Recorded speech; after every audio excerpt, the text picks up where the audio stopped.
Unique choice of lyrics. But butt. Move your butt. Move your butt. Move your butt. Everything rhymes and flows together, but it's like a soup bowl of any term related to SpongeBob. It can be character names, locations, episode titles, whatever you can think of. It's absolute chaos, but organized chaos, where the song matches up perfectly with the original Deltarune intro. This entire thing lives in my head rent-free. But okay, what about the lore? We're talking about SpongeBob in Deltarune. Of course there's gonna be a lore bomb, literally. Because this is based one-to-one on the game's intro, we can figure out what this version of the story is all about. In the shadows of a world filled with evil, whispers begin to spread that hope will rise again. That hope comes in the form of several heroes. SpongeBob and Patrick, good and evil exist to make bottom. But when the balance of these two forces shift, our heroes rise from the ashes of a fallen world to save it. But Bottom is no more. But SpongeBob, Patrick, and Squidward fight for justice. And that's about what we know for SpongeBob Deltarune. What may seem like your standard meme on the surface is so much more. This takes heavy inspiration from the source material, but does enough of its own thing to make it more than worth a watch. If we've learned anything today, it's that the creator behind this channel is the real legend.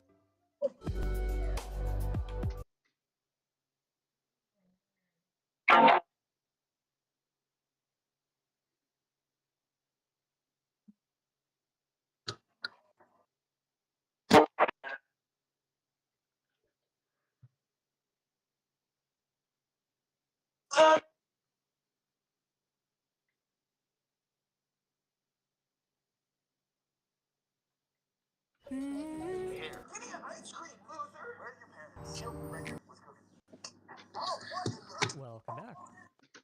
The name of the game today is Fetch Quests. By the end of the last episode, I finished construction on a brand new slime farm and had been making intermittent use of a stonewing farm and a somewhat irrelevant Gorgonite and spider farm. What I didn't mention was that as far as progression goes, the stuff I have access to now is pretty much as good as it's gonna get. There are a few exceptions, mostly limited to nearly impossible to get Lycanite mobs, but my current world state represents nearly all of the useful resources I will ever have access to, so all that's left is to start exploiting them. The list of random junk I need to put together is pretty extensive. Through luck and sheer brick-headed persistence, I've collected 3 of the 4 pieces of a mending enchanted silver armor set and have a mending book waiting for the 4th. But I still need a small mountain of silver to reroll it all into masterwork quality. All of that armor naturally needs to be enchanted, and without disenchanting tech, those enchantments are going to have to be mob drops or villager purchases. My villager farm has to date not made a single villager, though, so I think we can all tell which way the wind is blowing on that particular project. My bobble game also needs some work too. Unless I get insanely lucky and multiple rare bobble drops from Backmaster boss mobs carry me, I'm not going to be getting an on-charm this run, and a fair number of my other preferred bobbles are straight up impossible to obtain. This isn't the end of the world since most of the value of them rests on passive effects that either aren't relevant in Skyblock or are entirely eclipsed by the existence of silver armor, but I still want to fill out my roster somehow, and my current selection is lacking.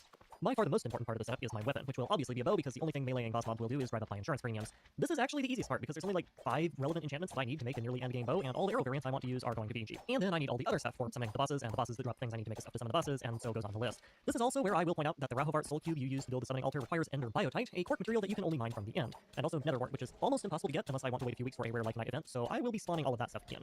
This does mean that the challenge, as stated in the rules, is impossible, but I already had to tinker with config settings just to make the arena summoning work in the first place, and Ender Biotite is so easy to get that it's obviously just in the recipe as a progression gating mechanism, so I don't really feel too bad about it. What? After a solid 5 hours of slime farming, and boy do I wish I was making that number up, I collected quite an assortment of valuable goodies and was about ready to call it when tonight's next event, called Boulder Dash, kicked in.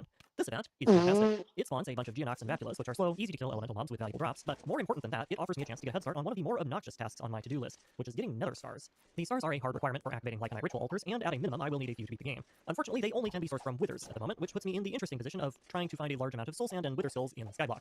The skulls are easy because they're a rare drop from a bunch of common Lycanite mobs like Geists and Reapers, and they are multiplied by advanced looting, so I have plenty of those, but the real trick is the soul sand, which drops only from 2 Lycanite mobs, a random demon mod that only spawns during special events, and the nether, and banshees. Banshees' natural spawning patterns are, fittingly, an absolute screaming nightmare to deal with. They only spawn naturally in the dark, as does basically every other Lycanite mob in the pack, so good luck filtering out spawns. And then for fun, there is an additional requirement that restricts natural spawning to biomes with these spooky or magical tags. I don't actually know what biomes those tags correspond to, but my guess would be Dark Forest or Mushroom Island variants, and in my experience, Banshees almost never show up in normal runs, and I don't have easy access to those biomes to test that theory anyway, so it's a moot point. Their one saving grace is that there's another way of getting them, which is placing a Geonock and a Jin in a close proximity and letting them fuse.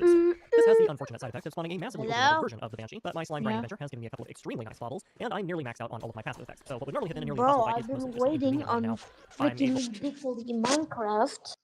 It keeps for the I successfully combined 3 Banshees and killed them before the Geonox finished tonight, netting myself a whopping 5 souls and... the IP. The IPP. I know, but it keeps crashing. Then uncrash it. I'm deleting the entire America 2X with the words public save. What? I just deleted my America 2 world, except I'm just going to in the process. Go back. 1 down, several dozen more to go. Was it? After some more drawn out and arduous enchanting process later, I have mostly stitched together myself a set of silver Was armor. it like it isn't perfect. very OP? All it is regular protection 4, and since getting the advanced version of or was it stuff just would like take normal? several days without disenchanting, it's about as good as it's like you got some and it's also stuff in your less important quality of life enchantments, but all of the other essential I started like getting TS death. Will have to be good enough. Getting the enchantments I needed took so long that I had plenty of silver ingots to reroll it with, though, so at least that cloud So I'm guessing you're gonna make a new one of the effects of world? the armor that I didn't anticipate was the 50% movement speed buff. On its own, this would not be a bad thing. The problem is that it stacks with my buff passive run speed, my armor movement buff, my movement speed increasing enchantments, and the 100% movement speed increase I got from an infernal bauble called a Stone of Greater Inertia. All of these powers combine to produce some really excessive evil Knievel mechanics. So if nothing else, I guess it'll make dealing with the bosses easier, but in the meantime, I am now struggling with the unusual problem of not being able to stop myself from running off the edge of the map, which is inconvenient in a skyblock world. My bauble situation ends up being even weirder than my armor, in large part because there just isn't really that many baubles that are both useful and craftable in a skyblock run. The cure effect from my silver armor negates all negative potion effects, sort of, so none of the immunity granting baubles are relevant at all, and after I eliminated those, the remaining list of baubles was not terribly inspiring. There are only 2 necklace baubles that I can make, period. Those are the cross necklace, which increases iframe duration near hit, or the discount Poseidon necklace, which only functions in large bodies of water that do not currently exist. Both of them are kind of terrible, but only one is actively useless, so it's an easy choice there. There is a decent selection of ring baubles, but none of them buff range damage, and I'm already too... What? Do you have it yet? I'm currently downloading E2E again. Mobile for my own good, and regeneration effects are too slow to be relevant in boss E2 fights, so the only imagine- useful one in combat was resistance. And that's about it. That is also all the good slot-specific combat baubles that I can get. Yeah, seriously. Imagine both of the craftable downloading baubles are functional uses in combat. The only E2E head bauble I can benefit from is the again Crown, which I in consider to be actively bad, and I 2025. would never use it if I can help it. The only good body-specific bauble is the impossible to craft Golden Honor, and the only charm slot-specific bauble in the game is the Mimic Drop. So, great. I have 4 slots that need to be filled with wildcard baubles, and offhand slot, and a 5th slot that I would really like something more useful in. We are off to a fantastic start here. Problem is, most of the wildcard baubles are also useless because most of them give immunity to things that I'm already immune to. One of the slots will be taken up by my Stone of Greater Inertia for the truly ridiculous jump and movement speed buffs, and I can justify another going to a Poison Stone for a potential damage boost to poison enemies, but the other 2 slots just have literally nothing of use to put in them. So I ended up equipping a tool belt and a spare forbidden fruit that does nothing except carry the undying and hardy modifiers. And that's really about it. Broken Hearts can drop as a rare reward, and if I'm getting Cobalt Shields and Balloons from zombie backpacks, I suspect they can spawn in those as well, but that's the only other obtainable bauble that I would actually be interested in equipping. I played around a bit with the idea of trying to farm out fire resistance potions from witches to make an obsidian skull, because again, remember, I don't have netherwart, and did not meet any real success there. The obsidian skull grants partial fire damage resistance, extinguishes lit fires on the holder, and can be crafted together with my cobalt shield to save bauble space, so it would be a so-called free space upgrade, but the whole project was a waste of time. In retrospect, because even if I had gotten it, almost nothing in the game deals pure fire damage, and even if something did, the fire resistance effect from an enchanted golden apple is just objectively better. So the bauble situation might not be looking too hot, but my weapon setup is surprisingly optimistic. There isn't any bow that benefits from golden osmosis, so I instead make a diamond one to jack its durability up as much as possible. Dragon bone is technically viable here because there are ways of getting wither bones, but the only source of dragon bone itself is digging through dirt, and that would make re-rolling the bow utterly miserable. My melee weapon of choice is the usual set of nunchucks, which again are made of diamond for the same reasons as the bow. The golden variant does benefit from osmosis, but I have mending books to spare by this point, and I won't be getting the damage boost from wearing a gold armor set, so there isn't really any good reason to not switch over. As with my armor, my weapon enchantments are a little rough around the edges. I was able to string together almost all of the enchantments needed to fill out my usual weapon, but most of the rarer ones are maxed, and I am missing on a few of the less important ones entirely just because I didn't want to waste the hours needed to grind them out from slimes. Note disenchanting means that I no longer have the luxury of stacking up weak enchanted books on a disposable bit of gear and laundering them through a disenchanter to reset their XP costs, so the enchanting costs stacked up quite a bit faster as well. None of this worries me on a combat level, since I won't be whipping out a ruler and having a measuring contest with the entire contents of the Lost Cities dimension, and I have plenty of upgraded potential books from random mod drops. But there is very much an air of cost cutting here that my last run didn't have. And so, 33,000-ish slimes later, my gear is complete. Whatever I done to you? Are you mocking me now? Small square to mark the big one. Mostly. The baubles and enchantments is good as I get, at least. There are some consumables that I can craft that might help things along a bit, and my bow could use a touch of rerolling, but other than that, I'm as stacked as I can reasonably be, short of a very lucky like slot event or suddenly tripping across a game mechanic I wasn't aware of. Next on the docket is stoneling farming. As much as I would love to use all of the ridiculous modded arrows in the game, the best arrows I find output is the plain old boring diamond tip ones from Spartan's weaponry, and they are rather expensive. Altar summoning is also surprisingly diamond intensive as well, so guess what I get to do for the next hour or so. I just need to cut like this, and using dissection while moving the Lycanite naturally has other ideas. Arachnophobia is not useful to me in any way, and makes me waste an entire night's making spiders with my exceedingly over-enchanted nunchucks instead of farming the stonelings that I came here for. But their elevated XP values serve as an extra stress test of my gear, and I can confirm that yes, I am reasonably well equipped, and that's really all I get out of it. Speaking of stonelings, I figured out a more consistent way of killing the things. Turns out, ranged projectiles may bounce off them, but the effects applied by those ranged weapons still apply to stonelings. Case in point, the flame effect from my enchanted bow registers like the arrow hit them, even though the arrow clearly did not, and the stonelings drop their held item when burning to death anyway because those held items are unequal in inventory and are not equipped as gear. It's slow enough to not be worth And it's not again. doing at scale, but for high-value targets like stonelings with diamonds or diamond force armor, All it I is a fucking added was Eve 1C. 100% consistent way of getting the loot, and that's what counts. My efforts to systematically bully the local micro-dwarf population into Bro, non-existence are a nighttime only I think activity because I'm too lazy to Roblox focus on might be the coming farm, to so during an the day I end. turn my attention into trying to turn the stupid air elementals into something useful. Geonox have a 1% chance of spawning whenever a block of ore is mined, even if that ore was placed by the player, and I have quite a collection of stuff from random mob drops and zombie backpacks that I can play with. Incidentally, this is the reason that I never invested any points into the level up ore mining perks. Those perks transform ore into an unplaceable item variant that doubles it to prevent obvious cheese tactics, and in doing so they would slowly delete the ore I was farming Geonox with an advantage. What? No, Roblox is coming to an end. There's over 150 countries, but specific governments' action can lead to partial or temporarily bans, as with Qatar and the UAE due to child safety concerns, or China, where the game's Chinese version was previously banned. Roblox is cooked, banned, burnt, fried chicken, and if even is deep fried somehow.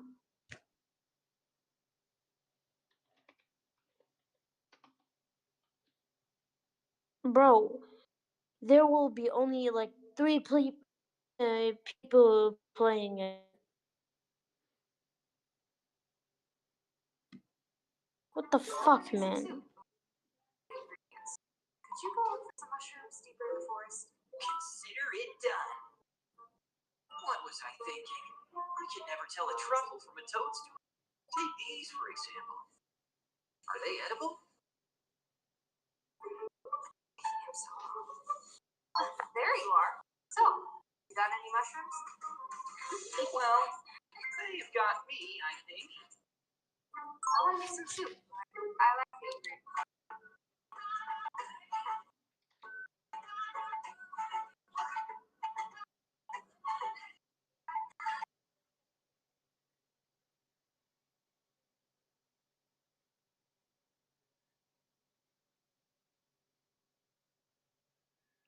Anyways, are you in the game? Can't. Advanced Deficiency 5 Magnetic Diamond Pick, and without this so-called Why? farming Geonox should theoretically be easy, and once I get one spawned in, I can then kite it around until I can Why? aggro air elemental, combine those two into a It's Banshee, and start pain. wailing away at the thing with my now upgraded Advanced Looting 3 Glaive. In theory, this is one of those plans that sounds great on paper, but is nearly impossible to implement in practice because it has so many different points of failure. Did your Banshee not decide to drop Soul Sand? Oh well, so sorry, better try again. Did you accidentally 3-shot your Banshee with the wrong weapon? Oh well, yes you better make another. Trip and fall off the world border? Well, there goes your mobs. Hope you like rolling for a 1% spawn chance. Wait, Did your Geonox does it accidentally say brush up like against your an heavily enchanted Uber error armor? or Yeah, something? it dies instantly. That's what you wanted to happen, right? Please place and break another 200 blocks of lore before you can try pass and go again. Did you forget your bow is actually just a surface to air flat cannon and kill all 3 of your air elementals with 1 shot? Hope you like waiting for their next chance to spawn. Get back to mining, or you peasant. I eventually got so fed up with this terrible system that I decided to take another crack at the Lycanite code for how Banshees spawn, and this time around I actually cracked it. Turns out there are 2 different ways to passively spawn them. Like most Lycanitic mobs, Banshees have a set of factors which determine if they can spawn in the world ambiently, which is usually defined as some combination of things like light level, biome, position in the world, or weather state. For example, the Jinn I have been infested with since the beginning of time can only spawn above a certain Y level, in any biome, at any light level, and whenever there isn't a thunderstorm. What There are, about however, your secondary spawning conditions for what quite a lot of about the mobs you that update override these your requirements graphics when they're drivers? satisfied. Case in point, Geonox have a 1% chance of spawning when ore is broken, even if the ambient conditions aren't right for their Yeah, natural spawns. bro. The secondary set What? of requirements for Banshees is clearly intended to check for mine shafts, but the way it's implemented, it only looks for the What? presence of more than 4 How oak planks, about minecart tracks, you and update or your cobweb graphics blocks, no drivers? That's like closer just than code 60 blocks 1. and no further than 32 blocks from the player. It isn't quite as bad as saying all featherless bipeds are men, but the actual structure built out of those blocks is entirely Code irrelevant, so 1? it's really easy to spoof this Yeah. by building, say, a platform of oak planks covered in strips of minecart track and cobwebs with a roof over the top. My first design works great to spawn Banshees, but the one minor drawback of putting down solid blocks is that mobs can spawn on the ones that are only covered by cobwebs, so there's clearly some tweaking that needs to happen if I want it to not spawn Code everything 1. else. Yeah, you need to Regardless, this upgrade. works fine. This is a massively more Yeah, convenient way you of need spawning to Banshees, and it makes upgrade collecting soul sand that your much easier. graphics The rest drivers of it can be in Java. spawn-proofed-ish with a bit of additional minecart track, and so I present to you a Lycanitic mineshaft. It's not exactly a plucked chicken, but I'll take it. Predictably, killing Bro, the you bosses need to requires upgrade boss your fight and more of an driver. exercise in getting sealed Do rock you launchers want to and know floating how to to death. do The it? only thing at risk here is the finish on my floorboards, and also hypothermia, because it's hyperthermia, and that never stopped being an issue. Turns out that simple difficulty potion effects are immune to my cure status, which makes sense on a logical level, but kind of seems pedantic and not really all that player friendly, so I now that I mean, think I about it, perfectly just in line with like the rest of the pack. Right, to. gotcha. Moving on. The first boss I need to summon is something called an Ebon Cacodemon, also known as a giant ball of demon poopy that would normally have a What heroic about melee attack you that shuts down joining ranged me offense this if I weren't time immune to it. soon? Turns out I that summoning don't this thing know, I deletes the got surrounding terrain, glitched though, and last the spawning can get second. out of range of them, so there goes that sulky. Righto, let's try this again, but without the impromptu extreme home renovation project, shall we? I said, without the Yeah, impromptu I'm extreme home renovation project. installing Thank you also very much. Ephraim right now. If you ignore the flying angry death souls that it spawns, cacodemons are pretty chill. One arrow with advanced punch 2 turns the thing into a golf ball and yeeted it out of aggro range, and with a clean approach I can then run up to it and nunchuck it to death in about 5 seconds flat without worrying too much about environmental damage. Demon Stone yet. And with the Demon Stone acquired, it's Rahavart time. The Soul Cube for Rahavart requires Ender Biotite, which, as mentioned earlier, is impossible to get with this rule set. It also requires a block that needs Netherwort to craft, which is a bit more dicey. It is possible to get Netherwort from a mob that spawns during the Hills Fury Lycanite event, but I got that event so early on in the run, the only thing I could really do was jump in the void and hope my island didn't blow up. so farming some out really wasn't a priority. Rather than wait around for a few Minecraft years until the event cycles around, I decided to just spawn the cube in wholesale and pitch the soulstone into the void as payment, because I have a life to live. And, if you look carefully, you can see where I missed a dragon, where I was scrubbing the map. Hi dragon, how are those wings holding up? Anyway, I would love to say I have a high-level, well-thought-out plan for how I'm going to deal with what is supposed to be the third most dangerous boss in the game, but, well, no, actually, I don't, because I don't need one. My entire strategy was to summon the dude, run to the edge of his arena, tunnel into it like a coked-up termite, and then spend 30 seconds turning his metaphorical family jewels into literal ones via high-velocity diamond injection until he falls over and disappears once primarily due to my chronic case of hypothermia. The boss and his ads didn't get a single hit on me until I went out and started melee killing them to see if they had any useful drops, and I could have literally done this in my birthday suit and nothing would have changed. Whoever said this hack was hard was clearly not applying themselves to the situation. And after a quick resupply on the old blue rock, I returned to my island to spawn my next challenge mob, the Great Crimson Epion. It's a bat with a classic anime nosebleed. Yeah, not really a challenge. Actually, no, I take that back. There is a challenge here, and it is restraining my itchy trigger finger before I accidentally use full Hawkeye the thing outside my render distance and drop its loot into the void. In retrospect, putting Advanced Punch 2 on a bow I'm using for sustained combat engagements was probably not the best strategy, even if it is funny to watch things get ragdolled across half the space-time continuum whenever I throw arrows in their general direction. I'm also beginning to think that the real boss of the run was hypothermia all along, because I've not stopped freezing to death. At all. With Rahavart bedazzled and the flying insult to Vampire Bats pincushioned, I can then proceed to taking out everyone's favorite Earthed Out Spider Tank. Chorus Fruit with the block transformation passive from Reskilled makes Endstone out of Cobblestone, which lets me craft the Aberrant Stone and the other two items I already have, so this one's soul cube is easy. I am flat out of diamonds, again, though, so looks like I'm going to need to make another withdrawal from the National Bank of Stonelink once this is all over. Asmodeus is unique among the endgame Lycanite bosses in that he has ranged attacks that do something other than decorate the arena in technical fireballs, so I was a little bit worried about his ability to outrange me. It turns out that this concern was entirely unfounded. This is because, despite being intelligent enough to design and operate a concerningly well-endowed hexagonal spider tank, said tank is not street legal. Per the California Vehicle Code section 26709 subsection B, a motor vehicle have been able to identify this potentially hazardous road situation and successfully maneuver his vehicle into a safe position in response. But the critical oversight he made in traffic safety, and also the giant pillar, deprived him of the information necessary to incite that maneuver, resulting in him forgetting about me. Somehow. Yeah, it turns out operating a mobility device with a 20-meter wide footprint has some unintended weaknesses, and one of those is the complete inability to target a player when they are camping behind a pillar taking pot shots at your kneecaps. In short, Asmodeus may have an absolutely massive gun, but I can move faster than a speedballing hedgehog, have the combined firepower of the entire United States military-industrial complex, and have played enough first-person shooters to know how corner peeking works, so it isn't much of a competition. Meanwhile, back on the island, it's time for the second-to-last boss summon of the run, the ever-so-spooky Lunar Gru. Gru's whole shtick is that they blind you, teleport around, kind of, and turn invisible in the dark. I have particles turned off for bitrate reasons, and in the dark without particle effects giving them away, they're literally impossible to spot until right before they attack you. Unfortunately for them, they can't go invisible if it's light out, and even if they could, invisibility doesn't help the Gru all that much if you set it on fire, which I do, repeatedly. I don't know about you, but beating up a giant neon blue flaming ball in the sky says beach party to me, not horror movie, but either way, Soulstone get. And with the Soul Stone comes Amalgalich, the last and most dangerous boss of the run. No problems with the Soul Cube for this one either. The stone is crafted out of obsidian and cobble. The skulls are from our good friend Big Brain and Mom Man, and you just saw how I got the Soul Stone, so no Annie's there. The strategy is the same as with Rahavart, as is the arena design. Ding dong doorbell, and make obnoxious farting noises with the usual soul key setup until Amalgalich answers the door. Run over to the wall and accidentally get stuck in it, because that is a thing that can happen. And yes, if you don't dig out fast enough, you suffocate when the boss blunts in, and you lose the ability to break blocks. Dig a hole in the wall to avoid suffocating, and then start aggressively pitching the sale of overpriced cosmetic products in a scheme that is definitely not pyramidal in shape. With a bow. Without the several hundred abominations of the eyes notch that are generally present in its arena in the lost cities, the Amalgalich reveals itself to be a remarkably uninteresting boss. Like, I think it tried to attack a total of twice in the entire fight. And then maybe it spawned some ads, but the ads were too short-sighted to figure out where I was, so I'm not sure about that. The real boss here is DMCA, because I have no idea where this music came from, and only just now realized that I forgot to mute it.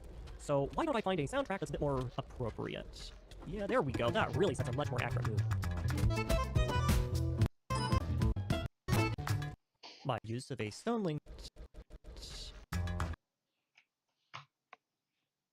of real-life playtime to stall until the right Lycanite event comes along, and that doesn't help either, so as far as I'm aware, the rule set is impossible. Still makes for some fun challenges, though, and I think that's where we will leave it. Before you leave, some administrative stuff. A couple of people wanted to try the world. Reveal yourself, you coward. There's no way you're the Roaring Knight Palace. We were supposed to be in this together for parties. Shut the fuck up, you stupid bitch! I know you're not my real brother! I know you're Sans Undertale, not the Sans Deltarune! You were tired of all the Undertale humans' genocides! You built machines to travel to a better world and escape from the genocides! My world! You killed Sans Deltarune so you could take his place! You won't get away with this. I know, because I was watching from the top of the stairs. I became despondent. I just wanted to love someone. I just wanted to care about someone.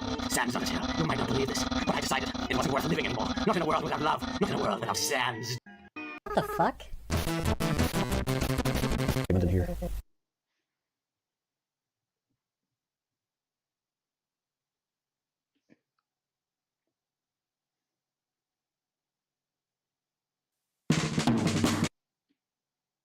Éviter les ondes Lest you be considering any sort of uprising, I warn you, I am quite prepared to make an example of any undesirable elements. And don't think I don't know who you are. As someday it may happen that a victim must be found. I've got a little list of society offenders who might well be underground and who never would be missed, There's the white kid with a bag of clothes who's talking like he's black. The white kid with a bag of clothes who's talking like he's black. The white kid with a bag of clothes who's talking like he's black. And the white kid with a bag of clothes who's talking like he's black. And the white kid with a bag of clothes who's talking like he's black. They none of them be missed. They none of them be missed. He's got them on the list, he's got them on the list, and they none of them be missed, they none of them be missed. There's the white kid with a bag of clothes who's talking like he's black. And the white kid with a bag of clothes who's talking like he's black. I've got him on the list. And the white kid with a bag of clothes who's talking like he's black. He never would be missed. He never would be missed. There's the white kid with a bag of clothes who's talking like he's black. And the white kid with a bag of clothes who's talking like he's black. And while we're on the subject, the white kid with a bag of clothes who's talking like he's black deserves a whack for talking like he's fucking black. And the white kid with a bag of clothes who's talking like he's black, I don't think they'd be missed. I'm sure they'd not be missed. He's got them on the list, he's got them on the list, and they none of them be missed, they none of them be missed. There's the white kid with a bag of clothes who's talking like he's black. And the white kid with a bag of clothes who's talking like he's black. I've got him on the list. And the white kid with a bag of clothes who's talking like he's black. He never would be missed. He never would be missed. There's the white kid with a bag of clothes who's talking like he's black. You know, someone should do a sitcom based around my life. And the white kid with a bag of clothes who's talking like he's black and won't admit the damn thing isn't funny anymore. And the white kid with a bag of clothes who's talking like he's black. Baby, really, really missed. I've got them on the list. They none of them. Maybe none of them be missed. He's got them on the list, he's got them on the list, and they none of them be missed. They none of them be missed. None of them be missed.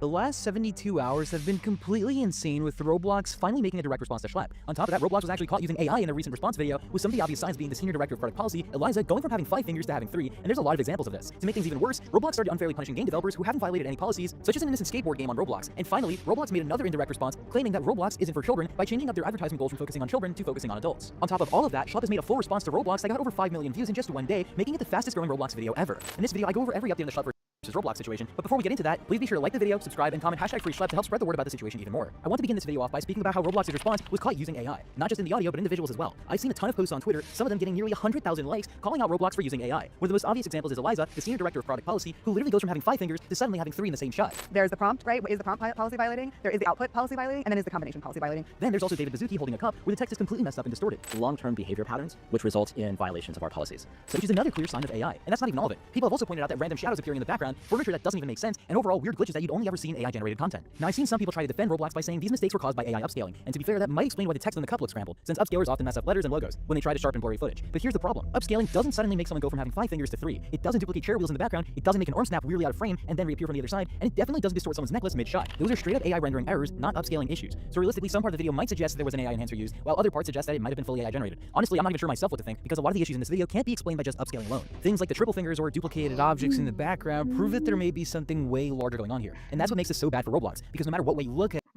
it, they messed up. If this video was just enhanced with AI, that's still unbelievably lazy and unprofessional for a billion-dollar company responding to one of the biggest controversies in their history. But if it was fully AI generated, then it's straight up dishonest, and it means that Roblox couldn't even bother to sit with their executives down in front of the camera to address the community, and instead they thought that an AI render would be good enough. Either way, it shows that they care way more about appearance and accountability, and it completely destroys whatever little trust they had left with their player base. Moving on, I want to talk about a situation with Skate Park, a completely innocent skating game that Roblox wrongfully took down. The reason that Roblox gave was that the game was giving out personally identifiable information, which the developers immediately confirmed was 100% not true. This was not just some random hobby product either. Skate Park is one of the biggest skating games on the platform, and having it banned for over 24 hours caused a massive loss in revenue for the dev team, especially during when traffic is at its highest. The developers even pointed out that Roblox's own rules clearly allow you to reference your Twitter account in-game for codes. There's literally a part in Roblox's terms of services that lists Twitter alongside with Discord, YouTube, and Twitch and other platforms as an approved external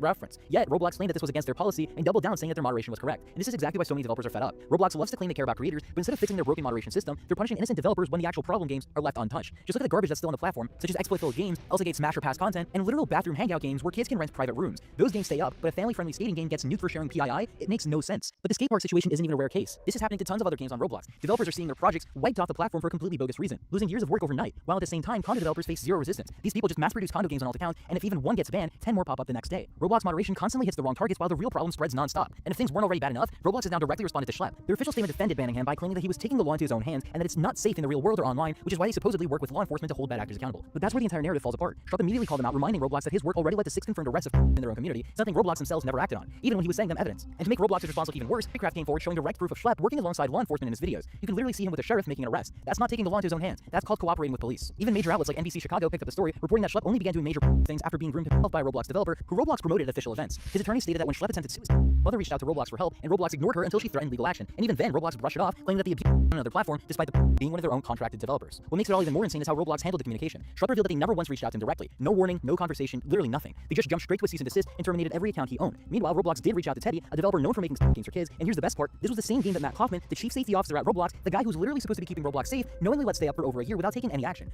So Roblox gave a developer the courtesy of communication, but with Schlepp, someone who was actually making the platform safer, their only move was to silence him. And this is why so many people see Roblox's statement as dishonest and in bad faith. They tried to paint Schlepp as the problem, when in reality he's done more to protect kids than Roblox's billion-dollar moderation system ever has. The backlash proves it too. Petitions have already gained over 250,000 signatures calling not only for Schlepp to be reinstated, but even for Roblox's CEO, David Baszucki, to step down. That number is insane, and it shows just how little trust the community has left in Roblox's leadership. Now let's move on to Roblox's advertisements, because this is another big shift that hasn't gone unnoticed. Roblox has always leaned heavily on promoting the platform directly to kids. If you look at their advertisements over the years, and even the ones still running today, it's obvious who their target audience was. They push games like Grow a Garden, Steal Brain Rot, all those types of games, and all sorts of bright, flashy experiences. They're clearly designed for a childlike audience. Roblox never even tried to hide the fact that kids were their main focus. But recently, things have started to change. Roblox has begun rolling out ads that don't target children at all. They're trying to pull in adults. And the most obvious example is this new ad where the opening line is literally, I don't know why people say Roblox is for kids. Why did people tell me Roblox is for kids? There's so much to explore and discover. I don't know why I haven't played it before. That's not a coincidence. Roblox knows their reputation has always been tied to children, and now after all this backlash about moderation failures and unsafe environments for kids, they're suddenly trying to rebrand themselves as a platform for adults too. This is the first time we've really seen Roblox openly advertise to an older audience, and it's hard to not see that as intentional. They know the criticism they're facing, they know the parents are waking up to how unsafe the platform actually is, and instead of fixing those problems, Roblox's response seems to be to pivot their marketing and try to bring in a new demographic that isn't focused on child safety. And before we even get into Schlepp's response video, I need to point out something hilarious. Right in the middle of all this backlash, Roblox suddenly started running ads about their so-called safety policy. You've probably seen them. Stuff like Roblox information for parents and safety and civility on Roblox. They brag about industry-leading safety features and facial age estimation, like that's supposed to make anyone feel safer. This is nothing but PR damage control. They're literally paying ads to convince parents that the platform is safe, while at the same time banning the guy who actually got the arrested. Think about how insane that is. Roblox's safety team cannot stop bathroom simulators and smash or pass games from thriving on their platform,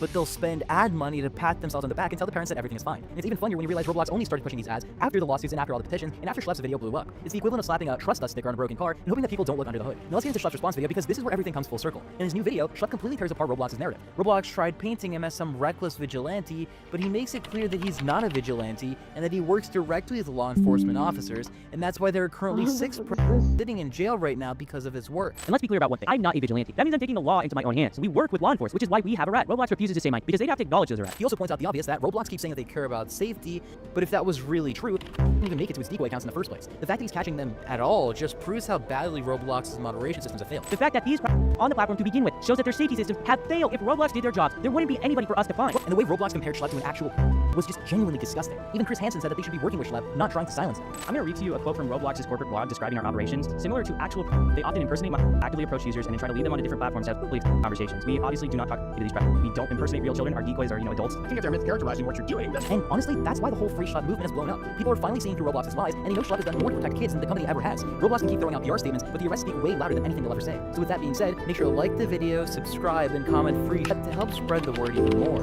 And if you haven't already, please go check out my previous video where I speak about how somebody named 77 tried to falsely label Schlepp, Ruben Sim, Green Lego Cats, Parlo, and even myself as which is absolutely disgusting.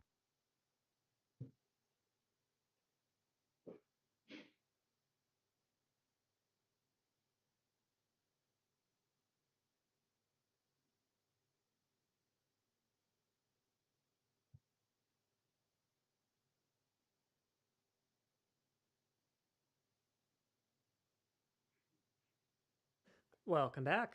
It may not look like it, but we are on the cusp of a technological boom so large that it rivals the pre-to-post sapling transition period of this run. EV, tungsten steel, and IV processing unlock a huge number of multi-block machines, and those machines, unlike the single-block versions, scale their processing up as a function of how much power you give them, whereas single blocks simply suffer from crippling efficiency losses at higher tiers with no benefit whatsoever. In layman's terms, crafting speed go up. Which would be fantastic if, every time my auto-crafting system lost power, I didn't suddenly switch to slideshow mode from the several million XP orbs trying to exist without my permission. The rain part of this losing power problem I can solve with a Bozu being automatically fed sunflowers by a dynamism tablet. I'm not entirely certain what I could do about the nighttime part of the problem other than moving to a different dimension, which is an option, but it's not one that's super appealing given how much time it would take. I hate rain, so I'd make sure that I stock up on a few more stacks of sunflowers to auto-feed the bozu with. No, not those are the spares. I'm talking about this barrel of sunflowers here. If it rains sometime before the heat death of the universe, I'm going to be quite unhappy. Before I can get started with the great expansion, I have to do my chores first. It is clear to me at this point that any non-D-based mob farm is going to be woefully incapable of doing anything other than being ugly and taking up space at this point, and I do not need assistance with either of those things, so it's time for them to go. Unfortunately for me, some idiot decided to make this thing out of warded obsidian, so in addition to removing a bunch of cladding, I have to unward and then manually break the entire farm down by hand, rather than just blowing it up or something. Kinda wish I had stupidly overpowered efficiency enchantments right now, not gonna lie. It also turns out that I'm not crazy. I have video proof of me building Schrodinger's kitty bed that shows I used spruce log and wool microblocks, and that is very much not what these microblocks are made out of on this corner here. Have a fish, Schrodinger, and leave the goose juice magic and world corruption to me. My first expansion phase is, sort of, the automation of my infusion setup. Well, the Essentia part of it, at least. Any systems are capable of moving just about everything, and Essentia is no exception to this rule. Even better, the addition of an infusion interceptor alongside the Essentia provider does some fun fantastical things to Thaumcraft's code that massively speed up the several-minute process it takes for an infusion altar to suck all the good juice out of the surrounding jars. It's not what I would consider a good automation setup by any means, but it works well enough as proof of concept, and I can expand on it later if I need to. It also requires Essentia cells to store Essentia in the ME. I'm not quite certain how many different kinds of Essentia there are in this mod pack, but my working theory is that it's less than 72, so I make 6 cells and then just start packing them up. I don't really have any projects going at the moment, so I will just come along every once in a while and throw some stuff into the system as I need it with my single soul lonely alchemical furnace, and that will be good enough. To give that system a test, I go ahead and enchant my armor with Hazmat. This is a custom Greg Tech thing that turns any armor with enchantment into a Hazmat suit, and it is unbelievably useful for us magic-loving types who want to wear all the fancy armor we slaved away on for literal days, without also soaking up more rads than a sponge at Chernobyl, or turning our lungs black from inhaling pollution all day. With all that out of the way, let's get down to business. I last left off with Goose Juice Magic a good 4 episodes ago now, and other than being useful for bee breeding, it hasn't really contributed much to justify its extra price tag. Let's change that. The first step to serious business is, as is typical for magic mods, summoning a demon and then promptly murdering it for its whatever. At this point, I kinda suspect that I am the actual monster in this interaction because for all I can tell, these demons are mostly just chilling out in their own home dimension until I violently intrude onto their reality, kidnap their civilians to use as ritual sacrifices, and then promptly leave. Though actually, when I put it that way, it's less that I'm a bad guy and more that I'm just kind of a Lovecraftian plot point, so the things you learn, you're writing a video script. The next step requires collecting a bunch of random junk, and one of these pieces of random junk happens to be a bit of firestone dust, which I am maybe possibly kind of a teeny tiny bit entirely out of. The only way I can get it is by breeding sulfur bees and satisfying their jubilance requirements to get the firestone comb secondary, so I get on that. Since I already had clay, peat, and coal drones, breeding up sulfur and producing firestone only takes me about an hour, because that's Greg Tech, baby. Firestone, the items at least, have this wonderful property of maybe just a little bit setting everything on fire when you hold it. I forgot that. I'm not entirely certain how none of my machines exploded from this random fire mechanic, or even if they can, because as a general rule I don't try to blow up machines all that often, but I'm just thankful that all that happened here was a little bit of a panic attack. An explosion in the plat line could have been quite expensive and humiliating to fix up. With all my materials put together and my base extinguished, I can now craft myself something called an activation crystal, which is the Goose Juice magic version of a wand, or witch's hand, insomuch as it is used to activate rituals. Well, ritual, singular. There's really only one ritual that I care about here. This ritual, for reasons that will soon become apparent, requires a whole lot of space to be used effectively. It doesn't have to be lit space, per se, or really special anyway. I just need a 64-block cube of the stuff. My chosen location for this project is on the far side of my base, where the Mega EDF used to be, largely because I want it at least somewhat close to everything else without also taking up space on the long edge where I keep putting my mob farms. The most infuriating part about this process is that it happens to be an odd-axis symmetrical multi-block. Like most things in the game, it focuses on a single functional block in the center of the ritual, and as such, the whole thing does not jive at all with my even symmetry base design and the even symmetry of chunk orders. This bothers me, but it is entirely unavoidable unless for some reason I wanted to make 4 of the things, which is hilarious but also pointless, so I will learn to live with it. I even take the time to spruce up the area a little bit with some embossing patterns on the floor. That, if nothing else, should give people a pretty dang good idea of why I don't bother decorating my base. This stuff takes forever. It's not me, what? So, what is my lovely expensive blue mandala ritual actually good for?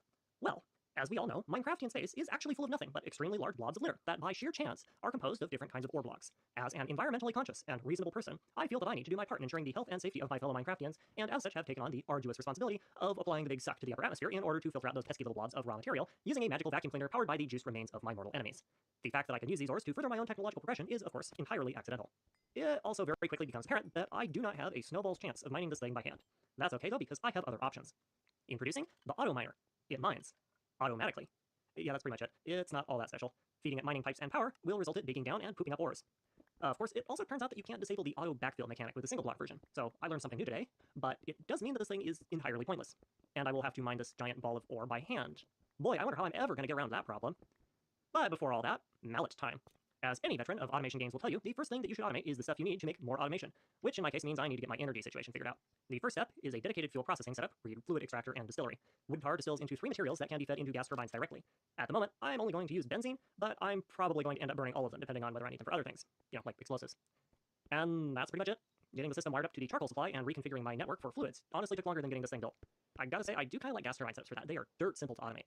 Better yet, since this thing is feeding fluid directly into my NE network, I can start pulling out all the fuel lines and replacing them with NE cabling, which is something I'm going to need to start laying down anyway. a little bit of benzene to start it up, and I now have zero questions asked scalable fuel production for the rest of EV and IV. Just, as long as I keep murdering zombies on an industrial scale. Now that I, in principle, have access to unlimited benzene, I need to convert that into much more limited amounts of electricity. This means it's time for gas turbines. Despite being cheaper than the alternatives, they're still quite expensive at the moment, so I want to make sure they are as compactly placed as possible. The design I go with stacks 2 of them horizontally and leaves me room to expand upwards as much as I want, until I hit the roof, that is. I would have loved to have been able to pack them tighter, but each of the systems needs its own individual fuel supply, maintenance hatch, and muffler hatch, which kind of precludes me from just building a solid brick of the things. Either way, they're cheap and they go together pretty easily, so no complaints here. It isn't all sunshine and roses, though. Unlike their single block variants, multi-block gas turbines are always running, even if the power they produce is being entirely wasted. If I had a tighter control over my production lines, I might be willing to overlook this loss in fuel, but as it is, my systems are very much not designed for constant power draw, and this unfortunate fact would very quickly lead to titanic amounts of fuel being turned into an equally titanic amount of pollution for no benefit whatsoever. I hemmed and hawed and thought about it for a bit, and the quickest and most reliable solution I could come up with was to just run all my energy through a 16-amp battery buffer full of crystals and use some redstone covers to measure how much power is stored. If that charger ever drops below, like 50%-ish or something, the fuel will start being fed back into the turbines and on they will turn. I still end up losing efficiency in the spin-up and spin-down process here, but at least I won't be running a whole bank of them at full blast to supply power to a single LV macerator running overnight, which is what would have happened otherwise. Of course, even with that done, there is one more shocking twist that nobody saw coming. Amazingly, this one single MV fluid extractor is not enough to keep up with the benzene demands of 4 EV tier multi-blocks. Truthfully,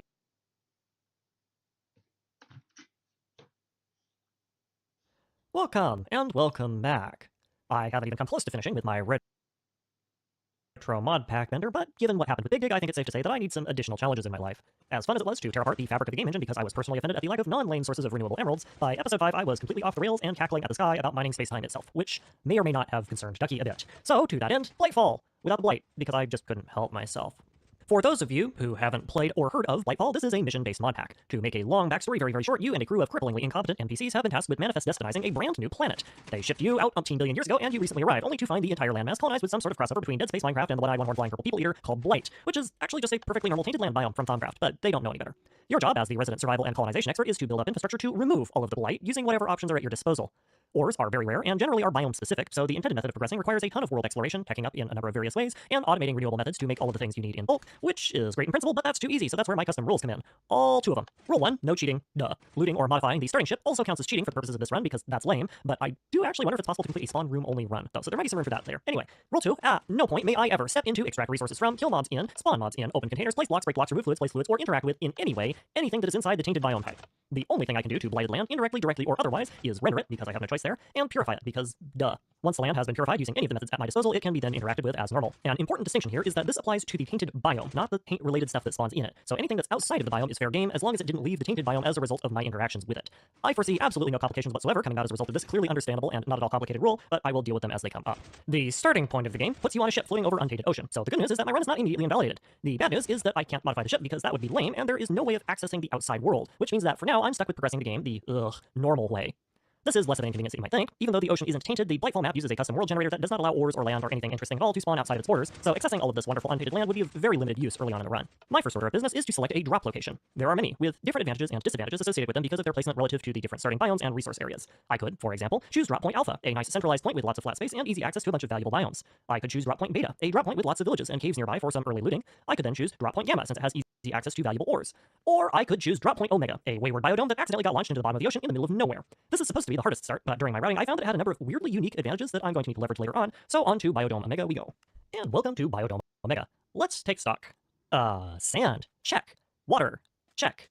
And that's about it, folks. In the center of the dome is a Thaumcraft silverwood tree, and although I don't have the tech to see it yet, there is a pure node in the center that is keeping the taint at bay. The rest of the tree is mostly just set de-stressing and can be freely broken down, but this isn't all I have access to in terms of resources. This pack, similar to GregTech New Horizons, has a quest book / role-playing system that rewards your progression towards goals with a reputation mechanic. Reputation can be spent to buy a bunch of useful stuff from the NPCs, higher levels of reputation unlock better purchase options, and going the way of the dodo or buying things lowers reputation score overall. In older versions, getting to 0 deleted the world, but that mechanic was removed, so really the motivating factor for not becoming dirt is that I get less goodies to play with.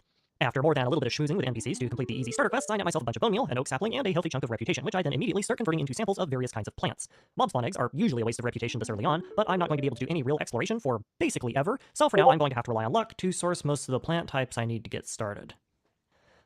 I also get started with making Tinker's Construct stuff. This pack has a progression-limited system tied into which tools can break which kinds of materials, which is going to be a major thorn in my side for the foreseeable future. In short, all the good tools need a Tinker Smeltery to make, and require raw ore from areas I don't have access to. A Tinker Smeltery requires sand, gravel, and clay, and while I have the first in spades, and the second is no doubt buried underground in excessive quantities, clay isn't really a thing here, and it won't be a thing for quite a bit, but that's a problem for later. My final immediate issue is the lack of dirt. This pack has diminishing returns, which forces me to eat a variety of food in order to stay healthy and get nutrition from it. This requires me to farm large varieties of crops, and no dirt equals no farming, and I've already spent one of my 2 current available dirt blocks progressing the quest lines. Conveniently, there is a single solution to all of these problems, and that is digging out absolutely everything. The tree, it's gone, and most of the sand follows suit. Once I run out of tree and stop caring about sand, I can then turn my attention to stone. Don't mind the weird stone types, by the way, it's all cosmetic and can all be turned into the same boring old cobble we know and love. When doing this, I trip upon a very weak vein of dirt buried in the mineshaft this drop pod starts on, which, when combined with all the seed bags I've been burning my reputation on, enables me to start the world's lousiest farm. Rock cabbage. In a closed-in environment, I'm going to be an absolute delight to be around in a few days, but at the very least I won't starve to death, though I might wish otherwise. Later additions of turnips, asparagus, and random fruit and nut saplings sets me up not well, but not likely to immediately starve to death. I'm not going to be doing a whole lot of running around for reasons that should be immediately apparent, so I can make my hunger shanks last a whole lot longer than this pack expects me to, and that will help out a lot in the future. More important than all that, though, is that I got a silverwood sapling from my tree capitated, or should I say tree capacitored, it isn't, whatever, silverwood tree, which is something that is not particularly common. Per the rules of this run, the only way I can expand my base of operations is to purify the tainted biome around me. This is made problematic by the fact that all the normal ways of purifying taint are inaccessible to me, leaving me with precisely one option of expanding at the moment, and that is silverwood forestry. Silverwood saplings, when grown into a tree, have a chance of spawning with nodes in their central trunk, and these nodes almost always spawn the trait called Pure, which transforms surrounding terrain into a magical forest biome, eliminating all of the tainted biome in the process. This would be fantastic if it weren't for the fact that the ratio of sapling crops to leaves per tree is below 1, which means that I will, statistically speaking, run out of saplings if I try and farm trees with them. Add on to this the fact that nodes don't spawn all the time, the trees take forever to grow, and the purification process is agonizingly slow, and you can very quickly see why purifying much of anything with these trees is usually a waste of time. It's also the only option I've got right now, and if I'm going to reach my intended destination, which is that unblighted greatwood tree across the water, I'm gonna need a bunch of these things. That is gonna be a problem for future Goose, though. In the meantime, let's see what sort of stuff this lovely stone pickaxe can mine. That may be, as they say in the business, a problem. Stone level tools can only mine stone, salt ore, and occasionally random other useless ore types. Even coal is too much for my stone pickaxe at the moment. I foresee some serious difficulties arising as a result of this limitation. Conveniently, these difficulties can be microscopically mitigated by upgrading to flint, the next tier of mining tool. Gravel is not terribly difficult to locate underground, and I make sure to mine out every scrap that I come across, so tool durability at least won't be a problem.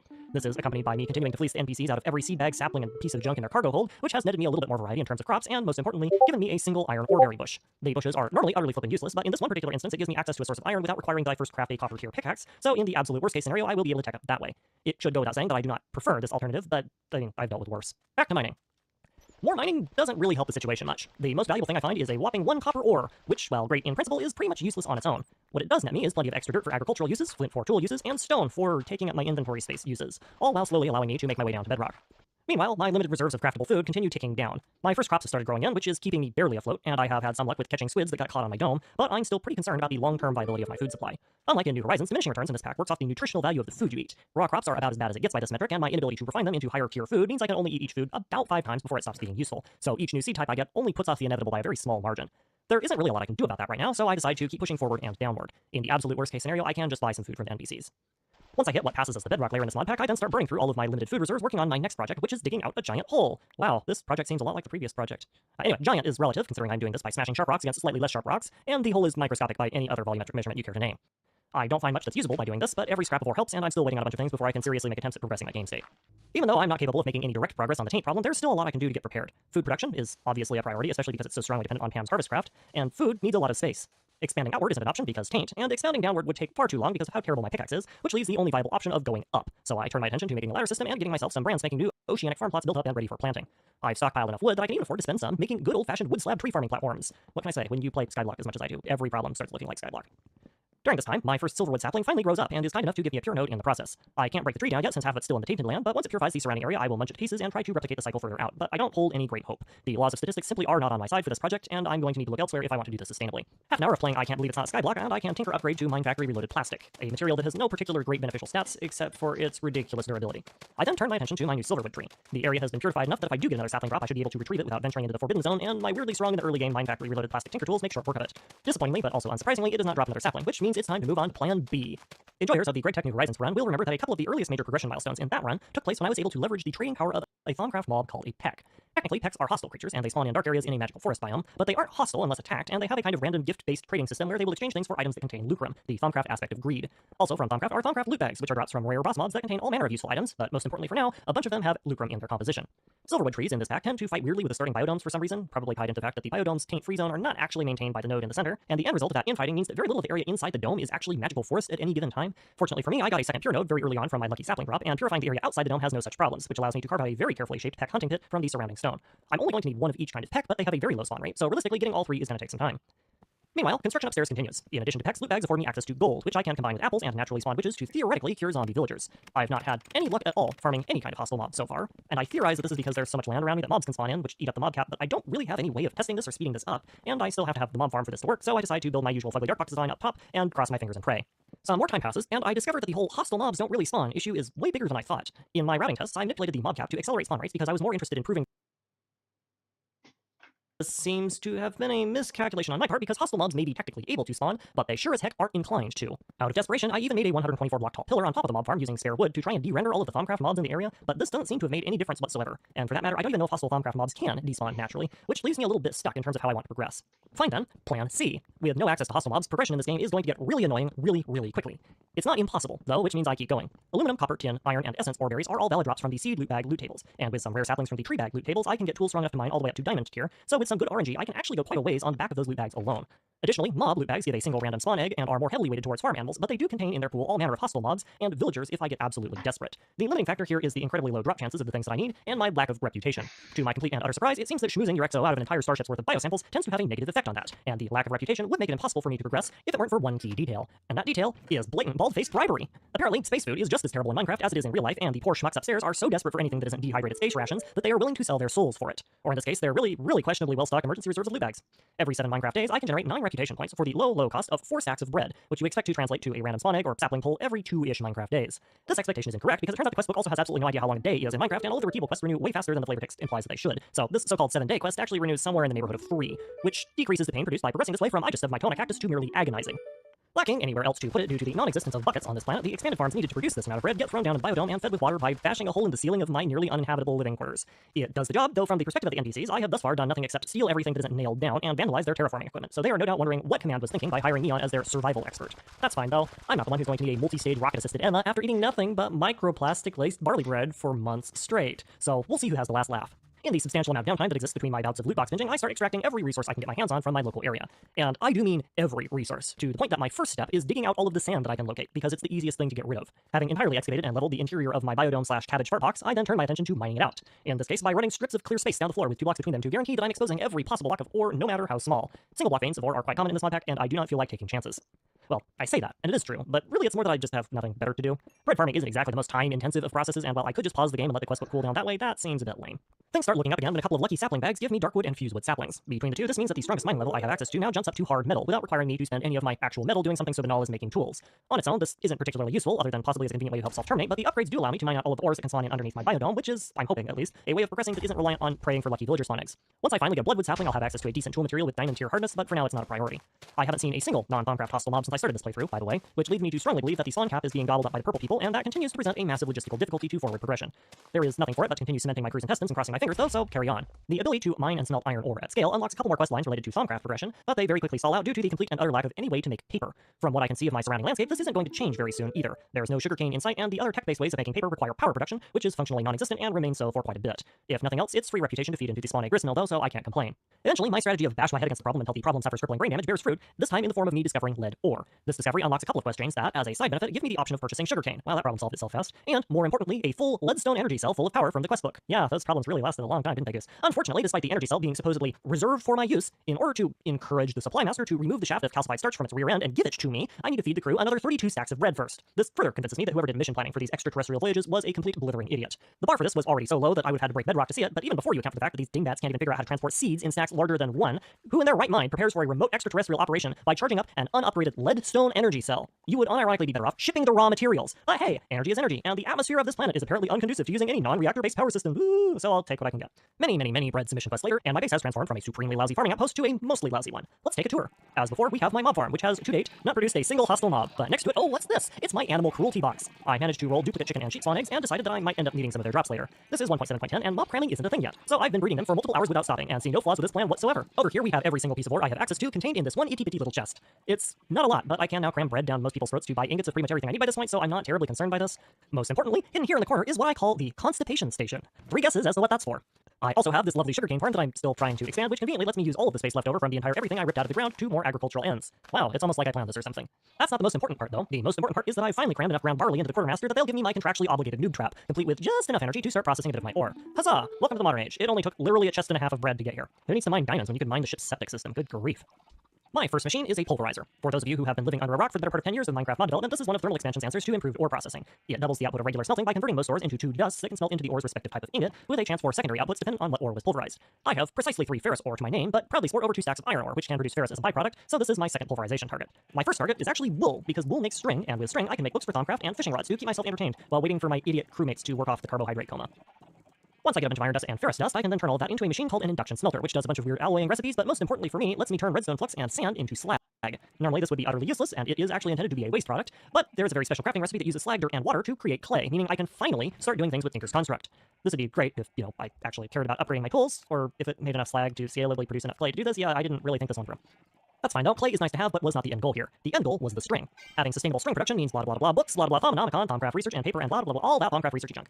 I have gold, and I have all the Technicolor shards that I'm going to need for a bit, so as long as I'm careful, I should be able to stretch this stuff out for a good long while. I even managed to get some ink sacs earlier on in the playthrough, so I don't have to play the Don't Drink Purple Kool-Aid game with a squid to start doing some research. This particular line of tech expansion also has quests where I throw a bunch of random Thaumcraft junk at a stuffed up NPC for bonus reputation, and then I get to play the oh-so-wonderful game of let's stare really intently at my navel, random junk in my chest for 30 minutes and call it engagement. Woo, I love Thaumcraft, I love this mod. Good lord, its progression mechanics suck major glass. In a brief 25-minute long loop around project, I then proceed to look really intently at everything in my base. This very clearly is not going to be enough research, so I then take a trip up to my spawn ship, which is appropriately named the Jaded, by the way, and start scanning everything there too. The rules did say I couldn't steal, break, or place anything on the Jaded, after all. They said nothing about getting a real close look at things. This begs the obvious question. What am I going to research, aside from the usual starting efficiency boosts? Some branches of research are entirely useless, such as Thaumic, Energistics, and Apocrypha, because I do not have the resources to make any of them usable. Thaumic anchoring offers a bunch of potential dependency skips in the form of infused seeds, my beloved, and yes, they are as janky as ever, but those have prerequisites to crafting that I have to research first. Automagy is useless, and Golomancy is too expensive, which leaves Thaumaturgy and Alchemy as the only realistic paths of progression. Both offer numerous useful techs, but Thaumaturgy focuses on one upgrades, which requires great wood logs, which, yeah, we're working on that, so it's Alchemy for me. Alchemy, at the moment, is largely synonymous with material duplication, since the bulk of its usable tech revolves around unlocking new crucible crafting recipes, and that is okay with me. In a stroke of excellent luck, I discovered that in normal mod packs, every single recipe doesn't require 3 bajillion aspects to unlock, too, so I actually get quite a lot further along with my research than I otherwise would have anticipated, and I can now replicate all of the basic tech metals with the appropriate essentia types, do all of the replication crafting recipes for non-metal resources, and have a smattering of other useful stuff. What I currently can't do, however, is expand my base yet, because a slew of different limitations stand between me and any sort of purification process. All of these tie back into the same fundamental fact. I need villagers. For reputation, not popularity. I get those two confused. For reputation management reasons, I'm not quite ready to turn all of my accumulated rep into spawn egg loot bags just yet. So while I continue my single-minded purge of any glucose-intolerant colonists from my future NPC colony, I need to turn my attention somewhere else. And that somewhere else ends up being investigating whether or not there's an easy way for me to generate metallum from renewable sources. I was fortunate enough to stumble across some lava during my boredom-induced excavation operation, and if memory serves, one of the Pam's Harvestcraft foods has a concerning amount of raw metallum in it. If I can find out which item that was, that means I should then be able to easily duplicate large quantities of copper, tin, and lead on the cheap, which should hopefully help with my problematically pathetic technology base. In this rare and exceptional case, my memory was correct. The item I was thinking of was marshmallows, which are crafted with an egg, a pile of sugar, a bit of water, and a non-consumed crafting catalyst in the form of a pot. Each marshmallow item contains 6 metallum, which translates to 2/3 of an ingot of iron, and they aren't just renewable, they're trivially easy to produce in bulk. Conveniently, with my lava and access to water, crucible crafting is also infinite, so we can probably see where this is going.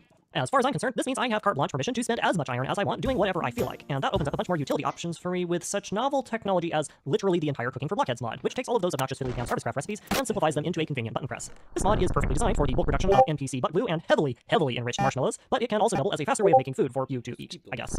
The logistics of marshmallow-based technological revolution are going to need to wait until the next episode, however, as I am out of time for today. Thank you for your time. If you're interested in debasing yourself with the algorithm over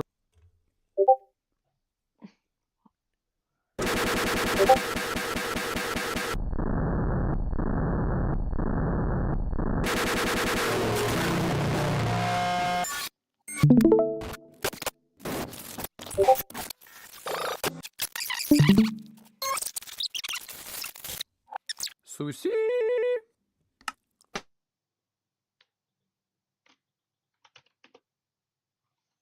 Bruh.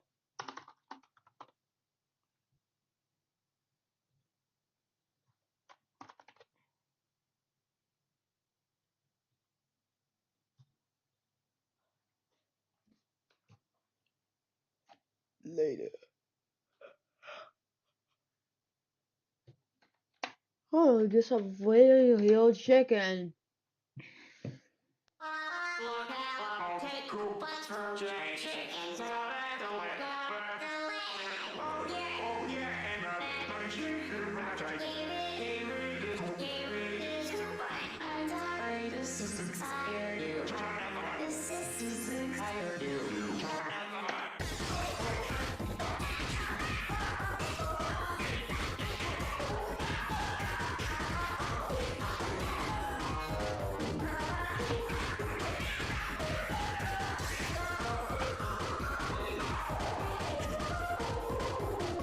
Why did you invite me?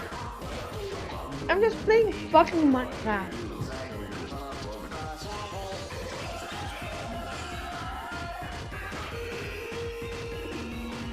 tuna, fish. Tina from San Diego. Go.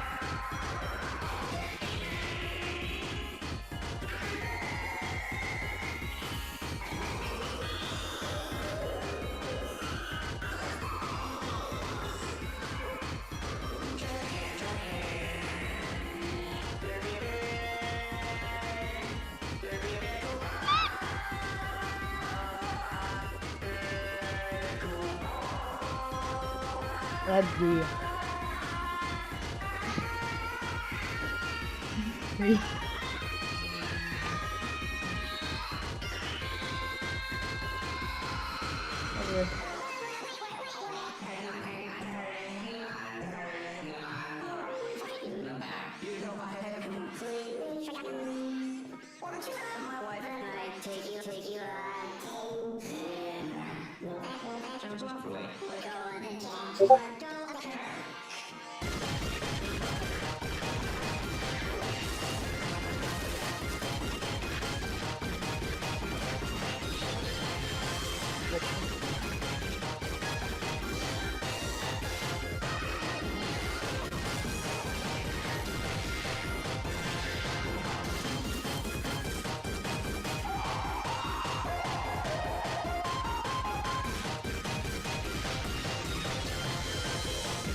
Cette histoire est une histoire vraie.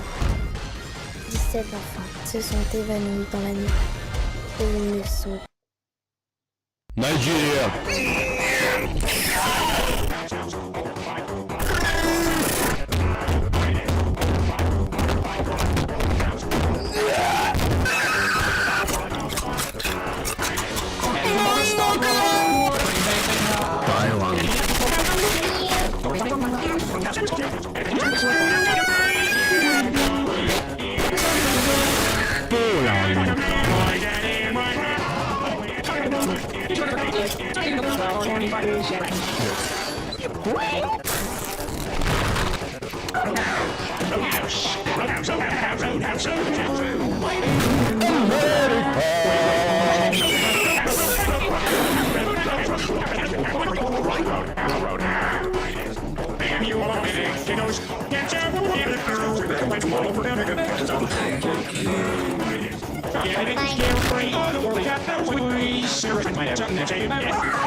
Yeah, this one comes to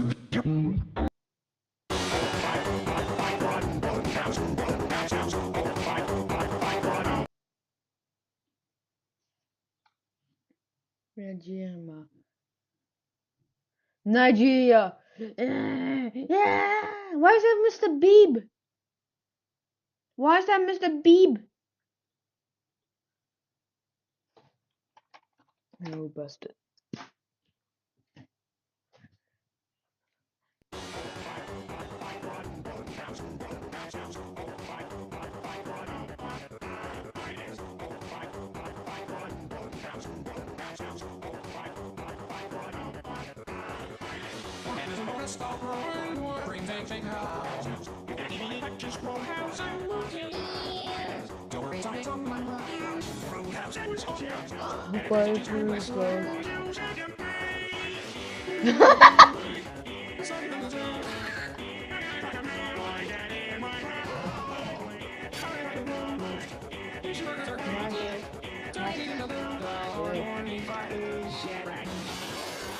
Nice, fast, sure, chef.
Ghostbusters.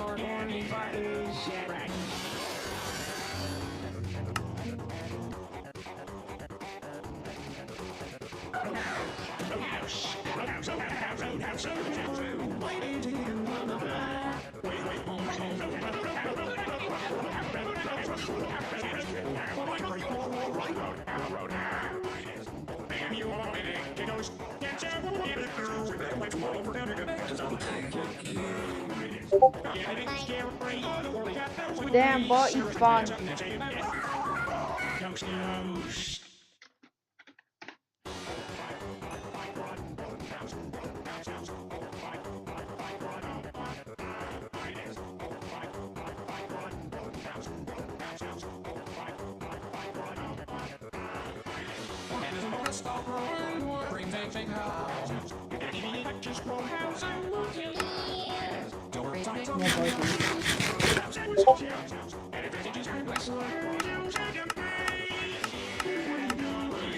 Come to the street! The controller off.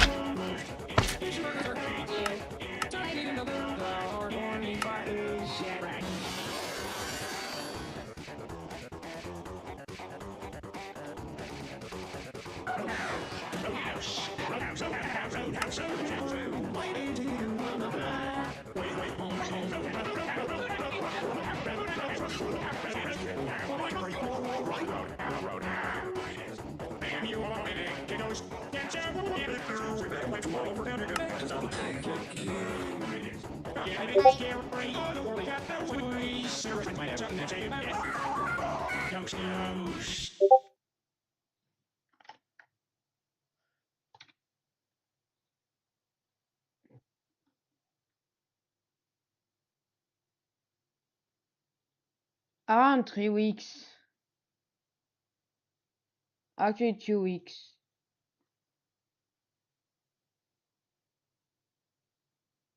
I fucking hate school.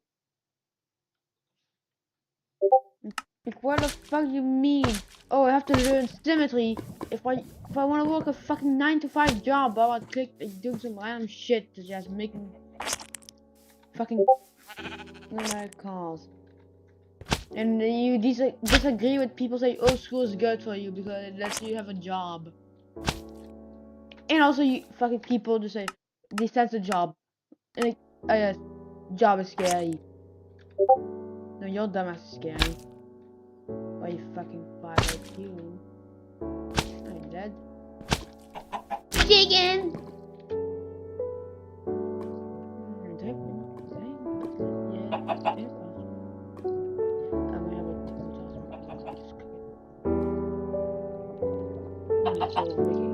Sword and also good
they broke.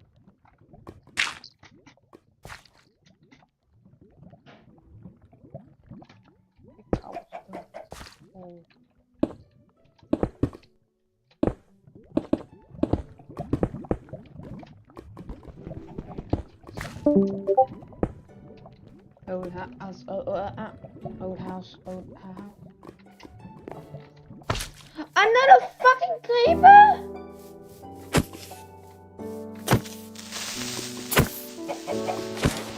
Fuck you!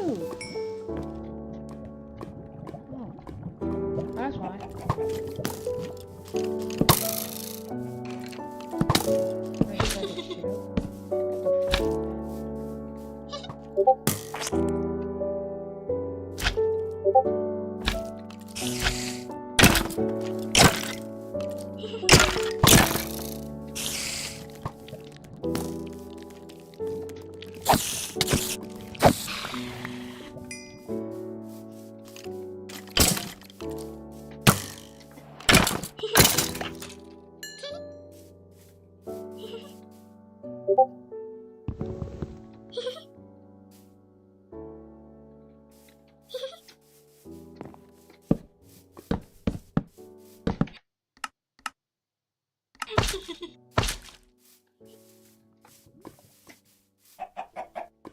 And so fucking leaves the blue.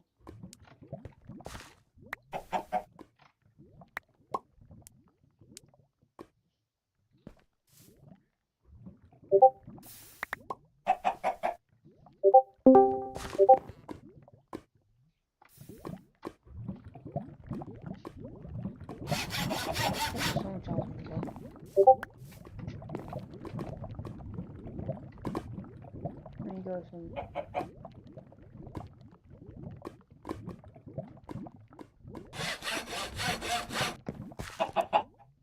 That's big. No, I need more wood because I fucking blew something up. God, I forgot to. Except this furnace, they can get. Please.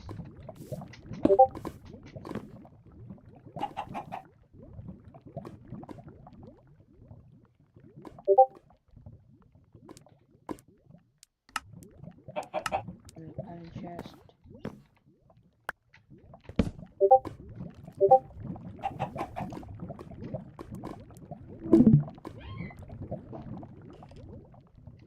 Please suck. Old house. Oh.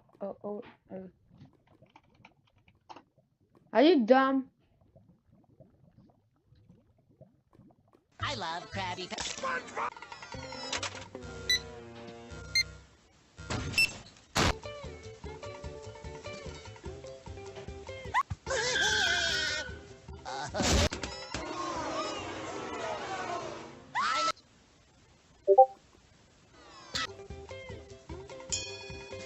Why?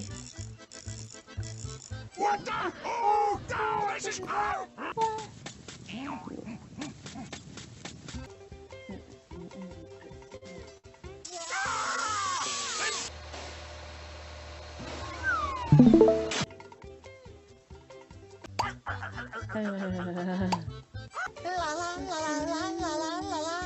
is SpongeBob! Oh, fuck it.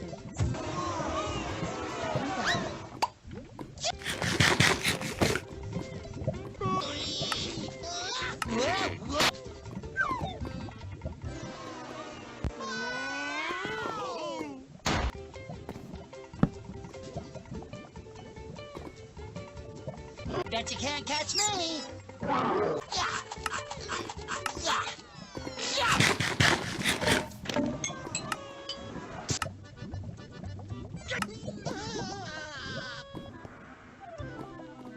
Happy birthday! Thank you. Chicken.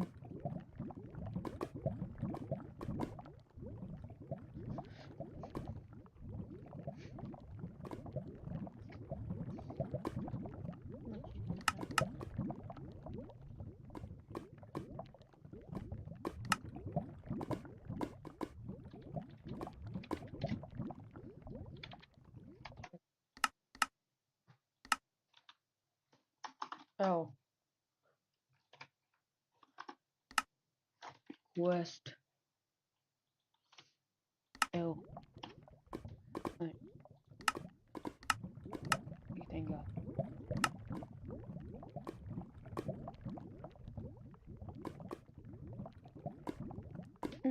Yeah, it's really good, but it's expensive as fuck.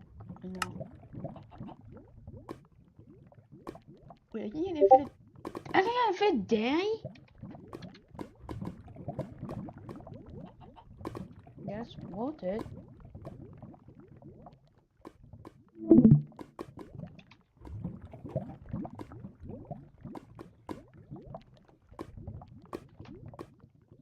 What's I gotta do?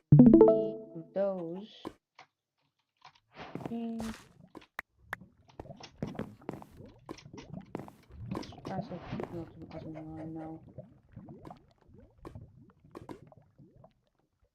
Cool.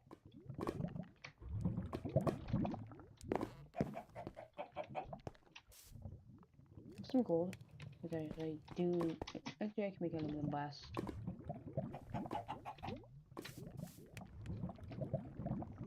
This spells way faster.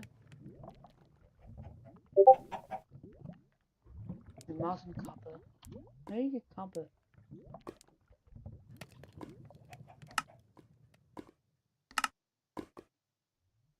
I need so much aluminum.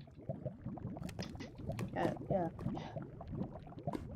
Okay, how much do I have right now? I need like 2. For one mess. No. Right. Makes 2 things. Alright, now that I have a plate cast. Just crazy.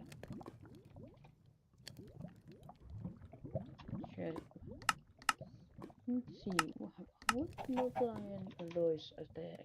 Steel from liquefied coal. Nickel makes invar. Next time. Pig iron key. Invar. I don't even have nickel. I can make aluminite. Make it cool stuff. Let's see. All I want is a single bucket. Let's melt some iron.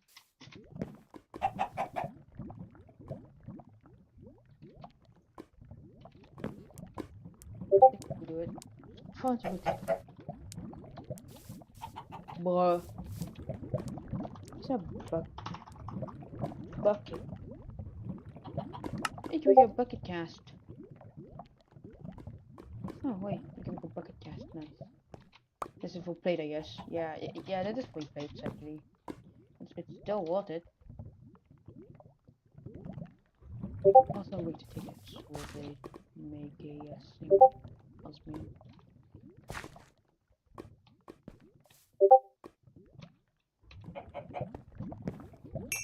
Now I can prepare my bale tool.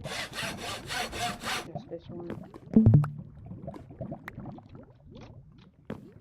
Is stone bucket, so I need some stone. Did I not buy any stone? Check.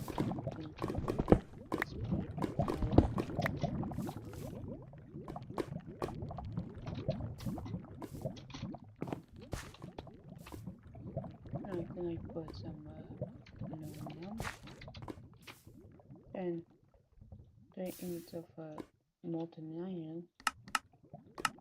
That's the same. Yeah, 2 units.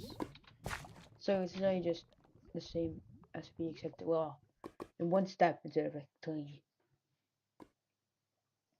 There we go, this is a bucket. You got a bucket.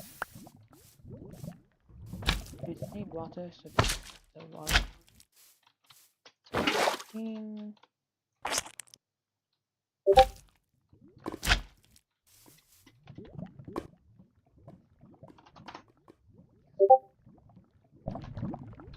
SPC died. Alright, so if it's before I can just jump. I know I have 2 things. Iron spotted. Any iron ore. Yeah, 20 seconds. Too lazy to do a good man.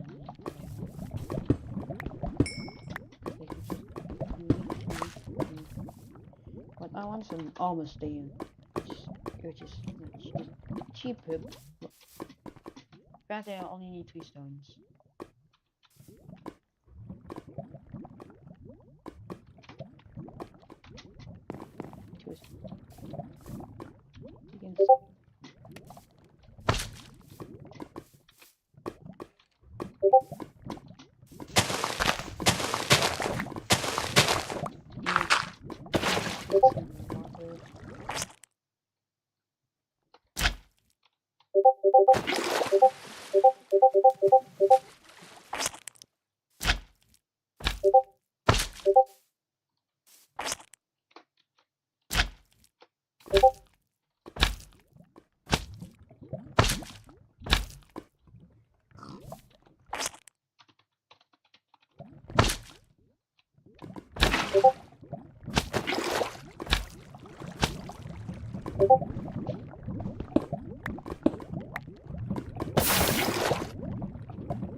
Single.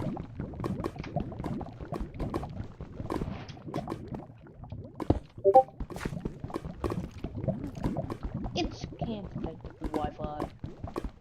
Okay.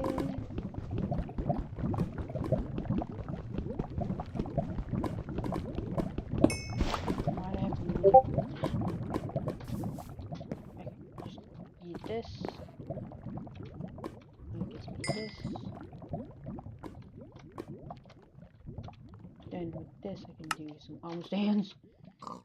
Which can animate this fucking thing. I just want to pay because what it has to do is what the fuck?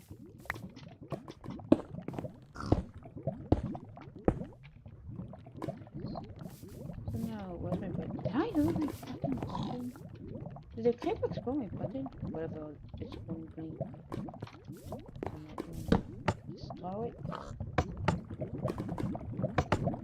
Right, yeah, I need more. Actually, one extra. So now, I just do a level and just spam it. Yeah, just level spam. Alright, so I need one Kubel. Hey, wait, hey, that's some special looking cobble. And I forgot EX key X.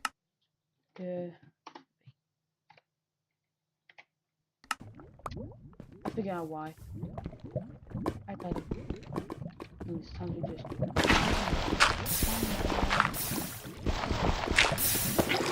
think it's good. But now I need this.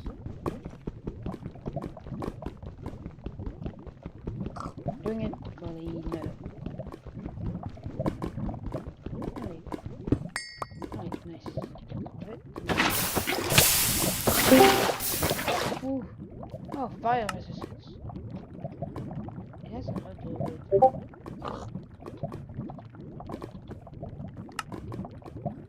Okay, you can save it from 16 to 100.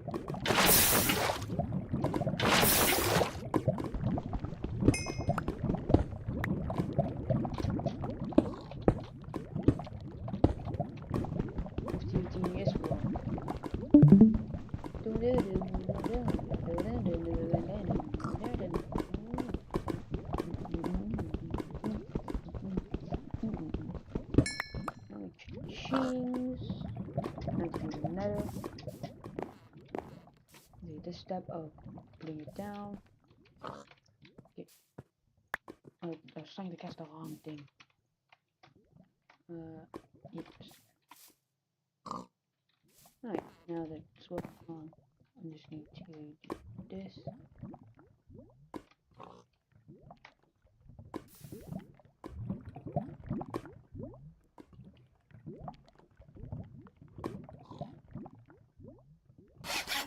Alright, just straight up osmium. Osmium.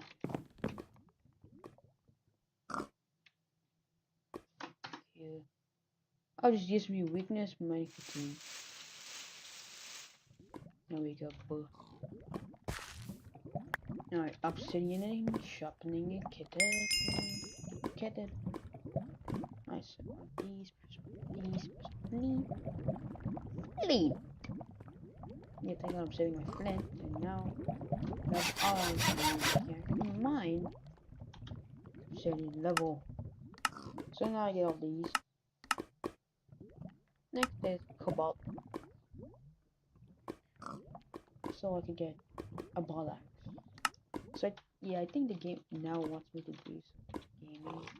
So yeah.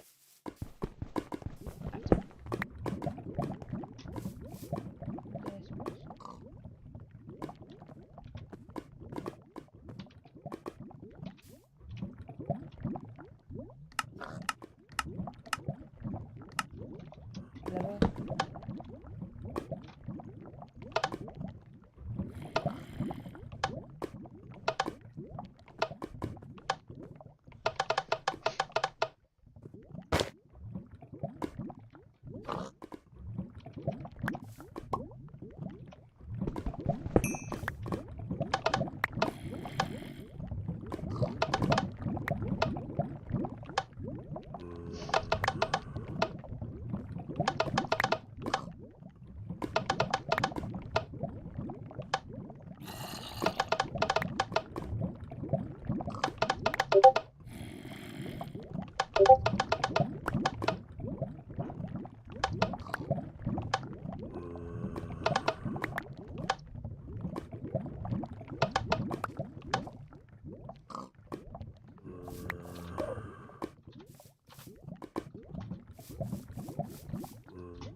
Max proteins.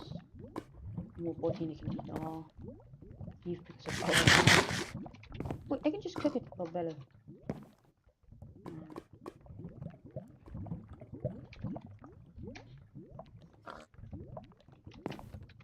Nice.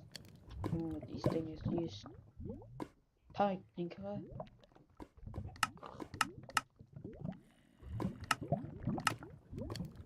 Salt abundance.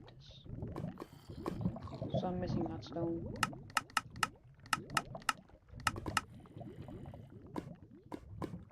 Back once is using this as a bee, which I have.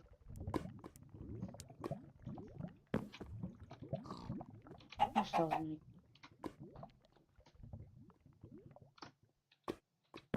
Right, here we got more dates. Alright, I'm missing. Let's do it. Boots.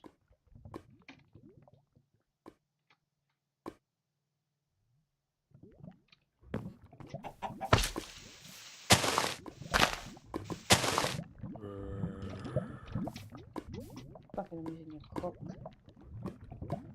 It's cheap and expensive as fuck. For apples. Anyways, I think I have limited all this. I have 3 of them maxed out, so I still have 1 resistance.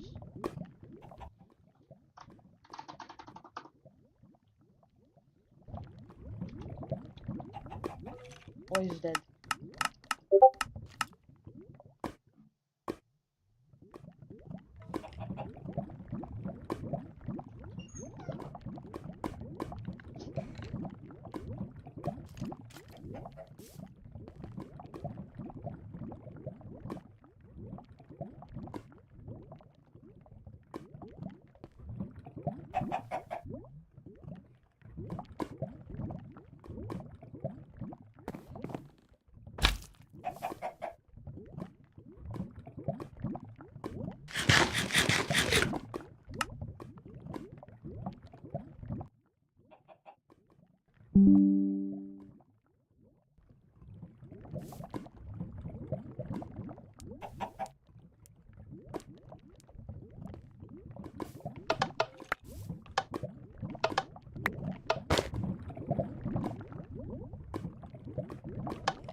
Cheap versus expensive.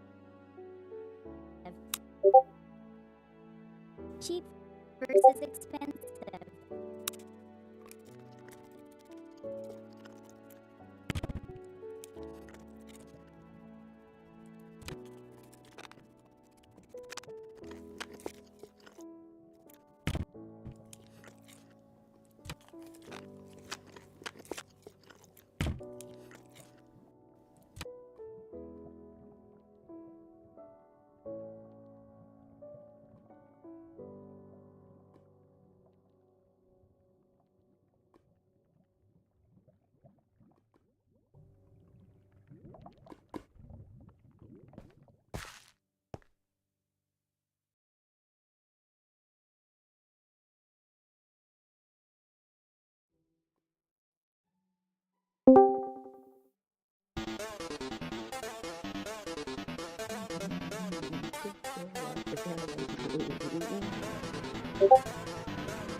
attack.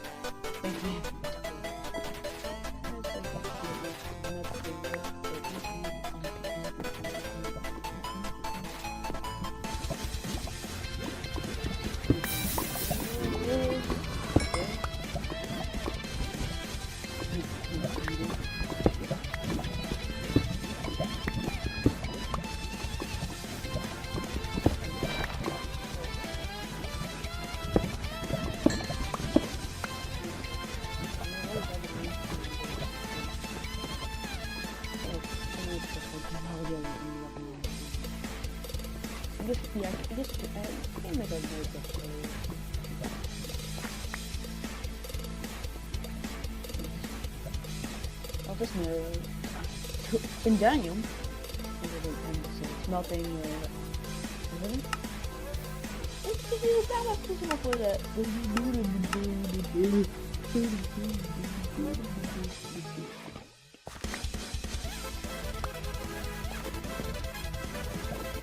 Parent.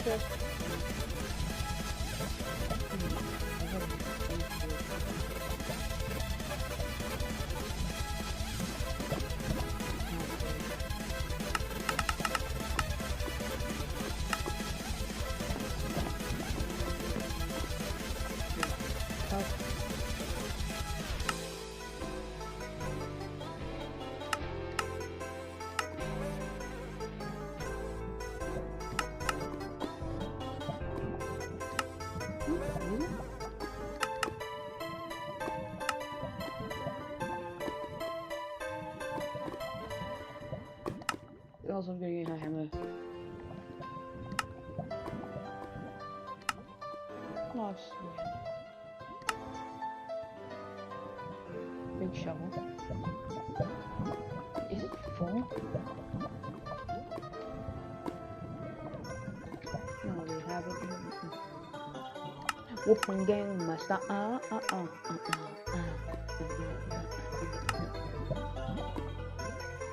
fetching. Head. Fast bandit.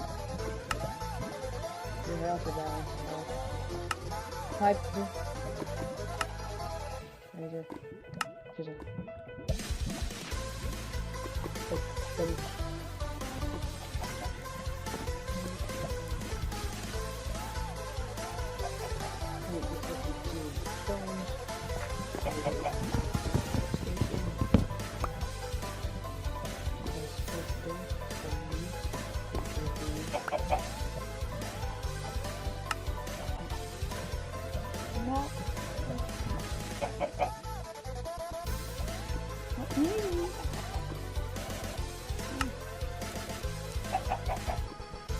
Closer as a bad metal. Let's that's some poem saying. Is that fucking how this thing?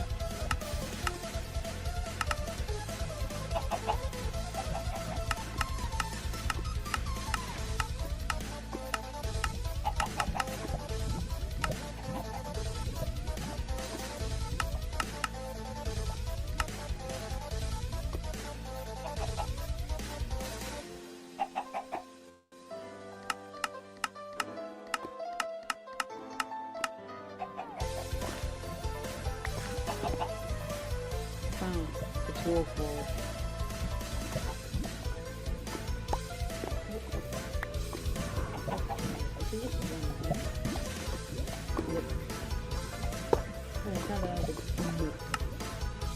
And I need tough. Nice blade. Leave it.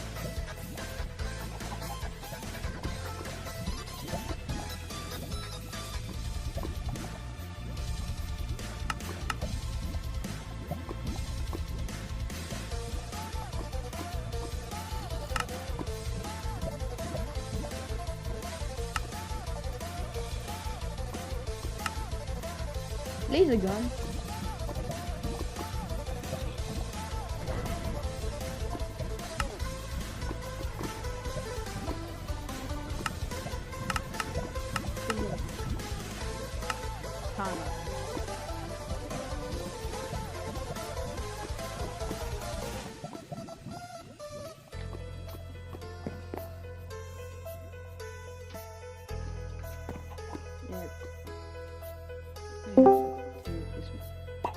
coin is back.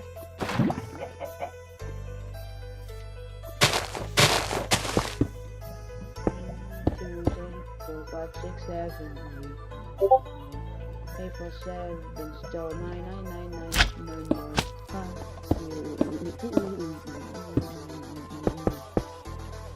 Ah, the nether's healed.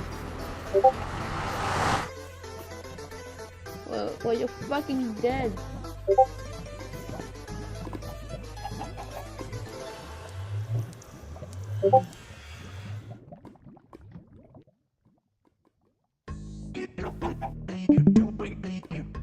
Crack.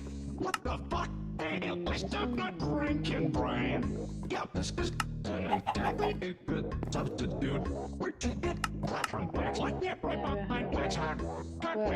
There's no point. That's how fun it's doing. Crack is not the way it's not cranking. Get to the heart of why you feel one need to break. In the first place, not careful. Back it up to this. I want it to see how. Right, good. Maybe this is what I check on. Oh my god. Oh my god. Gee. Wait a minute. Gold TV smells a bit. How? What? Anyway. Silver. I don't have silver now. Okay, thank God I don't have silver. Okay, so I can just stay. So I'm going to upgrade my pickaxe from this to big. Also, yeah. I'm actually doing some gaming.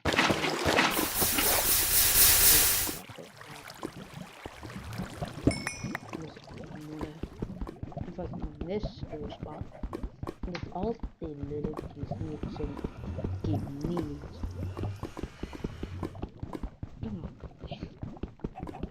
like a lot of stuff.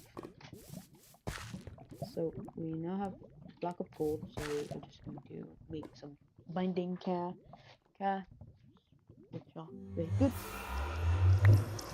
Because I unlocked my tool board. I don't know where you're supposed to have the tool board.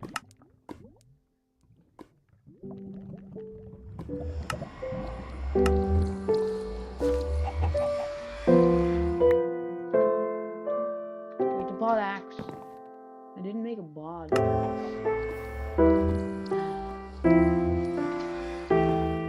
This is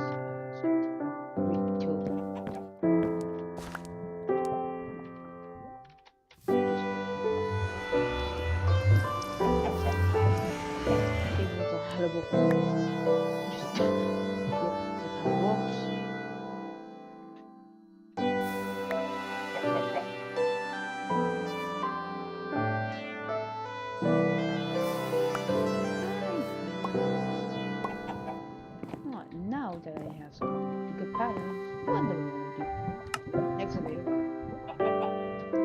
Guess I'll start with the katana. So one, and after that you need a tough rod. I need a good rod. This one, pattern. Fucking damn it.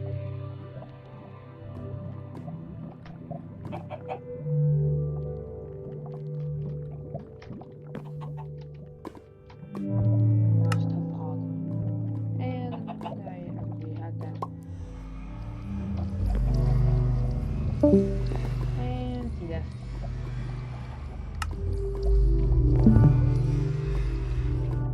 And then I'm gonna set a use Ghost Monsters.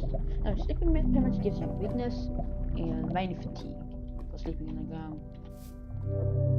Just short, thankfully, and not 15 years long.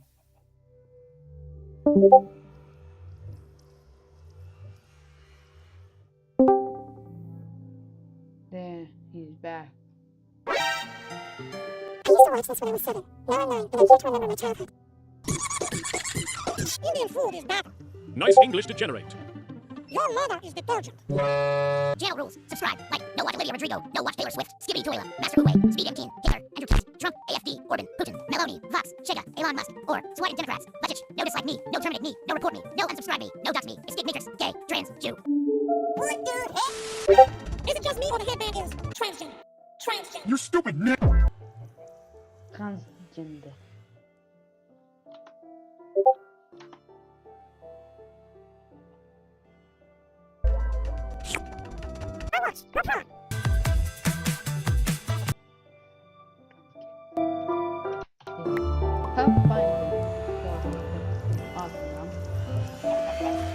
So I need one of these, which is nine.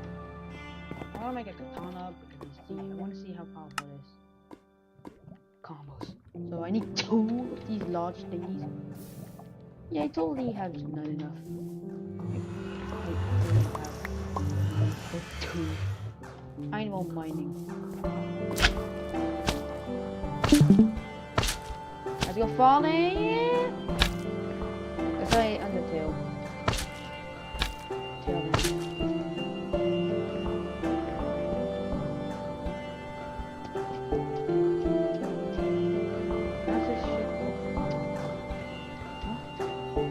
Oh, free X-ray!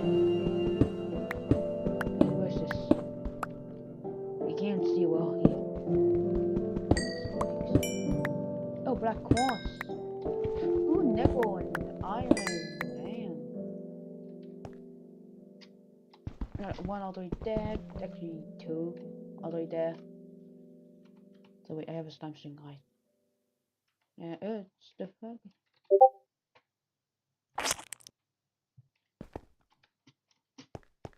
Let's click there.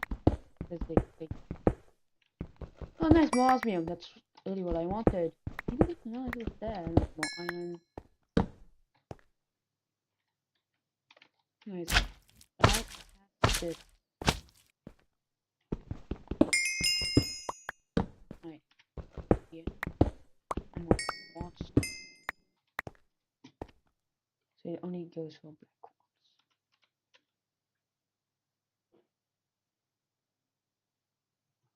Divining. Okay, yeah, that's a lot. Redstone. Vanilla. Soda quartz. Platinum. Oh, damn! Damn. That's a lot. So I only use a black quartz because I'm poor. That's the only one I collect here for because I need a lot of spider eyes. So I need to make a good mob farm. Actually, I'm diamond. Nice. Status. Right. Ching. Now, my plan. Don't worry, I got it in the pearl. In this pearl. And yes, the fucking to make this I need teeth. I need castings to get prosperity shard ore. I can mine. And other fucking words. Nice. So divining rod is pretty good. They're infinite and they give infinity. They're pretty much they're pretty much hacking tools. They'll glow when they find one. Now place it. Yeah, yeah. Look, it's so small. It's even the difference between placed. One osmium blade. Guess I can do some tough binding odd. Right? Yeah. Yes, I think I have more osmium to put. So I can waste. I need one more. So how much I need to wait. Take the from it because something important. Outside, I found out about the binding rods. These give you literally X-ray hacks for the ore. So if I look, there's like coal, there's like the shit ones, then there's like, then it goes to modded as I of this. How much goes for every ore? Then you can add even more black water.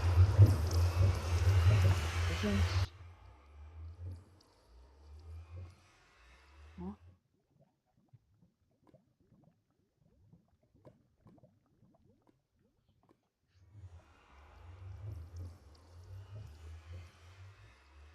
Peter, what the fuck are you doing? Yeah, comment otherwise good. It gives you every level of play. Even redstone. Which is, I don't know how the fuck I get it. See, let's have something like this. But trading, duping, pulverizing, and block, stone, and an orchid. Red orchid spawn very far. You give a red orchid seed, and you give some redstone. Alright, so I'm going to do this. Get some woods. Then all this into sticks. Make this. And I need spider eyes. How do I get infinity out of spider eyes? Cooking eye bulbs. Okay, so the nether has eye bulbs, which give stuff. Like spiders have like so I'm going to do some gaming.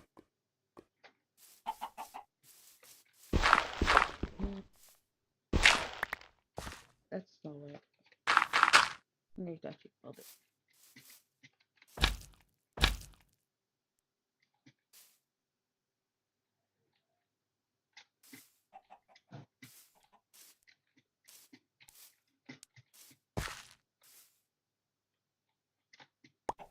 Okay, so we can build a spawning thing to just spawn so that I can have a lot of spiders. Now it'll be spider only. Where the fuck is this compressed bacon? Bacon! Oh! Okay.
Oh, just dog.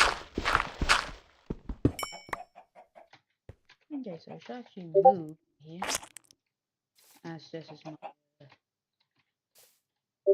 food. I'm going to get food. I didn't jump, I don't know how to jump off.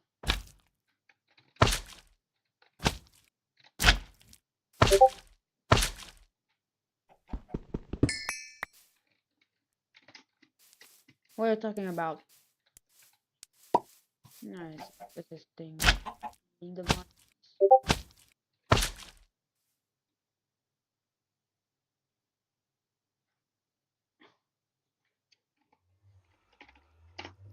Roadhouse, roadhouse.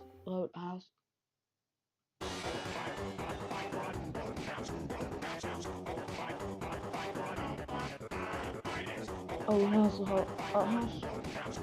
My house, my house, my house.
Aluminum. I didn't expect that. Dice roll. And dangle.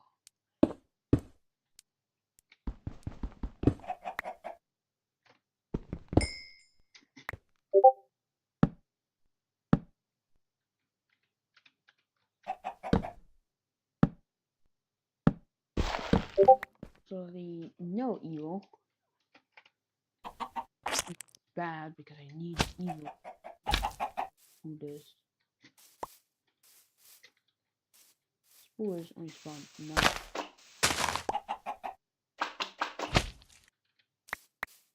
If they have their own bee, artificial hive.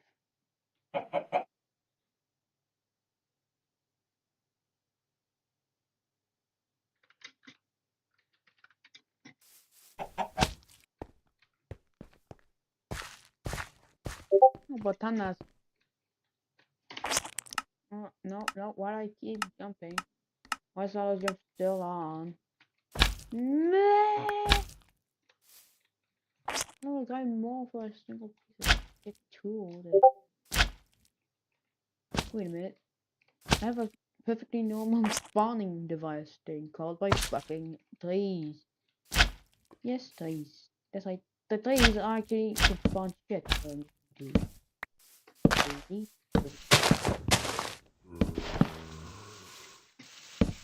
No, wait.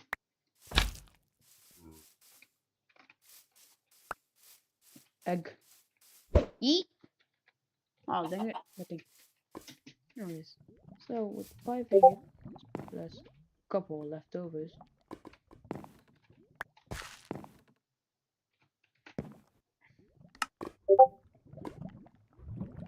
Cleave.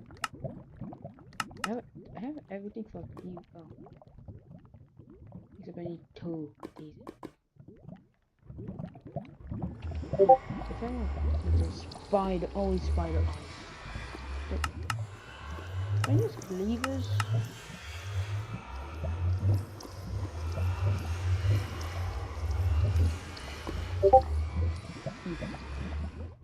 I'm going even mode.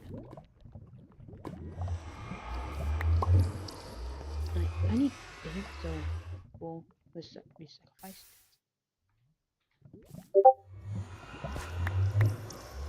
I'm doing another large board. So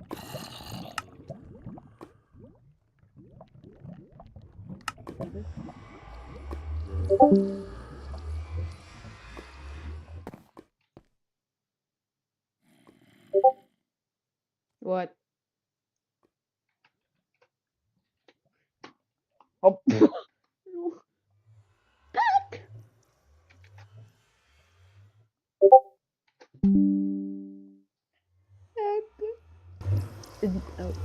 Roadhouse, roadhouse, roadhouse,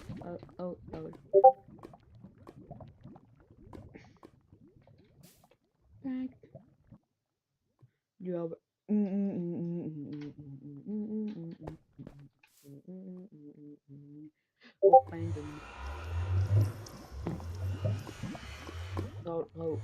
Roadhouse,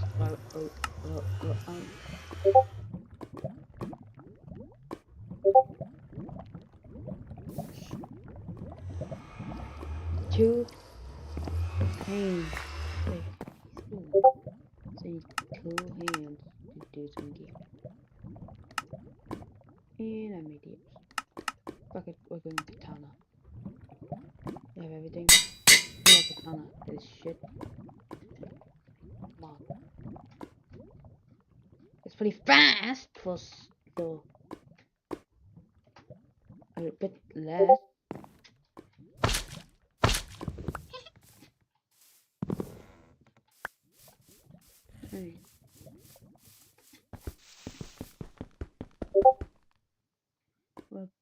good attack speed, very good damage.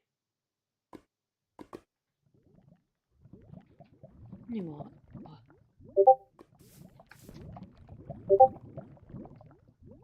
I need a tough hog. Is in there? Starts again. So I'm gonna make a cleaver. So I need two. So I need two logs. Tough, get two of them. Two of those, so I have only one.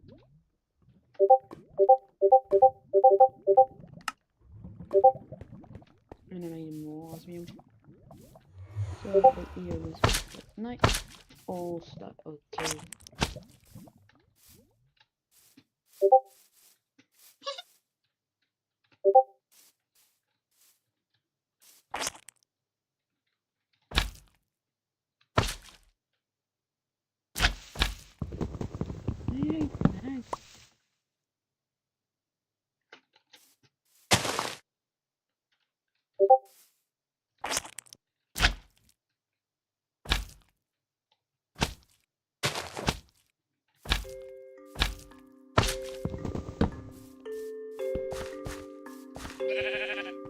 Up and sheep.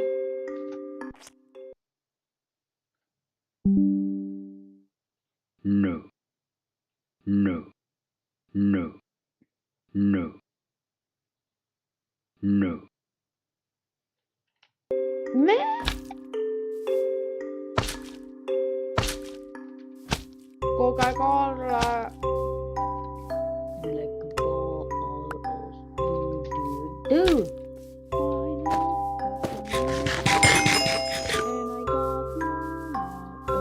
Heart. Oh yeah, I get one heart. Yep, I get one fucking heart.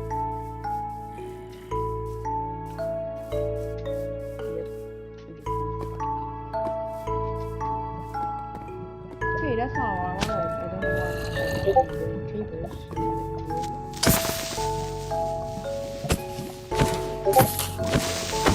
Oh, so good. He just two-shot creepers! Yeah, it's worth it. So I just have to move out and like move back in. I got like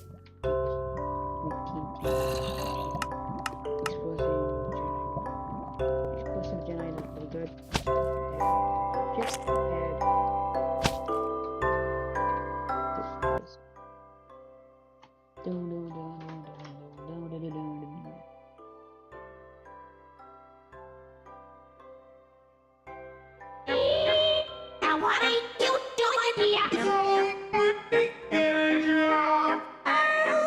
Whatever it was, will serve you.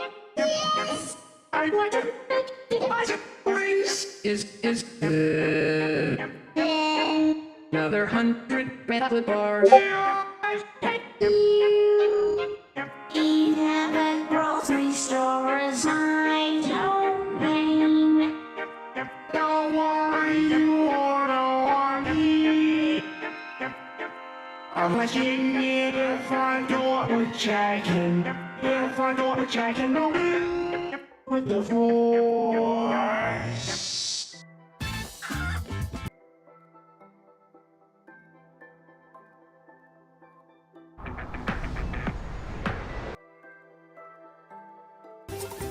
I can fly.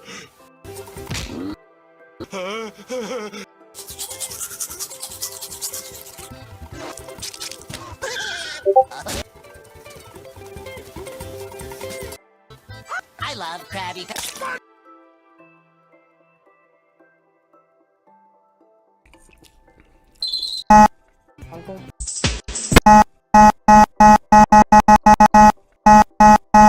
That puzzle done.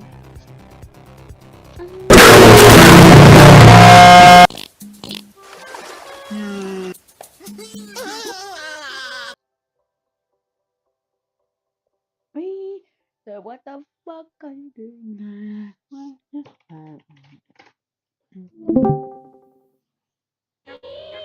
Now what are you doing here?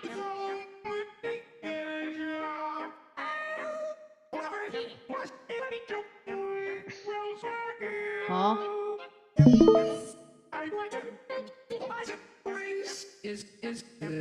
Wow, shit game. Once.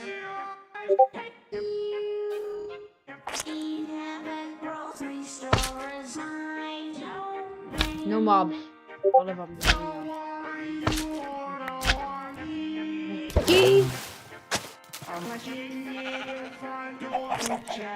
What? That's not a game! It's a one-to-one fucking copy of the game. Is it fun using...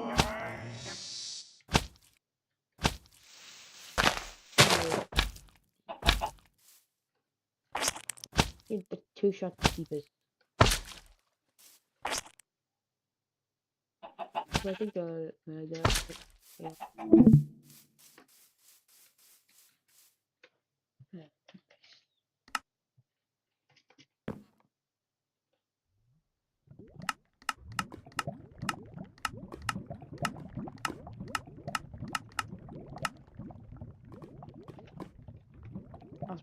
That's me cook.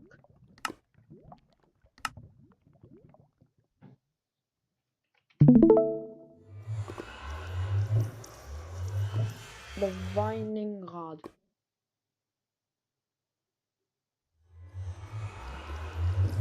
Oh, dang it.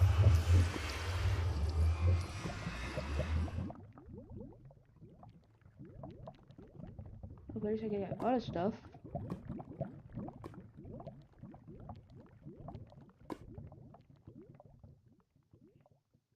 Yes, I think that's so. I guess you find two witches. One witches.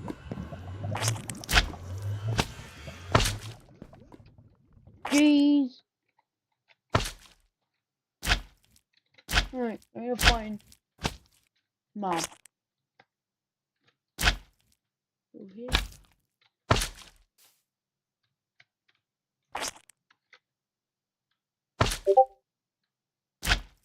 Oh no, dang it.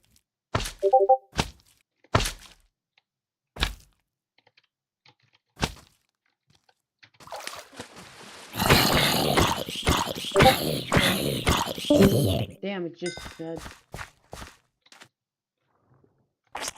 My base is filled with monsters.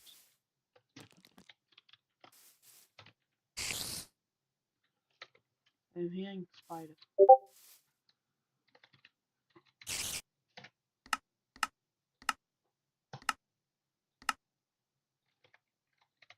I don't have to. Oh,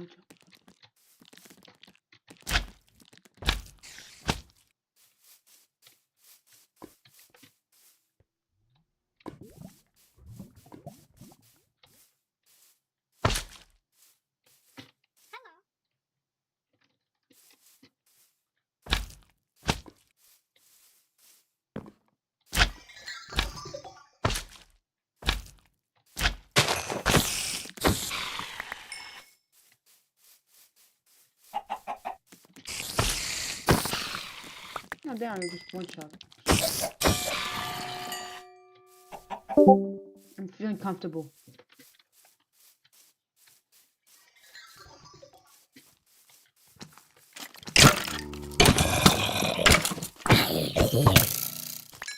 What? Wait, what the? I got nano suit armor, bro. Oh, buddy. It's like day 13 in this mod pack. And I got nano suit armor, which is even more expensive because you need to get these. Yes, 0FU, but good armor piece. Oh, this is my armor. Oh yeah, keep a bit. A little more. Yes, sir. There's baby. Oh yeah, this fucking works.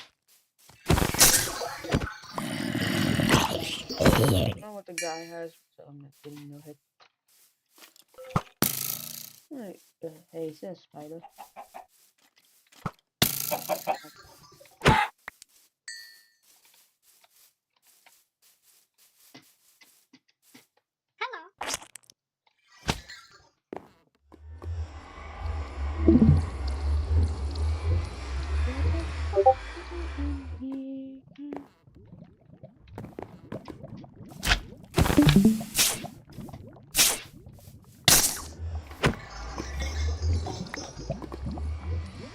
Disgusting. Potato? Potato? Potato?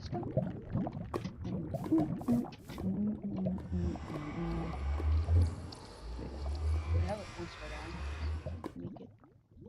Make some divining rods. No breath rods. Lead. Green.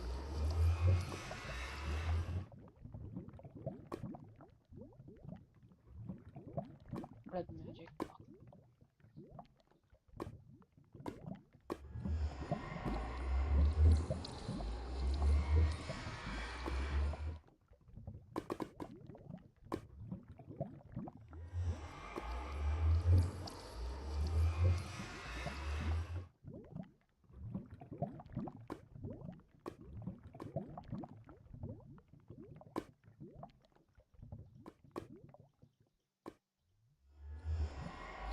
But infinite nickel.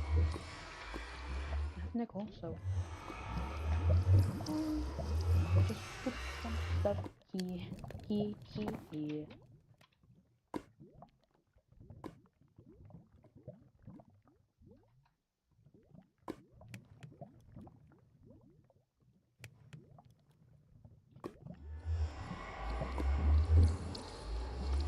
What, infinite cobalt?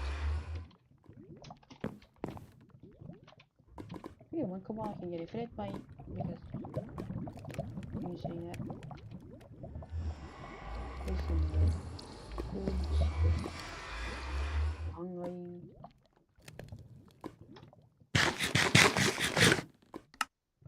So put him down. There's a zombie brain I can eat, I know.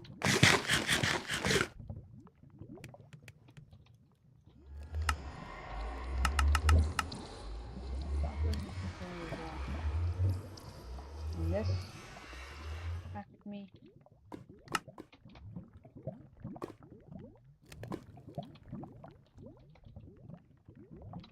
And some chicken for some other stuff.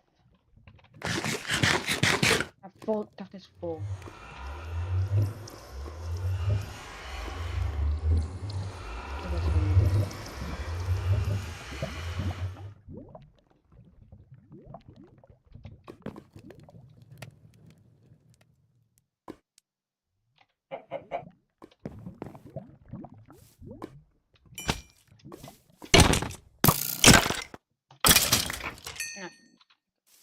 I don't know how the hell I got this nanoscale armor.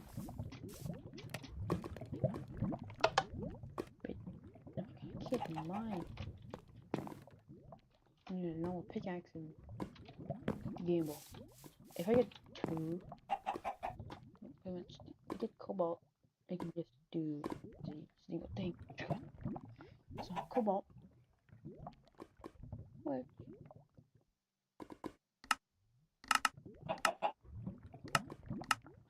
And use it.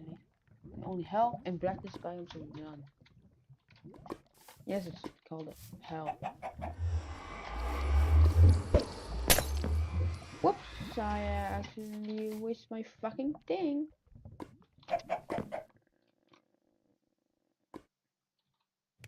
Killing myself with full HP. Max shit. Punk. So what the fuck are you doing?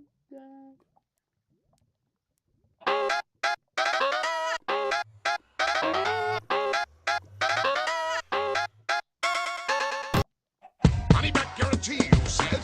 Money back guarantee, you said. Money back guarantee, you said. I'm Dr. Robot, I've got what I want. Money back guarantee, you said. Money back guarantee, you said.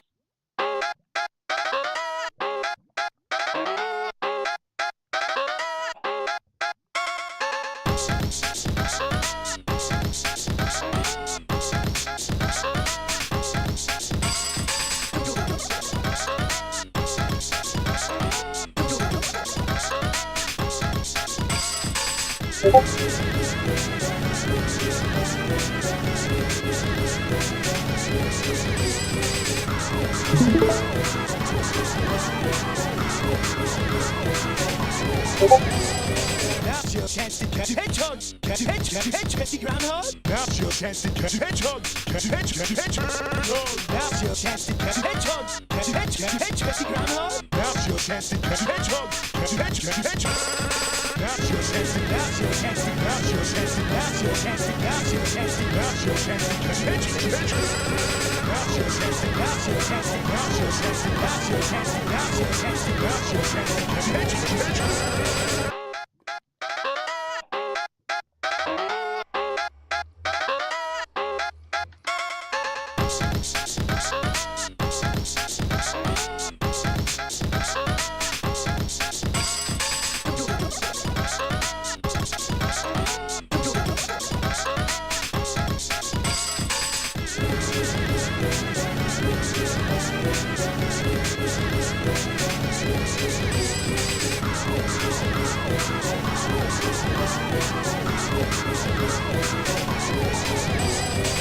Money back guarantee, you said.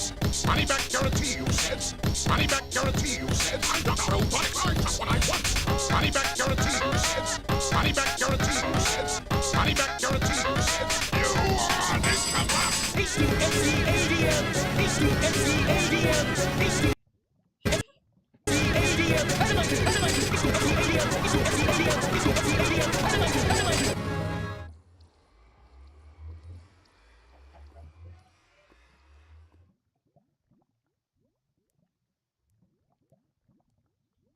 For 30 minutes.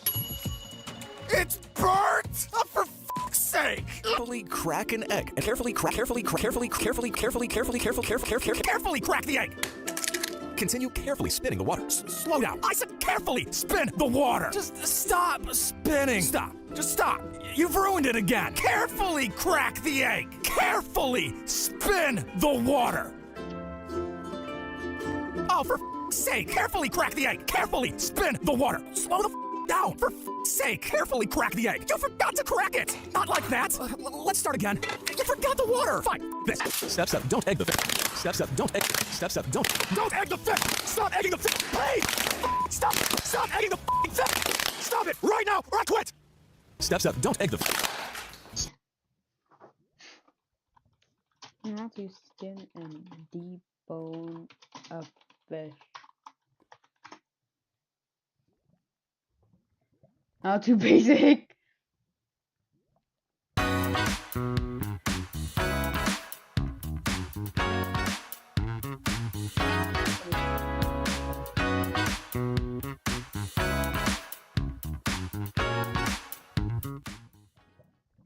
How to skin and debone a fish. You don't have to be a fully trained sushi chef to know how to skin and debone a fish. It's incredibly easy. Anyone can do it with ease. Step 1, sharpen your knife. Ensure the knife is as sharp as possible. This will make skinning the fish a lot easier. Step 2, cook the fish. Step 3, skin the fish. Step 4, debone the fish. Step 5, skin the fish. Step 6, debone the fish. Step 7, don't egg the fish. Step 7, don't egg. Step 7, don't egg the fish. Stop egging the fish. Please. Stop egging the fish. Stop it right now or I quit. Step 7, don't egg the fish. Step 7, egg the fish. Step 8, skin the fish. Step 9, debone the fish. Step 10, bail in the fish. Place down the blade. Place down the blade. Place down the plastic blade. Perfect. The fish has been skinned, deboned and put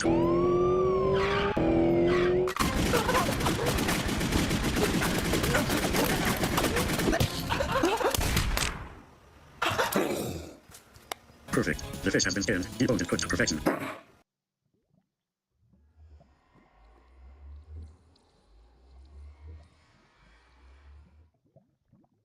Step 7, egg the fish. Dunk the bread. Carefully. Don't do that. Dunk the bread. Carefully. Stop. Dunk the bread. Carefully. Stop it. Dunk the bread. Carefully. Stop it. Dunk the bread. Carefully. Please. Stop. Dunk the bread. Carefully. Place it. Please. Dunk the bread. I'm so sick of this. Dunk the bread. Dunk the bread. Dunk. If you do it again, I quit. Take a slice of bread and dunk it into the egg mixture. Now take the bread and carefully place it onto the hot skillet. Go f yourself. Add butter. Wait for the butter to melt. Take a slice of bread and dunk it into the egg mixture. Now take the bread and throw it as hard as you can onto the hot skillet. What the f is that? This tastes like sh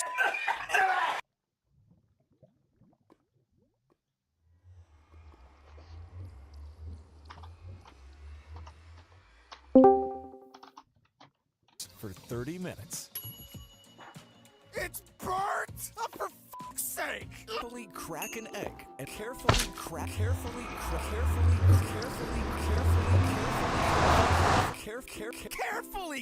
the egg. Continue carefully spinning the water. Slow down. I said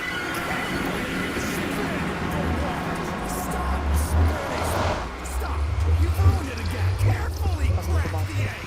Carefully spin the water. Give me the net. Oh, for sake! Carefully crack the egg. Carefully spin the water.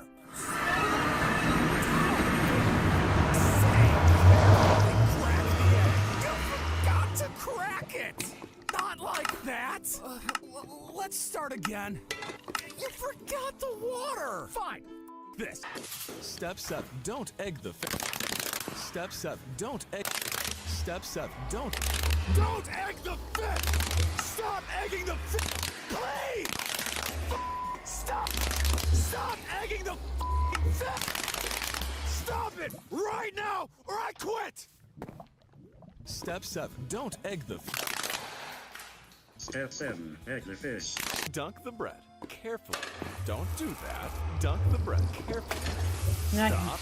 Dunk the bread. Carefully. Stop it. Dunk the bread. Carefully.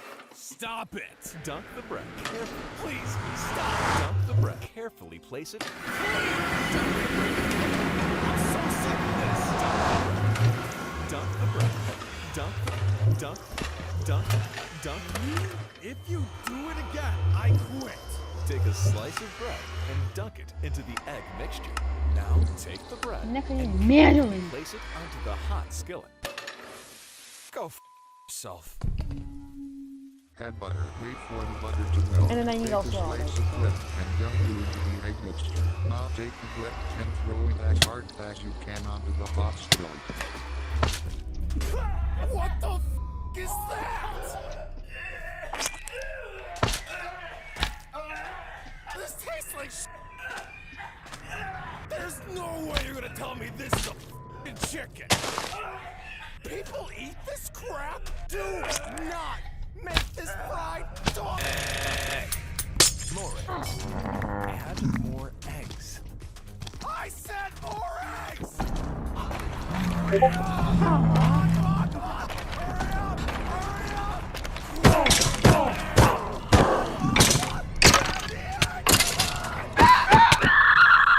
Zone is 2. Sehr inkubat. Is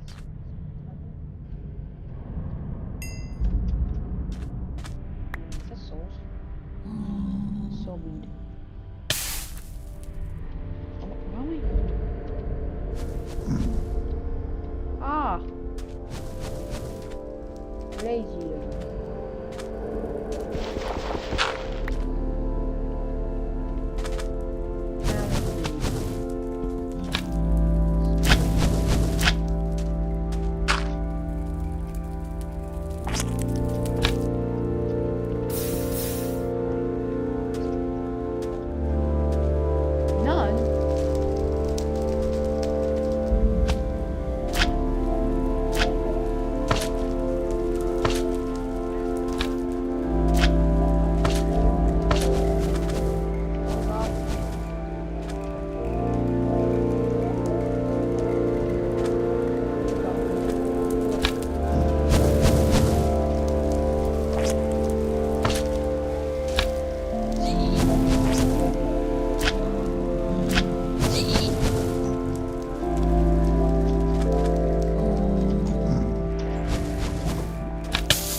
Yes, then.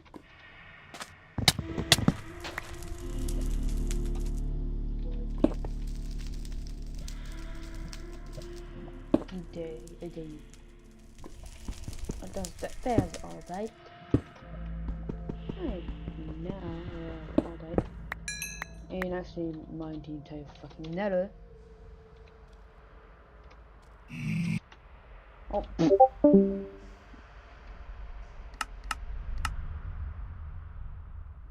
We even get a second one? I was just going to manually. Wait, can I manually? Wait.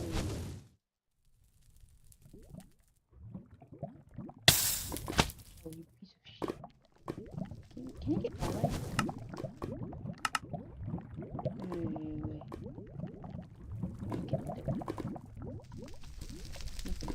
Wait. What? Yeah, that's not true.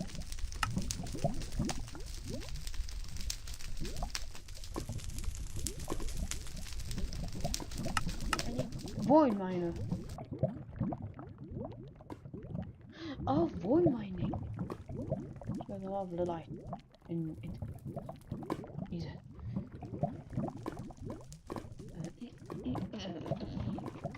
As you do.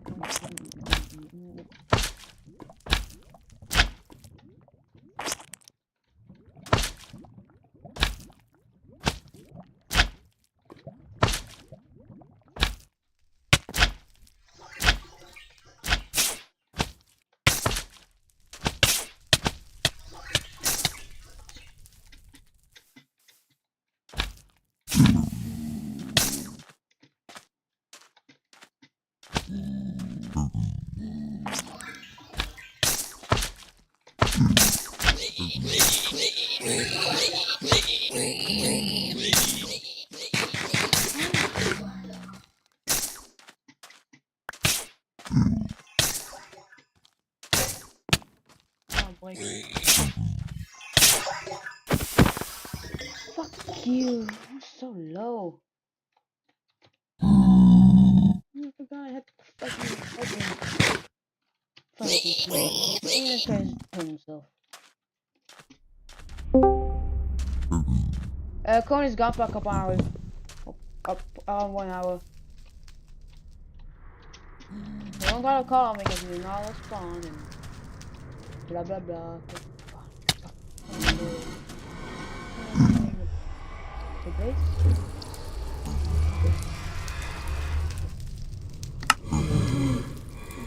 Like here. So,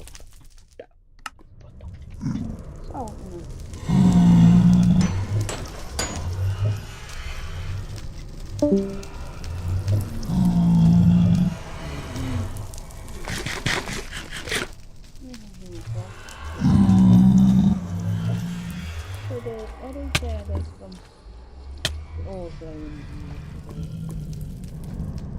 which abilities do I want to go there? Maybe because there's rules in here. So the south is most soul sand.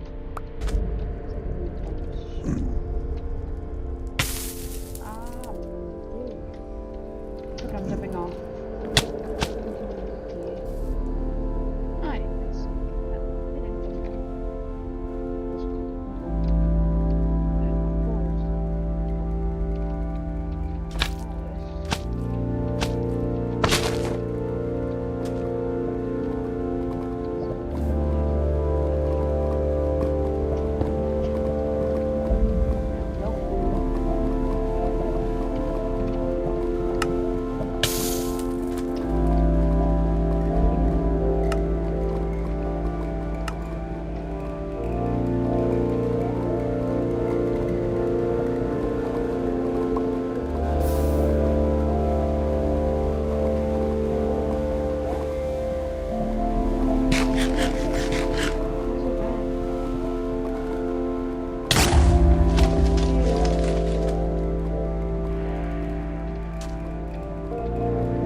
back.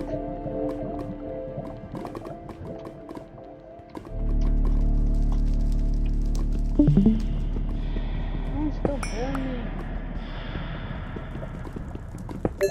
Fucking wall will die.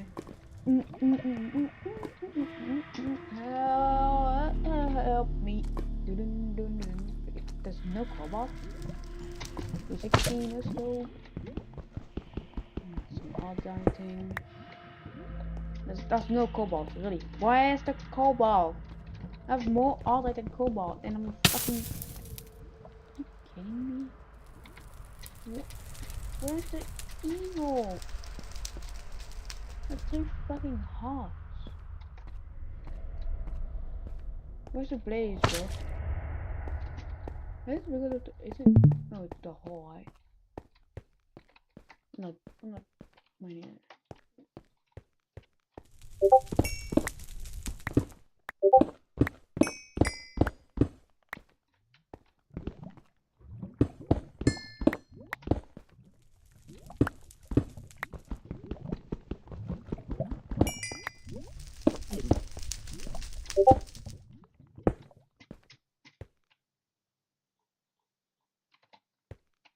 Mm, 10 and 2 cobalts. What if it spawn? Was it Y70? What if it doesn't spawn? Okay.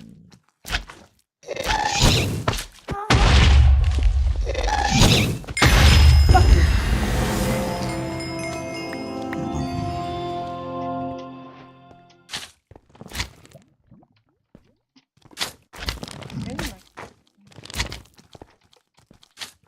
What? I got it in the dome.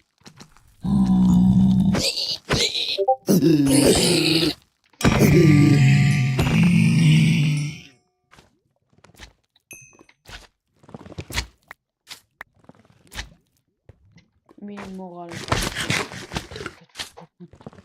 another boy.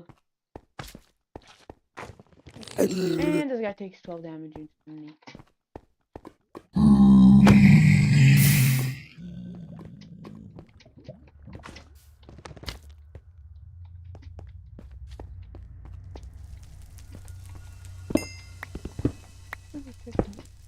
So what?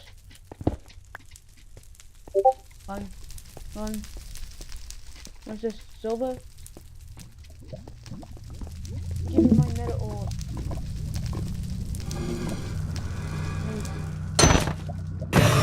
Die. Oh, penguin.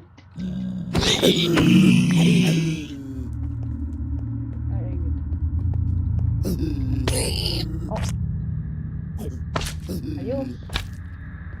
Wait, I got firewalls.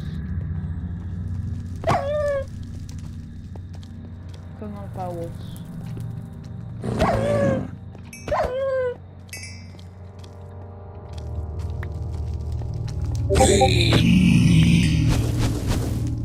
Again, another blaze.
for 30 minutes. There's no way you're gonna tell me this is a f***ing chicken! People eat this crap? Do not make this my Bullets. Add more eggs. I said more eggs! Hurry up! Hurry up! Hurry up! Quickly! Add the egg, come on! Continue carefully spinning the water. Slow down. I said carefully spin the water. Just stop spinning. Stop. Just stop. You've ruined it again. Carefully crack the egg. Carefully spin the water. Here is a picture of Donald Trump because the economy is in shambles because of him, and it's Joe Biden's fault and Kamala Harris's fault. Here's a picture of Israel because Israel and Palestine are doing stuff. They're in a bad space right now. How's it going, guys? Today we're going to be talking about the economy because the economy is a very serious subject. I love using keywords like the economy and how taxes are very high right now. Don't taxes just piss you off? Tax write-off. I'm getting a tax write-off on my G-Wagon. Tax write-off. Let's just type in Trump. Let's see what keywords I can say here out loud, just for no reason whatsoever. National Guard arrives in D.C. as mayors warn of Trump power grab. Trump threatens Fed Chair Powell with a major lawsuit, demands interest rate cut. That sounds serious. That sounds like something only an adult would be interested in, which is why you're watching this video. Trump's BLS anomaly suggests suspending job reports. That sounds so serious, bro. No one under the age of 18 would care about that. Oh yeah, and only because adults watch this kind of content, I swear a fucking lot, like so fucking much. Thanks so fucking much for watching this channel. Bye. Boom. Step 7. Don't egg the... Roblox might just be cooked from the losing billions of dollars to countries banning it and like suing it and literal government officials getting involved and all those and a whole bunch. Not this case, I'm not here to promote myself, I'm here. Please, stop! Dunk the bread. Carefully place it. Please! Dunk the bread. I'm so sick of this! Dunk the bread. Dunk the bread. Dunk. If you do it again, I quit. Take a slice of bread and dunk it into the egg mixture. Now, take the bread and carefully place it onto the hot skillet. Iron outright. This is not. Go f yourself. Where iron. What? It hurts. Get down. Get down. You'll be feasting on this. Yeah, eat up. Oh, you're hungry. Oh, you're hungry. Someone's hungry. Dude, run, my son. Run. Son. Oh, he's safe. He's perfectly safe. Thank God. He's magical knowledge of like attack patterns. Made him into a big gas. Hey, man. How you doing, Hey, big guy. How do you the harness? Wow, it's an expensive crap in this. I don't think I can ever manage to make that. Oh, man. Oh, my God. Come on. Come back. Yeah, good. I stand on it. I can't stand on it too long. Yeah, my son. Wow. This is, well, I can stand on it. There's no way. There's absolutely no way. He's here.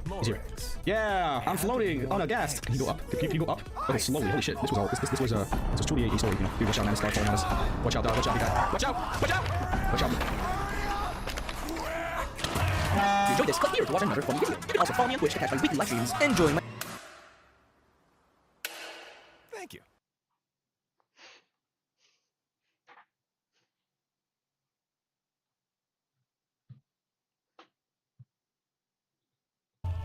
Watch out. If you enjoyed this, click here to watch another funny video. Fuck off. It's more Putiro Grezzo? No, it's something else. It's Rosite Grezzo. Okay, I'll make some Putiro. Yep, I'm Putiring it. Sure, Putiro Grezzo. Dude, I'm underground. Fuck off. I'm underground. Okay, the game is significantly laggier now. That's cool. That's awesome. Okay, actually, my idea was to get iron from this, right? So we're gonna get iron.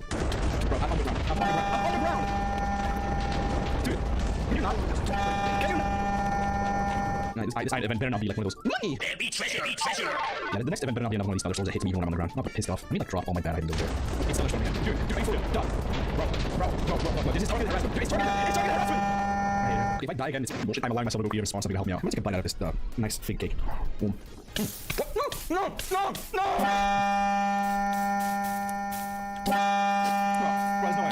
there's no way. Dude, there's no way! Some bullshit. How many times did I die? 4 times. I'm allowing myself to spawn 4 items. A banana. What the f? I don't know. I'm good. Wait, I'll get another pack, alright. That's 1. Joe Biden spawn egg. Should we get the Joe Biden? No, let me get the Obama spawn egg instead, yeah. Let me get anti-magnet, alright? That's probably useful. There's not much else. Throw a barrel rifle. Sure, give me the gun and the ammunition for the gun, and that's it. Oh wow, I have a gun. Cool. Right, I have to have the magnet now. I don't know what the magnet does. Oh, you right click and teleport stuff around you. That's cool. Okay. Can I just suck him? Oh wow, I can. Wow. Gun. That's so cool. I like it. Thank you. Oh wow, this deals a lot of damage. Oh no, not the twister. No! Wait, boat. Oh, I can't boat. Wait, boat. What am I doing? Get out! invite you here. This is my domain. Alright, let's go. No, I'm staying away from the twister. No, away from the twister. Away from the twister. Away! Oh my god, dude, get me out of it. Okay, fuck the twister. Use the Obama spawn. Oh, this is your former President Barack Obama. Oh, wow, this really is Obama. Oh, Obama, do you have any other lines? Oh, this is your former President Barack Obama. Oh, wait, really is Obama. Oh, this is your former President Barack Obama. Obama, I would watch out for you. There's no way. Ah, the twister again, no! Obama, he called in that airstrike. I still need to make a bucket, right? Paxel's really fast. We're gonna end up getting iron real quick. Wait, watch this. Okay, this is not iron. This is not iron. This is not iron either. None of these are iron. Okay, what the fuck is that magnetic ore? No, I want iron. Where's the iron? Okay, fucking. Class on something. Yeah, wait, bro. I'm underground. I want you. Okay, we're in the scan area. I'm getting green ore. Because I love Greso. Okay, what is this? Someone's like, yeah, we need more ores to add nothing to the game. That's horrible. All these. Wow. Picone and prismite. Bloco and prismite. It's probably good. It's probably a good pickaxe, right? It's probably a really good pickaxe. You know. I lost all my progress. But you know what? I want the same description on it, and I'll tell all the others to me. What the fuck are the rest of these? Strawberries? Sure, strawberry. Sure. Ah, strawberry. Strawberry. Okay, there's villagers out there. You know what? You know what they sell? You know what they can sell? They can sell water buckets. Okay, it's actually fish buckets, but don't worry about it. Hello, gentlemen. Do you mind if I smoothly ride into your building and then just... Okay, it's tigers everywhere. Sure. TT rain. Oh, wouldn't it be a shame if I were to slide into this guy's house? Oh, no! Oh, no! Oh, what the fuck is going on? All I want is to go to the nether and make that gas thing, dude. I just want to make a gas thing. It keeps happening. Life is a constant loop. You know, it's also as much constant as death itself. Having tea and a nice little treat every once in a while. Oh, we're gonna attack me easily while eating my tea, right? Do you mind? Look, I'm gonna chill for a sec. He's trying to run and everything. Damn shit. You know what? You know what? I'm digging shit down. I hate it. I hate it. Right? I'm trying to dig shit down. Well, okay, what is this? Putino Greso? What the fuck? I guess it's raw. You have to cook it. Bro, do you mind? Do you mind? Alright, well, as long as... Do you mind? Fuck off. It's more Putiro Greso? No, it's something else. It's Rosite Greso. Okay, I'll make some Putiro. Yep, I'm Putiroing it. Sure, Putiro Greso. Dude, I'm underground. Fuck off. I'm underground. Okay, the game is significantly laggier now. That's cool. That's awesome.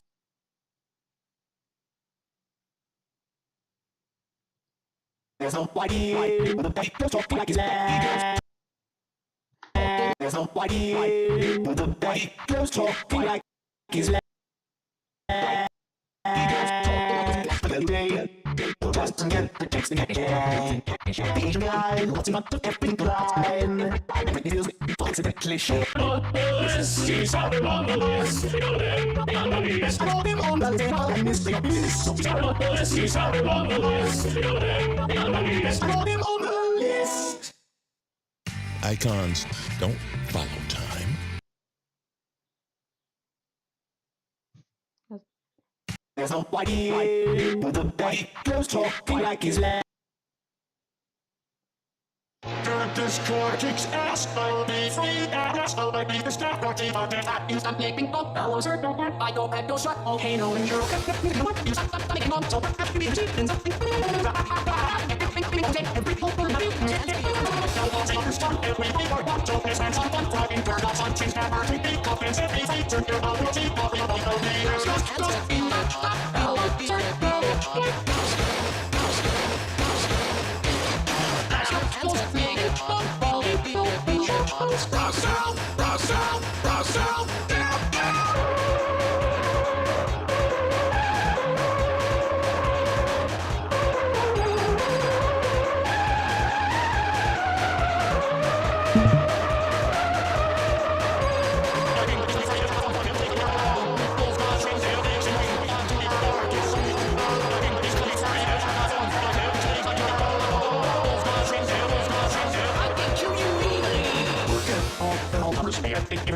How much is fucking on your I don't know I love you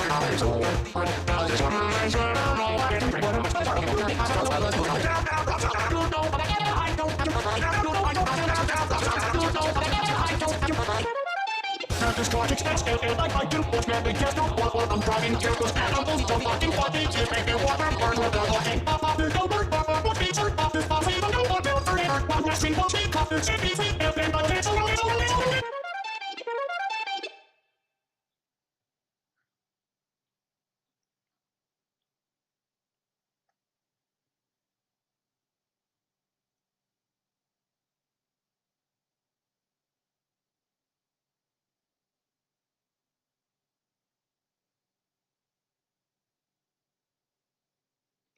I'm going to go A, F, K.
Dude, he does absolutely nothing. This gonna kick its ass. Dude, this car's ass!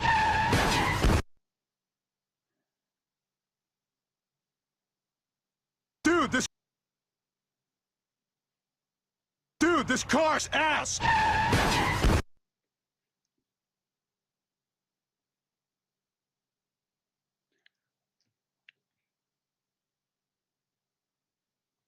The fog is coming. The fog is coming. Master Chief will kill you. Root beer. Foot lettuce. Halo is the best game. Roblox Forsaken is... What the fuck is that cat doing?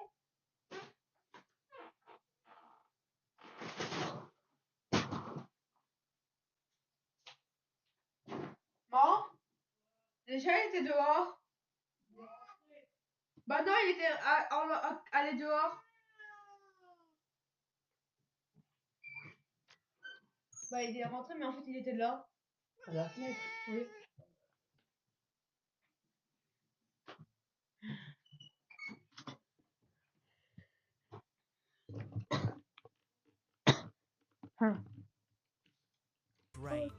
Strange. Praise the spawn is bad. The shadows are here. The fog is coming. The crack's heads will kill you and eat your flesh.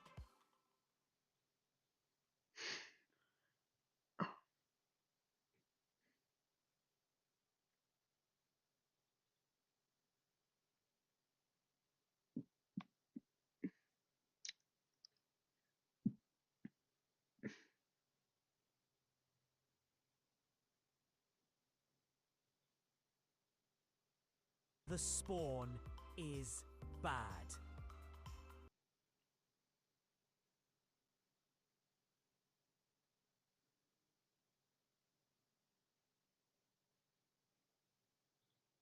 How is he walking without a cane? Is he on steroids? He is also gay. I think he's a little more than gay. Hi everyone, welcome back to MK. My name is Robin Nelson. Let's see what the hell these serious comments are actually about. And really advise for how serious or not we're really supposed to take this. I want to kill that guy who did this to her. I like to dominate women, but not like that. That goes too far, bro, right now. God damn it. Why didn't Joe arrest Peter from punching Chris? He was literally right there. Well, if you know anything about Joe, he's not great at his job. Also, I'm sorry, who the hell is Timmy Musket? I don't think that's the point. I think I could see from the get-go what kind of serious comments we're going to be getting here today. Is it all going to be people taking Family Guy too seriously?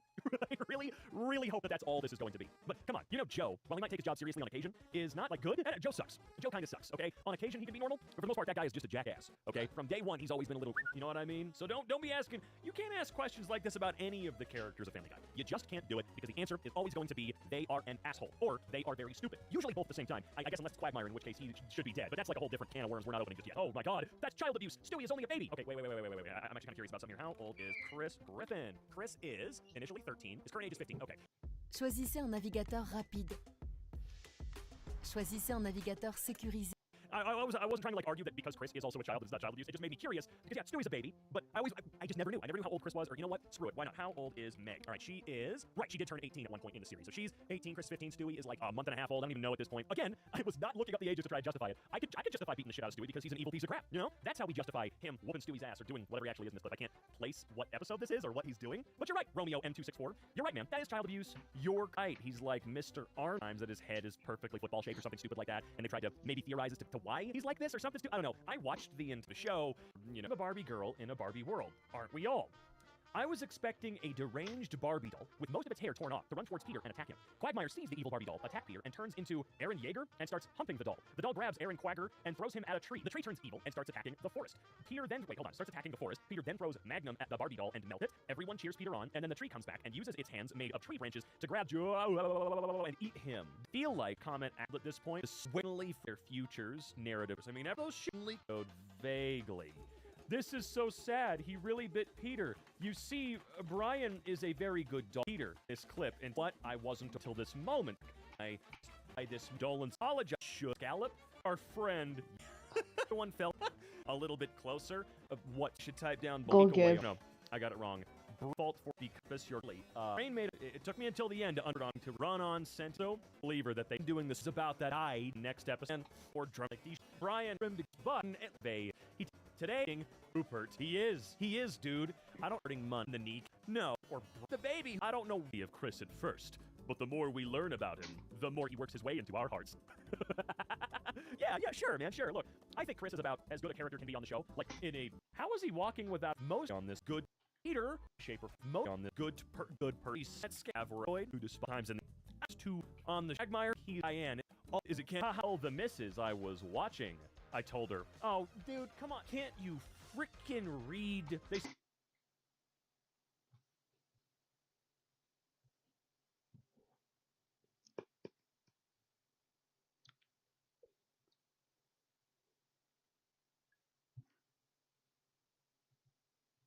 In the beginning, Gregorius T made GregTech for 1.2.5.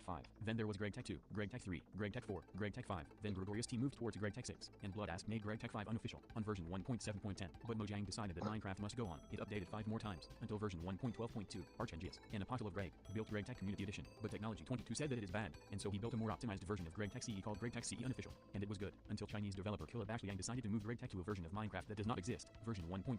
Killa Bashleyang already had experience coding with GregTech for 1.12, as he added the famous bloom effects to machines and the terminal. With his Zongo ear coding skills, he felt ready to move GregTech to another version of Minecraft, and so GregTech CE Modern was born. But this was not the first attempt to Gregify the modern versions. There have been numerous attempts. The first one was called Modern Industrialization. I have already examined Modern Industrialization in another video. It did not go too well. Modern Industrialization is a mod that does not have any of GregTech's core features. It doesn't even have different voltage tiers. It measured fluid in units, which makes zero sense. How is a bucket 81,000 of something? What? Why would anyone? It even removes the classic GregTech veins, and even the tools. It was not GregTech. It was something that was dumbed down for mechanism enjoyers. This is where GregTech Modern comes in. It's intended to be a true version of GregTech for true GregTech enjoyers. GregTech CEU Modern is a port of GregTech CEU to Minecraft 1.19, but sadly, is a beta version, which means that it is very buggy, because it hasn't been worked on a lot. All of it was until one of the most famous mod pack developers, the HEM team, decided to add this buggy version of GregTech to their new mod pack, all the mods 9. In that exact moment, nearly 200,000 people went to the servers to try out GregTech for the first time. It was truly chaos. No one could get past even the beginning Stone Age, let alone Ender LV. They all had skill issues, and so, coping was invented. I mean, you. Actually, I tried to get the primitive blast furnace for an hour, but I got stuck at finding a way to transfer steam. I mean, it just makes me want to walk away from the mod. It's just not explained anywhere. Same for the reactor mods. Screw the GregTech. I hate technology. I want magic. I might just not play a game this time and hope that the next one doesn't have GregTech. A. I just hope that GregTech is minimized so that I can actually have fun. Hey, actually I know how to play GregTech. It's not too bad. Please help us. Anything that GregTech can do, Mechanism can do better. Actually, this is false. Mechanism does not do oil processing with my products. It does not do long processing lines that give useful materials, and it does not have oil processing. For example, HDPE can only be produced with water, biomass, and hydrogen, while in GregTech you can do that with potatoes, melons, pumpkins, and actual ethylene from oil, which can come from a tree farm or an oil drill. I don't care too many big words. Wait, what is that? Ебаным витиновым механизма. И решим авы многие херни. Вылета. Во время язычного языка угрызения Table version of GregTech is forced upon people that have never seen GregTech. I cannot give an opinion on GregTech Modern itself, because it is far too early to do so. GregTech Modern is still in an alpha state, with several game-breaking bugs. We must wait a few months or so to see if this project is actually promising or not. The mistake was on the HEM developers' part for including GregTech. Thank you for watching, and see you in the next audio-visual experience.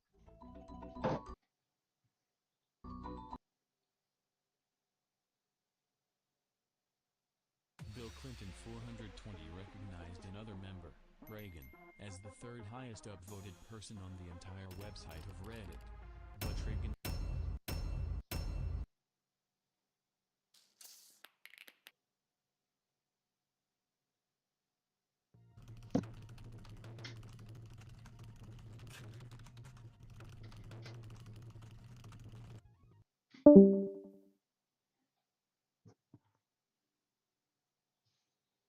Good morning, everyone. I am an internet micro-celebrity with several thousand dedicated fans. I think it is time to do another one of these videos again, because the last time I did this was 2 years ago. I understand that the content coming out of this channel has been a bit concerning. Over the past 2 months, I have revealed how I got over 30 million Reddit karma points. Then, that video got posted to various parts of the internet, and it reached the attention of Elon fucking Musk. Then, I immediately followed it by posting a 15-minute video about the famous anime porn game called Genshin Impact. So, you can ask any question you want in the comments, and I will come back in a couple of days and...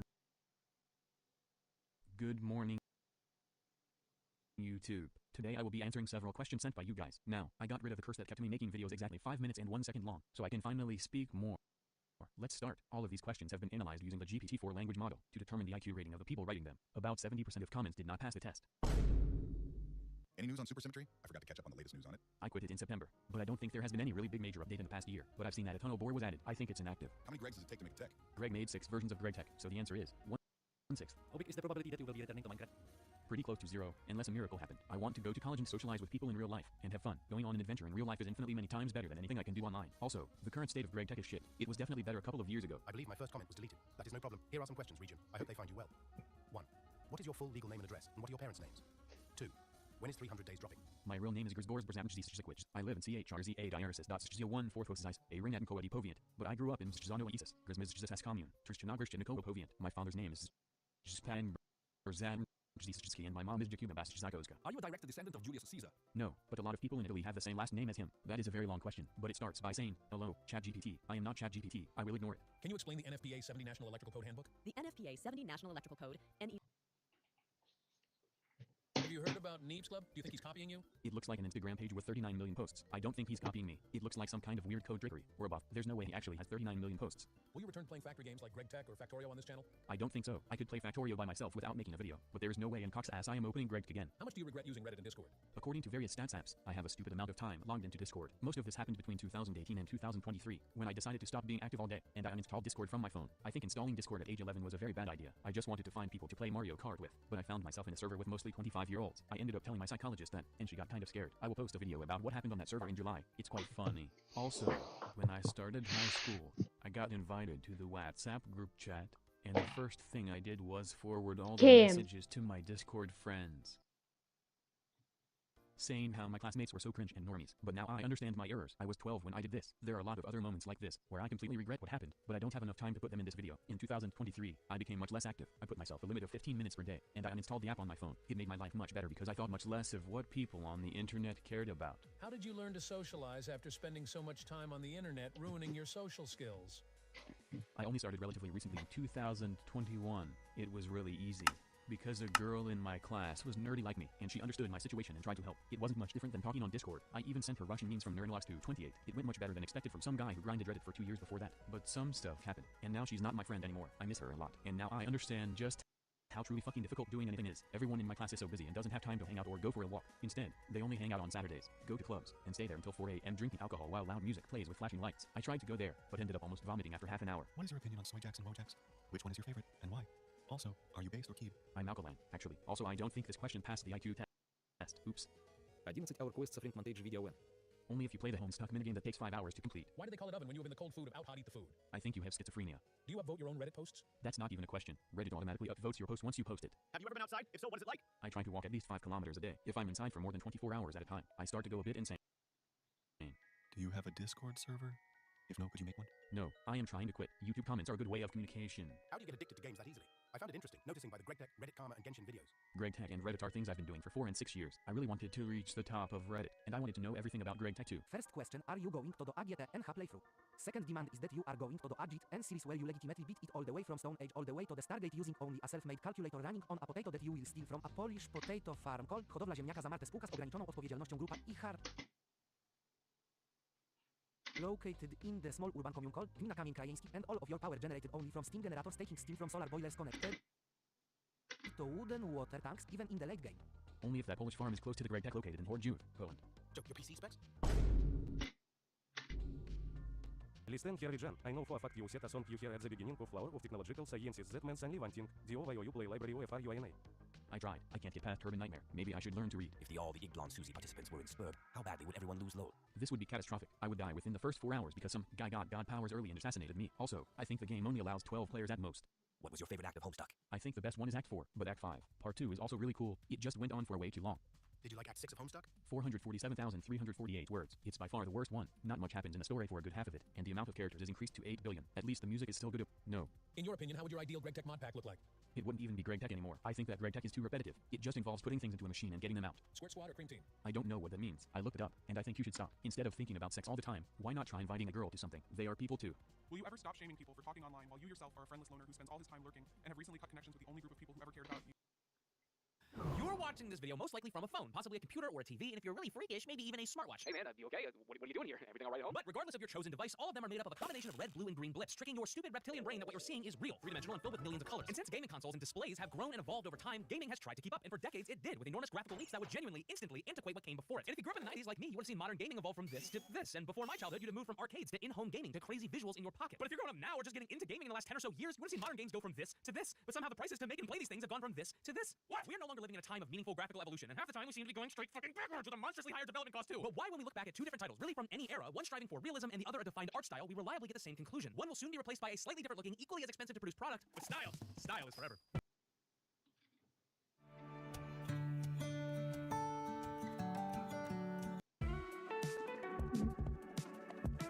Racing. I'm sorry, that seemed a little aggressive, but I'm being serious. We've spent years and millions of dollars trying to get reflections and lighting to look slightly better for a very small number of systems and hardware, and all we got was an unoptimized setting that half the time nukes your frame rate so you can take really pretty screenshots and play the game in an objectively worse manner. Hey, hi, why don't we put the same time and energy into researching a better optimization strategy so everyone can enjoy everything? This isn't coming from someone that can't run it. I have a Top-of-the-line gamer PC, and still the first thing I do when I start a game is turn off motion blur and ray tracing. Wow, now it's actually a good game that runs and looks good. Yeah, but check this out. Mario and Unreal Engine 5. But the argument for or against this for me doesn't only come from a place of aesthetic, because I'm sure with time it'll eventually get better. It also comes from a financial one. The entire newly named AA and higher gaming industry are frantically trying to make their games look as ridiculously next-gen as possible. But newsflash, dipshits, the next gen doesn't fucking exist anymore. We've reached gargantuan levels of diminishing returns here, but we're somehow simultaneously chasing the dragon of progress with 100 times more money than ever before. Development costs have ballooned by tens of millions of dollars, which means the prices of games have ballooned with it. Everyone is frantically spending every resource for 1% improvements, and temp jobs, layoffs, and rotating doors are common in the gaming industry now. But I know I don't need to explain how horrible the current game development landscape is, but maybe you haven't considered some of the reasons as to why it exists. Many companies have fallen in love with the video part more than the game part. See, the AAA gaming industry loves marketing, often more than developing. They love flashy trailers, banner ads, slogans, catchphrases, and numbers on a screen that mean absolutely nothing because it allows them to pander to their shareholders. We are the future! They are the stupid... Oh man, the new AI-powered glunch board with 90 billion parachutes of mega swap. You'll be blasting off at 14,000 frames of... What are you playing? It's a 2D Metroidvania that honestly could probably run on a Sega Saturn. It's unsustainable from the development to the marketing. Attempting to optimize your futuristic next-gen title for 1,000 different rigs and brands of hardware is a logistical nightmare, and the price of that nightmare is passed on to the consumer in either rising costs or broken games. Accessibility matters, optimization matters. Video games were never supposed to cost hundreds of millions of dollars, but now that they do, we should be striving for more innovative gameplay, ways to connect people and push the boundaries on what makes a video game fun. Oh, but the trailer and extremely curated gameplay review looks so good, right? Look at the reflected puddle! Oh, fuck, don't look at the bottles. Do not look at the bottles. Like video games, you know what else is also expensive to produce? Animation, and I actually like to pay my team and make sure that they have food. I did not say you could have 2 hot dogs! This video is sponsored by Crystal of Atlan and their new crossover with which Brimon Solo completes Garuruma combat-ized and Theo Blames, shockingly, actually haven't been impacted by inflation as much as you may think. In the 90s, PS1 games were $50 and Nintendo 64 games were often $60 to $70 fucking dollars. Fun fact, that's actually where the 64 comes from, because it was 64 adjusted for inflation. That would be like $100 to nearly $150 a pop for each game. Oh, that guy was goddamn clay fleet. Wait, hold up, this game rules. But the cost to make and market a game now is like nothing we've ever seen before. Halo 3's budget was around $50 million, and that included a world-class, one-of-a-kind marketing campaign that took the planet by storm. While Halo Infinite was rumored to have a budget of nearly $500 million, a 1,000% increase. And as much as I truly love many aspects of that game, it released with a fraction of Halo 3's original content, and the marketing wasn't anything near Halo 3's. So where is the money going? Well, game dev teams are armies now. Keeping up with modern hardware is beyond difficult. The marketing world is wider and more saturated than ever. Shipping physical games is becoming a detriment, and post-release support is now mandatory. This is why the prices of games are skyrocketing. Subscription-based models that allow companies to pre-plan budgets are getting more popular, and microtransactions and bleed pricing is getting more commonplace. And if we want all of these things to stop, I'm not kidding when I say games need to be smaller, look less good, and developers need to be paid more. Blockbuster franchises used to take a few years to make, if that. Now it takes a damn decade to make a single game because the expectations are so ludicrously high. That's why indie titles, stylized titles, innovative, weird titles are becoming so popular as of late. And yes, R&D is worth something. Yes, it's in our best interest to strive for better. And yes, we should always be trying to evolve our arts. But can we wait until it's more fucking affordable?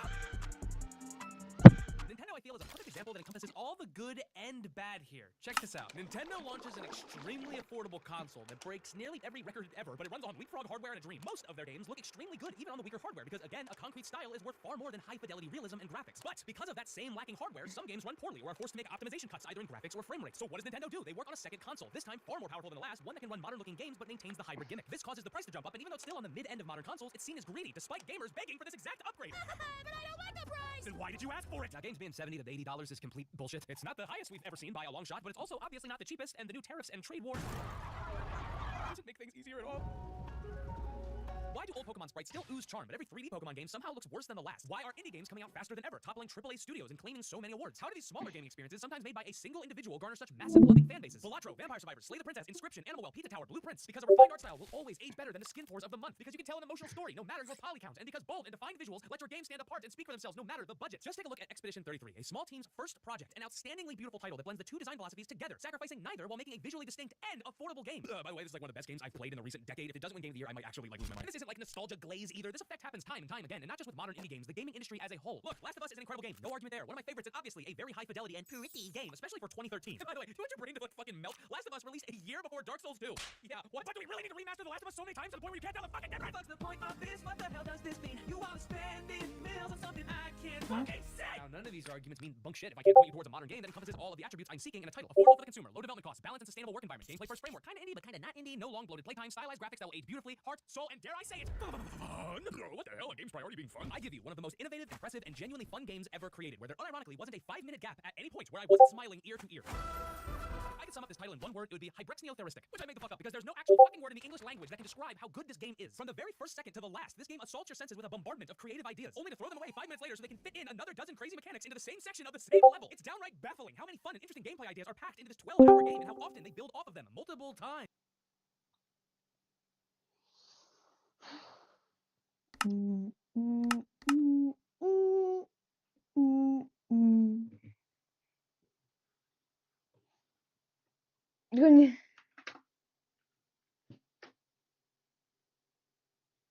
Fucking phone versus Inkus game.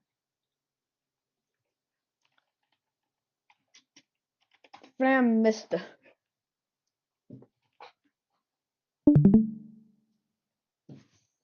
Do it this fucking kicks. And I can watch me leg gets gone. For 30 minutes. It's burnt! For fuck's sake! Carefully crack an egg and carefully crack carefully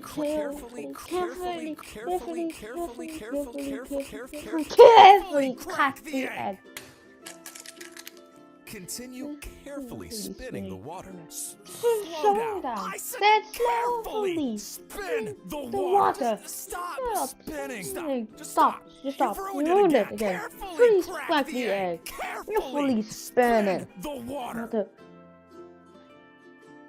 Oh, for fuck's sake. Carefully crack the egg. Carefully spin the water. Slow them down. For sake, carefully crack the egg. You forgot to crack it. Not like that. Let's start again. You forgot the water. Fine. This. Step 7. Don't egg the fish. Step 7. Don't egg.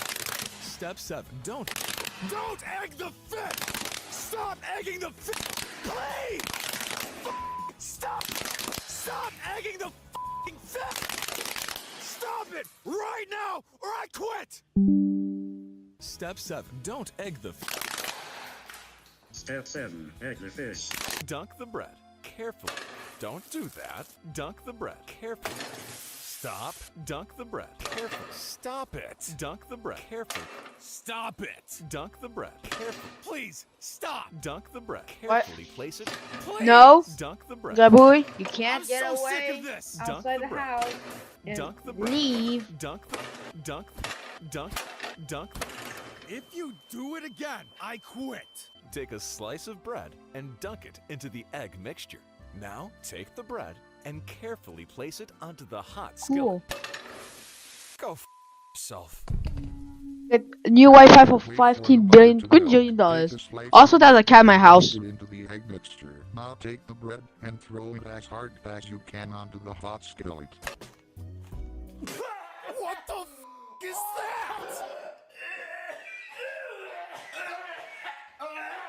This tastes like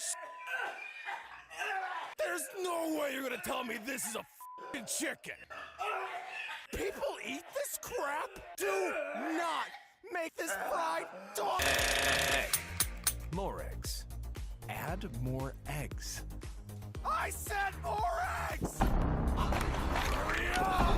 Come on! Hurry up! Quickly! Come on! Add the egg! Come on! Thank you.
The fuck is Brett doing?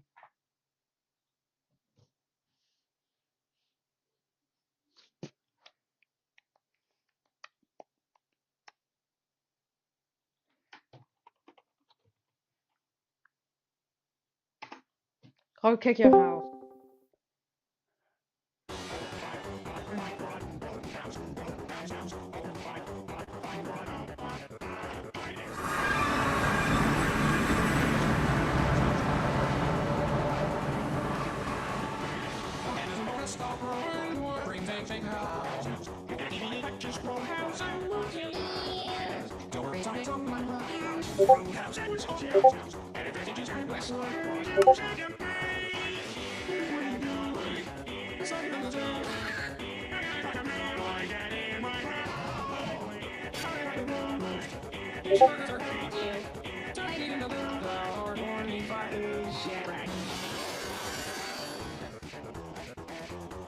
For 30 minutes.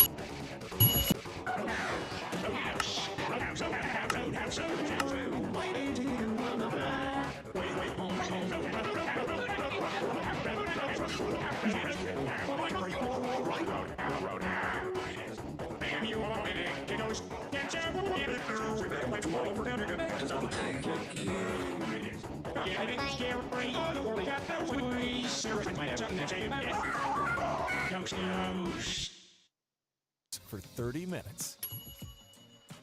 It's burnt! Oh, for fuck's sake! Carefully crack an egg and carefully crack, carefully crack the egg.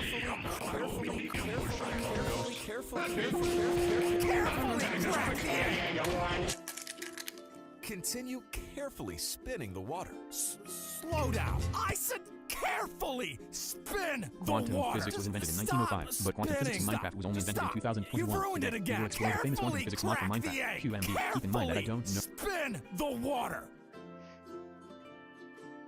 Oh, for f***'s sake! Carefully crack the egg. Carefully spin the water. Slow the f*** down. For f***'s sake! Carefully crack the egg. You forgot to crack it. Not like that. Let's start again. You forgot the water. Fine. Famous quantum physics mod from Step 7, Minecraft, don't egg the QMD. Step 7, don't egg. Step 7, don't egg the fish. Stop egging the fish. Please. Stop egging the f***ing fish. Stop it right now or I quit. Step 7, don't egg the fish. Step 7, egg the fish. Dunk the bread carefully. Don't do that. Dunk the bread carefully. Stop. Dunk the bread carefully. Stop it. Dunk the bread carefully. Stop it. Dunk the bread carefully. Please, stop. Dunk the bread carefully. Place it. Please. Dunk the bread. I'm so sick of this. Dunk the bread. Dunk the bread. Dunk. If you do it again, I quit. Take a slice of bread and dunk it into the egg mixture. Now, take the bread and carefully place it onto the hot skillet. Go f yourself.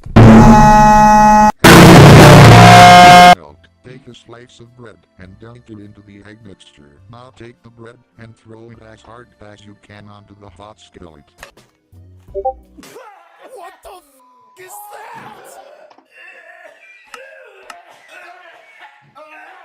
This tastes like Keep in mind that I don't know much about quantum physics, because I am simply a funny Minecraft player, so expect this video to be quite incorrect in many aspects of quantum physics. This will make certain people quite angry, including my physics teacher, who has worked at CERN. QMD stands for Quantum Minecraft Dynamics. It is an add-on to a famous Minecraft mod called Nuclear Craft. Nuclear Craft is quite famous because of its complicated mechanics. Nuclear Craft's nuclear reactors are actually based on real life, and are not just a machine that you long down in the world that you use. There are fewer rods, but not nuclears. Everything to be 100% realistic, because there are fewer laws made of Brexit. Because this is Minecraft, but it's pretty close. Quantum Minecraft Dynamics was made by the famous Frank Magic. _1298. Just by looking at the wiki, we can see that this mod was made by CERN itself. There is a literal particle accelerator in this mod, which makes sense, because this mod is about quantum physics. The only video guide about QMD is in Russian, so it is pretty clear that we are heading into some pretty obscure shit today. But QMD has a very extensive wiki, which I will use to document the mod. Nearly everything is documented with multiple pictures.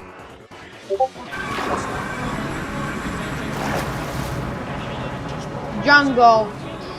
Nice jungle. Oh, the Solaris Pirates.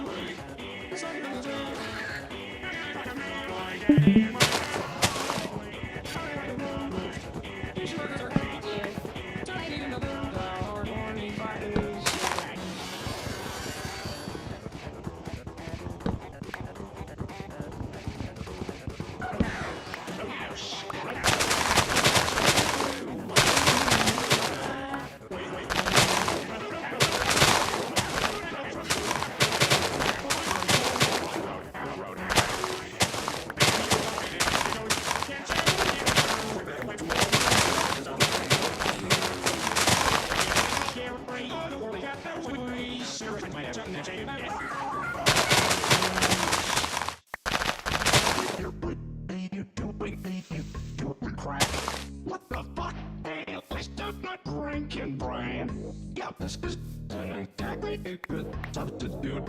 Where'd you get platform bags like that right behind Black's heart? God, please do it. There's no point. I jump on it. Doing clap. Three. Oh, wait, there's not ranking. Get to the heart of what you feel when you need to break. The first place block here.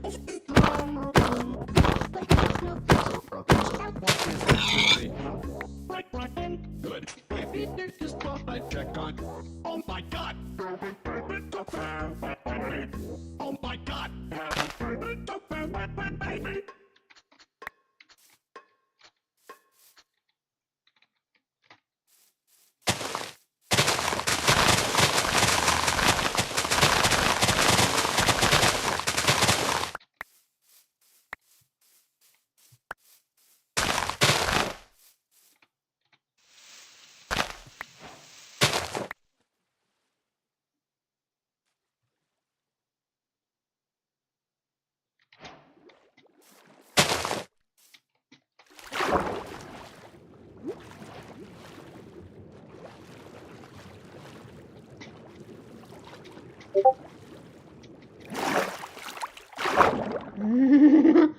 Apple lemon.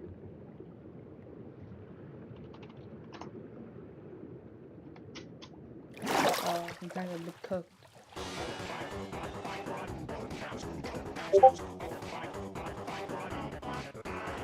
No.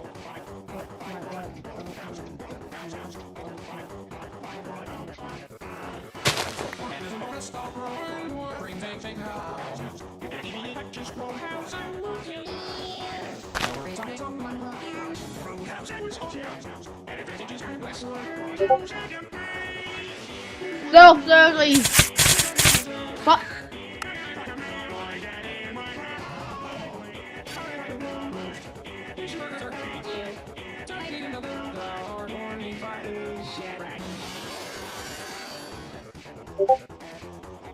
Not too basic. Oh, yeah.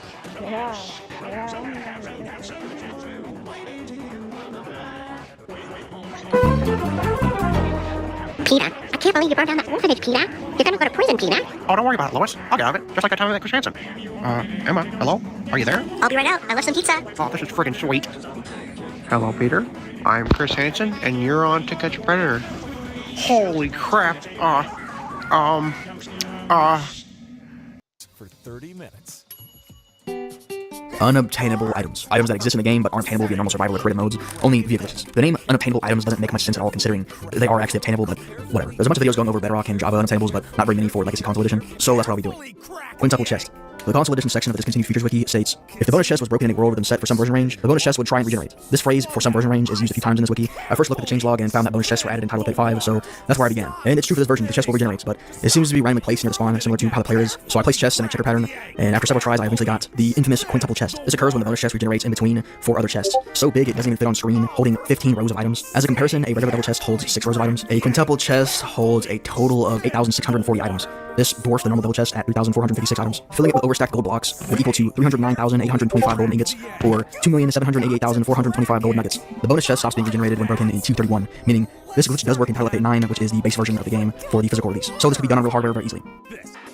Understacked and overstacked items. In Title Update 0, you can obtain these items with Furnace 2. I initially believed these items to be ghost items of some sorts, but the discontinued features wiki mentions that these are actually understacked items, which makes sense. These items persist through saving, can be moved around in the inventory, can be stored in chests, and dropped as well. Ghost items just don't do any of that. Understacked items are interesting in that when they are dropped, they are seemingly infinitely large. Title Update 7 introduced the enchanting table, and these items can be enchanted and equipped as well. But most interesting is in TU12, where all understacked items appear stretched in your inventory as if they were just picked up.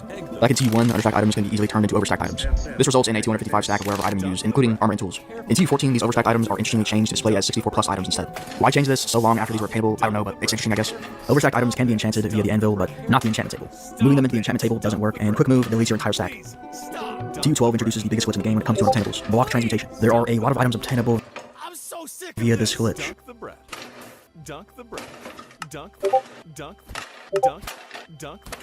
If you do it again, I quit. With all this drama going on regarding Roblox, they have finally taken a singular step into trying to fix the problem. And of course, it's all because the stock went down 8%. So when that happens, that means they have to do something. And that is the only time they will ever do something, because for years, we have been asking for these bathroom games to be dealt with. And now when you type in bathroom, you don't really see the same games you saw before. You actually start to see gross-related bathroom games, diarrhea bathroom games, instead of like 2 people smirking, hugging each other with a toilet in the background. But this hasn't come without a cost. Thanks to Roblox's amazing AI moderation, pretty much any game that has a bathroom in it, even if it's not at all freaking emoji bathroom game, even if it's not bad, they still will like shadow ban you. These games aren't deleted, they're shadow banned, and for some reason, one of the victims was, if you remember, the Smiles family. Yes, in the Smiles family household, you know, as this was a house, they naturally had there just happened to be a bathroom here, which you see, they had to clear it all out because any game without any context considered, anything that has a bathroom will now be shadow banned. Like if you type in Smiles household, a fake one comes up. This is like such an AI moderation moment because the AI won't really consider the context of the bathroom. It's not that bathrooms are like this huge problem. It's the reason people make these dedicated bathroom games. I don't know why Roblox just does a sweep without any context. A house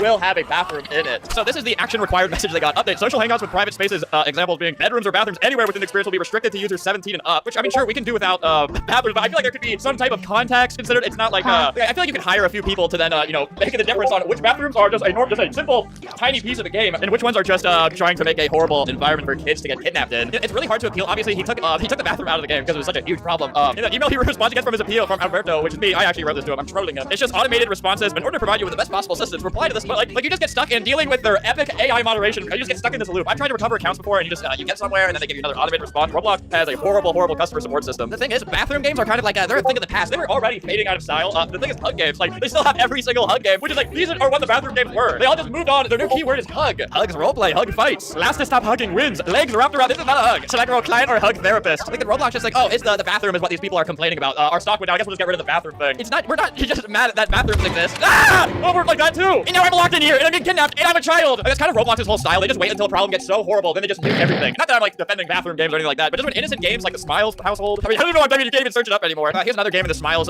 family universe, Dan's Diner, which it's been shadow banned. Jesus, everyone needs to shut the f up. Mute on. Look how much better my life is since muting everybody. No offense to all of you and all that, but like, look, to add immersion because this is a bar. They had to also take down all those drinks over there. Yeah, there used to be a bathroom in here, and it has been shadow banned. Have fun dealing with their Roblox appeals team. So all these bathroom hangouts, they have to be 17 plus, which still like federally is not an adult in America. I don't know why they're like 17, not 18. I don't know who made that decision on Roblox, but they should possibly be investigated on why they chose 7. Like, you know, because Roblox is based in America, you think they'd be like, oh, 18's an adult. But someone on the team was like, how about 17? Whoever made that decision, let them be named publicly. But I heard Roblox, they're thinking about moving that up to 18, which, hey, I think that would be a step in the right direction. Oh my god, Roblox, look what I found!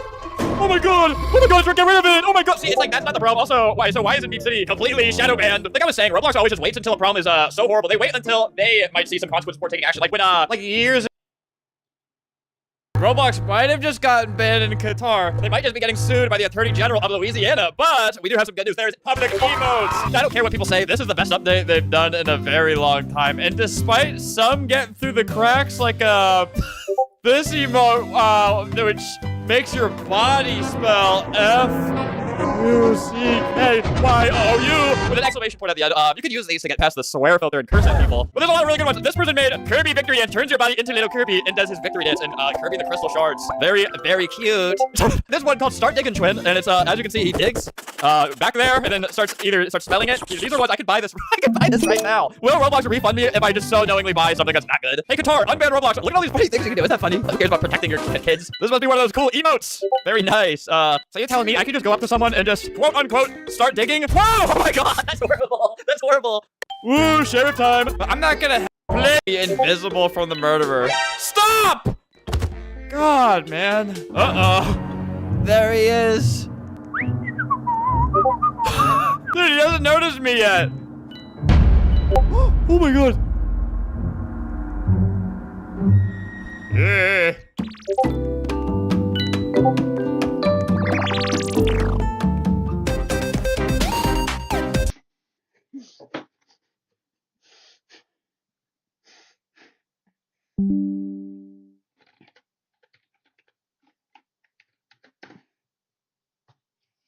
Najdziźniam.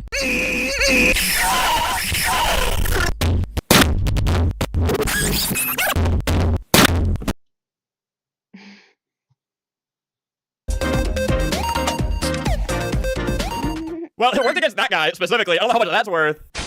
Uh-oh! Do not step on me. Don't step on me. My character will awaken. It'll awaken. It'll awaken. Ah, oh my god. Is that the murderer? I can't remember. Oh, dude, shut up. Dude, I'm gonna shoot you in the head for spoiling it. Dude, that's the guy I tricked last game. Also, other than that, there are some pretty cool glitches you can do. You used to be able to make yourself invisible, like fully invisible under the ground, hide your name and everything, but they patched that very quickly. But if you do this emote, when your character's far away, and you equip an item like that or something, oh, wow, and then like jump glitches you, whoa. I haven't really figured out how to control the direction of it yet, but whoa. Oh, wait, I can speed hack. I can literally speed hack now. Whoa. Yeah, good luck getting me now. You're doing a laugh emote? I have this emote. I have the actual hacking emote. Look, he left. I mogged him too hard. He just got emote mogged. Stop, get away from me. I can't trust you. Dude, Dude, I swear you have a knife. I swear on my life you have a knife. Dude, this is so awesome. Look, I can even spray paint. Yeah, so I imagine there's probably going to be a lot of very interesting, very horrible glitches with these emotes, which is only a good thing to me. Oh, no, don't stab me. I saw that little knife. Oh, poor little thing stuck. Oh my god. Blue, get out of here. Oh, no. All right, I got to do something crazy. In my last couple of seconds, I'm going to do a crazy trick shot, so. No. Dude, why are you? This literally makes you Spider-Man. Uh-oh. Whoa. Whoa. Dude, whoa. Oh god. Oh no, he's gonna get me. Oh, get out of there. Oh, that was close. Whoa, get out of there fast. Whoa, he's throwing things. Dude, it's hard to do this in all these tight quarters like this. Whoa, I would wish death upon someone doing this to me. Whoa, he's so oh no. Whoa, that's close. Whoa. Whoa, oh my god, you were so close there. How about you stop chasing me? I'll stop glitching. Oh, what side is he going? Oh, that side. Rare, Betty, rare. This is the best thing ever. Look, I know we all hate Roblox a lot right now, but at least I did this for us. Oh my god!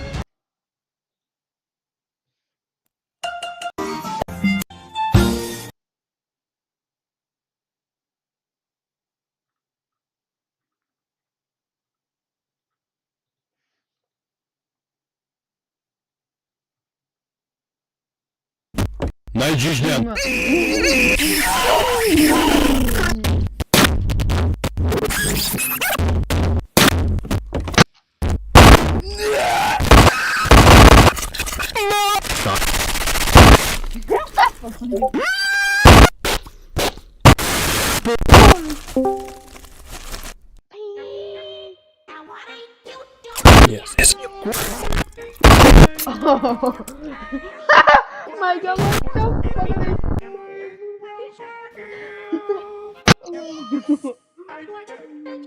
the fuck is this? I just said, oh, people. What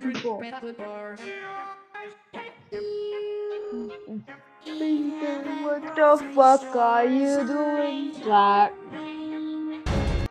Where is he?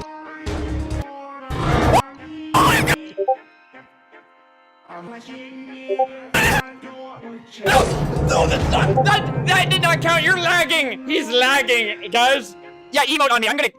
Yeah, I'm murderer this time. You're dying. Yeah, nice lag, little guy. Oh, I cannot wait to emote on you. Yeah, don't try to be. The second I hit this knife, it's going straight into your skull. Do it with a knife. Whoa. Whoa. Oh, this is the best. Oh, come out wherever you are, please. Oh, I see you over there. I see you hiding in that corner over there. Where'd he go? This is honestly one of my most favorite glitches ever. Ew, why are y'all bruised up like that? Ew. Clamingo? That's not the wrong guy. You have been exiled from the... Do not go past this line right here. Uh-oh. I gotta save the day. Oh no! Whoa. Good thing I'm safe over here. Isn't that right? Whoa! Good thing I'm safe all the way over here. Isn't that right? Whoa! Hey, watch where you're throwing that thing. That's very dangerous. Oh, this is truly the best glitch ever. XD. Haha. I know you can hear this. Haha. Alright, let's take a break from all that. Whoa. Dude, where's this emote taking me? Is this a secret speed glitch? Dude, my little tail messes up every single one of these emotes. Hey, Roblox, if you want to win some good PR over from probably someone out there, fix this little tail issue. This tail is always... I can't even walk upstairs with this body. Actually, I can't. I'm pressing spam. What's the button? I can't get them. And I can't even use emotes. I'm stuck forever. Dude, these emotes, people have gotten very creative with these. I like a lot of these. Alright, let's see what some of these look like as this guy. I think this is David Bazuki. He's not doing so good with all this crap going on. Dude, this looks so disgusting. I feel like I can get banned for just if someone took a screenshot of this and sent that to a YouTube moderator, I'd be deplatformed immediately. Ensued by Roblox. Maybe. Alright, this is the ensued by Roblox. Sue me. Roblox. Maybe. Alright, this is the Davey Bazooka head, which is based off David Bazuki. So let's see if we can. He's always talking about powering imagination. I'm imagining him doing. I'm imagining the CEO of Roblox doing some freaky thing. I'm imagining you doing this. Oh my god, what is this one? Okay, that's not too bad. That's not bad. Judging from some of these little silhouettes for the thumbnails, some of them look really cute sitting with legs out. All right, let's imagine the CEO just doing that. That's kind of nice. We like him like that again, right? If he did this to Schlepp and apologized, I feel like shirtless, like nothing on. I feel like this will all blow over, right? Sorry to keep bringing it up. It's just hard to even play Roblox right now without thinking about that. If you're watching this years in the future, something happened, probably. Something happened. All right, something happened. I talked about another video, of course. Oh, let's see him with the start digging twin. Oh, he's digging. Oh my god. Ooh, sticky. Okay, let's. The thing is, I should be the next YouTuber to get sued because of this. Don't actually do that. This is all silly. Trying to break some of this tension, you know? Right? Can we see you as Chibi? Okay, you're Chibi. You're letting something out over there. This is the cute, relaxing sit. He's rotating. The baby sucking thumb emote. Can we see him suck his thumb? I feel like, okay, we can get rid of this one. I feel like this is gonna be, I don't like this at all, actually. The feet, bro, really, the feet wiggling. We needed that. We can moderate this one, right? Cute kitties on knees, bribe. Oh wait, oh my God. Okay, you need to moderate these more. I feel like the hand positions in some of these are very suspicious. I don't even like this one. Maybe no sitting down ones, just in case. I know I keep mentioning all this stuff going on. I mean, honestly, he's not doing so good. Look at him, look at the state of him. This is supposed to be our heroic leader. Limited you? What the? Oh my God, how's that even possible? You can't notice it with this, but contort your body to be something we had to censor out. That's all, that honestly, I mean, that's no good. Well, here's him as a dog, and here's his wagging tail, which this is a horrible sight. This is, oh, he can jump like that. Oh, let's stop doing all these.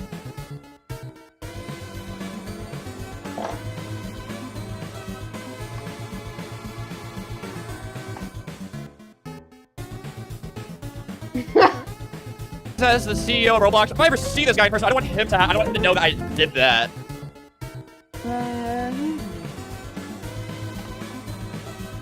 Virgin Cup. As much as I did. Don't send that anywhere. Dude, look, it's clean as a little Kirby. Yippee!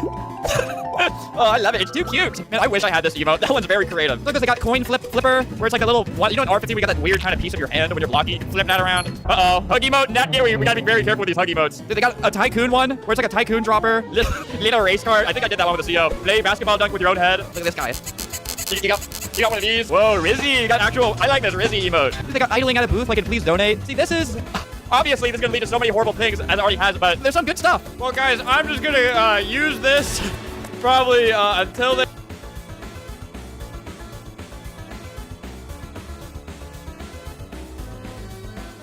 Welcome back to Slop Live. It seems a lot of popular Twitch streamers may just be cooked. Twitch has finally implemented a system to display more accurate numbers and prevent viewbots from artificially inflating the numbers on streams. Not sure why it took this long, but it's still a good change. XQC of all people pointing out you can look up the graphs of many popular streamers and see how much their viewership had suffered since the change around the 20th of August, showing the stats from a streamer known as Your Rage Gaming, shamelessly going from 20 to 30,000 average viewers all the way down to 7 to 9,000. Many members from FaZe also suffered similar drops, like a streamer known as Lacey having his views almost half. Plenty of other streamers that were also in orgs also suffering 20 to 50% drops as well. XQC then went on to explain that this is obviously just straight up fraud and most likely due to organizations themselves artificially boosting the numbers of their talent so they can sell more ad packages and make way more money as agencies always get a percent cut. For example, a $10,000 payout for an hour of stream gaming could easily become a $25,000 payout with these bots, if not more, as premium rates are often paid to the top few streamers. XQC saying this kills the entire industry as if all the big fish are taking all the money, it leaves nothing for the smaller streamers. I was honestly surprised XQC was so coherent, but I guess reading what he's typed is a little different to trying to understand him speaking. Obviously, it's hard to straight up prove who's responsible for the botting. Streamers may not even know they're being botted by the agencies if this is what's happening. Sometimes streamers are even botted by people who don't like them. So true, Lolo. One of the funny things to come out of this is a streamer known as Neon, who you may have heard of, normally streams every day or so, but he hasn't gone live since the change was implemented, despite having a stream schedule. Very curious. Thanks for slopping by. What? How did I win? I hit. Hello world, Satonic here, back with your hacking news roundup, and let me tell you, it's been a fun week. First up, one of the most unhinged cases of hacking you've probably ever seen. Before his name ended up in a court document, Michael Schur worked as a menu production manager for restaurants at Disney World. However, for reasons unknown, Michael was fired. But despite being terminated, his login credentials still worked, enabling him to allegedly take revenge in some pretty creative ways. His first plan of action was to log into Disney's menu creation software and change all the fonts to Wingdings. Now, if you were born this century, you've probably never heard of Wingdings. It's an old font full of symbols and proto emojis made years before emojis were even a real thing. And by switching the fonts to Wingdings, he made all the menus look like they were written by the Zodiac Killer. And whilst Disney did catch on pretty quickly, this messed up their menu creation process big time, because the changes had already propagated through the database, screwing up Disney's proprietary menu creation software, knocking the whole system offline for as much as 2 weeks, whilst they resort from backups. But Michael wasn't done, allegedly. So Disney World restaurants have signs outside with QR codes that you can scan to view the menu. He's said to have edited those signs to direct customers to a Boycott Israel website instead, and these signs were actually printed, but Disney isolated them before they were actually sent out to restaurants. So is this guy a troll or an activist? Well, actually, he's outright unhinged, because his next plot, which could have seriously turned deadly, also involved him editing menus, but this time he allegedly changed allergy information to make it look like certain food was safe for people with peanut allergies, when it was most definitely not. Disney, keen to avoid poisoning any more of their customers, quickly reverted those changes. And Michael did not get on with his co-workers, trying to make the lives of 14 of them that bit more difficult, with alleged denial of service attacks targeting their Disney employee accounts. The FBI found he kept a JavaScript snippet as a Chrome bookmark, which, when clicked, would spam the login button on Disney's website, locking his co-workers' accounts thanks to too many login requests. He allegedly masked all of his activity using a VPN, in this case Malvad, but even a VPN won't save you from god-awful OPSEC, because logs show he had also been a frequent user of Malvad whilst he was actually a Disney employee, something which I can't imagine is very common for Disney employees, leading to him becoming a prime suspect. After receiving a notification from Google that the content of his account had been requested by law enforcement, his co-workers found out just how much he really hated them when he turned up IRL to one of their houses, all captured on a Ring camera. He didn't really do anything, just gave a thumbs up to the camera and drove off. And to make things even weirder, the feds found he had a folder on his computer named Docs, containing the personal information of some of those co-workers. For all of his alleged crimes, Michael is now facing a maximum of 15 years in prison.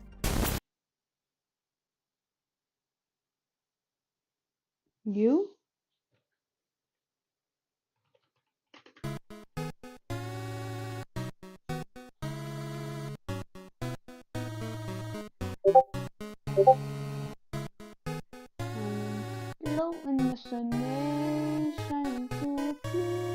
Next up, tanks, NFTs, and pro hacks are all a part of North Korea's latest get-rich-quick scheme. But before we get to that, I need to tell you about today's sponsor, Delete Me, the guys who help you take back control of your personal information. Delete Me, and today.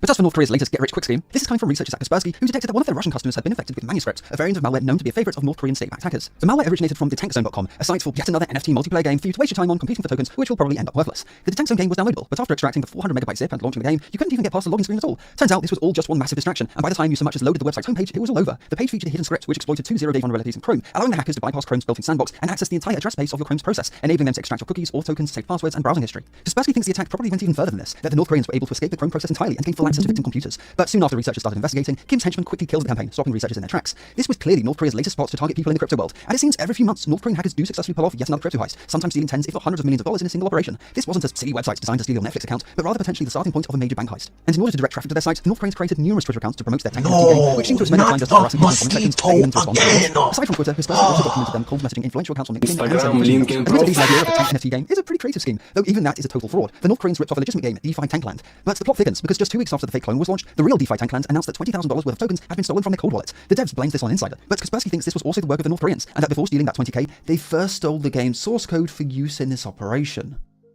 Next up, one of the cybercriminal underworld's favourite strains of malware has just been totally taken out by the feds, who then proceeded to troll its users into oblivion. Redline Stealer is a super common info stealer that can be bought on dodgy Telegram channels for as little as $100 per month, and like any other info stealer, it exists solely to scoop up safe passwords, among other things, from victim PCs. Info stealers are by far the most common form of malware, and Redline Stealer is the most common form of info stealer. Earlier this year, researchers estimated that it had been used to steal over 170 million passwords in just 6 months, so the fact it's been taken out is actually a big deal. Operation Magnus, as it's being called, began when the cybersecurity company ESET tipped off Dutch police that Redline servers were being hosted in their country. After seizing those servers, they realized they ran not only Redline's entire operation, but also the operation of MetaStealer, with the servers containing a mountain of evidence on the users of both services. And as is quickly becoming tradition, the feds wasted no time in putting together a short but slightly cringy video teasing the users of both Redline and Meta, which they posted to the Russian cybercrime forum XSS. This is the final update for Redline and Meta. This update has been made in partnership with international law enforcement. We gained full access to all Redline and Meta servers. Did you know they're actually pretty much the same? This version of Redline and Meta includes unique insights in your data, username, passwords, IP addresses, timestamps, registration date, and much more. All the Redline and Meta source code, including the licensed servers, REST API servers, panels, stealers, and Telegram bots. VIP status for all Redline and Meta users, where VIP means very important to the police. Thank you for installing this update.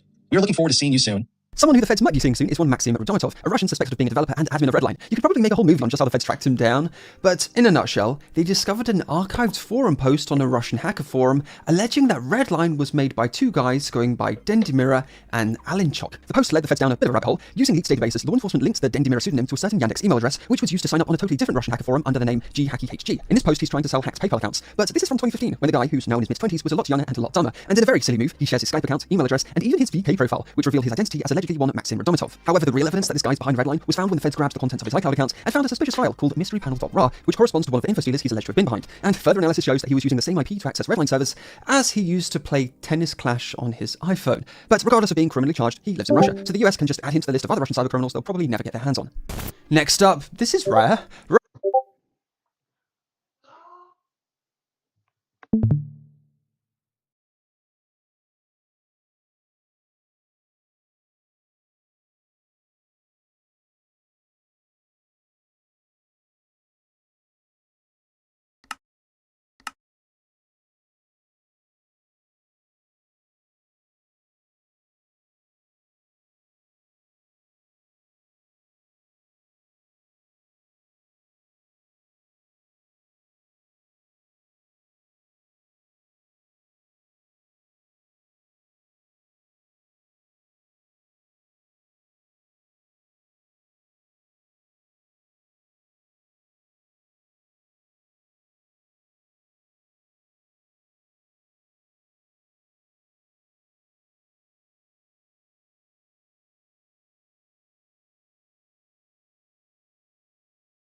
Bye.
Coca-Cola. One. No. Chuck. Oh.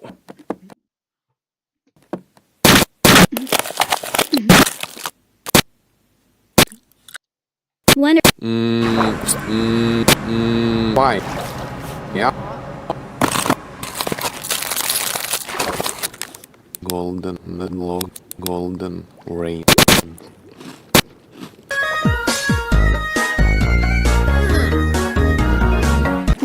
Whoa. Wait, you're no. Who you?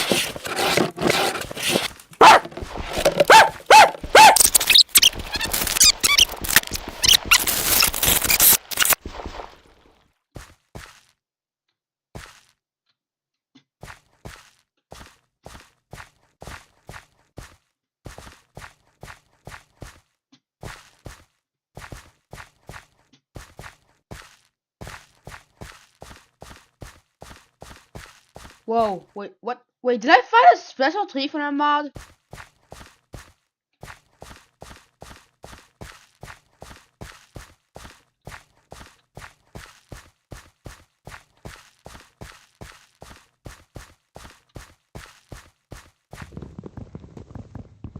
Found teleport wood. Funny looking wood.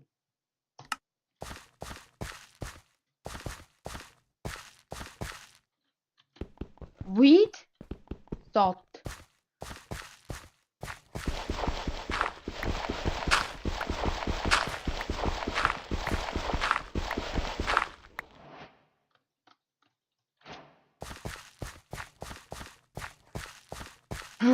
The wheat.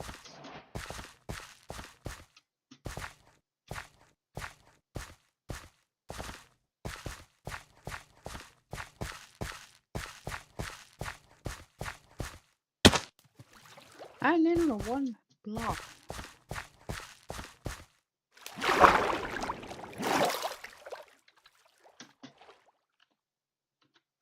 What's he doing?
Okay, I'm sweaty.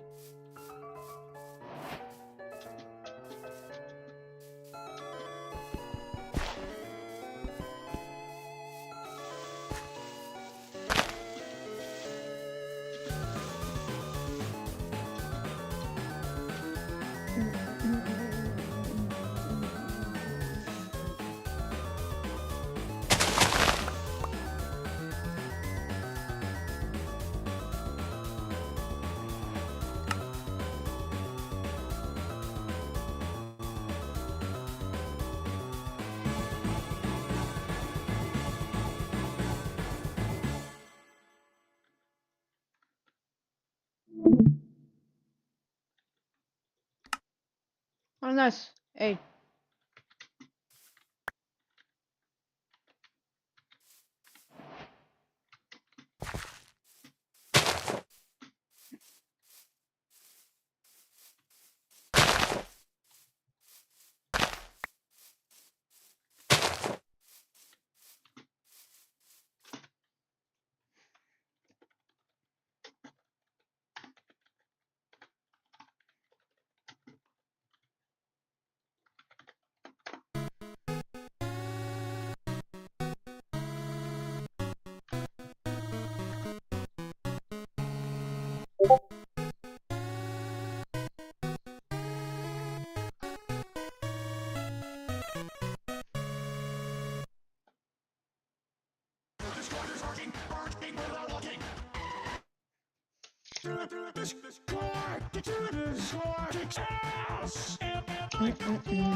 Murder in the car, right after watching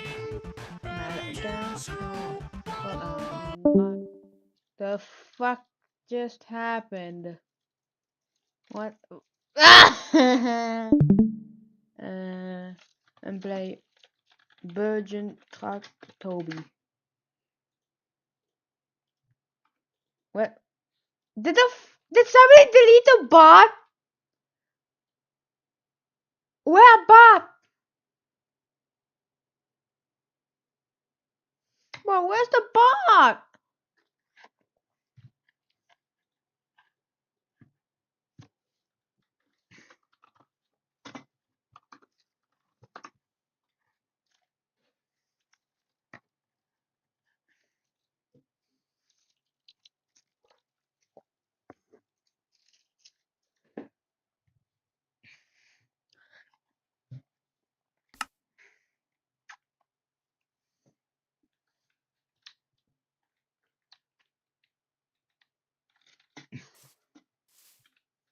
Blue show. Ja, met this. Dot the O. That's always stupider than Jupiter.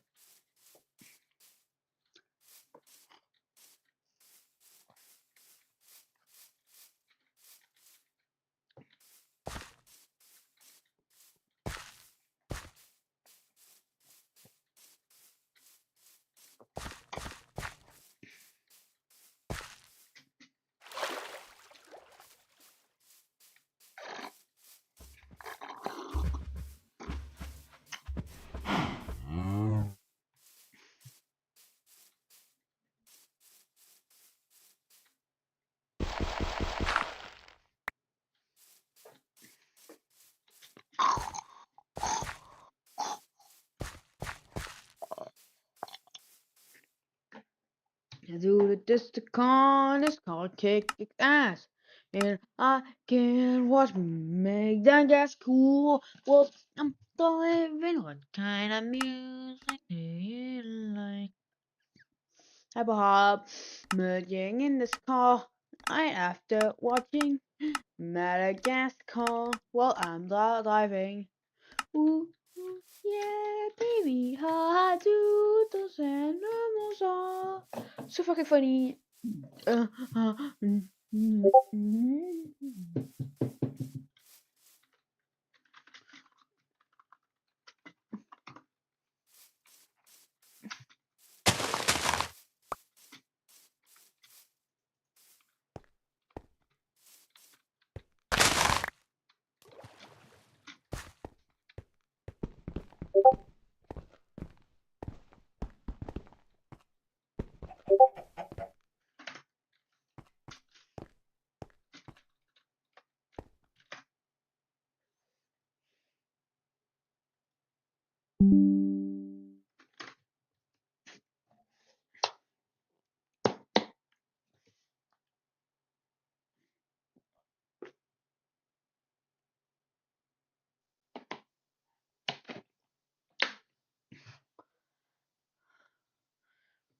Sushi! Sushi! Sushi! Tick tock, tick tock.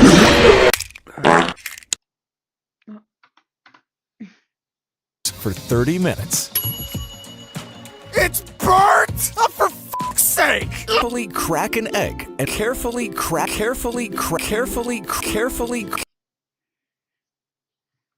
Chicken. Jock.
Dun dun out house oh.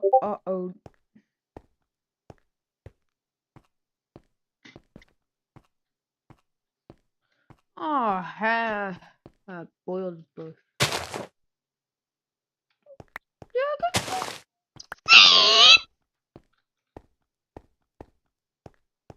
How's that seed in a fucking thing sugar cane? Melon. That's a melon. Oh wait, that's not funny. I'm here for the fucking evil people.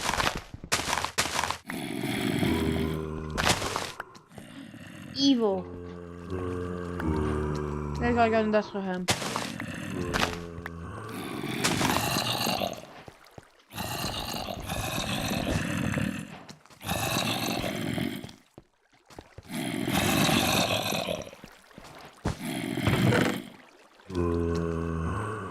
Finally, smoke.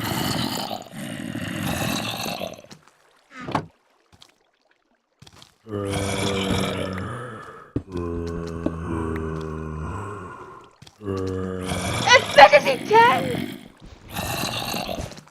Nice, I could just skip.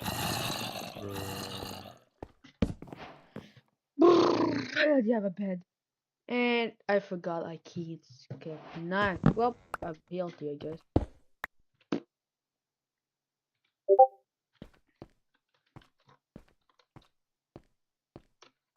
Who the fuck are you? Who are you? Oh, we are. I say the guy that made this fucking mod that had dirt with bunny. Anyways, with my gaming hoe. That's a fog. And I broke. Anyways, I'm going to play this.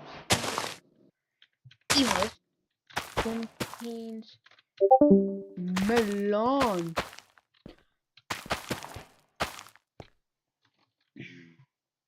Anyway, I think speed it up. Nice. No, very low, so just going to sleep. Alright, that have full health. Need to eat a single food.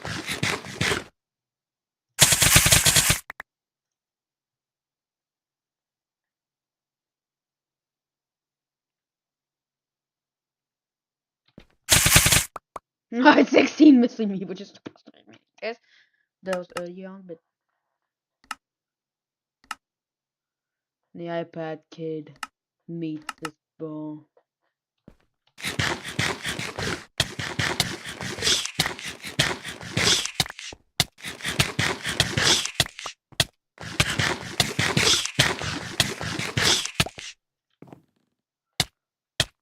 Not if I can take the most damage.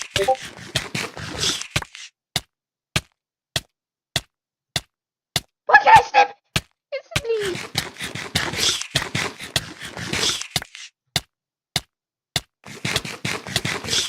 Was it for you?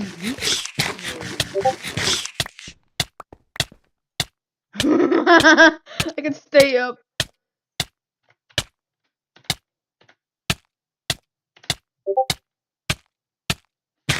More food.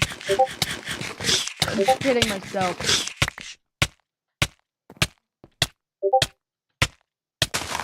More. And where to go? My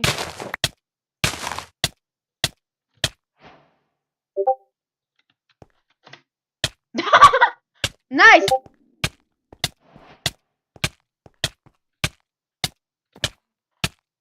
You really go back to bed and like really get healthy.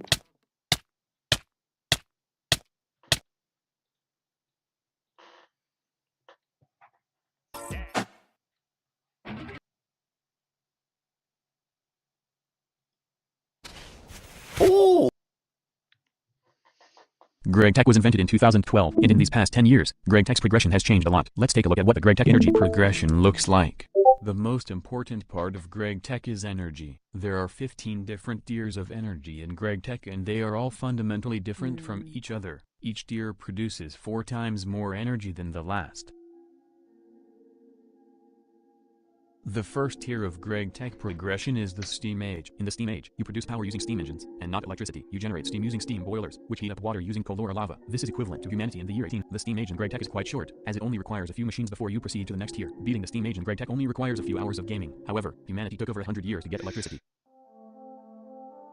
The steam turbine was invented in 1884. This device transforms glorious steam energy into electricity. This allows you to create more complex machinery using electronic circuits too. This is where you will begin building your gigafactory, as the machines required to beat low voltage will be a lot. If you're playing something like GregTech New Horizons, or Supersymmetry, expect to use at least 100 machines. You can use steam energy until tier 2, medium voltage, where most people switch to colonizing several Middle Eastern countries for oil. Oil is more energy efficient than steam, and it can be processed for several organic compounds such as plastics. Oil can also be processed several times to create diesel, and then sit in boosted diesel, and then whatever this is, using complicated chemical chains. But some people still use steam energy at this point, by using the large bronze boiler, a machine that boils tons of water into steam. It is also very prone to exploding and wiping out your entire base. You could also other alternative sources of energy, like biomass, which is achieved by killing 2 million trees.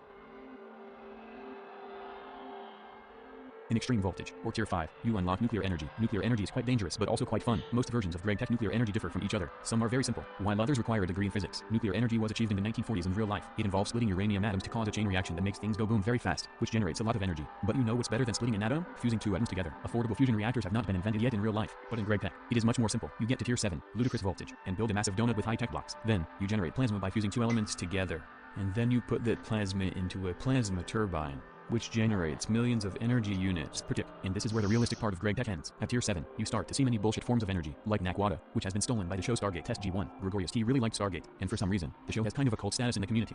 If you're playing GregTech New Horizons, you're only at the beginning, and you have another few thousand hours of gaming required to finish. The GregTech New Horizons developers had fun adding several dozen bullshit forms of energy that do not exist in real life. Seriously, Dream Master XXL. What the fuck is a dimensionally transcendent plasma forge? The endgame of GregTech New Horizons is quite funny. The developers started giving funny names to machines that did even more ridiculous stuff. The Eye of Harmony, for example, generates every item in the game, for the small price of letting your PC run uninterrupted for 6 days. And then, there's this thing called the box.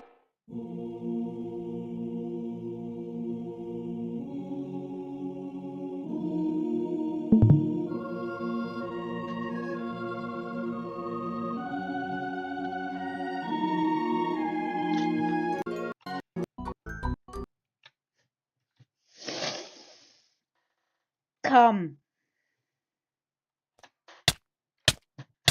Man, I'm going to feel like really I have to just keep clicking. Get one little thing. Wake up. Still have poison. Oh no, I'm taking too much damage. Ow, ow, ow, ow, ow, ow. Just sleep.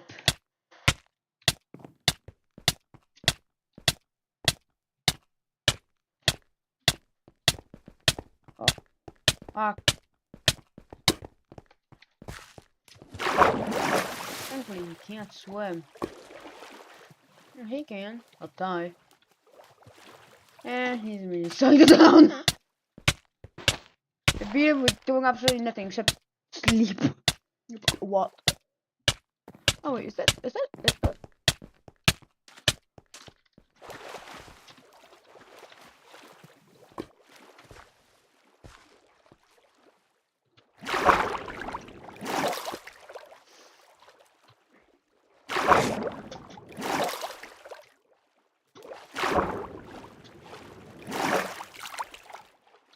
That was pretty good. Ah, just take a bed. When I'm low, just I could just commit some clicking and I'm rich.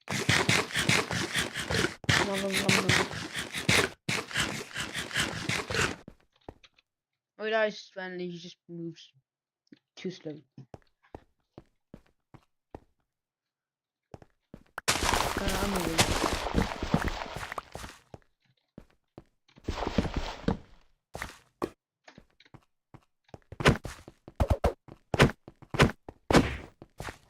Combo him!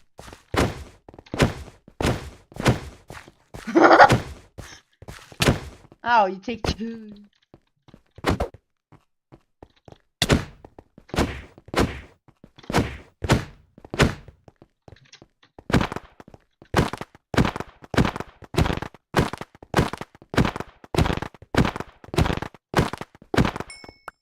What the fuck is this? Oh! What? That's meat? Yeah, it's weird. Whatever. What was key on? That's a. Pretty sure armor except items that are attack. Magnet. Why's magnet so expensive, bro? Ah, this thing actually helped me a ton. Beds. So if I always have, I must have a bed in stock one.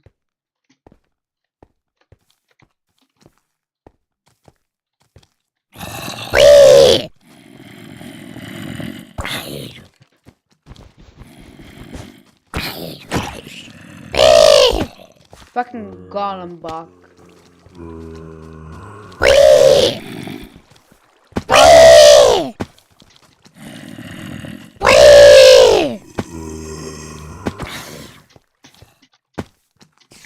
What the fuck is this? Not the portals! This guy's so fast. Nuclear waste! Actually, just get away because this could spawn up one health and this 9 million damage. 40 blocks. This little bow. Do absolutely nothing.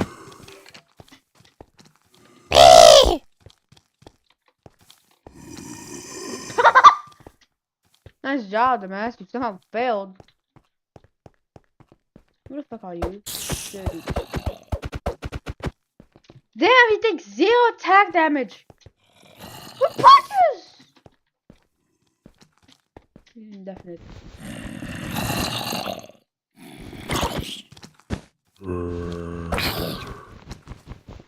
Box myself in.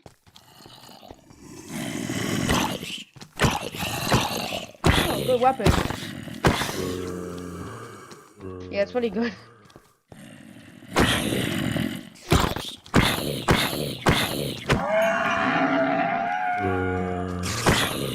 Oh, run away.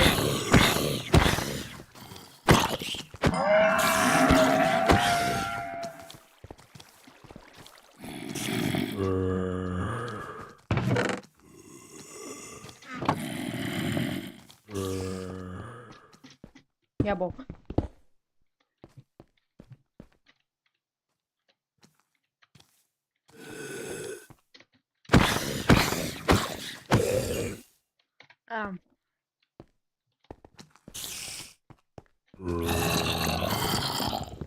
Not bad.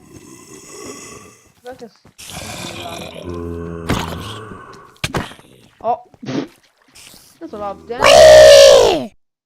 Alright, we just top like it's only night. Heal. Okay, well. Food. Damn. It's just now that like the best thing at night it's a heal. It's a and an actual skeleton.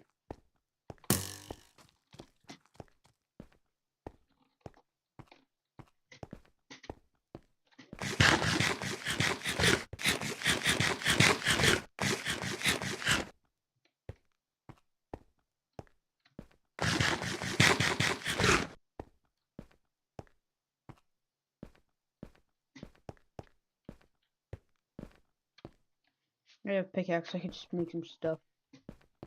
Burger Kings.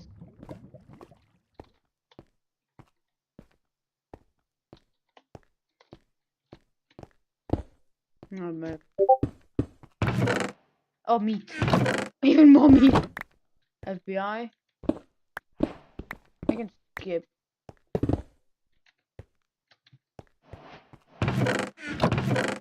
Oh, more meat.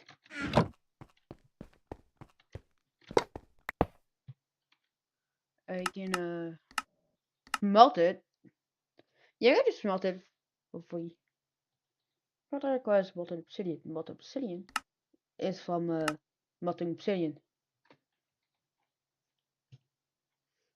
The fuck is this?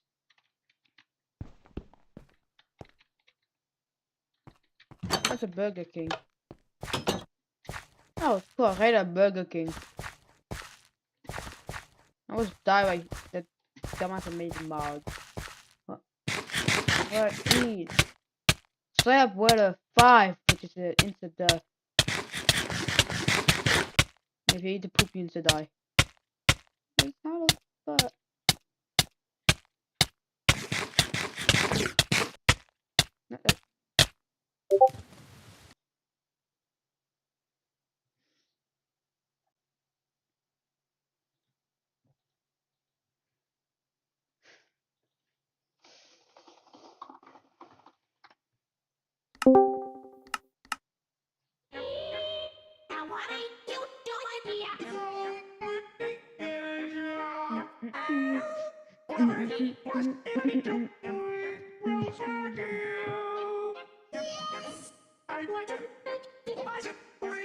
Is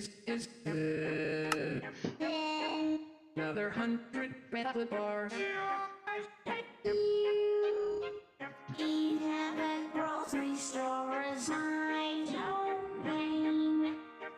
Don't worry, you order me.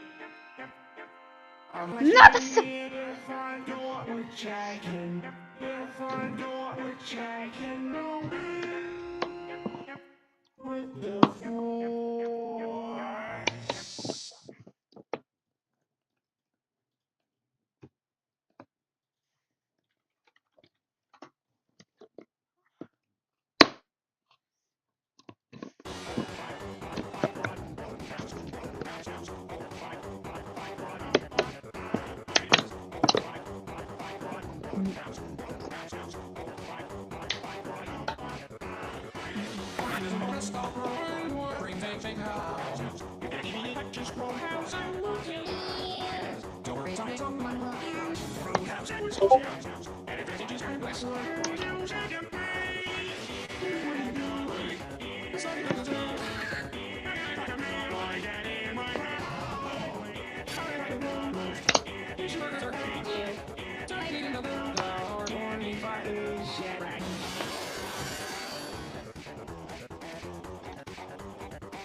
That's a long image.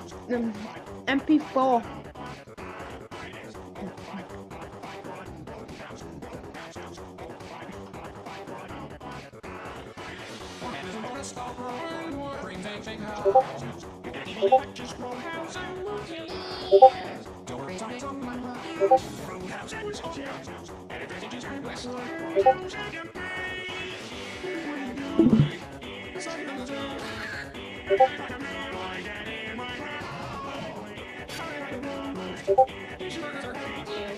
Seven.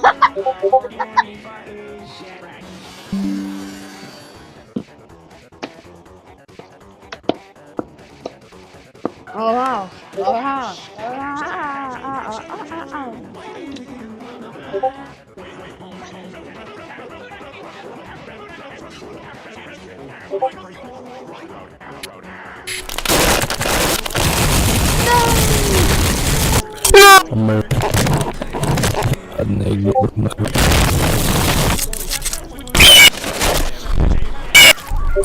Super relax.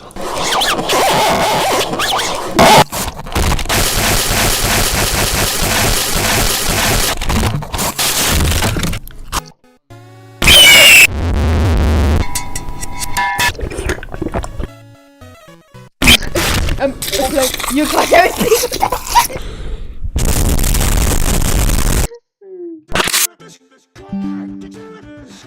Stop being 7.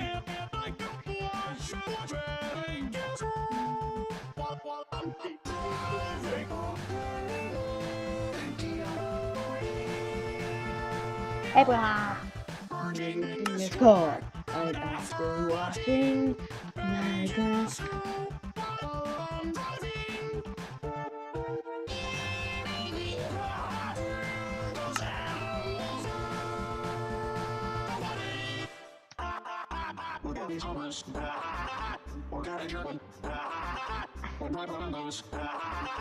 I can feel on it.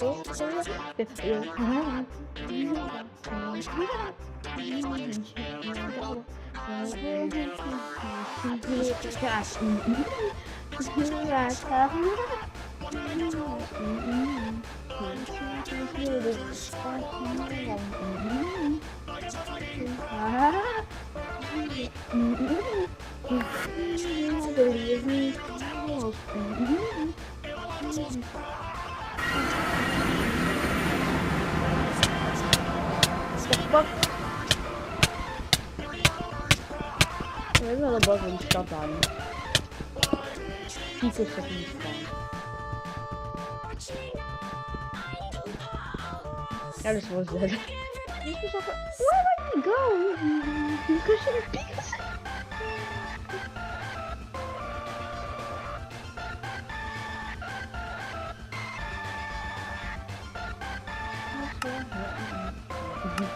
As Goose does. Because he did. You're just having a near-death experience. Oh, thank God.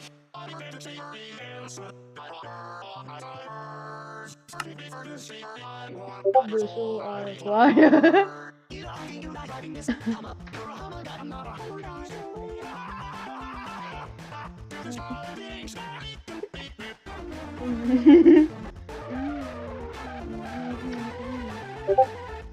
Goal. Seed as goal.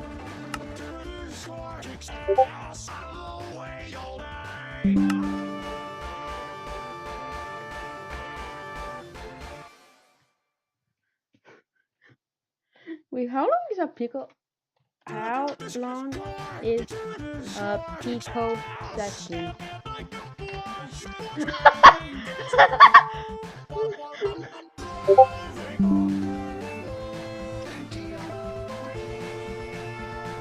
Trash every.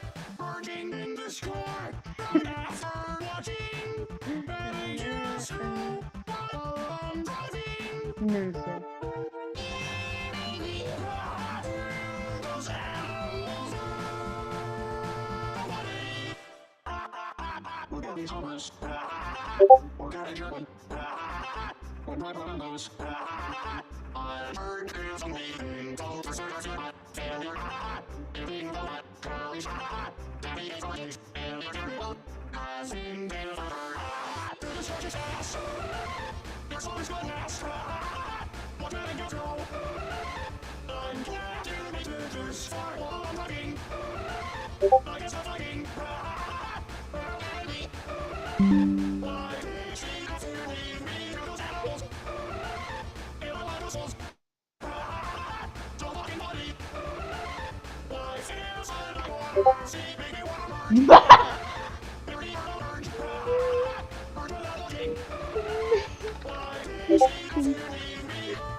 The fuck are you doing?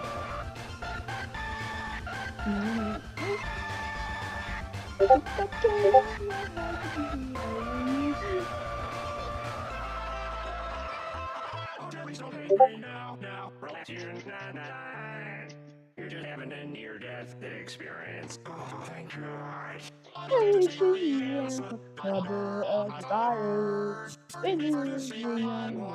So I acquire.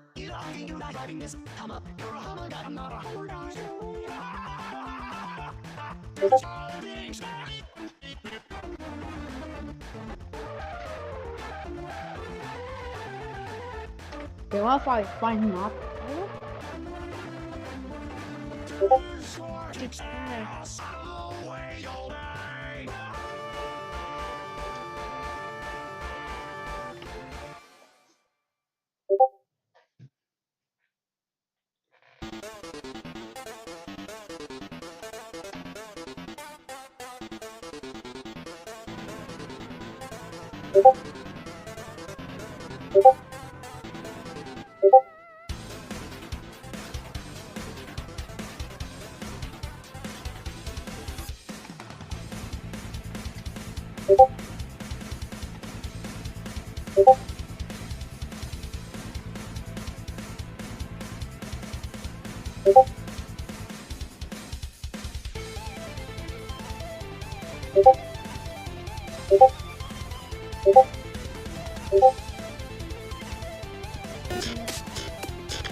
I got B filled.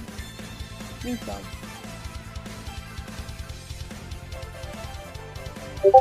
Welcome and welcome back to the will always have enough power to lift the nearest wall outlet. Well, somebody forgot to do math on the kinetic generator option. It generates power every time you move a certain lateral distance, presumably by stealing some of the energy you use when walking, and in exchange you move slower when it's active and heat up a little bit. The only issue with that is I also have a set of servo motor upgrades that massively increase my movement speed, and a second set that entirely compensates for any slowdown caused by power armor, including this mod, and those systems combined use less power than the kinetic generator produces, as do the jet boots, and the jetpack, and the force field systems, and literally everything in the suit combined. Colonel, I'm attempting to break the game, but I'm young and thick, and the clap of my cheeks keeps solving the global energy crisis. The heat dissipation could use some work, admittedly, but I need to enderize that upgrade, and I don't have any blaze rods just yet. Let's do something about that. In fact, let's do something about that now, because the phrase "I'm melting" does not really do the problem justice. Seatbelts, everyone! It's time to go on a field trip to find an incredibly rare overworld dungeon type that can... Oh. Well, that was disappointing. Alright, cool, that was easy. Now that my armor situation is mostly figured out, it's time to move somewhere a little bit more hospitable. Don't get me wrong, frozen frosty hellscape is nice, but it isn't really doing it for me, and at some point I'm going to want easy access to a bunch of different biomes, preferably of a variety that does not constantly poop snow on every flat surface in my vicinity. With blaze rods acquired, I can make ender chests and ender pouches, which do exactly what you would expect. For now, I only really care about the improved inventory capacity, but in the future, ender item and fluid logistics will form an important part of the backbone of my base. Rather than make multiple ender chests, I can keep re-dyeing and rebinding pouches to the same one, which allows me to stack up an easy 250 extra inventory slots in exchange for a few random mob drops. Man, this game is easy when you aren't deliberately making it harder. Once all the things I care about are safely bagged up, I clean house and go on a field trip. For real, this time. Of course, the instant I find a decent spot to set up shop, I am immediately killed by the massive amount of heat my glutes are generating. Fun. One corpse run later, I collect all of my junk except the battery that powers my armor systems, and as such am immediately killed again because I forgot this version of the game doesn't have a sprint button. Fun. Now that that particular brand of stupidity is over, it's base building time. Sort of. It would be more accurate to say flat spot building time because I have no intention of building a roof and won't be setting up anything permanent, and also fully intend to strip mine the entire area down to bedrock before building back up at a way more pleasing to my sensibilities before immediately abandoning it to my own personal pocket dimension, but take technicalities. As always, my first priority when preparing to snowball is power production. Negatotropic heat buggery is great for everything except the part where it circles to power anything more complicated than a crockpot, and while I love bespoke home cooking as much as the next waterfowl, crockpots have difficulty heating things above 100 degrees centigrade or so, which precludes them from being used in most industrial processes. It is for this reason that I'm over in a swamp, picking mushrooms and gathering flowers, and in general having a swell time communing with my inner nature child, doing things that look entirely unrelated to making power. Have faith. Output of these things ends up mostly just being very expensive cobblestone. Conveniently for me, I use quite a lot of cobblestone relative to how much I'm producing, which is currently 0, and I don't much care about energy efficiency or landscaping. The real bonus, of course, if you can consider it that, is that they are passive, automated ways of searching through a very large landmass. Later down the line, this will save me a great deal of time when I start looking for rocky bees. Yeah, you heard that right, there's bees in this pack. And yes, there's also that one kind of bee that you're thinking of, and we will be having a great deal of fun with them down the line. But for now, I am out of time. Thank you for lending me yours. In the interests of shameless self-promotion, I would like to remind you that all of the Make YouTube Like Me buttons are at your disposal down below, and I hope you enjoy.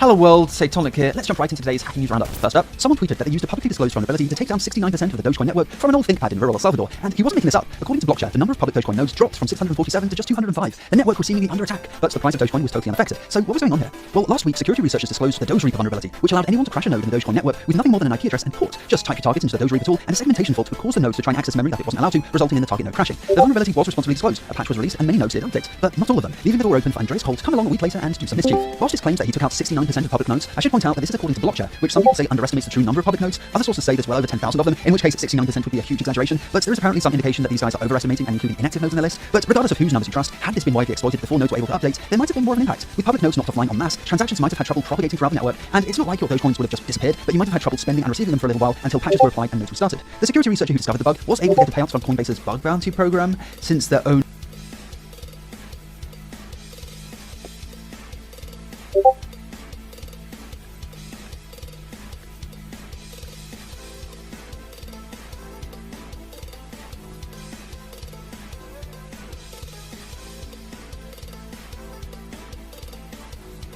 Guys, is this the new secret fourth skeleton brother in Undertale? Rumors have spread about the hidden MS Gothic fight, with footage having been recorded. Watch closely. MS Gothic is mad at you! MS Gothic, attack 999, defense 999! You can't win, I'm stronger! You killed my 3 brothers! I will ignore you! You can't T-smile! You can die! I'm the strongest genocide boss! MS Gothic is angry! What? I have more depth and outs than you! You can't win, I'm strong! You won! Oh my god, he's dead.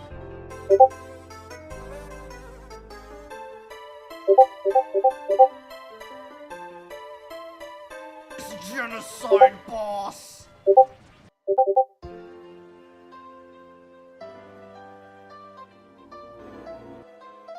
He hates you! Sans, attack 1, HP 1. Well, sorry, Papyrus, I try. You won! Wait, That's way too short to be a video. Hang on. So, you're finally made it. I mean, be proud, be proud. It's only you can't fight to a army of Gaster Blasters! What I mean is you can fight, right? You can spare, right? And you only kill. If you wanna spear me, you didn't listen. It's kill or be killed. But kid who is here now to defend ya? Nobody! And your mother then? Will you to kill the great papyrus? And even she was not great enough. And they only try to help. Even the king tries. But now nobody came. Even your stuff-selling was not enough. You know, Punk that flower was right. You really are an idiot. You feel nothing anymore. Is this worth it? Like, I've done the same song and dance so many times now that I'm not even sure where I can go from here. It's gonna get stale eventually. Yet, at the same time, will it ever get stale? Experience the amazing Deltarune Chapter 2! Experience Peaceful Park, the second Dark World! And a new legend for our heroes!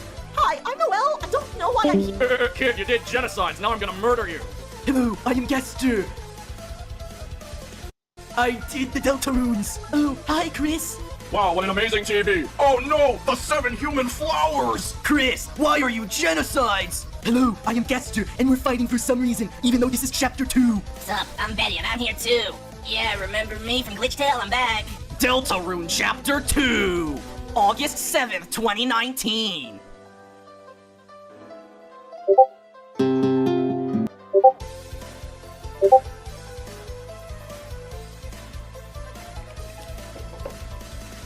Apple lemonade.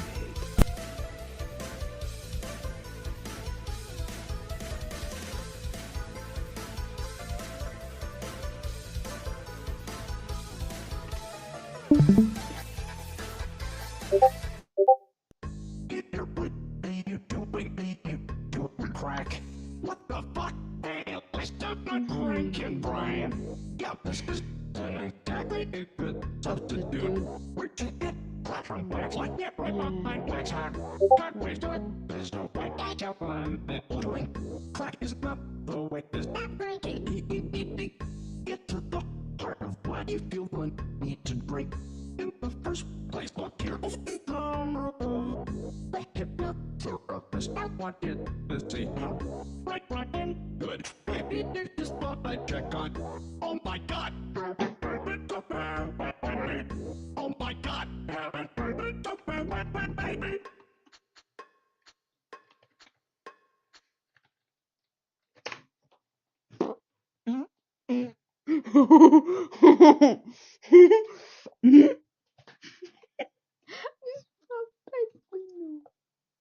Sushi! Sushi! Sushi! Die. Tick tock, tick tock.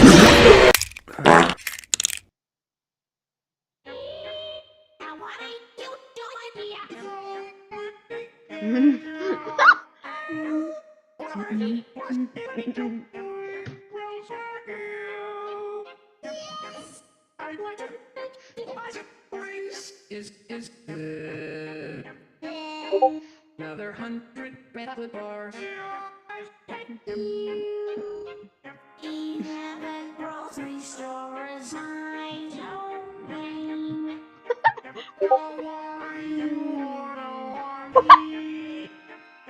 Wait.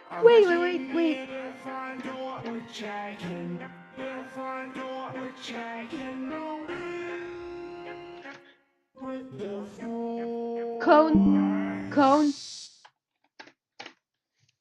It must be 2090 hours of fucking poplar. Joder, vaya letras tu funis momentos, eh? How the fuck did he play this thing? Check a funny moments. I understand. I put it the fucking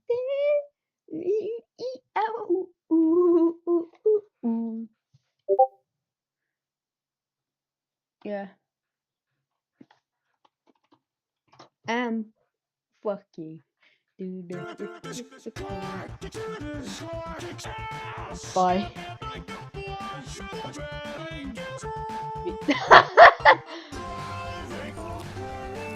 Apple lemonade.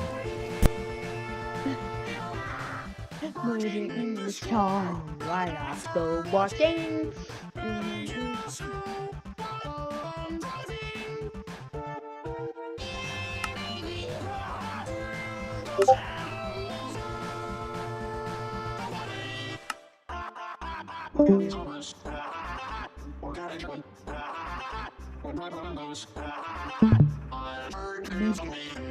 It's a little bit difficult, a little bit trouble.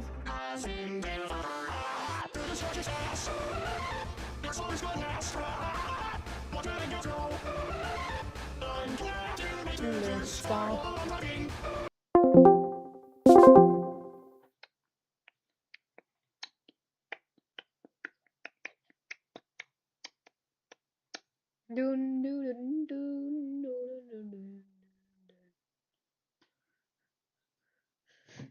Oh, no, no, no, no, no, no, no, no, no, no, no, no, no. It's Lamar. Who's Kendrick Lamar? Oh.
He mixed overworld.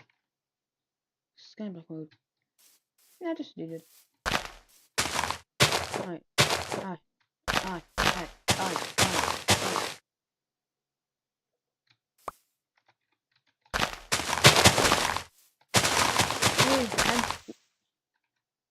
Of course, that can be used for my gaming stuff. Harmonious. Huh?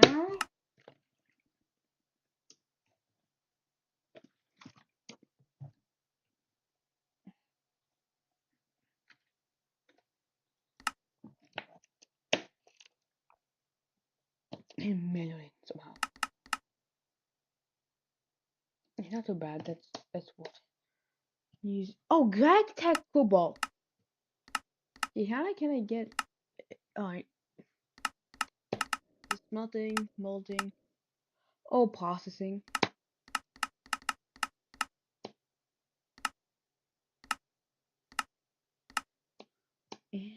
Quartz?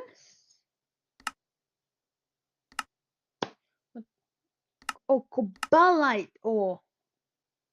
And give cobalt dust. So, is how is that it? Cobalite ore. Because raw cobalite, of course, bees. Which come from sifting nickel veins. Which, that's where these things come useful. Is just that little bit. I don't know why, but at product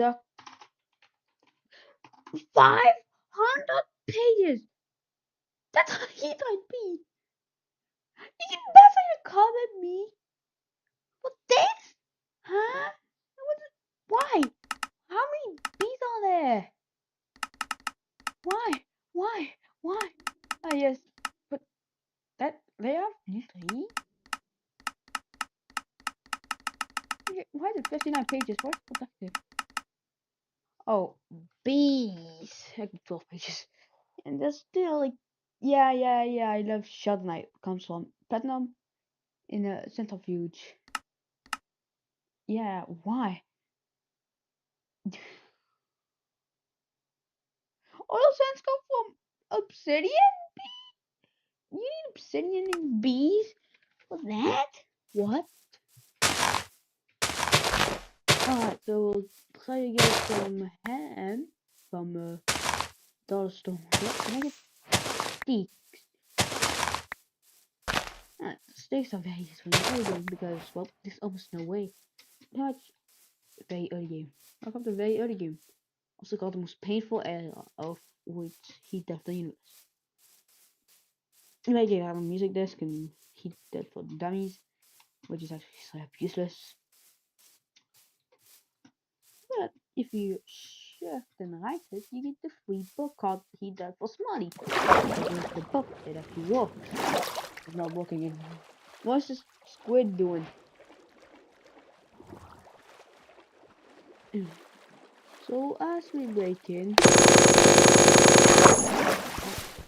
oh my, yeah, just don't. Okay, 2.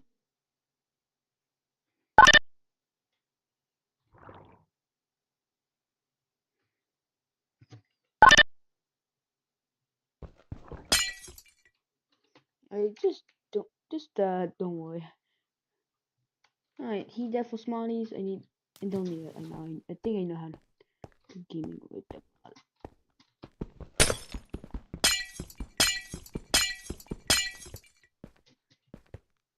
Ooh, cheese. Ooh, shit. All you are diamonds, except it's useless. Okay, what's this? How do you... Okay. Yep. Oh! Oh. What? The hell is this used for? Plant bomb? I'm confused. I just got this infinity stuff. I don't want... Like, what? I'm getting the paper. Oh my god. My stuff I have, like silver, like diamond, more, gold. Find most of the stuff back. I got my silver, another amount of stuff.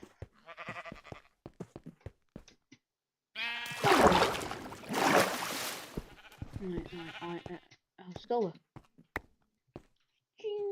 Diamonds are useless because them tools are impossible. Yep. And the thing has 8 EMC. I can make diamond apples. What? Which you have to draft, and you have to use how you have it. Stopping point, then you have another one. Anyways, I'm leaving. Ball. I think I got an inventory bomb.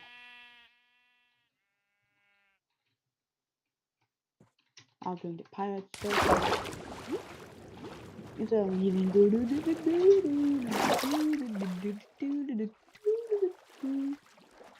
No, it's silver. What's silver used for?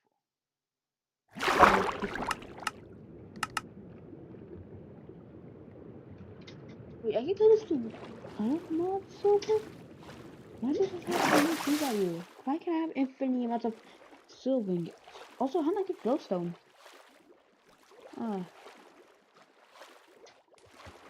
Alright, how do I get Microsoft stuff?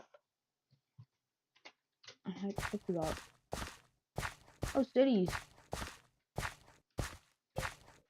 What the fuck are you doing, gang? What the fuck? Yes, I'm not thinking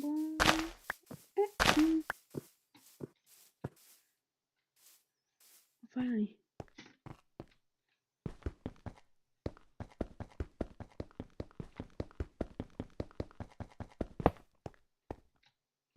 I think so.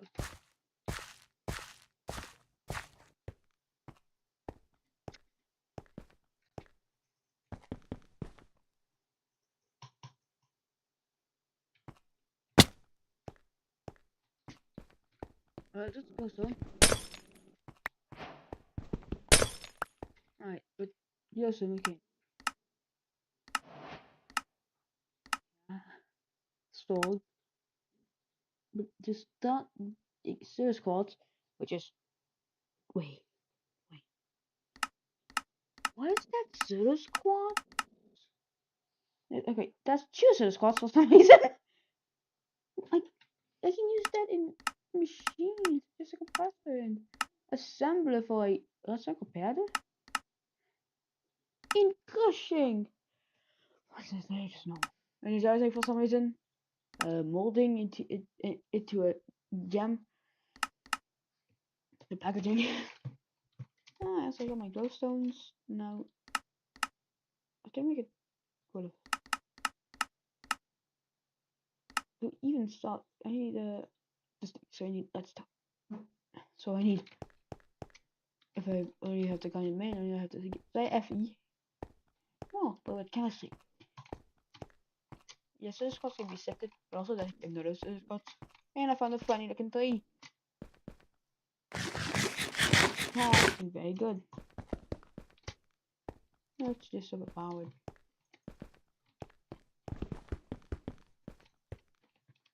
All these trash cans have nothing.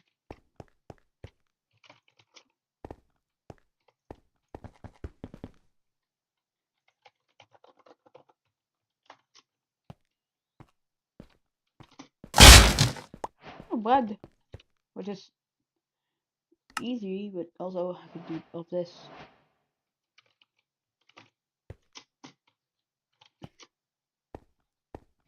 After dumpster diving.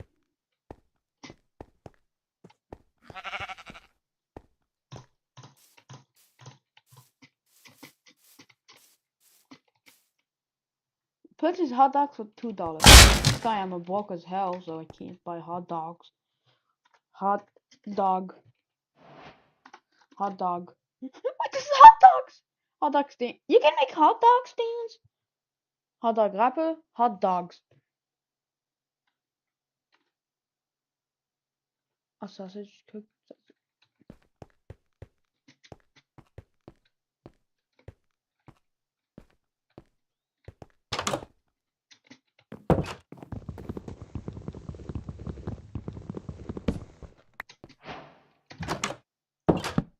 It's not.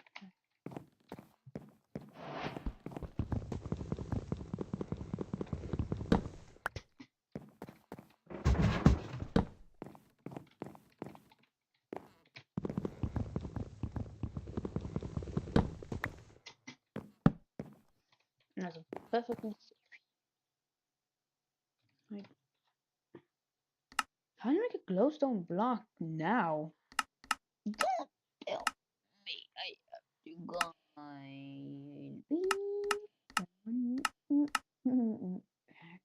What the? At least I'm not thinking buying. Yeah, but wait, do I really need a compressor? I need a compressor just for light. Well, easy light. Well, probably for noobs. I'm going to go AFK.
Hey.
Anyways.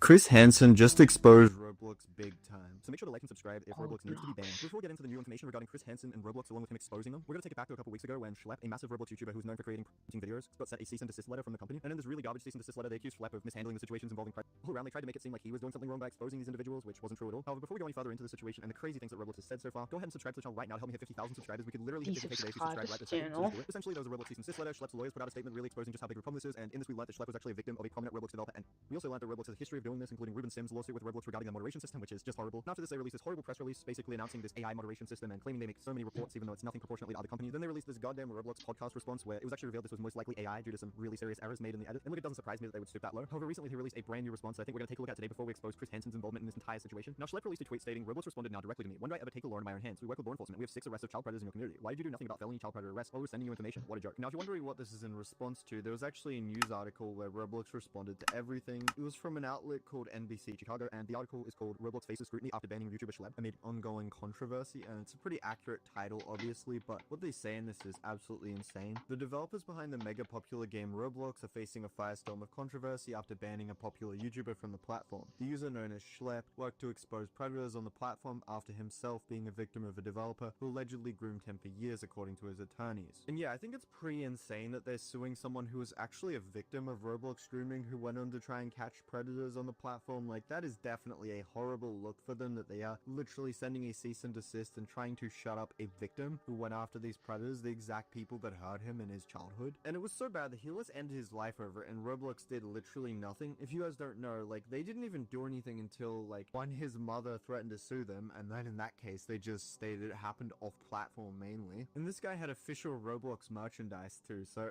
they were literally supporting this predator and saying, oh no, it occurred over in Discord, doesn't matter guys. And they didn't even get rid of him until another female developer, like, you know, she made a really serious sexual harassment allegation and then got them in legal trouble, then they got rid of the guy. It's crazy. But the article continues, the law firm says Schlepp's actions led to the arrests of 6 individuals who had allegedly groomed young users on the platform, but Roblox has now banned him from the platform and served him with cease and desist letters, according to the firm. Yeah, he got 6 different of these individuals, these alleged child predators. Most like, they're definitely child predators, according to the evidence that he showed, but 6 different of these individuals he got arrested. He was absolutely working with the law enforcement on this one, and as you'll get into a moment, Roblox is claiming he didn't work with law enforcement, despite the fact that he got 6 of these guys arrested, which is just crazy. I don't know about that one, Roblox. I think that might be an insane statement of the Big 25. But the article continues, in the days since, numerous change.org petitions have been starting to seek Schlepp's reinstatement to the platform, whilst also calling for the resignation of Roblox CEO David Baszucki. Now, if you guys don't know, he also got, like, banned automatically by the Roblox moderation system on accident. So their stupid AI system banned the CEO, which is wild. I'm not even gonna get into that, but I made a whole video about how they banned him temporarily, and it was the AI moderation system that got the guy. Crazy times we live in. CEOs getting banned from their own games. But yeah, there was a petition that's got over 250,000 signatures, something like that, over 200,000 at least already, to try and get him fired. And I've already discussed this in the video beforehand, but I would not be surprised if they're forced to fire him. Like, dude, this guy deserves it at this point. However, the article continues, when my client attempted suicide and was hospitalized, his mother contacted Roblox seeking help. Attorney Martin Gould said in a statement, Roblox was responsive until she threatened legal action. Sorry, unresponsive. Only then did they engage, only to claim the abuse happened on another platform, despite the predator being a contracted Roblox developer who the company promoted at events. And this is exactly what I was discussing beforehand. It was a prominent developer they promoted at events and had official merchandise for, and yet it took 2 different people taking legal action against them to do anything. But it continues, Roblox defended their decision to ban Schlepp from the platform. Taking the law into your own hands isn't safe in the real world, and it's not safe online. The statement said, that's why we work with law enforcement to hold bad actors accountable. Now, this is the part that is certainly interesting. I have a lot to say about it. It's crazy that they're claiming this when Schlepp worked directly with law enforcement throughout his entire process. This isn't just a stupid throwaway PR response. It is categorically false. It is a complete misconstruement of what he did. Beforehand, the statements were just a load of PR jargon and some little lies, but this is a straight up wild statement to claim that he's taking the law into his own hands and he's not working with law enforcement, when in reality he's probably done more than the platform has as a whole. Like, you guys know how I mentioned beforehand the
Welcome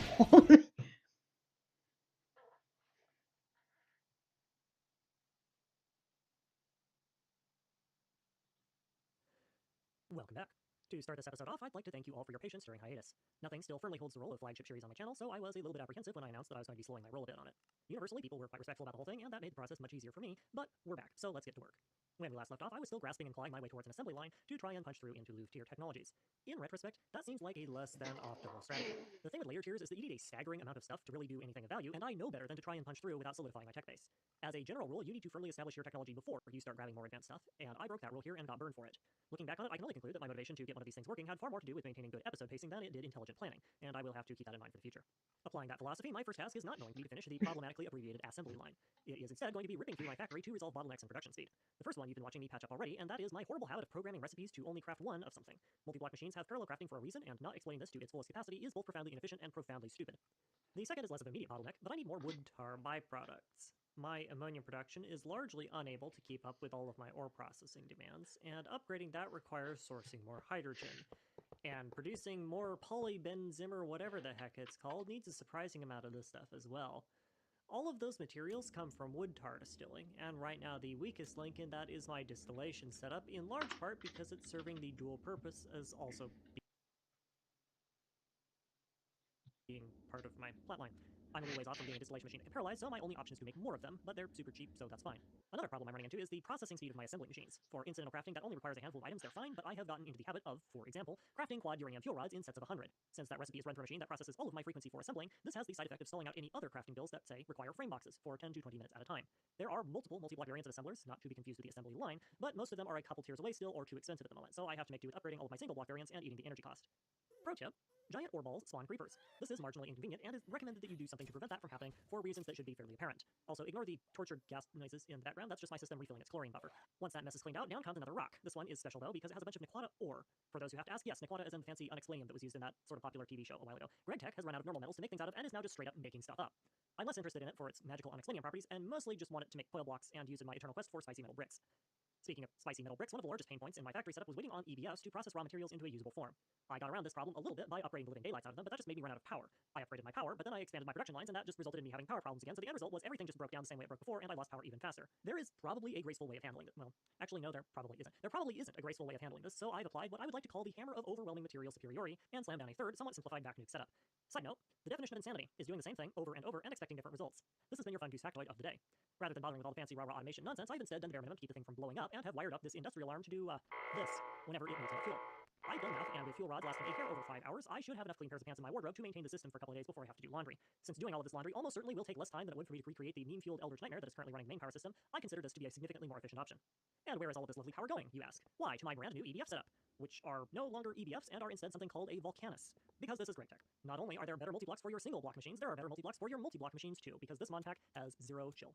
I will admit, I don't quite know exactly how effective parallelization is going to work with these, but 8 is a big number, and my working theory here boils down to, wow, these are expensive, so they must be better, plus they have some passive properties that should speed up production no matter how stupidly I use them.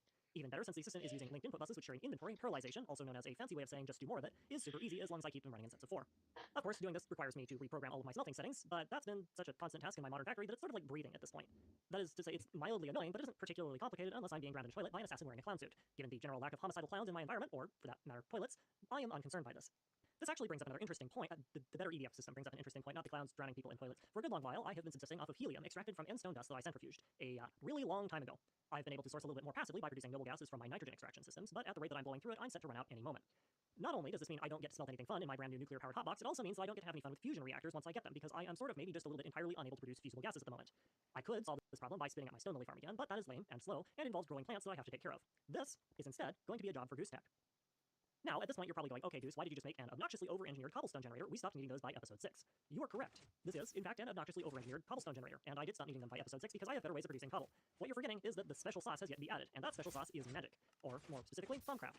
Remember those ender saplings that I made ages ago to try and get Ileana's Essentia from? That isn't their only use. Part of their gimmick is that they will spawn end-dimension mobs under their leaves, much like the peaceful sapling does to passive mobs. Unlike the peaceful sapling, this tree also has a corrupting effect on the local landscape, and certain blocks, of which cobblestone happens to be one, can turn into obsidian or endstone.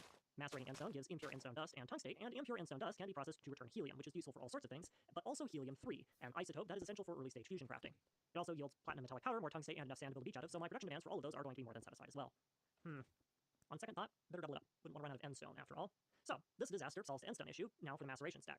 My macerating setup is good, but between all this end stone and the non-stop mining operations I'm conducting, I don't have a hope of processing everything faster than I produce it. Conveniently, there is an upgrade chip that lets you do even more stuff even faster. I make that, slam it in, and we are off to the races. Oh, and I have to switch out the casing. I forgot I had to do that. Fun little unintended side effect of my gas farm, all those trash drops make for really excellent singularity fodder.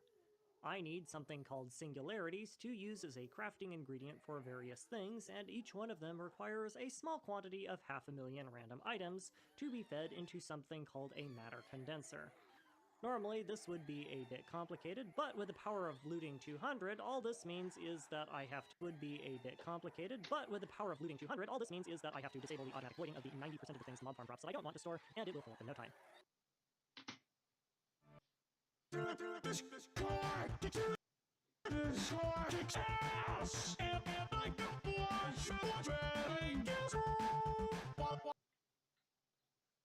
this car kicks ass, and I can watch Madagascar while I'm driving.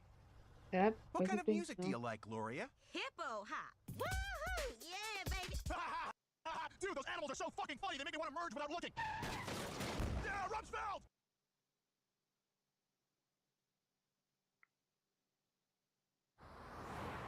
Dude, this fucking car kicks fucking ass, and I can fucking watch fucking Madagascar while I'm fucking driving. What kind of fucking do you like, Gloria? Hippo. Fucking. Woohoo! Yeah, baby. Dude, those fucking animals are so fucking funny, they make me want to fucking merge without fucking looking. Yeah, fucking Feld!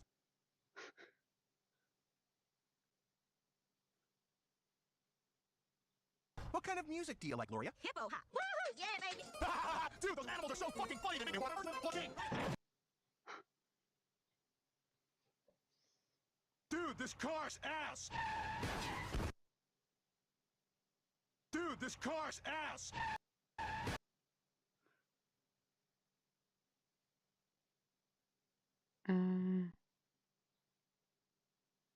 Dude, this car's ass!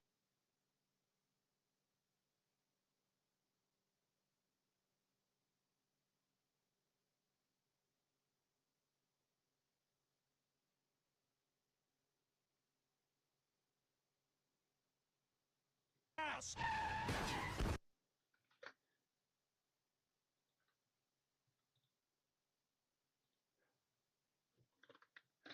Or something through this scene instead of it just being the game revealing a really nice interaction between Toriel and Susie that happened before the story. And it also makes sense to reveal it now as their history gives Susie a real reason to be motivated to save Toriel in chapters 3 and 4. But also this scene reinforces some of Susie's character's themes of hope and the found family which she has developed through the game. But also Susie recalls this flashback and intimate moment whenever she further opens up at Chris, Rousey, and Tina. So no, I think this happens for a good reason at a good time. And the fact that it plays a song called Flashback.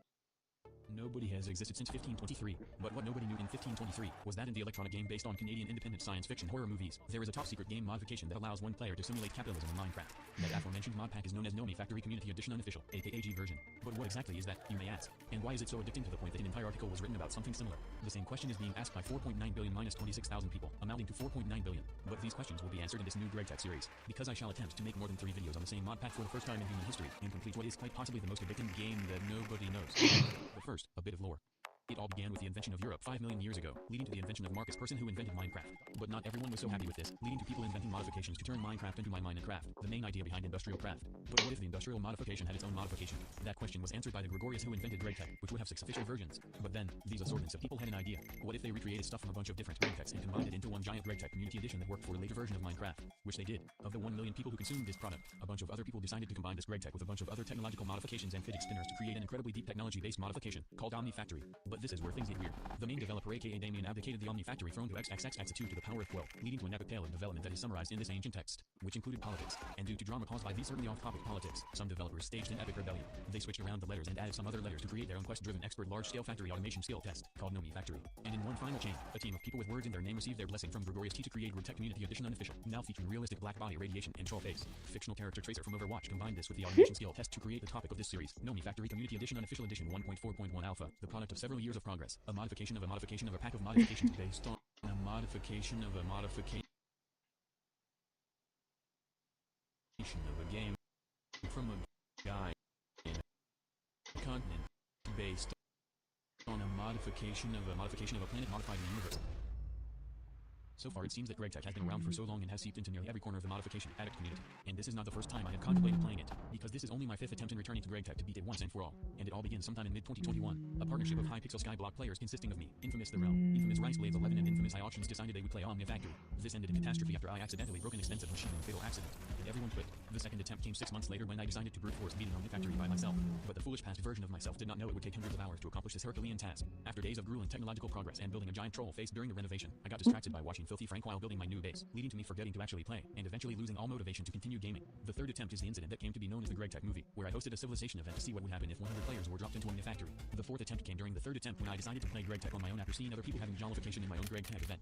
This ended in disaster after I was distracted by self-torture mode, leading to the foolish decision to play it, leading to being annoyed in 2 hours and quitting. Which brings us to today, where I shall once again be plunged into GregTech after being reminded of its existence in the most recent community post. It seems that no matter how much time has passed, the urge to return to GregTech returns in semi-annual lapses. But so far I have not said anything about what is actually inside of GregTech. Why is it so addicting? And why has it become the top suggestion, beating every other mod pack? To answer this question, I will begin to actually play it. It all begins in the Lost Cities, but since I had tens of hours of experience already, I remembered my training from my previous reincarnations as GregTech players. Rather than getting wood as the first resource, I went straight towards the abandoned buildings and started an FBI search of the entire perimeter to locate chests for useful resources. Since this game is beatable on peaceful mode, no food is needed, so food was exiled from my inventory to make way for juicy metal bars. Once I had some beginning loot, I looked around and went for the tallest skyscraper in the city, since the base shall basically be a platform extending outwards from the highest roof, encapsulating everything below. From the 6th floor I looked at my new quadrillionaire view, and discovered what appeared to be a massive black hole. My game theory is that this disproportionately sized object led to the collapse of civilization, and it is my duty to recreate technology by following the quest line of the mod pack, and all society begins with resource obtaining. But not only was there iron and gold, there were a multifariousness of new natural resources to accumulate, a massive amount of which must be extracted from the underground. To do this, I collected some free beginner mining tools from the quest book, since I was playing on easy mode, and because of easy mode, I also got an orange kid's iPad that can differentiate all ores in a 1-mile radius. Also because of easy mode, ore veins are now more like ore continents, each with their own realistic ores based on realistic ores. With these hammers I tried hogging as many ores as humanly possible, but kept a Brobdingnagian amount of cobblestone for phase 2 of gaming. When I was done, I created a staircase to the surface and proceeded to build a major highway leading from the mines to the roof base, and the leftover stone was reconstructed into combustors to reconstruct ores into ingots. But here's the thing, all vanilla knowledge is abandoned when it comes to massive mod packs.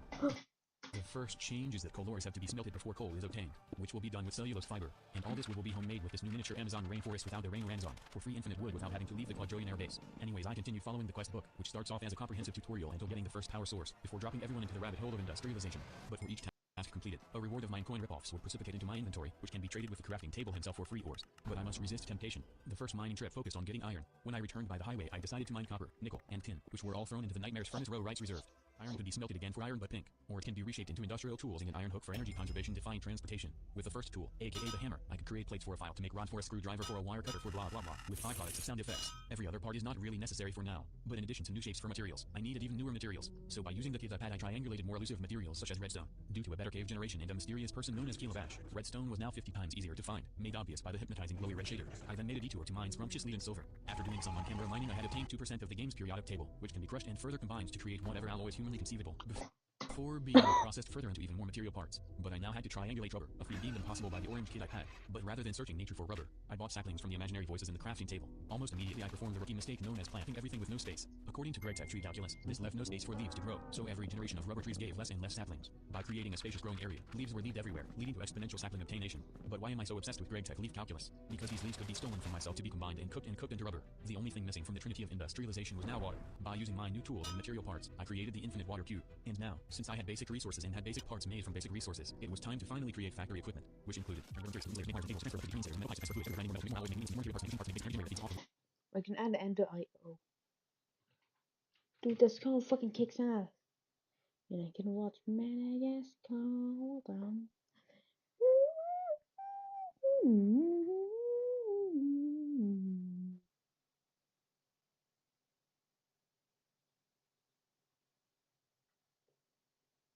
This is like basic,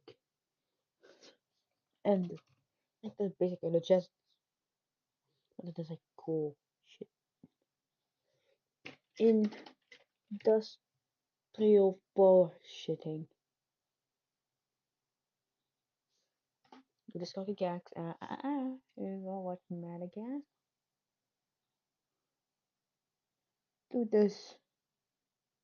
Dude, this car is ass. This car's ass! What the? Dude. What the fuck did I do? Water, which is connected by fluid pipes of water cube to create the first steel in human history. By using this brick conglomeration to transform iron and coal into steel, I was ready to stop playing. and start gaming. Because steel is only the beginning of the GregTech progression, which is split into several different tiers of voltages, each unlocked by creating a new type of material. Starting with steel, higher tier materials are used to construct higher tiers of machines, which are needed to create higher tiers of materials, starting an infinite cycle of never-ending GregTech. But it's not as simple as simply getting materials. More energy, more planning, more resources, and more complex industrialization are required to create each new increasingly complexifying and electrifying material. Each new challenge has 10 different challenges before it and 10 different solutions, giving 10 different rewards. The factory's demands are inescapable but solvable in one way or another. And perhaps this is why GregTech is eternally addicting. It's a sandbox with a never-receding boundary, and you cannot escape. Anyways, back to gaming. I set up my first electric generator, which consumed water and burned sugar cane to create power stored in this glowing red tetragon polyhedron. And with steel I could create low-voltage machine hulls to be transformed into whatever I needed to do. If only it was that simple. Depending on what the machine does, the machine needs a different combination of standardized machine parts, and also circuits, each needing their own complex materials. But that was easy, due to the massiveness of ore veins. I now had a massive stockpile of ingots which were organized for the first time in this channel's history. After a bit of cutting and bending I had obtained not only the aforementioned parts, but also some more materials to mass-produce circuits, which were more complicated. Since these were needed everywhere, it was better to make a lot of them at the same time rather than one at a time. I was also processing steel in the background this entire time, since making stuff before you knew you needed it would be a crucial factor in becoming a undecillionaire. I also created more resource farms, which included an automatic sugar cane farm. This ran on the biological and chemical anomaly known as SNAP, a Mostel block created from 9 squared times 2 sand. This block increases the growth of anything above it whenever a redstone signal is applied to it. When this is combined with an observer that breaks all sugar cane and an auto clicker to auto click, I got practically some sugar cane. Anyways, I could finally create my first machines, which included the compressor, metal bender, wire mill, and lathe, which made most of these tools useless and gave massive discounts on material part prices. Theoretically, I could just place them down and connect them to the energy generator using cables. But since this is GregTech, this failed. Now introducing realistic energy. The energy from this glowing red area will have to be converted into EU electrical units, aka European Union, which have voltage and amperages. Wires will not only have to be insulated with rubber, but will have different voltage limits based on material used, different amperage based on thickness of wire, and sometimes electrical loss, and explosions. More electrical engineering info was dumped in this massive text wall, but all of this can be summarized in one fact. All I needed were 10 cables with a width of 4, which I made. I also created the aforementioned energy converter to turn my energy into European Union units, and finally, I connected the converters to the machines, and then nothing worked. That was when I realized that besides realistic energy, I also needed realistic energy storage, and there were a wide variety of battery sizes and battery materials and battery boxes to choose from, but they were all distractions. What I really needed were just 4 lithium batteries and a quadruple battery box to go with it. After using more mine coins to buy lithium and antimony for batteries, I installed the energy storage in between the cables and energy converter, and I thought I could finally return to using my machine. In the body of nothing worked. Realistic energy storage. And there were a wide variety of battery sizes and battery materials and battery boxes to choose from, but they were all distractions. What I really needed were just 4 lithium batteries and a quadruple battery box to go with it. After using more mine coins to buy lithium and antimony for batteries, I installed the energy storage in between the cables and energy converter, and I thought I could finally return to using my machines. Or so I thought. Due to all the different possible things you can do with a machine, the machine needs a programmed circuit to tell between these different but similar processes. So out of pure frustration I used one of my precious circuits to put the number 1 into the metal bender to get it over with. And for the first time in human history, the GregTech machine finally did something. I had created my first object from a machine. This was unbelievable. After 3 hours, which was less than 1% of the total play time needed to reach the end. But the factory had only just begun. The GregTech addiction had already reached stage 6. There was no turning back now. Remember to acquiesce a subscription service and to please if Matic music currently playing. The Industrial Revolution began in 1532, and in today's audio-visual experience, I will be protagonizing industry in this Minecraft world. In the previous episode, human civilization was recreated on top of this abandoned society, shortly followed by advanced tree calculus and professional mining to support fabricating multitudinous articles, all to prepare for today's disastrous revolution. Here's what I possess as of now. 1 electrical generator donut, a massive stash of natural resources, and several powered machines, which will assist me in creating even more material parts for more machines. But what exactly is the goal of all of this? Today's gaming agenda consists of inaugurating the blast furnace, which is the furnace but convalescent, and is also the only way to smelt aluminum, necessitated to reach the next tier of machines, which is required to unlock gaming.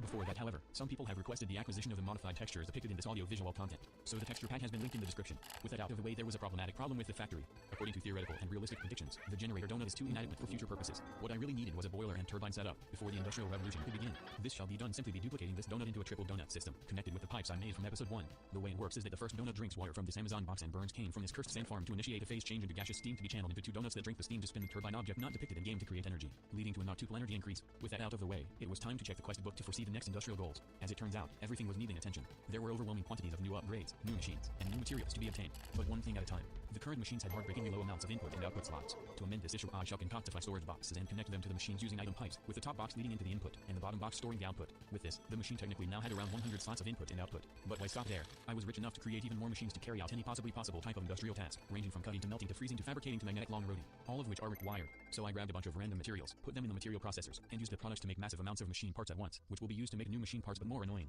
which included pumps and pistons for machines that dealt with fluids, which included the electrolyzer for using electricity to discombobulate matter into constituents. It can transform crushed clay into blah blah blah and aluminum, which I obtained into my hands. Other notable machines include the fluid extractor aka melter and autoclave aka the notable blah blah blah matter into constituents. It can transform crushed clay into blah blah blah blah and aluminum, which I it can transform crushed clay into blah blah blah and aluminum. That's all. Nice. Dude, this car's ass!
Minecraft's already loading. Alright, so the days game.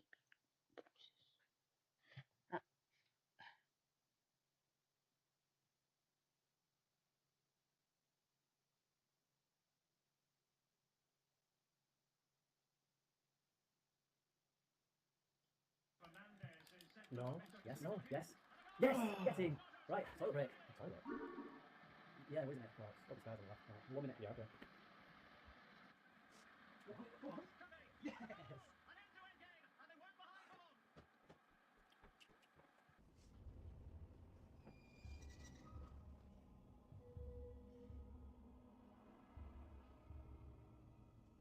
Dave? Yeah? There's a guy in your bathroom. Oh, that's Toilet Man. Don't touch his nipples. Why would I? Toilet man. Do you see my nipples? Yeah.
Oh shit, it broke.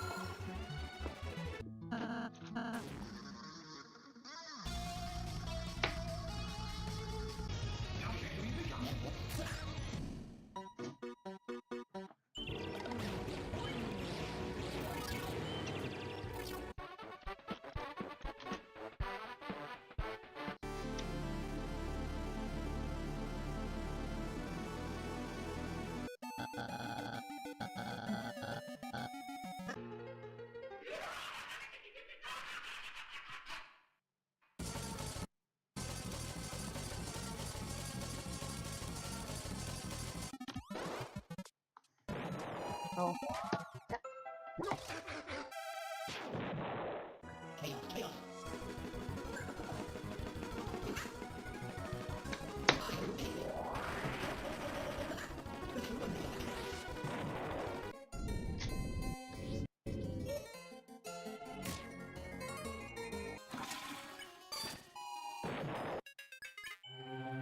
Don't forget, I'm with you.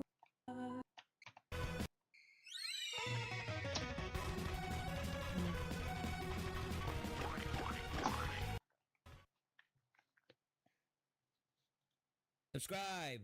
The Schlepp situation has become a meme. This whole Schlepp situation became such a corny joke on TikTok that I can't even say the name Schlepp without cringing. Like, I know that this whole situation is crazy and it's very important. Like, Roblox tried to sue the only Roblox predator catcher, but I cannot take this seriously anymore. And on top of that, Schlepp just posted a response video like 4 hours ago from when I'm recording this. We're gonna be going over that later. But for now, to put things simply, this dude on TikTok posted this animation, and I gotta say, it's not that bad, but the community just watch the video, bro. Everyone come back. We're having a retrial. Pretty sure.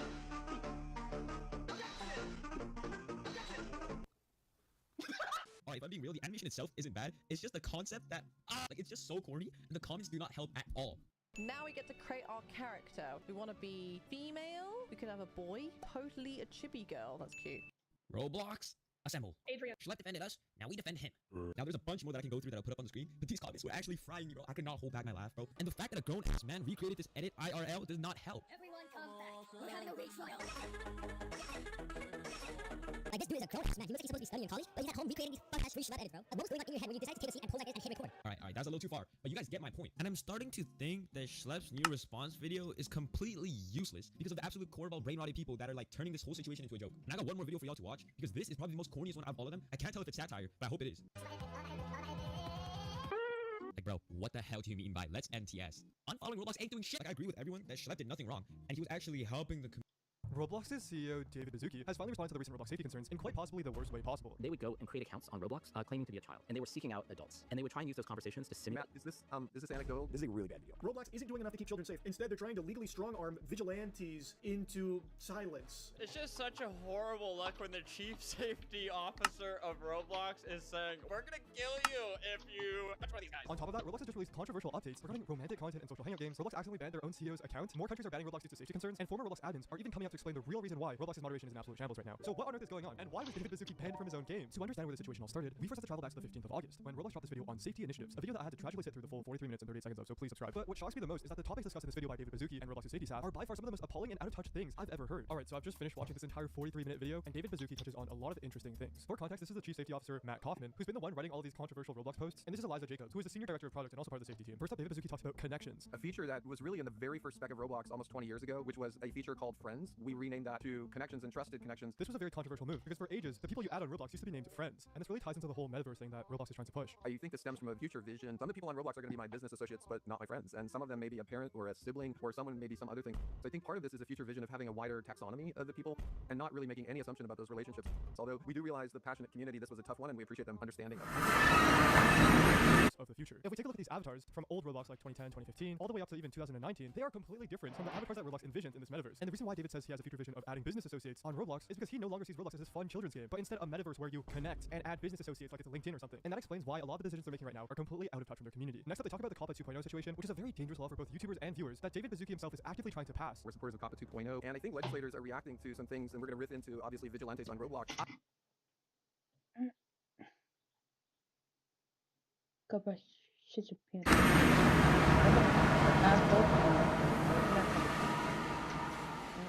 Oh, so we always sponsored Y70.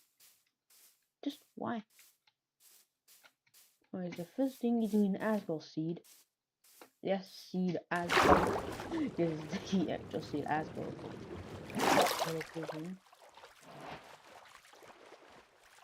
I'll pipe you first off bacon. Like this. Then you start trying to steal. But actually start cover. Exactly. You can do that. Then you get silver. This funny looking thing. And if you want, you can get a lot of stuff, but you have to be poor. Yarland.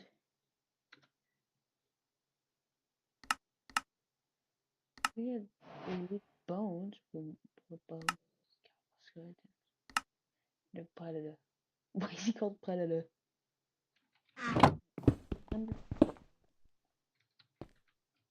That's all you have. Fucking life. How do you even get that? You can't.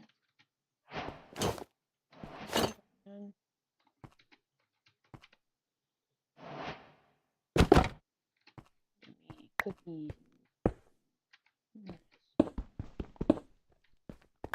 Maybe. Oh, guys.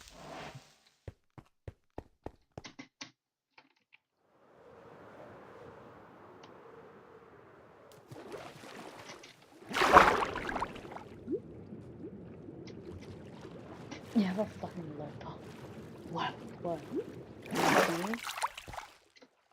No, it was silver. Silver didn't even see value.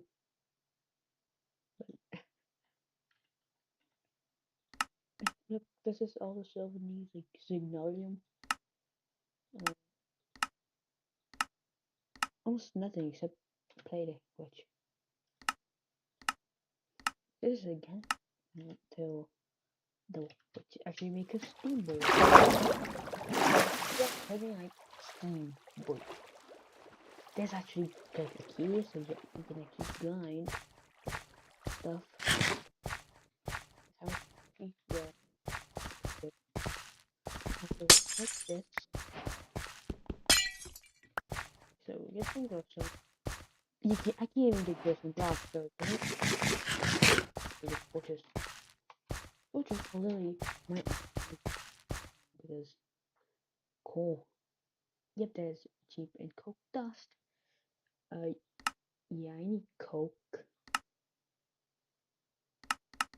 Coke dust comes from coke.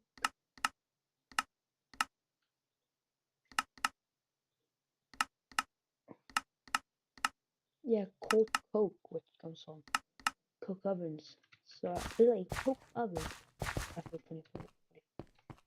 Let's give you more. Also, why is this here? I think you have to like but itself has power. Ouch. Ouch.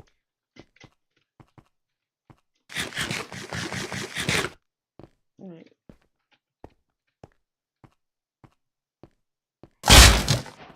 Log.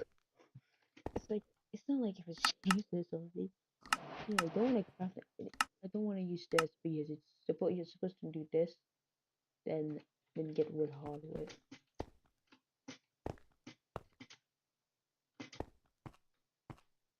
QGS is hard to read it. Making the hub. Mouse. Hot dog. Chicago. What do you mean? Alright, so let's go to a tall building. And let's leave this place. Diving.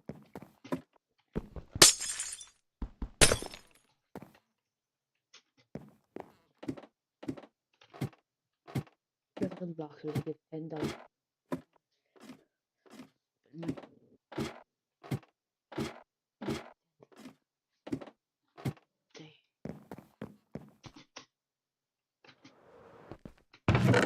Ooh, money. Money. 2 T's. Get T.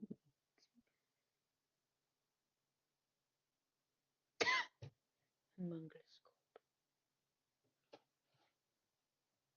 Oh, that's nice, but you need ER tonics. You need Forsaken Foreskin.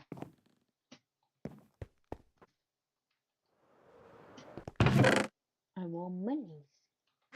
Now I can buy some hot dogs, sausages. Which is, I guess, yeah. I can also make a meat powder, which is 8. Alright, so now that's food.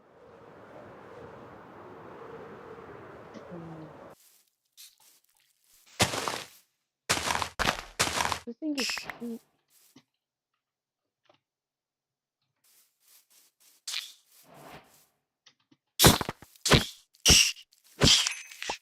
oh, squirrels.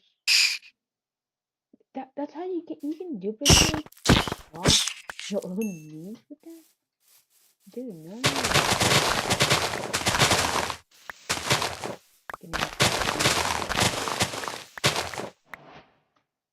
Wait, does it gives no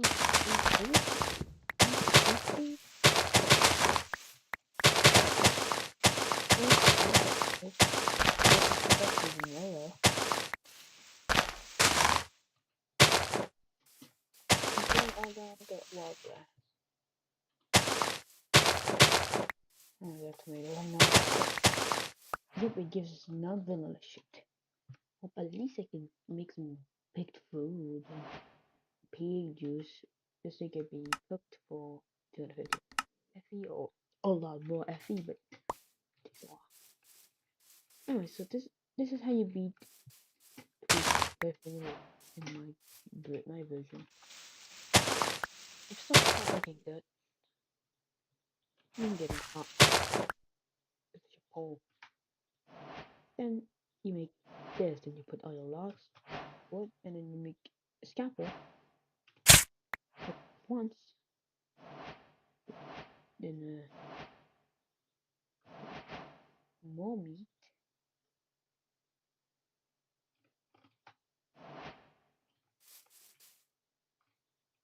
And eat first. Now spin it. Fuck. Okay, it got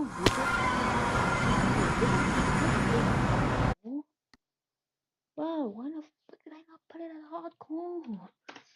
Oh yes, I played easy mode.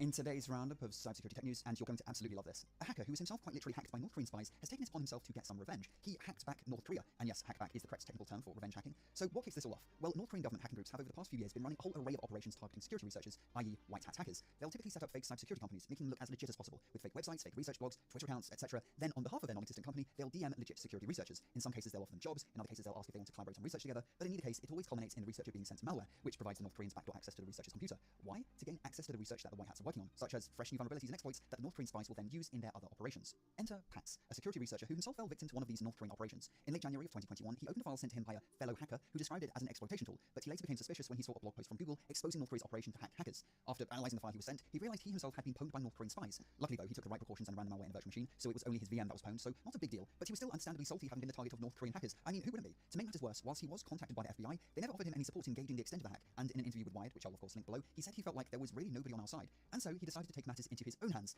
In his own words, if they don't see we have teeth, it's just going to keep coming.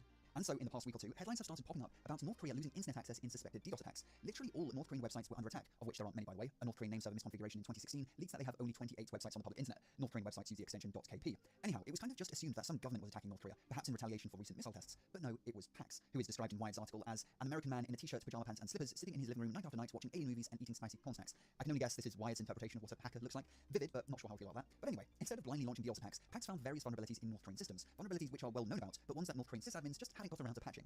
Now, he didn't go into detail on what vulnerabilities these were, because he wasn't too keen on giving North Korea tips in patching their systems, but the exploits allowed him to single-handedly launch denial-of-service attacks on North Korea's infrastructure, causing pretty much all North Korean websites to time out. Pax said his hackback was equivalent to a small to medium pentest, and he was surprised at just how easy it was to actually have some effect. However, whatever effects this denial-of-service attack did have was likely minimal. The attack didn't disrupt North Korea's internal intranet, it only took down their public websites, and I can't imagine North Korea has a large international audience of people visiting their propaganda pages for anything other than morbid curiosity. For example, one website that went down was a North Korean cooking website, cooks.org.kp. You won't find any recipes on here, the whole thing is of course a propaganda vehicle. The website explains how North Korea pioneered human civilization and has made great strides in food processing technology, all whilst showing off pictures of, well, I'm not too sure. I presume it must be some kind of soup, but it looks like dishwater garnished with a few grains of rice. I mean, I'm sure it tastes a lot better than it looks, but if you're aiming your propaganda cooking website at an international audience, these dishes aren't the ones you want to stick on your homepage. I mean, I love Korean food, but somehow they've managed to make it look awful. Whilst evidently not much of value was disrupted in North Korea's downtime, many people have criticized Pax for being reckless. If North Korea misinterpreted these attacks as being from some Western government, then they might have responded disproportionately. Let's not forget that North Korea has a well-known band of hackers in the form of the Lazarus Group, which, by the way, last year stole $400 million in several crypto heists. So this is an effective little group, not a bunch you want to piss off.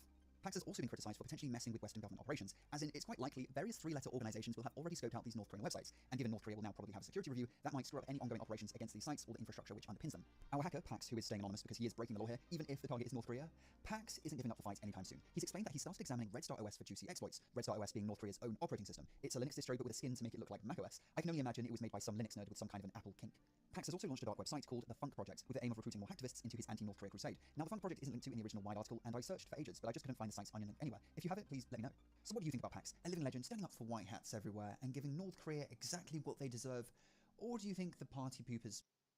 First up in today's roundup of cybersecurity tech news, Anonymous is back with a fresh new hack. The target, the official website for the Chinese Communist Party in the city of Pingshan, China. As is tradition, Anonymous have plastered their logo across the page. We've also got some pro-Taiwan and anti-CCP memes, only text-based memes, surprisingly bland and boring. I mean, if you've gone to the effort of hacking a Chinese Communist Party website for the purpose of posting memes, you could at least inject some flair. Use your imagination. This is your canvas. Anyhow, joking aside, it's pretty obvious that this hack was carried out by the same people that recently pwned China's Polar Research website just a couple of weeks ago. The same memes were used in both attacks, and the political message, which we'll get to shortly, is virtually identical. Some of you guys commented on my video covering Anonymous's hack of the Chinese Polar Research website, saying that it was a bit of a low blow, as in, it may be a government-owned website, but it's apolitical, so targeting it just feels kind of wrong. Well, there will be no such comments this time around, because this website is a full-blown communist outpost, complete with enough hammer and sickles to start a revolution, and lots of the colour red. Though the site could use a bit of a refresh, we've even got some Adobe Flash lingering on the side here, which is never a good sign in 2022.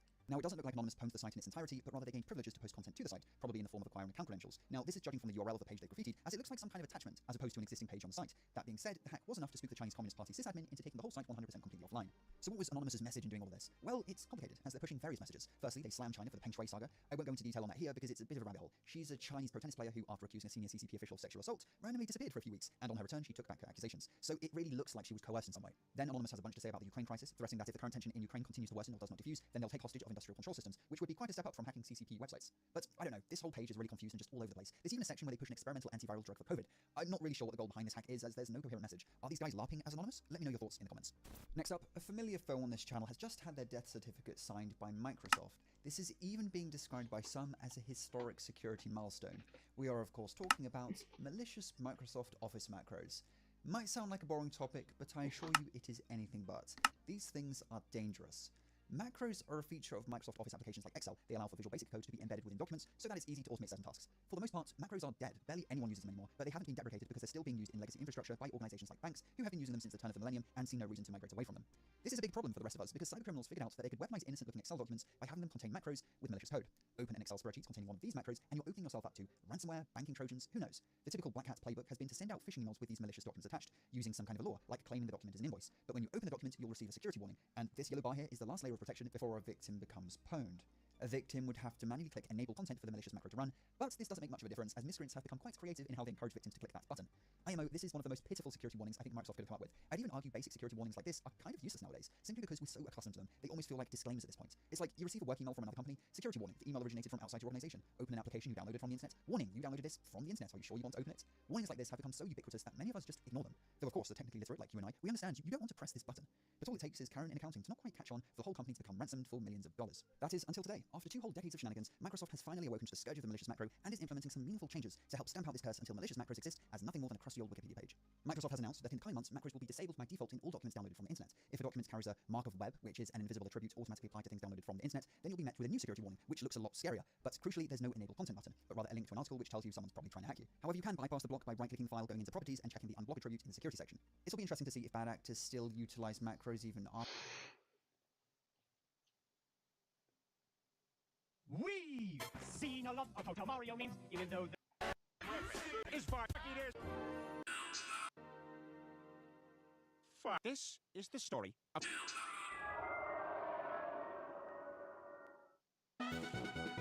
Long time ago in a galaxy far, far away.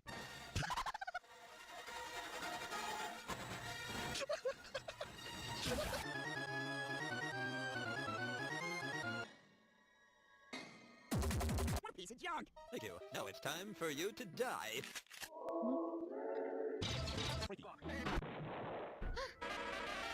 This may be the last time we see each other, so there's something I want you to know. Fortnite. Obi-Wan Kenobi? Ooby doob, Scooby Dooby Badooby. Red button, standing by. Red Fox, standing by.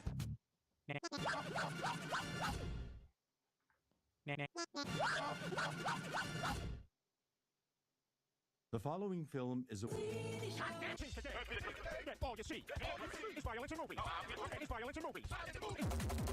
Seems today that all you see is violence, movies, and shit.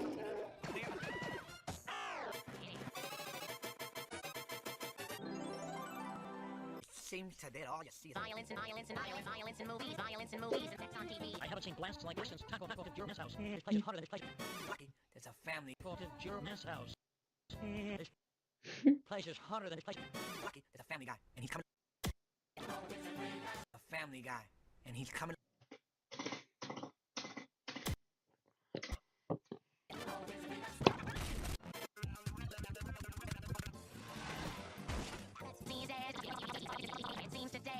It seems today that all you see is violence. Shut the fuck up! That was a green screen effect. All you see is hey, I mean. Where it goes good, all you must die. Death and die.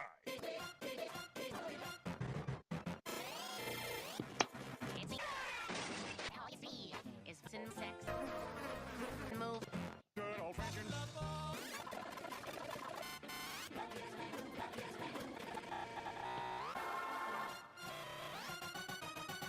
It seems every day when you're walking down the street that all you see is testicles. I need to see your balls. What the fuck? God. You get it? Nobody go! It seems today that all you see is violence.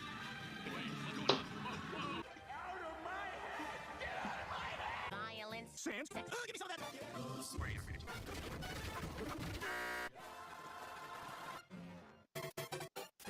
We know lots of Mario Mario. You know the game itself is stale, horrible, and they say Seems today we got a carpe diem. Holy crap, it's the mouse from Sid. Fuck you. right.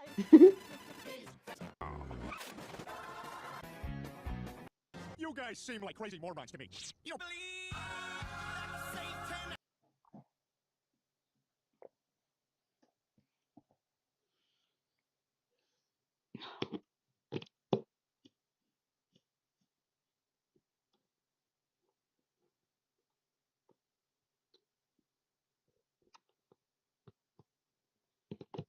Had a dream of a meme where people were mocking those who typed in all lowercase as poor. Can't believe it. Awesome video. Bro can't afford uppercase letters. Every uppercase letter you see is a GoFundMe in action. Bro spent his entire salary on that uppercase letter. Dreamt that they made a sequel to Rock Paper Scissors called Apple Horse Doctor. Hey, we should make this a thing. This is cool. Dreams that show me the vilest concepts. This was a few nights ago, and I can't stop thinking about it. DJ with a guy in an electric chair. Not a funny meme, but I saw this letter in my dream last night, and it really unnerved me. It's giving Italian. Had a dream that I could hydrate oversimplified logos to make them into their old versions. Once had a lucid dream where I told an NPC he wasn't real, and he went, if I wasn't real, I couldn't do this, and started dancing. What a guy. I dreamt that I pinged every single dead person ever. Hold up, by using everyone, you are about to mention 109 billion people. Are you sure? I dreamt that I got a character in Genshin Impact named Anthony, and he was just a realistic chimpanzee. Still thinking about him. I dreamt I saw this meme while scrolling through Twitter. I had a dream some Chinese guy named Ting Li hacked the entire internet and made every emoji his face. Twitter was freaking out, and he replied to everyone with the same thing. What is going on? Why is everything this guy? Ting Li strikes again. I literally had a nightmare that everyone on the internet was doing something called wise posting, but I just couldn't get it right, so people would bombard my replies with the sentence, no, very unwise. I'm completely serious. I had a dream where Twitter was dominated by pirates, and people would dox each other by using ship longitude and latitude. Your crew smells of bilge, mate. 4305429. I dreamed of a subreddit called r/findafo. 24 male looking for a foe. Traduisez des sites web en un clic.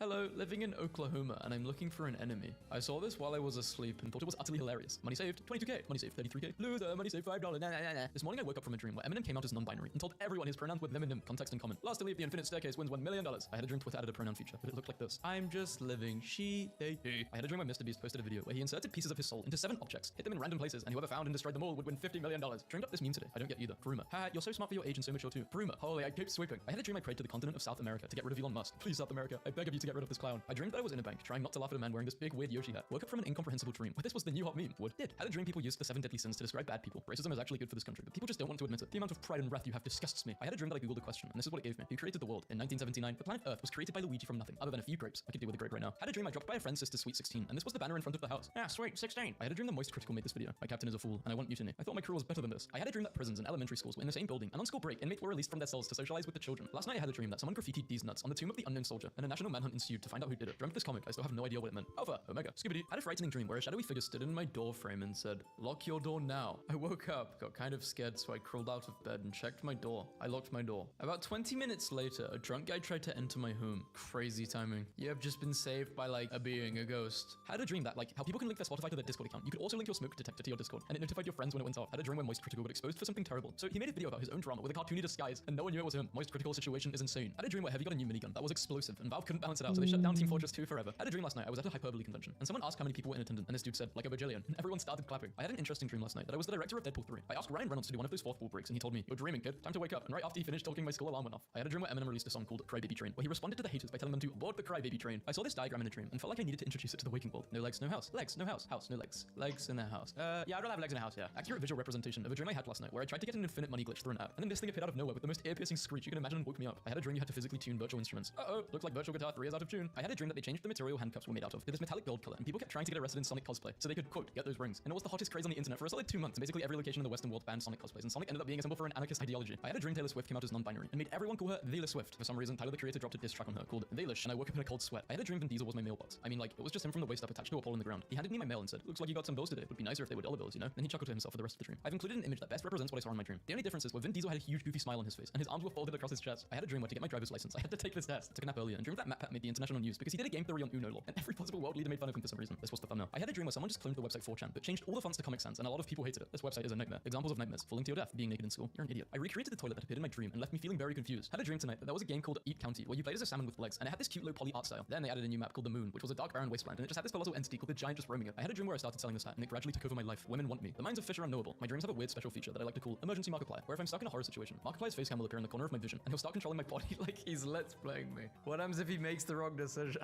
One time I was stuck trying to survive a bunch of monsters, and when I was about to die, he just popped up in my vision and started talking to the camera like, "Hello everybody, it's Markiplier. Today I will destroy these SCPs." And he just had control of me. Dreamed that the United States looked like this. Oh, what the hell? The game is coming to the way in like 2 seconds. I had a dream where I went to Target, went to the DVD and game section, and saw a Wii game called Oh, what the hell? With this picture on the cover. Had a dream that I had to impersonate the late Pope by wearing his glasses in a meeting with Donald Trump. Did he even have glasses? How I see Donald Trump when the Pope's glasses aren't my prescription. If Coke Zero is so good, why didn't they make Coke 1?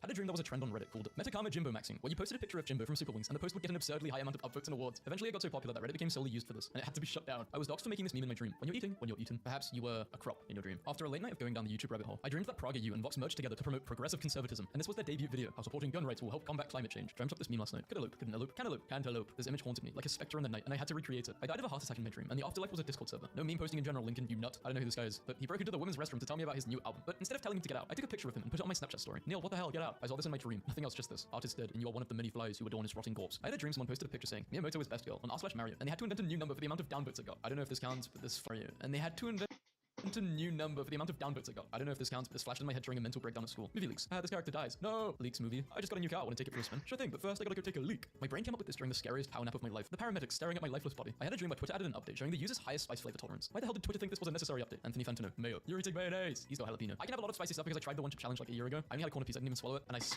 still am traumatized. Thing I frantically wrote down this morning. I was playing with a friend and we made a block of pork, which was just a crafting grid full of pork. It was supposed to summon the pork clicker, but it crashed our game 3 times and then permanently deleted my account. My only reaction to this was saying, "Those who bought." Then my leg cramped and I woke up. There was this Donald Trump juice that if you were to drink it, you would turn into Donald Trump. The ingredient ratios are about to seem. Don't remember the exact ratios, but it was a 500 ml cup. I love rock salt. Dreamed this video was on my YouTube feed. There are no good Disney movies. I dreamt that the SpongeBob meme got a bunch of awards, but also a bunch of angry comments about how this is physically impossible. I am not spinning on the floor. I am rotating the earth beneath me. I had a dream that professional chess players had their teeth replaced with chess pieces. Dreamt that Jack Black released an apology video. I'm sorry. Dreamt that there was a TikTok trend where kids would ask their parents to read the word Avengers, and they would always say Avinas, and it became the biggest trending online discussion. Why Gen Xers pronounce Avengers Avinas. I found the sheet of music in my dream last night. You're playing Africa? I dreamt I had to solve this captcha. What is the sun? The sun is what gives you hope. Dreamt that my English professor forced me to look up Elon Musk on Google. It said that his middle name was Fast Nornigan. Dreamt this and then jolted awake at 2 AM. Hard at work. Hard at work. Saw this shortly before I woke up from a nap. Hercules introduces Disney's first pregnant male character. Saw this YouTube video right before waking up. How long would it take to eat every Wikipedia video? Dreamt that some people had a visible aura when photographed called the Daddy in the Mist effect, which was highly desirable. Can someone add more Daddy in the Mist? I wish there was more Daddy. Dreamt that YouTubers started making serious video essays about food in the same way that they do about movies and video games. White chicken McNuggets and McDonald's Magnum Opus. Dreamt this with no further context. Coconuts when they're trying to be silly. Coconuts when they're trying to be attractive. I had the flu a few nights ago and saw this as I fell into an uncomfortable. The thing I don't get with this video is how do you see a meme in your dream? Okay, I've made millions of videos it seems, and I've ever it might have been like a meme moment or something that could be a meme, or like the way a meme is acted, but not a Wojak. Do they just have a Wojak pop up in their head? It's getting dark. Yes.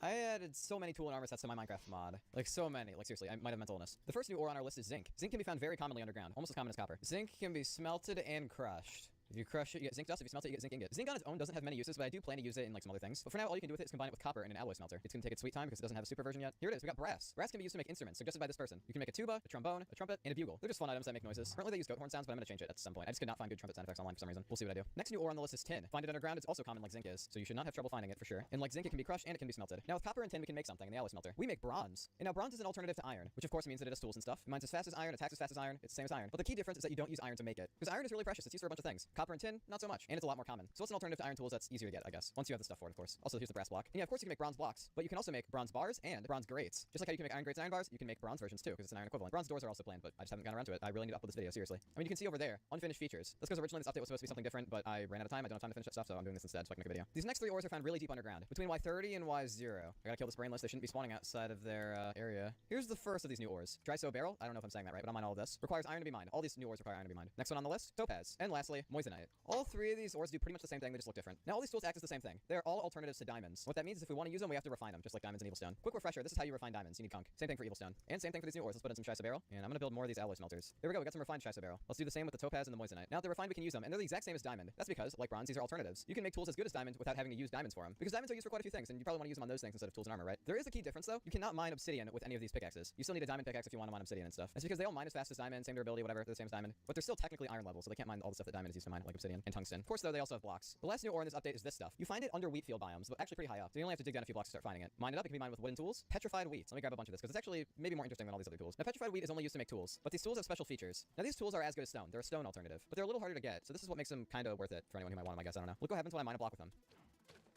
It feeds you. Every time you break a block with these tools, you get some hunger back. Although these tools don't have a lot of durability, so you can't use it that much, but it will provide quite a bit of food. And now the sword you make from this, the Weedo 9 Tails, is a little different. Yeah, breaking blocks with it will feed you, but also if I hit an enemy, it'll feed me. And stone swords are a pretty good weapon. Also, the axe will also feed you. Worth noting though that when you hit enemies with a Weedo 9 Tails, it actually steals hunger from them as well. It siphons it from other enemies, which normally doesn't matter in single player, but if you're PvPing with this thing, you can use it on somebody to just delete their hunger and take it for yourself. Occasionally underground, you'll come across this. This is a geode. It could have a covalency gemstone inside. You can see here I got the crusty agreeable itchy zealous saturated covalency gemstone. Oh, I got the same one. Nice. And this is quartz. Most of the time you'll get quartz from these. You're not always gonna get one of the gems, although I'm getting really lucky. Like really, really lucky. I'm getting less quartz than I am gemstones. And of course you can use these gemstones to make rings and only rings. I thought these had more uses, but I guess not. I'm gonna have to add some uses for these. We already know about tungsten. That's not a new ore for this video, but it does have a new use. With 3 tungsten and 3 iron, you can make 6 ultra sharp spike traps. Now these are pretty much identical to the original spike trap, with the original spike traps doing 1 tick of damage, and the ultra sharp does double that. So these are way more dangerous, but more expensive. They also appear commonly in this new structure. More on that in the next video. This next ore is found extremely rarely in very small amounts, kind of like its real life counterpart. Now when I mine it, I gotta be really careful because it'll disappear from my inventory after 5 seconds. This is astatine. Pick it up, and it also damages you because it's radioactive. So it'll damage you similar to how uranium does. You can see when I pick it up, and after a few seconds, it disappears from my inventory. Here's what the blocks of it look like. They're pretty cool looking, but remember, they're gonna disappear because they're astatine. Now astatine currently only has 1 use, and it can be used to make vaccines, but I'm gonna add more uses for it in the future. I want it to be like a late game crafting thing. Maybe I'll add a special version that explodes when it disappears. I don't know, we'll see. Now this last set of tools is post-alien invasion, and they don't use any ore. You know about the technology armor? I'm sure you do. This stuff has been in the mod forever. But now we finally have some tools to accompany that armor. Make it with unfamiliar metal, alien technology, and diamonds. Here's the tech shovel. Here's the tech pickaxe, tech axe, tech hoe, and currently there's a recipe conflict with the tech sword, so I'm just gonna give myself one. Sorry, tech saver is what it's called. And here they are. The tech pickaxe is meant to be the laser pickaxe from Industrial Basis. Now these tools are on par with netherite, but they have a special quirk. It may not look like it, but these things mine fast. Yeah, this stuff mines faster than gold tools, which are the fastest vanilla tools here. I'm probably gonna add other abilities to these tools too. We'll see. You know, they're meant to be endgame, so maybe. But yeah, I'm gonna end the video here. Thank you guys so much for watching. Subscribe, like, comment, join my Discord, follow my Twitter. Subscribe to my second channel. This is my website. Now I'm not actually gonna fully release this update like how I normally do with the video. I'm actually gonna be waiting till this stuff over here is done, because I want it all to be finished for one big update. Because this is all meant to be. What if you could upgrade yourself in Minecraft? From dirt to wood and even a mecha. Well, in this video I can buy upgrades, eventually making me the strongest player to ever.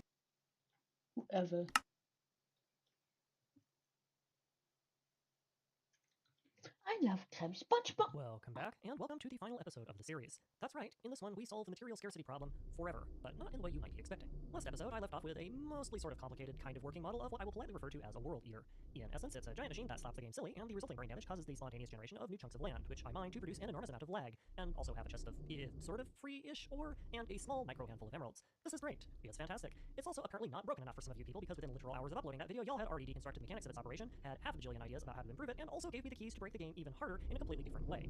Let's start with the simple upgrades. Many people suggested various things I could do to speed up the mining process or reduce the amount of lag that it causes. You are all absolutely correct, and these are options I considered implementing, but didn't, largely because I didn't have time in the last episode, and as it turns out, they won't really end up mattering because of some other things I found out for this one, so I wouldn't worry about it too much. And that was all of the simple stuff, so let's move on to the weirdness that is the ore and bedrock generation, and first tackle what's going on with the chunk when I re-render it.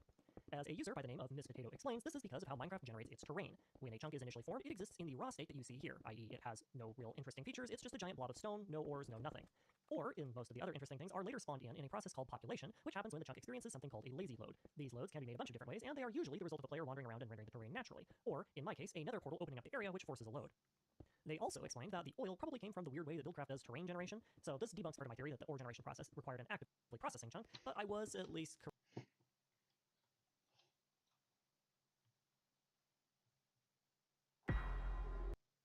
2 weeks ago, 4chan targeted the dating advice app for women. Thousands of government IDs were leaked, user DMs were breached, and a volley of lawsuits are on the way. But just when you thought the story couldn't get any stranger, someone tried to exploit the situation by creating a rival app, Tea on Her. Riding on a wave of drama, it's become the #2 lifestyle app on the App Store, just behind the OG. This app is essentially a clone of the original, but it flips the script. It's for men to gossip about women. However, Tea on Her took their copycatting a bit too far and accidentally duplicated the exact same vulnerability that made the original Tea app end in disaster. Also in your hacking news roundup, cybercriminals tried and failed to hack ATMs with Raspberry Pi. But first, what went down in the original Tea app hack? If you want to skip the recap, just skip ahead to this timecode. This app markets itself as a suite of dating safety tools exclusively for women, who can use the app to research their potential dates, like check if they have a criminal record, make sure they're not being catfished, and just generally gossip about their dates with other women. The safest place to spill tea, they say, except the app wasn't so safe and spills the tea of its users to 4chan. An anon took to the poll board and claims that the Tea app doxes all of its users. The anon explains that the app uses Firebase, which is a platform run by Google that app developers can use to outsource their backend. So instead of developers running their own servers, Google can do it for them, handling things like authenticating users and storing user data. Problem being that the Firebase bucket storing gigabytes of user images was misconfigured and didn't require any authentication to access. On top of that, in order to even use the app, you need to upload a photo of yourself to prove that you're a woman, a photo which the app, as well as the privacy policy, claim is deleted immediately after verification and not stored. However, that clearly wasn't the case, with thousands of photos of Tea app users spilling straight onto 4chan. And grabbing these supposedly deleted photos from Firebase was as easy as loading the URL, and anons of course shared scripts to help automate the scraping process. For an app that claims to provide an anonymous way to gossip about your dates, this is an absolute disaster. Many of the leaked photos even include government IDs. In total, 72,000 images were leaked. That's 13,000 verification selfies and another 59,000 images from posts and even direct messages. But this spilling of tea wasn't just a breach, it's turned into a bit of a phenomenon, with someone even using the leaked photos to create a hot or not kind of a website, allowing people to rate all of its users, which has proved to be itself very controversial. Cybercriminals have also gotten involved, with one putting together a 55 gigabyte dump of stolen images, making it freely available for anyone to download. However, Tea app developers say not to worry, because the breach only involved a legacy system from over 2 years ago, which will explain why for an app with over 1 million users, only a few tens of thousands of images were leaked. But the drama didn't end there, because just 3 days after the breach, there was another breach, and in regular fashion, the sequel is way worse than the original. Now, not just photos, but millions of private messages sent between Tea users were exposed and accessible by pretty much anyone. This was discovered by a security researcher who spilled the tea to 404 Media. He sent them a database of over 1 million private messages, and given the nature of the Tea app, the messages here are highly sensitive and include topics like cheating husbands, abortions, all kinds of stuff will be in here. Just use your imagination. And this data is not 2 years old. Timestamps show that some of these messages are as new as just last week. The app developer responded to the sequel by disabling their direct message functionality altogether.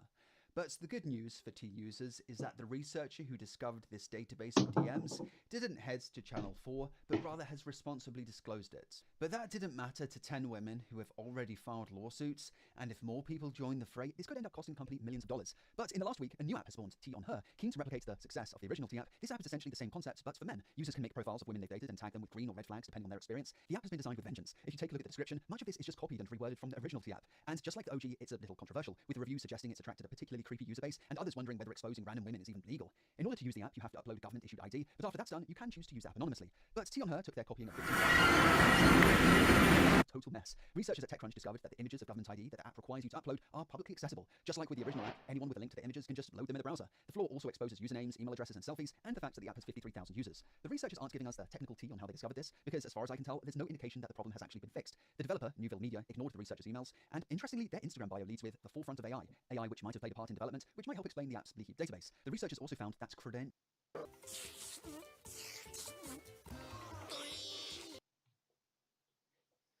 Oh, what the hell?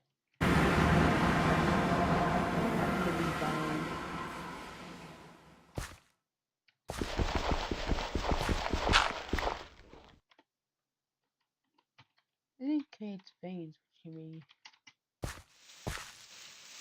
God, I have hepatitis B. No, that's bad. Oh wait, I have half a heart already. Fucking God. That's fucked up poison. Like, look, I have mind fatigue. Really? Where's that pick of good things? My day, what the shit?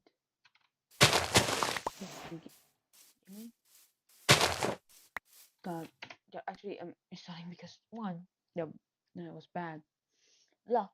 Like, no, like, that was the worst luck. Spawning immediately in the meat biome. In today's exploration of cybersecurity tech news, A journalist has only narrowly escaped being sued for using F12 to view a website's HTML source code. This story is both scary and hilarious at the same time, so grab some popcorn because you're about to witness the most mind-blowing example of technical idiocy you've ever seen. So it all kicked off in October last year when a journalist working for St. Louis Post-Dispatch, a local Missourian newspaper, found an incredibly embarrassing vulnerability in the Missouri government website. The website itself allows you to check whether a teacher in the state is qualified. Just type in the name of a teacher, press search, and you can see a list of their qualifications. Fairly simple, straightforward, and boring. Or at least it was, until a journalist came along, one Josh, and pressed F12, which of course displays a web page's HTML source code, within which he found the social security number of the teacher he searched, and in total 100,000 teachers' SSNs were essentially public, as in every time someone loaded this website, social security numbers were sent to their browser, but of course they weren't visible until you hit F12. They were encoded in base 64, so all someone needed to do was paste the encoded text into a decoder to unscramble the social security numbers. Oh, and for the uninitiated, base 64 is not encryption. It's just a way of displaying text, like text can be displayed in Morse code or binary or French. This error seems to have been down to a misconfigured database query, and so our journalist did the correct thing and reported the vulnerability to the government. He didn't publish any articles or tweet about it until the problem was fixed. Now, some organizations have bug bounty programs, so they pay people who report flaws like this, but organizations that don't will just thank whoever reported it. In fact, the Dutch government will send t-shirts to people who report vulnerabilities in their systems. It's become a bit of a meme. According to leaked emails, this is the response the Missouri government was going to take. Not a free t-shirt, but just a statement of thanks, saying, "We are grateful to the member of the media who brought this to the state's attention." Fairly vanilla and unremarkable. That is, until the government did a complete 180, and Missouri's governor, Mike Parson, turned this story into an absolute clown show, when in a press conference he called the journalist a hacker. Remember, all the journalist did was press F12, view the source code, and responsibly disclose the vulnerability. And now he's being threatened with a lawsuit. So I've edited down the video of the press conference. You're absolutely going to love this. Let's have a watch. The Department of Elementary and Secondary Education, DESE, was made aware of a vulnerable on one of its websites through a multi-step process. An individual took the records of at least 3 educators, decoded the HTML source code, and viewed the social security number of those specific educators. This matter is a serious matter. So this was clearly a hack. This incident alone may cost Missouri taxpayers as much as $50 million. The state is committing to bring to justice anyone who hacked our system, and we are coordinating state resources to respond and utilize all legal methods available. State statute also allows us to bring civil suit to recover damages against all those involved. They were acting against a state agency to compromise teachers' personal information in an attempt to embarrass the state and sell headlines for their news outlet. We will not let this crime against Missouri teachers go unpunished. What they did is beyond unethical. Thank you very much. You know, I honestly had trouble writing the next part of this video because I just wasn't sure how to respond to this. Just the way he says HTML. The HTML. It sounds like the first time he's ever heard of it is from the script he's reading. And the weirdest part is, it sounds like he believes everything he's saying, that this was some kind of a hack of epic proportions. And I'm not quite sure how the figure of $50 million to fix the bug was derived. Either the state is being milked by contractors, or the governor gets his figures from playing with a plate of number spaghetti. And if you didn't think matters could get worse, then you're in for an absolute treat. Because exploiting the opportunity for political grandstanding over defending teachers from those evil hackers was taken to a whole new level when this saga was used to promote the governor in a political ad of theatrical proportions, which we shall now laugh at. If you want to build an app and have no idea how to code or where to start, check out Base 40. Latest from the Missouri Fake News Factory is from the St. Louis Post-Dispatch, where a reporter has been digging around HTML code on a state website. The state technology division said the hacker took the records of at least 3 educators, decoded the HTML source code, and viewed the social security numbers of teachers from a state website. Governor Parson believes everyone is entitled to their privacy, especially our teachers. Governor Parson is standing up to the fake news media and is committed to bring to justice anyone who obtained private information. The St. Louis Post-Dispatch is purely playing politics. Exploiting private information is a squalid excuse for journalism, and hiding behind the noble principle of free speech to do it is shameful. You know, seeing a political ad is always going to be strange for me because they're illegal on TV in the UK, but this was something else. Accusing the newspaper of playing politics is ironic at best. The dramatic music was a tad bit much. And I don't understand the fascination over the fact that it's hack, which it wasn't a hack, but let's just play with the idea for a moment. I don't understand why they obsess over referring to the hack as a multi-step process. I've seen that phrase repeated over and over. It's almost as if these people get their education from TV shows, where hacking can be as simple as pressing a single button, and they therefore come to the conclusion that if there's multiple buttons to press, it must have been the work of only the most elite hackers, surely. But then we get to the latest update, which came out just a few days ago. After months of drama, the journalist will not, after all, be prosecuted for the crime of pressing F12. After all, it is the prosecutor who makes these decisions rather than the governor. The prosecutor published a press release saying there is an argument to be made that there was a violation of the law. The fact that he even says this is a bit of a red flag to me, but I suppose he needs to let down his boss, the governor, gently. He announced that the investigation is now closed. And the journalist responded with a press release of his own, essentially explaining how his family and himself have been dragged through absolute hell the last few months, not knowing if he was going to have to fight a frivolous lawsuit. There is talk of him suing the state over the legal expenses he's incurred, and if he can, I'm sure you'll agree with me that he definitely should. On the bright side, we did get some memes from this drama, nothing too spicy, but solid memes. Hello world. RTX 4090 is a password-cracking beast, hackers steal sensitive documents from Iran's nuclear program, and pro-Russian DDoSers are apparently getting paid. That's all coming up in today's roundup of cybersecurity tech news. The RTX 4090 has made headlines for various reasons, and now there's something new. Turns out it's pretty good at cracking passwords. For example, it can brute force an 8-character-long Windows NTLM password hash in just 42 minutes. And by the way, that's a password consisting of upper and lowercase characters, numbers, and even a top row of special characters. So when benchmarks show that the 4090 is twice as good as NVIDIA's previous flagship, well, that seems to apply to password cracking as well. However, should you care? I mean, how relevant even is password cracking? Well, for a hacker to even attempt to crack one of your passwords, they first have to obtain its hashed version, probably from a data breach. They'd then load it into hash cracking software like Hashcat. And at this point, they're probably not going to do an exhaustive brute force against every single possible password combination, because that would just take ages. And cybercriminals much prefer low-hanging fruits, so they'll instead perform a dictionary attack, testing hash passwords against a word list of the top few million most common passwords. The problem is that as GPUs get faster, the definition of low-hanging fruits changes. Miscreants can reach higher up the metaphorical password tree and crack more passwords. To put it into perspective, the 4090 is 8 times faster than a 1080 at calculating hashes. Granted that 1080 was released 6 years ago, but in that time, the hashing methods used by companies to scramble your passwords likely won't have changed. This all makes the idea of setting up a password cracking rig an increasingly attractive proposition for cybercriminals. Sure, it'd cost quite a bit to pick up a few 4090s, assuming you can even get your hands on them, but it's not like cyber miscreants don't have money to spend. In the previous video, we saw a case of hackers willing to burn $15,000 on drones, just so they could have an attempt at landing Wi-Fi hacking gear on the roof of a financial company. And unfortunately, there is a lot of money to be made from a correct password. Remember the Colonial Pipeline hack which caused fuel shortages? It's thought that whole drama was caused by a careless employee who reused their passwords to a valuable corporate VPN on a site which then suffered a data breach. The miscreants who realized how valuable that password was earned a $4.4 million ransomware payments from the Colonial Pipeline company. And reusing passwords is arguably worse than just having individually insecure passwords. Let's say, for example, you were using the password pizza123 on a website which suffered a data breach. The worst that could happen is that your account on that particular site would just get pwned. But if you reused pizza123 across a dozen different accounts, then miscreants would be able to do quite a bit of damage. And this isn't theoretical. This is pretty much what happens to the news website Fast Company last month. They reused the password pizza123 across a dozen different WordPress accounts, giving the miscreants the ability to vandalize their website and send rather rude Apple News notifications to all of their subscribers. So yeah, reusing passwords is a bad idea, and the fact that many people do is probably one of the main reasons why a cybercriminal would even want a password cracking rig in the first place. There are more niche uses, of course. For example, an attacker might want to crack the password to your Windows PC. A case of this was recently documented by Symantec, where hackers were targeting Hong Kong government organizations with Mimikatz, a tool capable of pulling password hashes from memory. Iran's nuclear energy program is run by the Atomic Energy Organization of Iran. Now, these guys are pretty controversial, so much so that a decade ago, Israel and the US collabed to target Iran's nuclear program in what came to be known as one of the most famous hacks of all time. But now, Iran's nuclear program is back in hacking news for different reasons. A few days ago, a hacktivist group calling themselves Black Reward, which was only recently set up alongside all the protests going on in Iran, hacked an email server run by Iran's Atomic Energy Organization. They stole 100,000 emails, totaling 50 gigabytes, after which they sent a mass email to all the organization's employees with an ultimatum for the Iranian government. Release all political prisoners within 24 hours, or we'll publish the contents of your email server for the world to see. It didn't come as much surprise that the government wasn't willing to negotiate, and so Black Reward published the data dump, which turns out to be pretty spicy. Included in the dump are photos and videos of Iran's nuclear sites, technical drawings, photocopies of passports belonging to Russian engineers working in Iran's nuclear program, and even documents discussing the best way to transport radioactive material between Russia and Iran. This is definitely one of the more interesting data dumps I've covered, but exactly how useful it would be to Iran's adversaries is kind of hard to say. Whilst it doesn't look like there's been any bombshell discoveries resulting from this leak, it is quite fresh, so there might be some useful nuggets that just haven't been discovered yet. I mean, there are 100,000 emails to go through. But who is Black Reward? This group only appeared about a month ago, with their debut hack being the defacement of various Iranian websites. Since then, they've been rather busy. They sent 5 million text messages to Iranians, urging them to join the protests. They also hacked an email server belonging to Iranian state's TV network, Press TV, setting up a dark website where people can explore those emails. And of course, their latest operation being the hack of the Atomic Energy Organization, which published a statement in response to their email server being hacked. They claim that it was perpetrated by a specific foreign country, which by proxy, of course, is an allegation that Black Reward is state-sponsored. How likely is that? Well, this could just be an empty accusation, illustrating Iran's unwillingness to accept that their own citizens may want to work against them, which many of them obviously do. But in fairness, a couple of countries have gone after Iran's nuclear program before, so a round 2 wouldn't surprise anyone. But is there any real hard evidence that Black Reward is state-sponsored? Well, no. That being said, this group does seem like it's run rather professionally, almost, dare I say, suspiciously so. Their tweets and Telegram posts are written in a very direct way. There's no memes or childish insults. The dark website they set up to host leaked emails from Press TV is very clean and well put together. And in their hack of the Atomic Energy Organization's email server, they even went so far as to go through the dump and clean it of advertising, spam, and phishing emails, publishing the juicy bits only. None of this is in any way proof that Black Reward is state-sponsored, but they do contrast themselves with pretty much all hacktivist groups we've seen on this channel before, which tends to be quite chaotic. Whoever is behind this group seems to be experienced, thoughtful about how they Smart hacker. Snoop Dogg, pickable fun every day. 1 cent pizza. $1 trillion pizza. Ah, yes, 4 million views. With 3,000 violated videos. It's like, but mine is worse.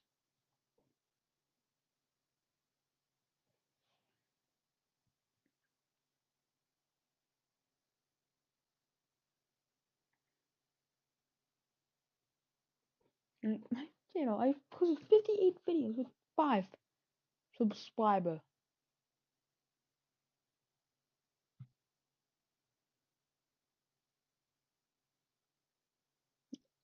Come on. Oh, Holly. Wow.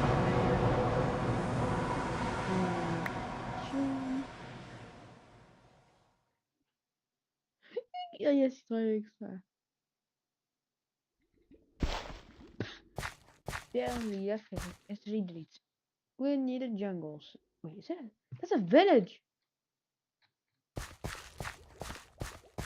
That's into a village.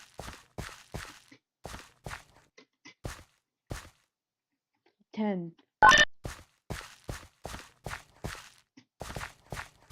Yeah, not bad. I think how the villagers in the city. But they didn't. Yeah, I'm not in the city. And I just went out. Both. Who the fuck cares? When you have realistic IFC. Can I take up this camera? I have to use phosphorus dust. Okay, soy oil, war, and some other stuff. Well, how do you even get off phosphorus? Electrizing phosphorus dust. So it's off using gelatin mixture, which is from these gelatin mixture. Be centrifuged for phosphorus and gelatin. But the thing is made of carbon phosphoric acid. So it's like, yeah, phosphoric acid. LV. Okay, so you need ULV to go make it super fast, like 1 tick. So, and also, there might be, I have a slight suspicion that it might be this wheatland. Wheat fields. Wheat fields are funny because they're dumb.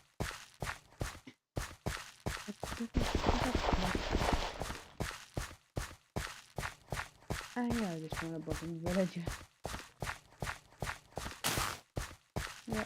Oh. No, some seeds. Doing a stuff. Like steel, magnesium, give it some tanas.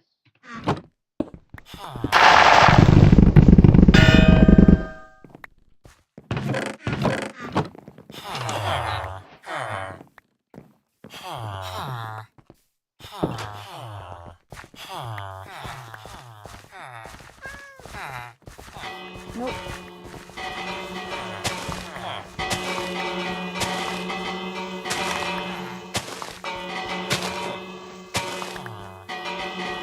Give me one needle. It's like a stick. And I got inventory bombed.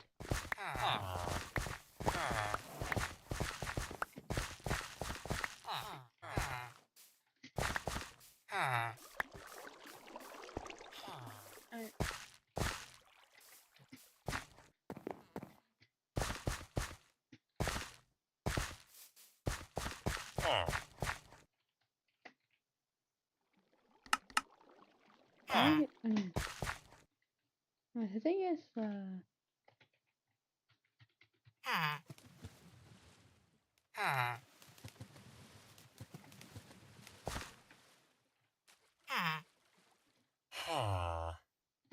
then after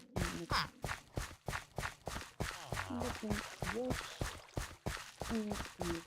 because that's not my decision. Yeah, not it. Because I just wouldn't block go lucky. Oh, that. That can be art. I can make scalp.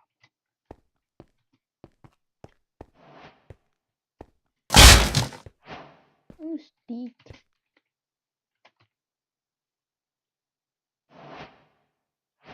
Giving you can cut wheat, but I can't make. Oh, I can make blood.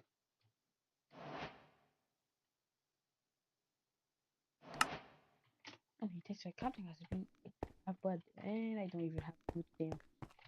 I just lost my food this stamp. Fly. Yeah, it's a wheat field spam. See?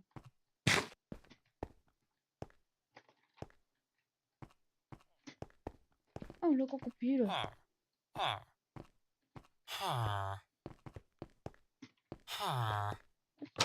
Computer. Daughter of animations.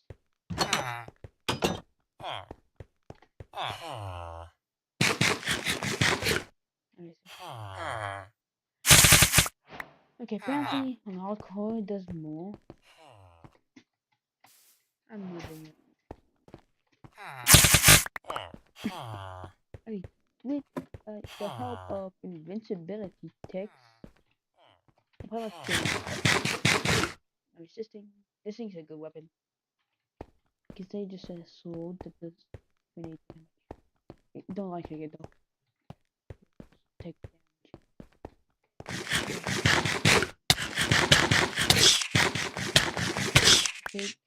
damage. Don't keep shooting.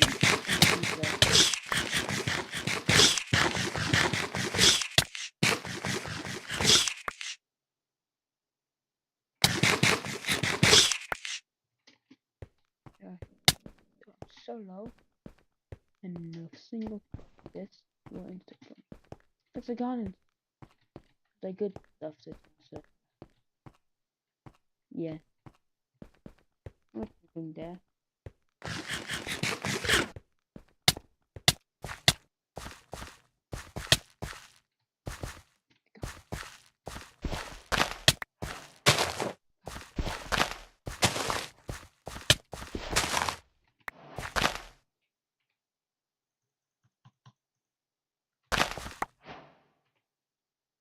My only job is fucking hemp? Why? Why? Why is my only job of fucking hemp? No, I mean weed. I'm uncrafting this into hemp. Yeah, there's an uncrafting recipe about very hemp seeds into hemp, or weed into hemp. And put your hemp is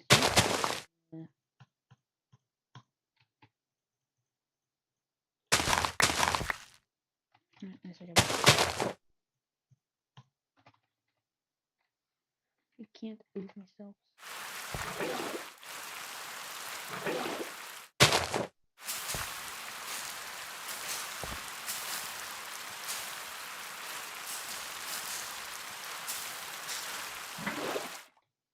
The fit, thanks. Now I just go in.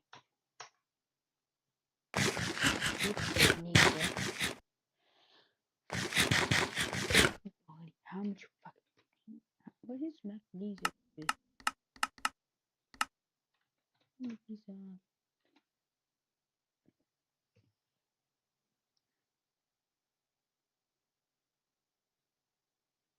How do you get magnesium?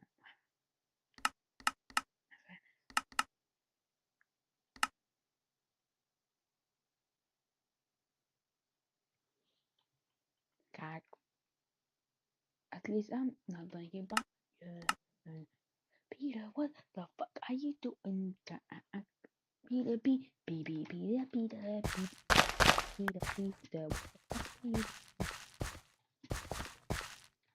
Is it a weed on accident? Yes, the smoke. Anyway, so next I need a primitive tool.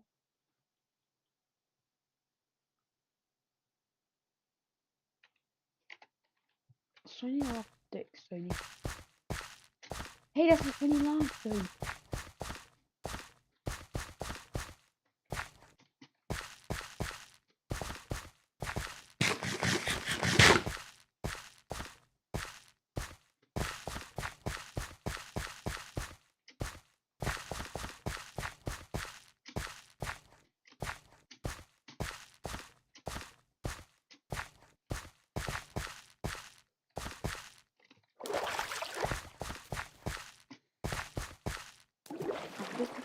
I almost good for some loot.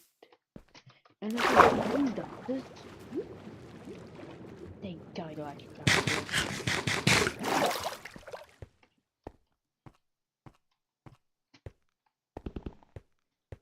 I was just with yep.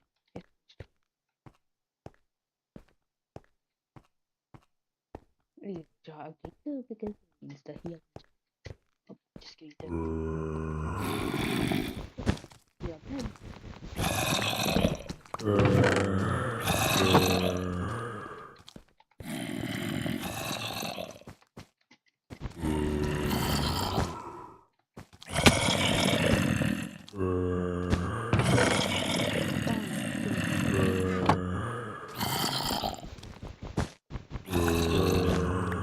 So you can't sleep through nights were impossible.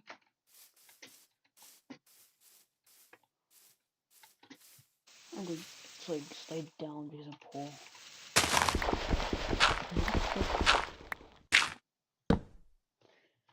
where'd you piss?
Something called ID verification. But like they say, nah, fuck you. It's anonymous. So listen. So they didn't pay. Also, I'm waiting for day.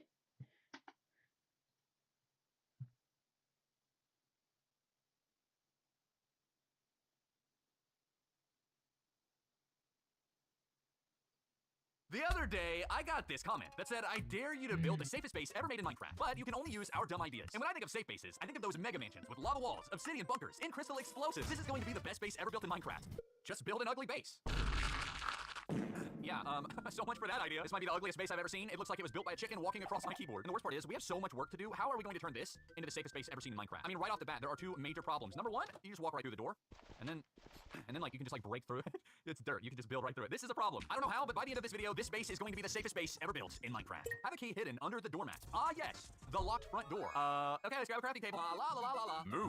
Get it? It's because of cow. So I think if we craft a key and then lock the front door, surely no one could get inside that way. I'm going to need some iron and maybe some iron nuggets. And we go ahead and grab some iron like this, and boom, we got ourselves a key. And we're probably gonna want to make another one. Oh, crafting montage. Show me keys. What are you doing? Do you mind? Move. So that's a simple idea, right? We take this key and we just lock the front door. That way, only I am able to get inside. As for how we, stop people from just mining through the dirt, well, that'll come later. I think technically, if I right-click the door, this door has been locked. Okay, and now, yeah, look at that. I can't get inside. It is impossible, and it's really loud and really annoying. Let me in. What if you have a lot of keys, and, it can get hard to manage when you have a bunch of keys? That it can. We craft a bundle of keys. That's right, and then we can just add our keys to the bundle of keys so that it's simple to get inside. We never have to worry, because we have every key we could ever need on us. So now I've got my bundle of keys, and, we're just gonna have to pick the key that we want to use. The problem is I have a bunch of keys, so I don't really know, which one. Yep, that was the wrong key. All right, that's okay. Maybe, no, that was definitely not the right key. Okay, maybe that one. Nope, wrong key, wrong key. I'm just gonna try every key. Nope, that's not the key. Which key? I don't know which one it is. I have to try every key. I think something's wrong with my bundle of keys. Let me in, let me in. Oh, I got it. The bundle of keys. Now let's just build our little welcome mat, and then if we just, like, right-click, you can see I've hidden the key under the doormat. Like, I feel like my first instinct would not be to check under the mat, right? All right, the front door has been locked, and now we can just take our bundle of keys and get to the next idea out. I just don't know what to get it. Oh. Well, now that the front door is locked, that solves one problem. Now we have to solve the dirt problem. I think King Shock Chaser has the right idea. We can just make OP dirt. How do we get OP dirt? Yeah, because if we just, like, rebuild this house out of OP dirt, then, like, that would, like, I guess. Okay, well, there's one way to get it. We can give ourselves some OP dirt, but that's not really that fun. I added a bunch of OP dirt, so, well, let's just grab, like, a crafting table. If you place a block of dirt on top of a crafting table and wait, I'm pretty sure this is how you make OP dirt, right? Oh! Yeah, look at that! We got OP dirt! There it is! OP dirt with Unbreaking 1. Okay, before we replace all of the dirt in our house, I want to show you what exactly this does. Gotta get rid of it. I know, it's painful for me to. Oh, rest in peace. So I'm sure you're wondering, what exactly does OP dirt do? First and foremost, if we place down our OP dirt, as you can see, well, it's dirty. Please don't unsubscribe. You can see that it just kind of starts to crumble. It just kind of flies around and puts itself somewhere else. So, that one block of dirt is now, what, like 20 piles of dirt? I'm gonna show you what it would feel like to try and break through this block of dirt, right? Because as you've seen, well, oh, yeah, I got hit by some flying dirt. As you've seen, the dirt just kind of reclumps itself and falls. And the worst part is, as you can see, if dirt falls on another stack, it's gonna start stacking itself up. So the dirt, ultimately, is just a big mess to deal with. I mean, it's a pile of dirt, and if you try and break through, your hands are gonna get dirty. I mean, look at this. This is ridiculous. Wow, look, I can climb up the dirt. It's got an actual hitbox to the shape. I spent a lot of time on this. A lot of time. I'm gonna enchant myself with some efficiency 5 real quick. Yeah, there we go. Oh, it's building itself back. I got. And there we go. We have successfully cleared out the base.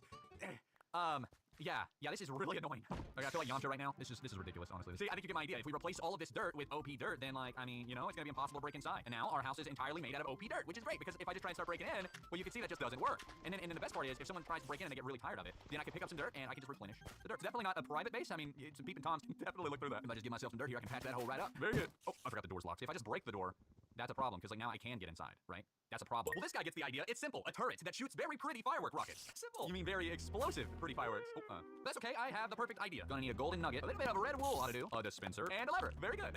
And a crafting table. Okay, so let's now take all of our ingredients and craft something very special. Boom! A firework launcher. Before we can actually build a firework turret and put it on our safe house, I need to make sure the gun actually works. So like, oh.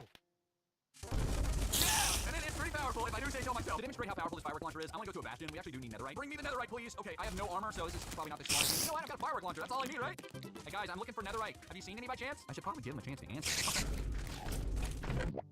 Okay, now that we know how good the firework launcher actually is, we need to find a way to put it on the side of our little base here. Let's grab this crafting table, and I'm just gonna craft a super deadly firework turret. Yay! Now these are actually really interesting because I made them so that you can actually place them against a block. So if we place them along every corner, then our base is probably gonna be pretty safe. Now they're not shooting at me because I am friends. So if I use this command, I can actually set myself to someone else. Like, well, Narky's dead. This is actually awesome because it also works if it's nighttime. Any mobs that happen to spawn by will also get. Oh my God! Look at the turret. Keep it. Yeah, we love it. That's what I'm talking about. Oh, that is crazy. They actually shoot at the phantoms. Okay, these are actually so cool. Now that our house has become not only the safest house, but also the deadliest dirt house in all of Minecraft, we need to at least warn potential intruders of the dangers that lurk ahead. Like a sign that says, "Pretty please do not enter." And when you enter, it just jumps off the wall and stabs you to death. What? Are you okay? I don't know about that, but like, I love the idea of a guard dog, and I actually got a lot of comments that said to add a vicious guard dog to protect your house. But that's not really in the spirit of these videos. After all, I'm a chaotic madman. I think this is a good little spot to put our sign right by this little flower. I'm just gonna say, beware of dog. It's a simple warning, right? If you see that, there's probably a vicious dog around here somewhere, and you don't want to walk inside, right? But you know, if we take our name tag, we can take this to the next level because I'm just gonna, it'll set. Oh God. Beware of dog again. Boom! And now, if I walk past the sign, as you can see, I am being attacked. I just died because of attack sign. Okay, and if I just activate it, oh, okay. As you can see, I'm being chased by the guard sign, and anytime I got hit, you can see some, oh God, what are they called? Onomatopoeias, I think, or something science related. After a while, they just kind of go back to where they were sitting, and now you're good. So that was your warning. Don't walk past the sign. It would definitely not be good. It would definitely not be good. Okay, this should be good. But what if someone does somehow manage to get inside? I really don't think that's gonna happen, but if it does, we can use a firewall to vaporize them instantly. Yeah, like a PC. Okay, for the time being, I do need to get my key so I can open the door back. So if someone gets inside the house, that kind of defeats the entire purpose of the video. So we just need to make sure that that doesn't happen, and I'm gonna get a couple of items for that. A firewall. I mean, it's made out of fire and a wall. I just gotta think. It's like we're gonna need like a Hellforge or something. We're good. We're in business. If we take our Hellforge or something, and then we go into creative mode, we're going to need some redstone. If we go ahead and just wire this up really quickly, I'm going to build out as far as I can. Let's put this little lever here. As you can see, we are now we have now created a firewall. It is the exact size of my house. As you can see, we've got a 5x5 interior. And if I don't want to walk into this. Let's grab a test subject. Well, it works if we shoot a bow at it. Even the arrows get singed, and then, you know, throw the item away, and that gets singed. So that's good. And then if any other players were to go in, like this guy, for example, and then I just like walk inside, I just instantly vaporize. But the problem with that is, well, I also will die if I walk too close to it. So we have to find a way to like be able to turn this on and off. Like I feel like if I were to just like put a lever back here, hypothetically, if I were to like stand in front and just like launch that, the wind charge also burn. I don't know how to get in there. I can't. If we just like route redstone underneath the house and then like put our lever here, that way we can still access it. I mean, I guess that could work, but then other people could also get the lever. So that's not good. You think I care about that? I don't care about that. I'm not a problem solver. I make the problems. Okay, let's go back to creative mode. Let me get my Hellforge or something, and let's get something valuable like a chest with like something good in it. Come on, I need some OP dirt. Hello, please. Hello. I need some OP dirt, please. And then let's get ourselves a lever. There we go. Okay, everything is our house is protected. There is no way to get inside. Oh my gosh, that actually looks so sick. Let's just lock the door now, and we put the key under the mat in the door, and the safe base has officially been locked. I don't know how we did it, but we somehow made the safest base in all of Minecraft. This is Blomcast Business Report. Locals have staged a boycott of the new. On the Nintendo 64 in 1996, you got exactly 4 megabytes of memory, and that was it. This fits only about 1,350 average Mario 64 resolution level textures. Of course, not only textures are in memory, but also code, the game engine, music, output buffers, and temporary actor states. Games had to store all this data within a memory about the same size as one single picture of a modern smartphone camera. In some levels, such as Mario 64's opening map, space was so tight that just 2 extra sludgy 32x64 textures would have made the game run out of memory. Because of that, N64 developers often pulled out tons of tricks and optimizations, and sometimes even had to make sacrifices to fit data into these 4 megabytes. So what tricks were used in Mario 64, and which sacrifices were made?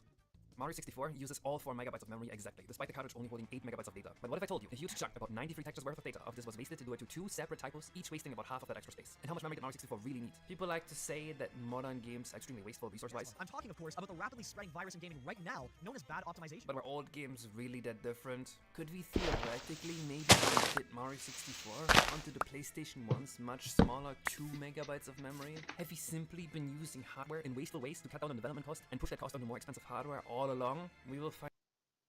Alright, so say So I know I have yeah, that's a little.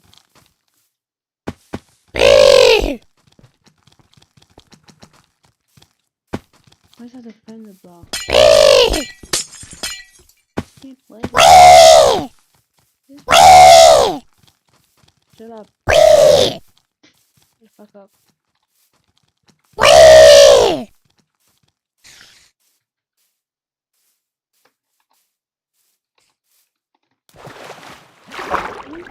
Oh.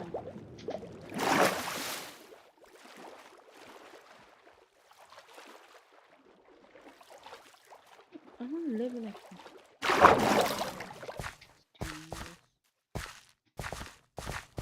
the build blocks is now neither.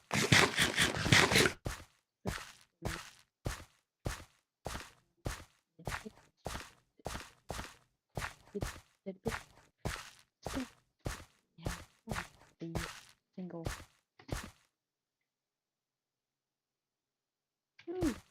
What is this thing? Orange. So you apple. E. Or P. Because he almost. Oh, I put on the piss.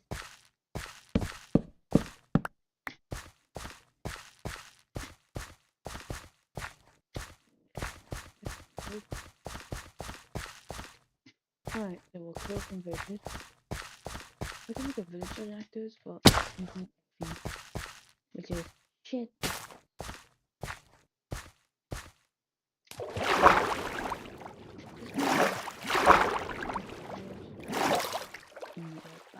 These effing mods because it takes a while with you, which is good and it needs a lot.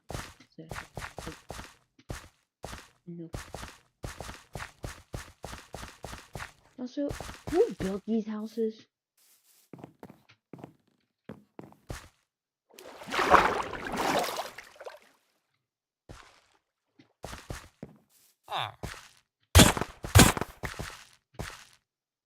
Nice testicle and livers. Testicle. Need some hemp.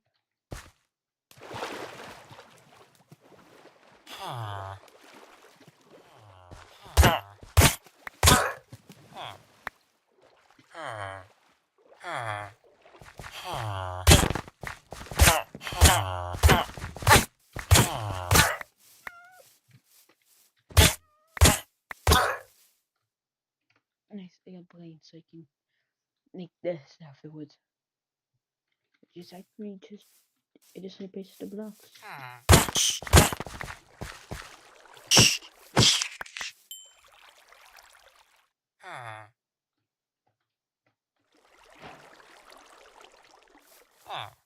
You don't have to hurt yourself while you...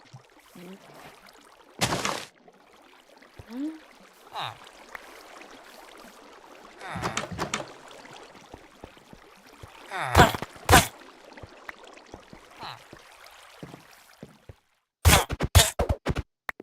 Oh, it does loads of damage. Damn, just get nothing.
Go back to the monster.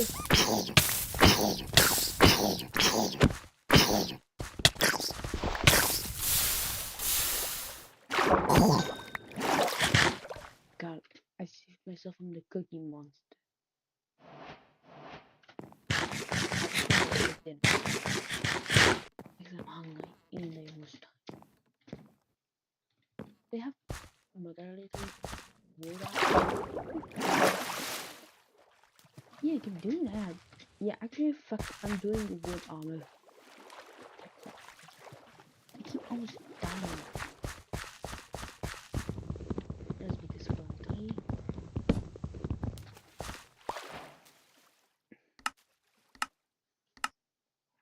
Yeah, that's what I want. I need sticks though, so I can wait. Oh, oh my god. Oh my god.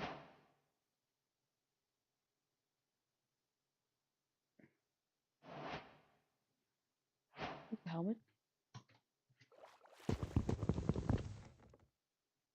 And I think this also works.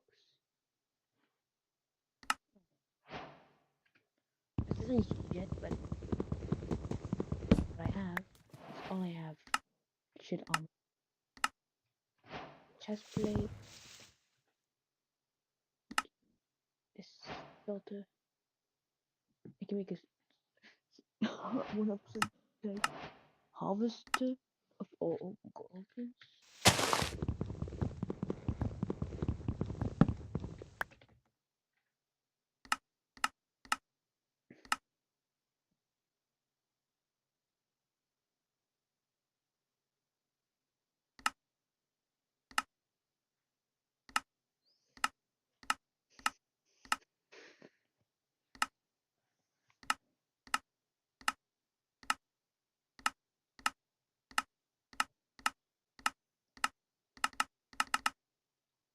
Okay, finally. Peak. Oh shit. That's not what I'm searching for.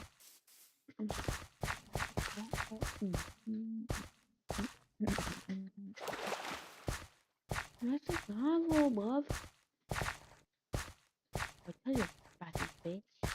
I'm gonna go fucking novel.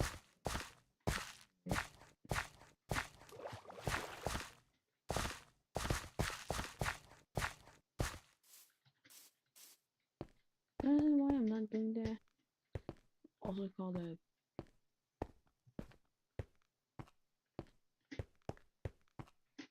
do the jungle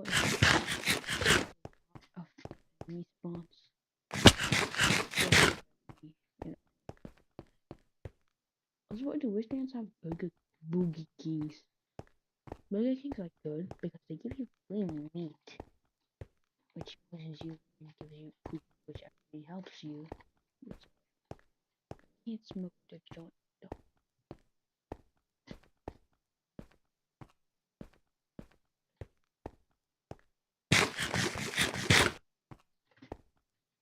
I'm bored. I'm bored of just searching. This hammer will help. I need to find.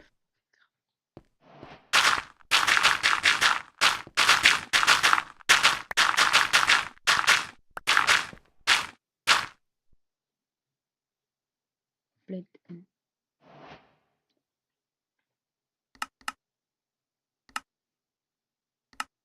I want to fit it.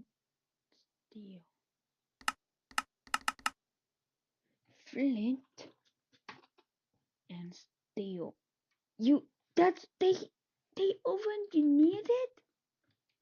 Good, I can't smoke in peace. At least there's e-fires to help to do it. Probably don't need steel right now, so just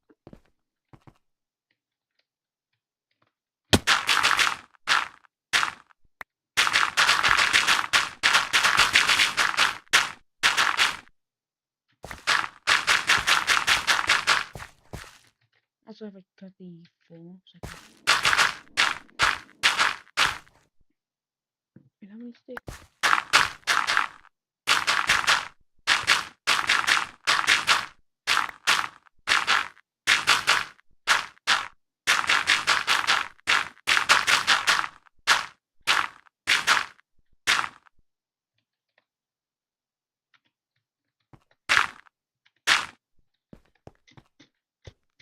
Nice, I need to find logs. Wait, just in a Burger King. Okay, yeah, Thais. They're Thais. That might only help. Because I need 3 of these to stick.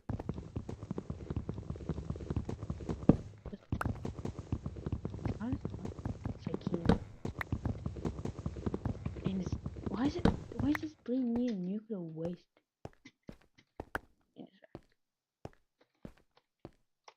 I really feel back to it.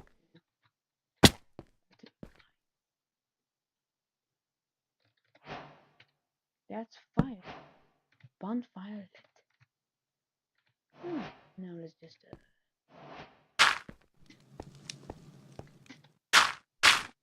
and it broke. I'll tell you there's nothing serious glitch. Yes, glitchy flame. I can make a testicle, but currently I need even more wood. And it's not. It's just like kill myself. Alright, I'll smoke a joint. Yep, smoking a joint. Whoop bang, do my Sonic profile every day. Yep. Wait, zombies are way cheaper. They make coffee tables. Yeah, coffee. Yeah, no, okay.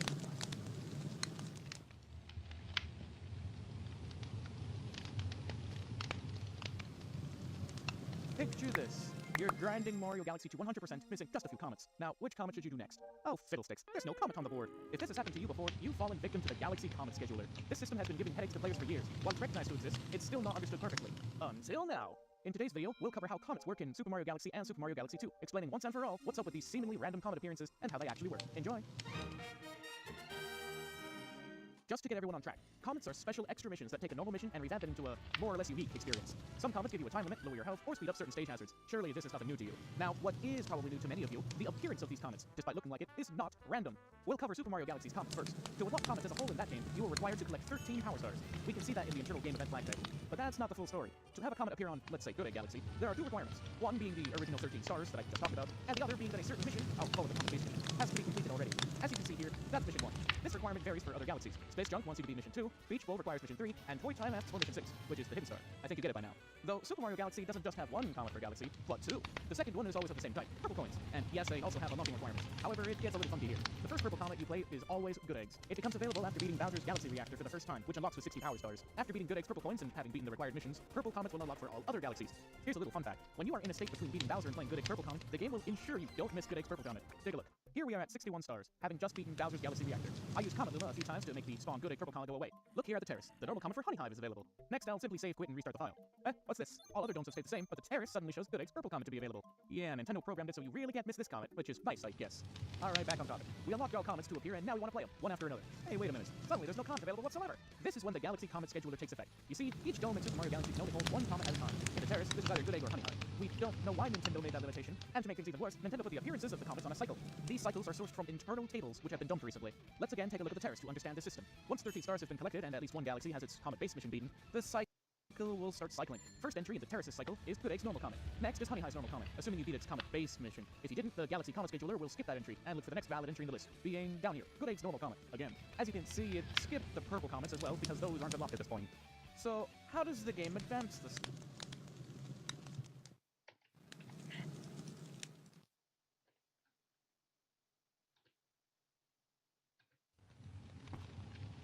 Crumbs.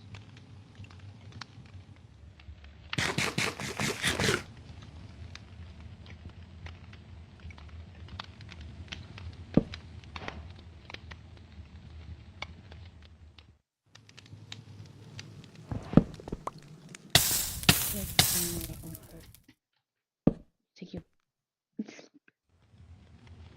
It does.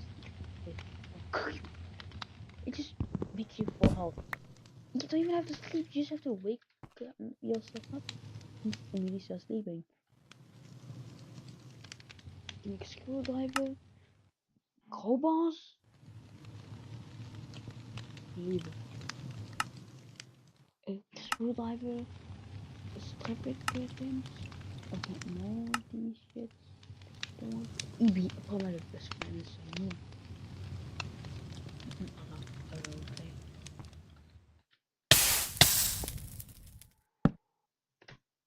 Yep, all you gotta do is sleep and leave. You don't have to actually heal. It's only nighttime, so. Welcome back. It has certainly done it, hasn't it? But hey. I have free time to look, so let's pack clowns, grease the monkeys, and get this 3-ring circus on the road. What was I doing in the last video? I have no idea, but it looks like this one's going to involve designing a better solution for ore processing right off the bat, because the number of jams that this system experiences for no reason I could determine whatsoever is starting to get a bit ridiculous. Side note, looking back on this recording, I'm almost certain that the system was just full of stuff I hadn't set filters for, which is an entirely normal issue that comes around every time I start processing a new type of ore, but past Goose was a tad miffed, so we will forgive him for missing that. Oh right, I remember what I was doing. Neutronium, americium, and tritanium, and all of the fun and games that come with it. Neutronium is a blast furnace recipe, which would be fine if it weren't for the fact that the pre-crafting process requires me to work with helium plasma, which melted the pipes on my eternally janked up mixer setup because it was feeling contrarian, and also because titanium piping doesn't hold up too well to gases heated to a balmy surface of the sun temperature. Oh, and because neutronium power is a ZPM crafting recipe on EVF, this means once again my current energy solution is going to start struggling to keep up with high tier demands. There isn't really anywhere else to go from here with nuclear reactors either, so I'm going to have to suck up and transition to something else. And that transition probably needs to happen before I start doing much of anything in UV, but we will attempt to put it off as long as possible. Before all that can happen, though, I have to finish the other thing I was working on in the last video, which was throwing out ZPM tier energy hatches to every machine on my network like a Saudi Arabian oil baron throws out money to fund an indoor ski park in the middle of the desert. That is to say, excessively, though the jury is still out on whether the indoor ski park in the middle of the desert is wasting more power than my terrible cable management. If whatever. All my power is sustainably sourced from the power of war crimes, pollution is the least of my concerns. Inevitably, this results in me finding and stomping out approximately 10 quadrihectillion supply line shortages and production inefficiencies. So many shortages and inefficiencies, in fact, that I sort of zoned out, got sequenced somehow, and then 2 hours later found myself crafting additional air intake hatches to supply more air to my vacuum freezer, to make more liquid air, to help resolve a nitrogen backlog that's preventing me from making more ZPM energy hatches, to upgrade my electrolyzers, to solve a shortage of phosphorus that is stalling out the creation of Labatronic energy orb clusters, which I need to scan to unlock an even bigger recipe for even bigger Labatronic energy storage solutions to make a giant battery in my base. Or I extreme voltage related items so that the ME system could auto-craft them. Everything from aluminum cables to extreme voltage machine hulls to extreme voltage circuits to extreme voltage machine parts was now immortalized in funny patterns. Now that I could order them on demand, I ordered them on demand. I then invented the extreme voltage wire mill and alloy smelter, since those were the most used machines in my factory. These machines worked 4 times as rapidly as measly medium voltage technology, which was promptly exiled from the I go by lots of names community, never to be seen again. The extreme voltage machines worked so fast that when I ordered one item, I attempted to see them in action, but it was already done. The devil was in awe and shock. But I wasn't done yet. Now that I had titanium and extreme voltage machinery, it was time to create the space station assembler, so I could finally launch my space station. There is just one major catastrophic issue in the way. As we can see here, I needed the extreme voltage sensor, which supposedly needs a quantum eyeball. This is made by dipping eyes of ender in poisonous radioactive gas known as radon, and I had no radon. There were 3 ways I could use to acquire this element. The first one is using hyper-advanced fusion technology. Secondly, I could use plutonium to turn uranium into radon. And third of all, I could magically obtain it from radium salt. All of these were preposterously expensive, but I was forced to resort to radium salt, which only originates from the microverse. Luckily I had that. Unluckily I needed a tier 2 micro miner to be able to harvest the radium salt. Unluckily this needed titanium. Luckily I had titanium. Unluckily the tier 2 micro miner consumed extreme voltage. Unluckily this meant I had to upgrade the microverse to use an extreme voltage input hatch. Unluckily this meant a lot of things. Unluckily this included upgrading the electronics factory to handle processing extreme voltage gear stuff. Luckily, I will stop talking and start gaming. First I shall expand the clean room with my latest installment of plastic concrete and filter vents, made from my massive backup stash of smelted materials and thousands of plastic. I then used the workstations to create the high voltage circuit assembler, which would replace the medium voltage version. But then, disaster struck. Since both looked similar, I accidentally placed the original assembler on the high voltage power grid, leading to an electrical overload explosion, annihilation, nuclear super catastrophe. Nothing was destroyed, however, so I pretended nothing happened and set up the new circuit assembler. Speaking of assemblers, I used more extreme voltage thingies to create the extreme voltage assembling machine and cutting machine, both of which are needed for the extreme voltage energy hatch. The extreme cutting machine was for some reason the only thing powerful enough to do the simple task of slicing the power integrated circuit, and engraving it in the first place needed brown lenses, which needed brown chemical dye. I thought that getting something brown would be easy, but then I realized the search for the brown dye was basically impossible. The existence of jungles in this world was non-existent, meaning cocoa beans were non-existent. The other brown dyes also needed brown dyes to make in the first place. That was until I found the existence of a metal mixture dust, which apparently counts as a brown dye, and this dust simply comes from centrifuging stone. Brown dye was possible after all, and a heart attack was prevented by this information. Anyways, a brown lens was created, the power integrated circuit was born, and the power IC wafers were lacerated. The extreme assembling machine then conjoined everything together to make the extreme voltage energy hatch. Now I could focus on getting the tier 2 micro miner itself. It needed all of the parts that were seen in the tier 1 miner. The main difference is this needed titanium plating, which I already had a lot of. After ordering more parts from the auto crafting system and doing several more instances of left clicking and right clicking, I left clicked the tier 2 miner into existence. I then did some more clicking to get the miner into the microverse, and I then did the action known as waiting to time travel to the future where the miner had completed its mission and returned with radium salt. This also returned with shaylite and tungstate, which were the main source of tungsten, which is the main source of insane voltage machinery, which is the main source of gaming. But we weren't there yet. I put the radium salt in an electrolyzer to split the compound into infamous toxic radon, which I then submerged with eyes of ender to make it obese and more purple, aka the quantum eyes. With the quantum eyes, platinum, and workstations, I left clicked the extreme voltage sensory equipment into existence. And with this, I could finally create the space station assembler, the culmination of the whole journey for titanium and radon. The first thing I did with this momentous achievement of technology was turn a dirt block into a space station package, which was the bare minimum needed for a space station. To launch this space station, I would have to make a few upgrades to my rocket. I installed a rocket bay and an extra thruster to counter the added weight, so I could load the space station package onto the rocket. For the final preparations, I made more dislocators so that I could easily travel between Earth and the future space station, and I dumped some rocket fuel into this rocket. The final thing I needed for the final preparations was to put on the space suit. That was when catastrophe struck. This space suit did not have the ability to make me fly, which only the glitch armor was capable of doing, but the glitch armor was not appropriate for enduring in space. The solution was concocting the airtight enchantment. 4 of these airtight books on my glitch armor would allow me to breathe oxygen in space. Now here's the plot twist. The 4 airtight books costed $36 Nomi. So far my only source of Nomi coins was completing quests, and all of these so far only amounted to a few dollars, which is less than 100% of $36 Nomi. How could I possibly hope to earn the ridiculous amounts of money to buy this? I took several dream high IQ pills, and in the resulting hallucinogenic dream. In the first page of the quest book, you shall find an old friend, a board run by crooks, to help you meet ends. This board is filled with bounties, requesting random stuff. Each bounty shall give pennies, until you shall have enough. When I woke up from this prophecy, I immediately created the bounty board, which was filled with easy quests that would give massive amounts of money as a reward. Never before was it this easy to trade with imaginary voices for imaginary wealth. The only things I needed to sell were low-voltage machine parts and these things called widgets, which were mostly made out of wood, stone, and primitive materials fit for a peasant, all of which I had practically infinite amounts of due to all the resource farms I had been running over the past 6 episodes. So I gladly accepted this task. The main problem was all of these had very short time limits, so I would have to hurry on each quest. Luckily I could use the auto-crafting system to automatically create gadgets on demand without manually going through all these steps. The stone and wood widgets would have to be made manually, however. Dream voltage related items so that the ME system could auto-craft electronic parts. In the meantime I now had hundreds of titanium ingots. And what better thing to do than to scrutinize the processing of rudium? The previously in Nomi Factory Community Edition Unofficial Edition 1.4.1 Edition, I had created technology capable of harvesting resources in an alternate universe. Unfortunately this Earth base was getting rather crowded for my future plans. But what location in the universe could possibly have infinite space in all directions? The universe. I could theoretically launch a space station millions of blocks away from this planet, which would contain several life support systems and infrastructure beyond mortal comprehension. But getting a space station would be easier said than done.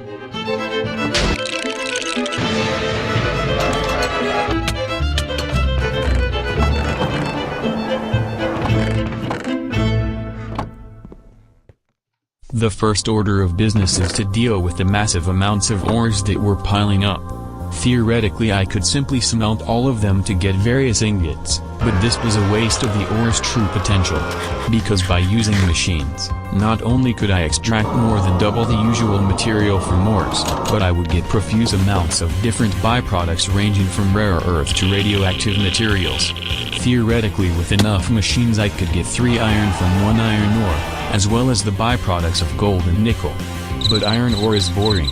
The multiverse mining mission had given me ilmenite, which could give a byproduct of rudium, which will give a byproduct of titanium, which is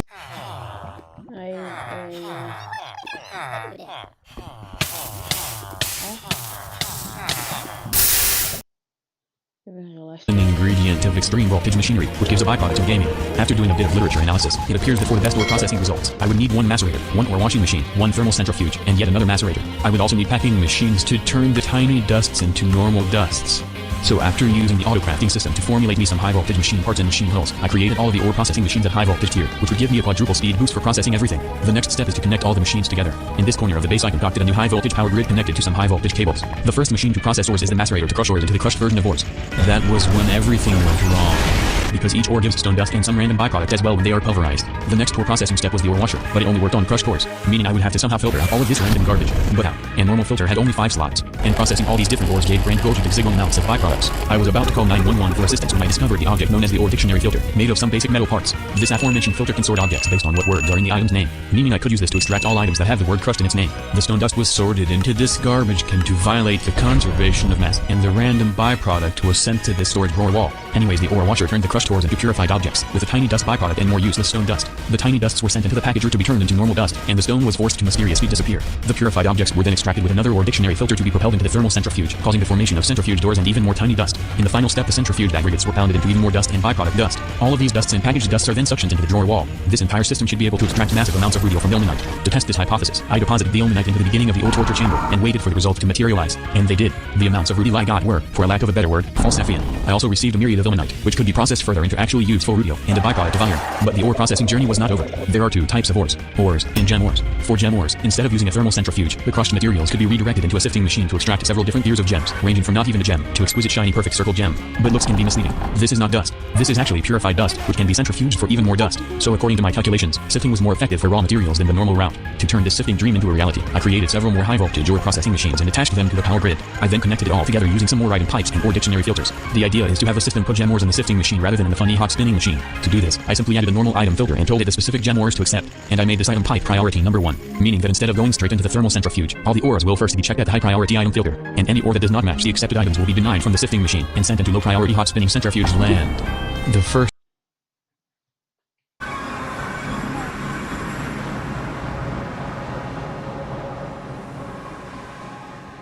Okay, so we start near the hepatitis B hell lane. Oh, wait, can we just straight up start speedrunning right now? Let's just start. Don't go to the vein. They do some hepatitis B. This says, yep. Goes into the next one. Let's go to the vein. Meat saw.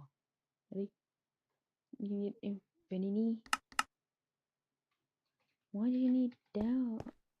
Oh, yes, it's fine.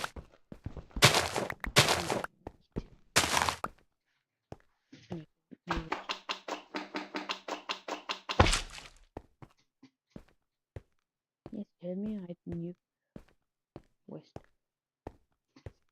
Can you craft nuclear? I guess yeah, but talking about like the nuclear waste piles. How are you gonna get this? What? Wait, another there's a giant nuclear reactor, which is like a village reactor, which makes power. Which oxygen space if they allow it, have a JI thing. Why is there you? Shit. People. Alright, so I got my started. Next, I need some seed, some sticks.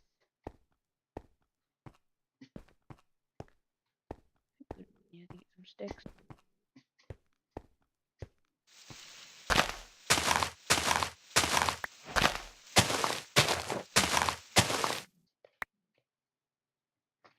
Just sticks and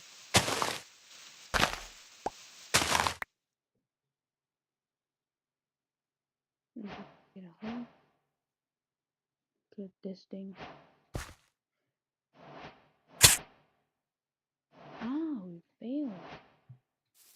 Yes, before I really just click.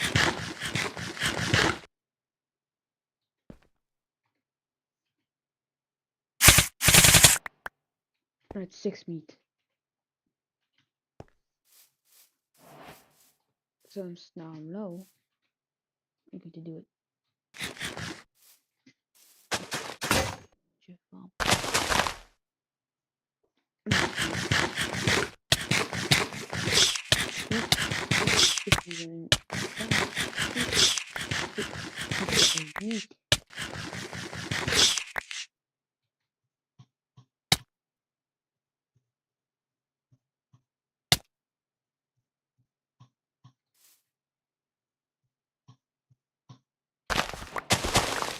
Let's go.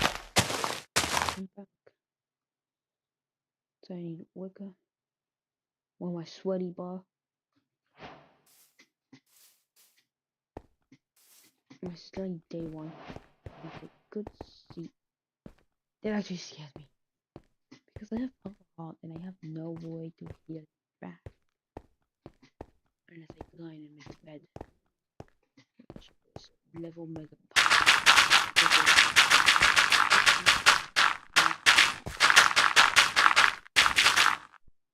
and I screwed up the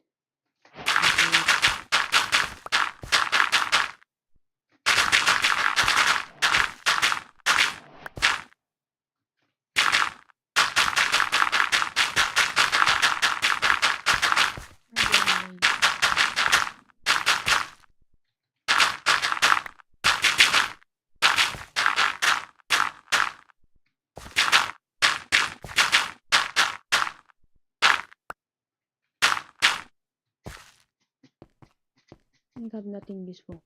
Food stamps are good, but so there's a food called coffee oats.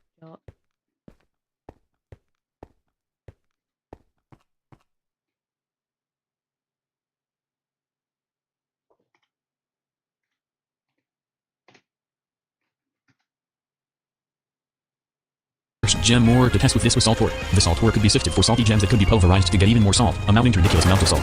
This would also give byproducts of rock salt and borax, which are sources of the mouth-watering boron and potassium elements. A fine addition to my growing material collection, which shall be used for when I would need more advanced alloys eventually. All of the salt I was getting could then be electrolyzed for sodium that nobody cares about and chlorine that someone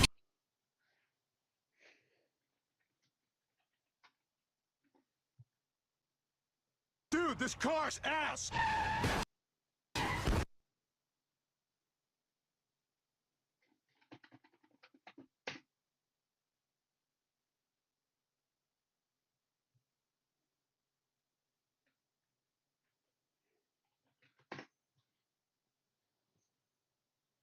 cares about. Because I needed it for ridiculous amounts of hydrochloric acid eventually. So this salt will help me survive the storm. And now that I had real, I could use it to get titanium. Warhammer 40 000 Combat Patrol, la collection officielle, le numéro 1, vos premières figurines, 1,99€ seulement. There is just one problem. Doing this needed a troll process. Just one letter away from troll. This was indeed a massive troll because to get titanium, I would need to react the rudio to get titanium tetrachloride, which is blasted with magnesium at extremely high temperatures for hot titanium, which has to be cooled in this Carulean regular parallelepiped to yield titanium. All of this needed advanced vacuum freezing technology and advanced blast furnace technology, which also needed advanced vacuum freezing technology, which is not even realistic, but enough complaining. Actually, it was time to complain about one more thing. Doing all of this titanium process consumed massive amounts of energy, since each blast furnace and vacuum freezer would be running at the same time. Supporting every titanium processing machine needed the beefiest power system possible. This theoretical beefy power system would be comprised of the highest possible average energy converter, and high voltage batteries to go along with it. Unfortunately, lithium batteries were getting boring. The real deal were these communism colored two-dimensional rhombohedrons, called energium crystals, made from a mix of redstone and ruby dust, cooked in a boiling pot of molten blue steel. And making blue steel needed steel and rose gold and brass and black steel from copper and gold and zinc and copper and silver and gold and copper and coal and void crystal and red coal and coal. But do not fear, because I had all of the materials I needed on coal. But do not fear, because I had all of the materials I needed due to the deep mod learning resource farm, meaning all I had to do was just mix everything together. After patiently waiting for crystals to cook, I now had all of the batteries to make a 16-amp high-voltage power grid. Now that I had the power system I needed, it is time to fabricate the actual blast furnaces themselves. Note, plural blast furnaces, because from now on I would need massive amounts of blast furnaces to deal with the levels of mandatory blast smelting that is present in the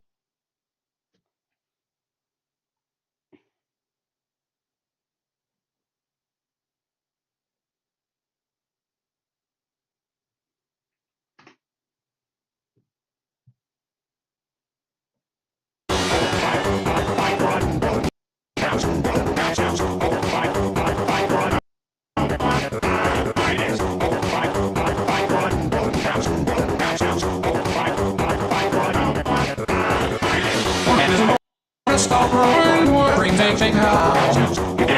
Just roadhouse and movies. Door tight on my mind. Roadhouse and movies. And advantages and wrestlers. You can pay. What are you doing? It's not even the joke. Like a man like that in my head. Sorry like a robot. These workers are hating. Taking the hard-working fighters. Yeah, right.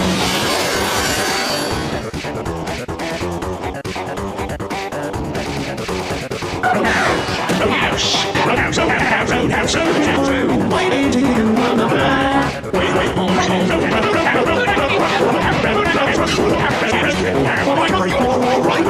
Roadhouse.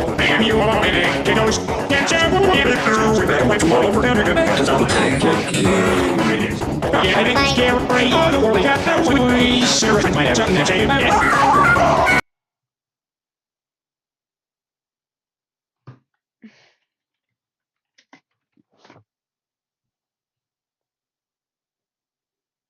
don't want to really have your screen. Fuck you.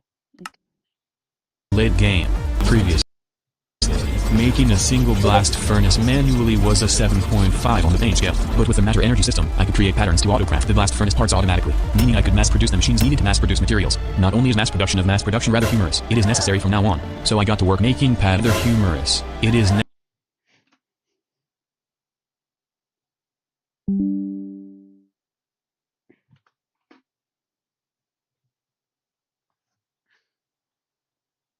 from now on. So I got to work making patterns for making blast furnace coils, which I then used to create autocraft enough coils for 3 blast furnaces. To go along with this, I also made variegated amounts of heat-proof casings, input and output hatches, and blast furnace controllers. After all of the blast furnaces were created, here is the blasting plan. The one I already had would still be used for automatically creating common alloys such as stainless steel. A new one would be used specifically for making titanium. A third blast furnace would be adjacent to the titanium maker, for blasting spare ilmenite dust into rutil dust. The only thing left to do was to devise the vacuum freezer, which is the only way to refrigerate hot titanium into normal titanium. Disclaimer. The second law of thermodynamics is egregiously non-existent. Hot ingots do not automatically cool down because need to be forcefully cooled. Also, for some reason the vacuum freezer needed extreme voltage circuits even though all it did was refrigerate, meaning this refrigerator was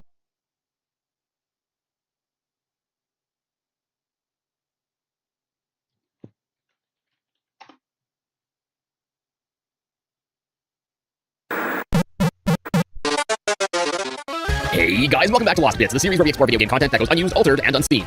After almost 3, what seems like very long years, Toby Fox has finally released the second chapter of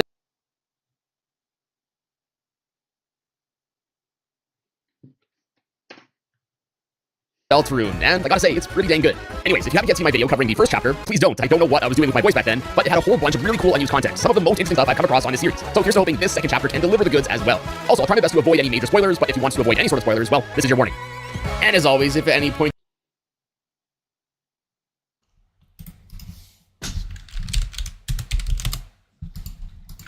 this random ass guy, let's see. Schloging. Great. Is that a... Wait, no, that... But where is this from? Where's this from? Where's this? It's the green skin Tyler created something. Okay. I like this at 12 AM. Yeah, I'm gonna edit at 12 AM. Yeah, by the way, I like your edits. Cool. Okay, thanks, I guess. Alright, anyways, I am gonna start by putting some shit. Wait, you know what? Hold on. Oh, my graphics card just failed again. I'm not sure if you guys can see. Can you? Bro, half of my screen, like this half of the screen, I can't see because it's like stuck at one frame. Did it reset? Did it reset? You can see. Yeah, you can see, but I can't see. Yeah, it did. Okay, alright, cool. That is so annoying for some reason. Anyways, I am going to, okay, hold on, wait. Instead of leaking my search history, you know what I'm gonna do today? Shapes. So, first we're gonna do the star shape. And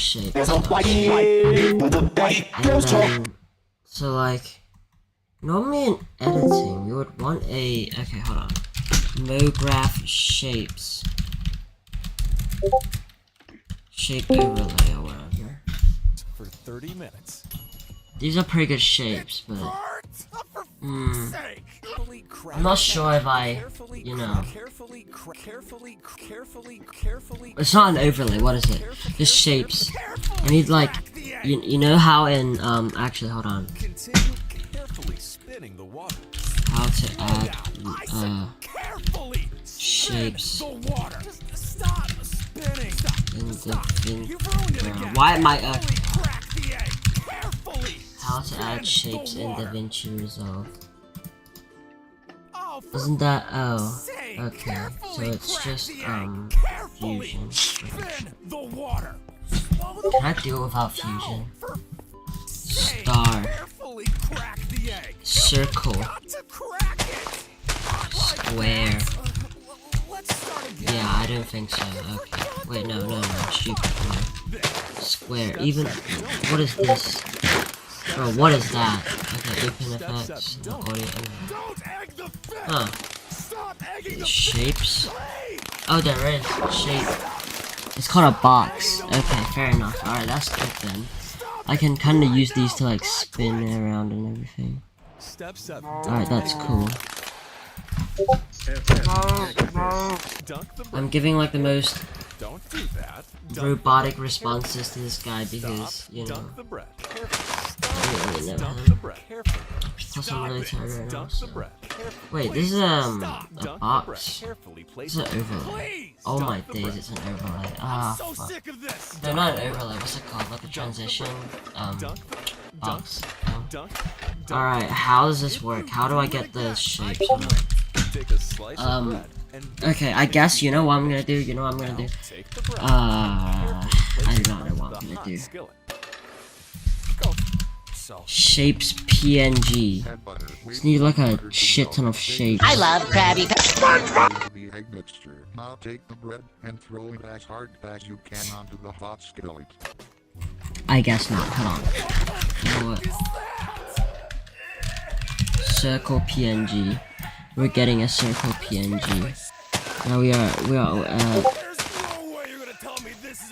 You know what? Triangle PNG. I mean, well, is there like a four-sided star PNG? Yeah, there is. What is this star called? Ah, why is it white? Why is this black and why is this white? Okay. Save image as, and then I'll just downloads. Ah, it's a WebP, bro. Can I import WebPs into? Can I? I already have the audio right here, by the way. I don't know why Okay, I cannot add WebPs. That is perfect. I love Google. Google always does this. I love Google. So I'm just gonna, I'm just gonna cop this right here. What's it called? Free download? No, fuck. Okay, alright. How do I chat? Okay, chat. Where is it good? You know what? Hold on. Let me restart the stream real quick.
You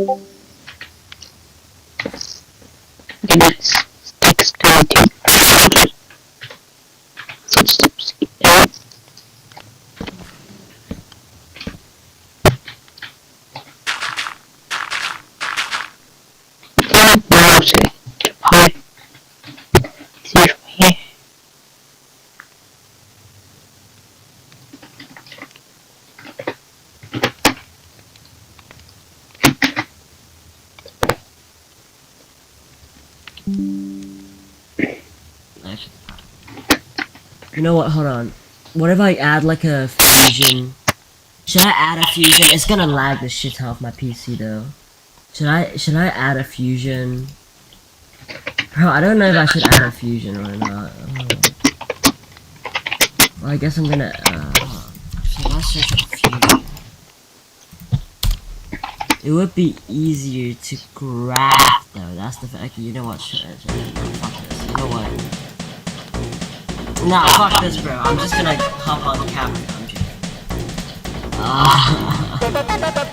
Okay. I got all these bursts, which is pretty good for burst overlay 1. Cool. Title. I'm just gonna do it in the actual, like, in here, instead of in Fusion, because in Fusion's a bit hard. Especially, what? Wrong key. Okay, you know what? Hold on. I forgot the key. I haven't used Fusion for so long. I forgot the key. How do you add to it? How do you add to it? How do I add to it? What's the key by default? Oh shit!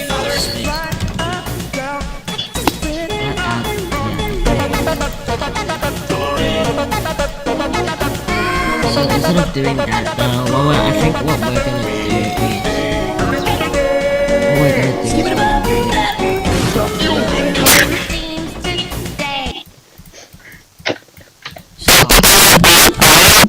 Stop that.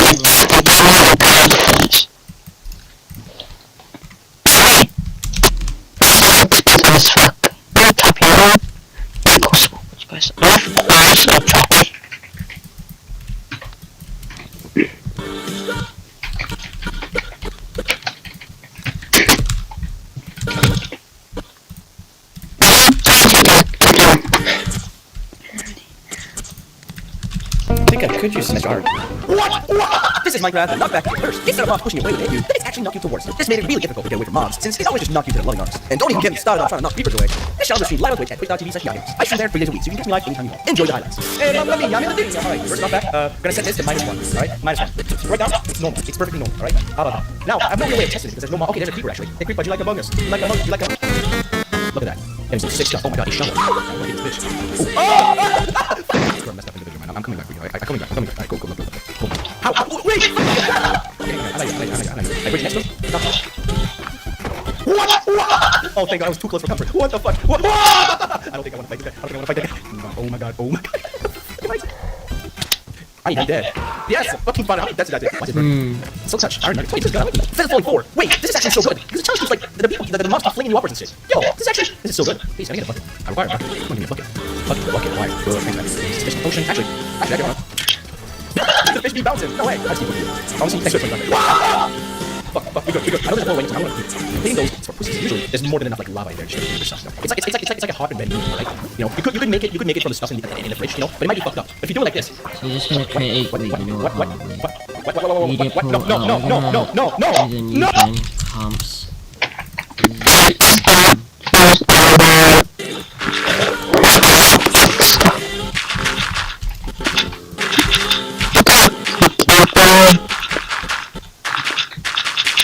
That is useful. Thank you.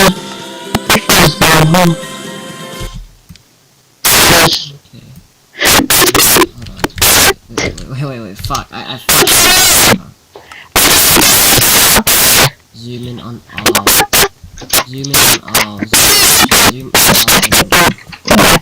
This stupid software. Okay, hold on. Wait. Alright, we good, fellas. Oh god. Add the rotation on. No, it's not that. What the fuck? We're in a fortress. I got the nether spawn in a fortress. I don't care. Like the cringe cannot hit me. Oh wait. No. Actually, be better to be a text plus. probably strip mine now, you know. I'm so lucky. I'm so lucky. I'm so lucky. I'm just so lucky. Dude, first strip mine I start. First strip mine I start. The very first. Oh, skeleton. Oh god, 2 skeletons. Okay, you know what? Oh, 3 skeletons. Alright, I'm gonna. Whoa! Whoa!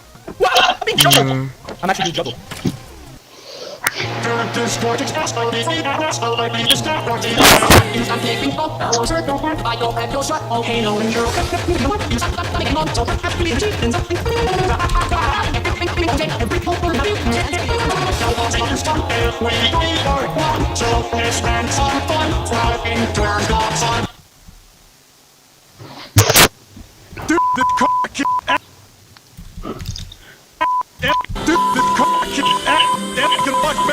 While I'm driving.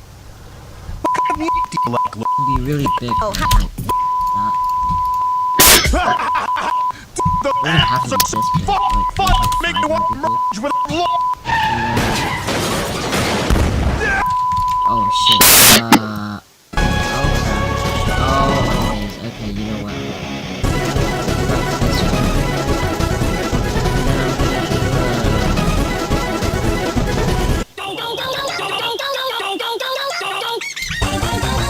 I'm not sure if it will work out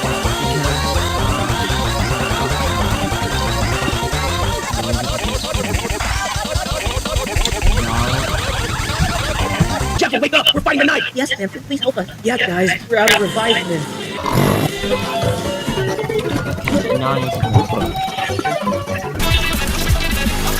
Great, why is it so slow? I'm in the thick of it on my BBC. My home candidate with name recognition and media savvy. A true leader who will do exactly as he's told. Buddy, I'm way ahead of you. What? Are you mad?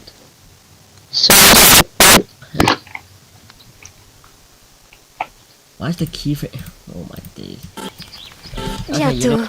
Moi aussi, je...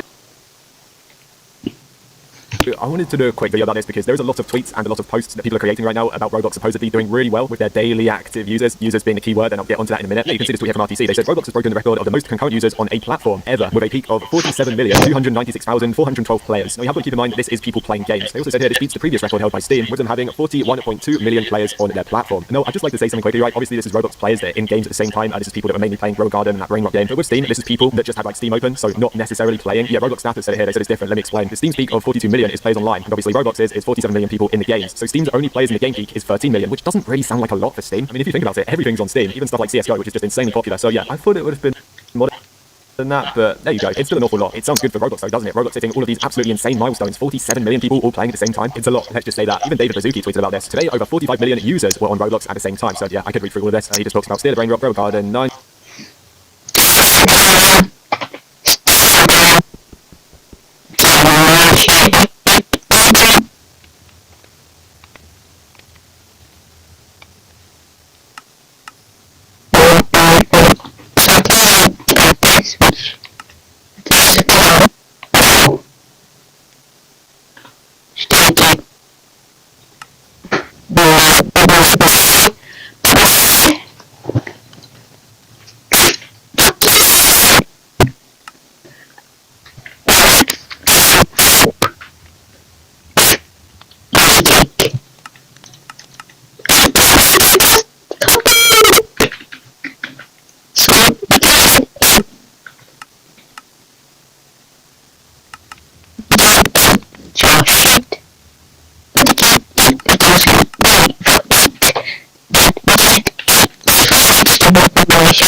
Because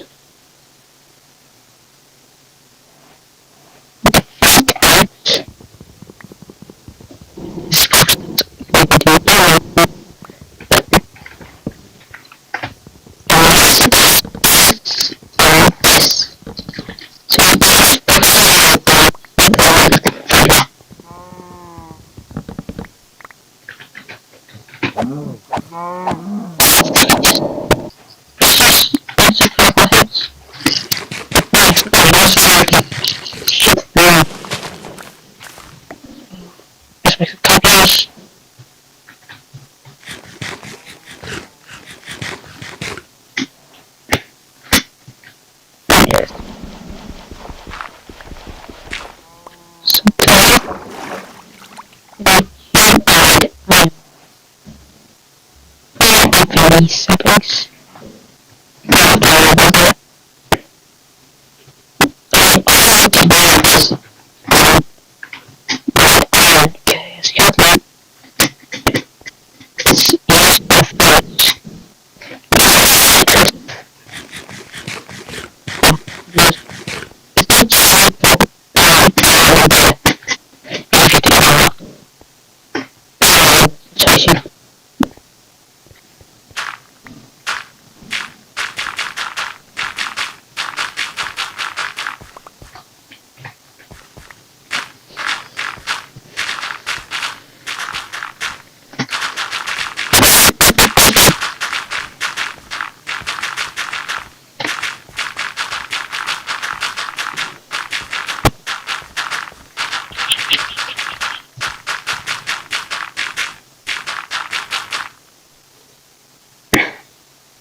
Nigeria.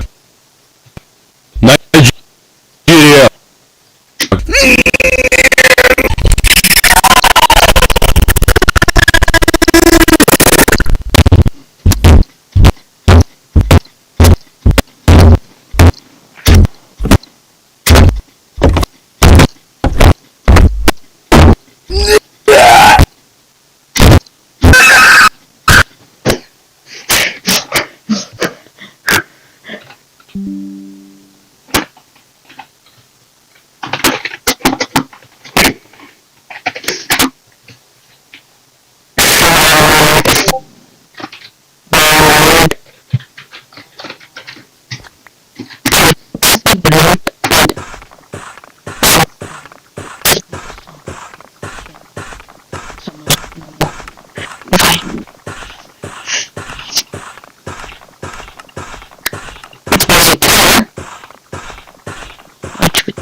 Because twice fast.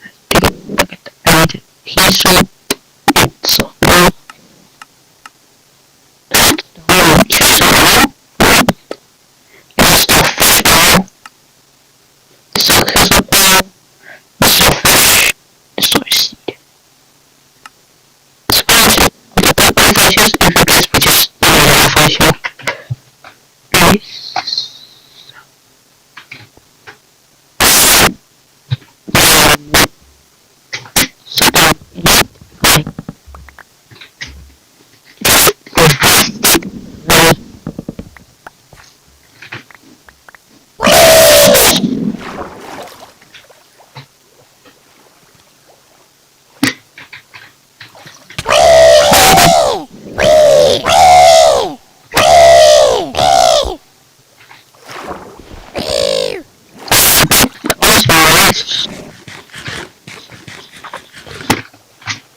sounds like walking. So let's get this big camera because this is like this, but it's actually not. So press it down. Get some dust and get some.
"99 Nights in the Forest," Blocks, Roads, Brookhaven, Dress to Impress, or whatever. I don't really play any of these games. I would say 99 Nights in the Forest is kind of good, but it is a bit slow. Maybe if I was a kid, I probably would have liked it. I mean, I guess it is a kid's game, right? But yeah, I wanted to point out something, and Green Lego Cats noticed this as well. He said, "I had a feeling the people part would be edited out. I was going to ask how many of those 45 million people could be bots or weirdos." Well, yeah, thousands of them are definitely weirdos, but that's the thing. Roblox bots. For a good few months, the Roblox botting problem really did start to slow down, but now it's back again, and worse than ever. Shout out to Mystic for this tweet. They told me that the Murder Mystery 2 bots are back, and they are advertising this very dodgy looking website URL. I'm not going to say what the whole website URL is, but it's like murder.something. There is no way I'd go on a website called Murder. A lot of the bots do sell their stuff on eBay, but because of eBay's ridiculous fees, least when you sell something, they take like a huge cut. It does make sense that they're making their own websites. But yeah, Murder Mystery 2, they've got this new event, right? Summer 2025, and it's kind of like a winter event where there's like things lying around the map, which is basically perfect for the bots to collect. And so they're going up to these beach balls, right? And they're just flying around collecting them, just like how they did back in the winter. And yeah, it's this stuff all over again. And if I scroll down to the servers, guys, it's really bad. Look at this. Just the majority of these servers are bot servers, and we all know why botting servers are a problem. Obviously, they increase the game's player count to, fake numbers, which are not real. They sell stuff on dodgy websites, they ruin the Roblox economy, they put people off playing the games because obviously if you join Murder Mystery 2 and you want to play a game with some real players and you just keep encountering bot servers, you're just going to get fed up and you're going to go and play a different game. So yeah, these bots do real damage to Roblox games. It's not good. Not a great look for the platform either. It looks like the platform's just like entirely filled up of just fake players. Yeah, it's really not a good look. You guys are probably going to remember this, right? What's even more insane, back in January of this year, so 8 months ago, Roblox posted this on the dev forums, and it was this whole thing about preventing account farming and exploits, and it just didn't work. They go on to say, we've been dedicated to tackling account farming, exploits, and automated play for many years, but yeah, obviously, it just didn't work. Here we are, 8 months later, the bots are back,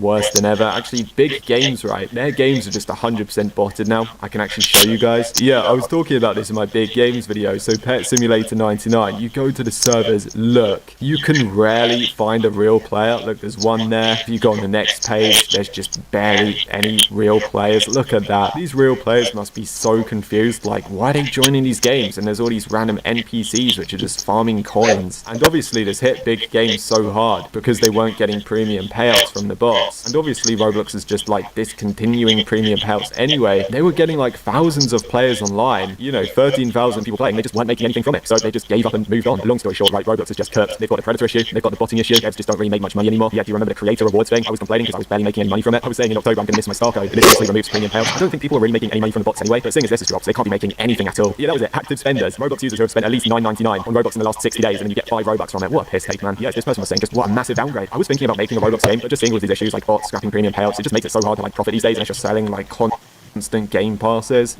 Yeah, I don't think I'm going to bother anymore. Yep, Roblox is cooked. Just like Ruben Sim said here, he found it in Roblox's SEC filings. Daily active users are not a measure of unique individuals accessing Roblox, so there you go, because too many of them are bots. I mean, at least they admitted to it, even though they wouldn't do it on their social media, because, it would make them look bad, and investors would see that and go, oh no. So yeah, definitely a rough time to be a Roblox developer, just a bad time to be a Roblox.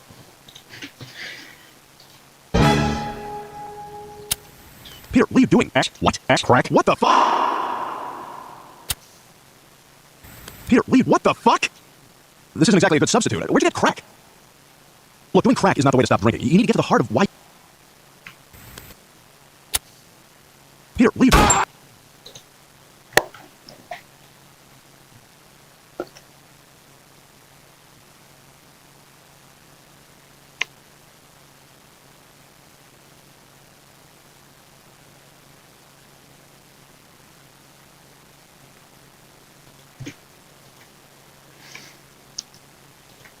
Sounding materials is that they were needed to construct the alloy blast smelter, not to be confused with the blast furnace. So far, all I had done with the blast furnace was smelt one material into one ingot material, but the alloy blast smelter takes several disparate materials and turns them into a boiling hot soup of specialty materials, which can be solidified into the same ingots. Not only could this be used to skip having to mix alloys before smelting them, but this would be needed to acquire higher tier industrial sounding alloys with names such as Eagle Oy M956, Xeron 100, and Meridian Steel 300. These were too complicated to make with just a simple mixer and blast furnace, and I needed all of them to begin my descent into gravity multi-blocks. But why would I need such a preposterous thing? So far, most of my industrial tasks were carried out by single block machines, with a few exceptions here and there, but for each type of single block machine, there was a multi-block version, which was bigger, better, faster, stronger, and parallelized. The ore crushing machine could be replaced by the maceration tower. The ore washing machine could be replaced by the large chemical bath, and every other step in my ore processing area could be switched out with the large centrifuge unit, large sifter, and large packaging machine. This would make ore processing tens of times more efficient, and I could finally process the Naquata from the previous episode. And all this starts with me getting the alloys for the alloy blast smelter. After mixing together everything I needed, I made the executive decision to upgrade all of my blast furnaces to ludicrous voltage tier. This would be done by firing all of the old extreme energy hatches, fabricating some new insane energy hatches, and gluing them back into the furnace with their revived zeal and enthusiasm for smelting.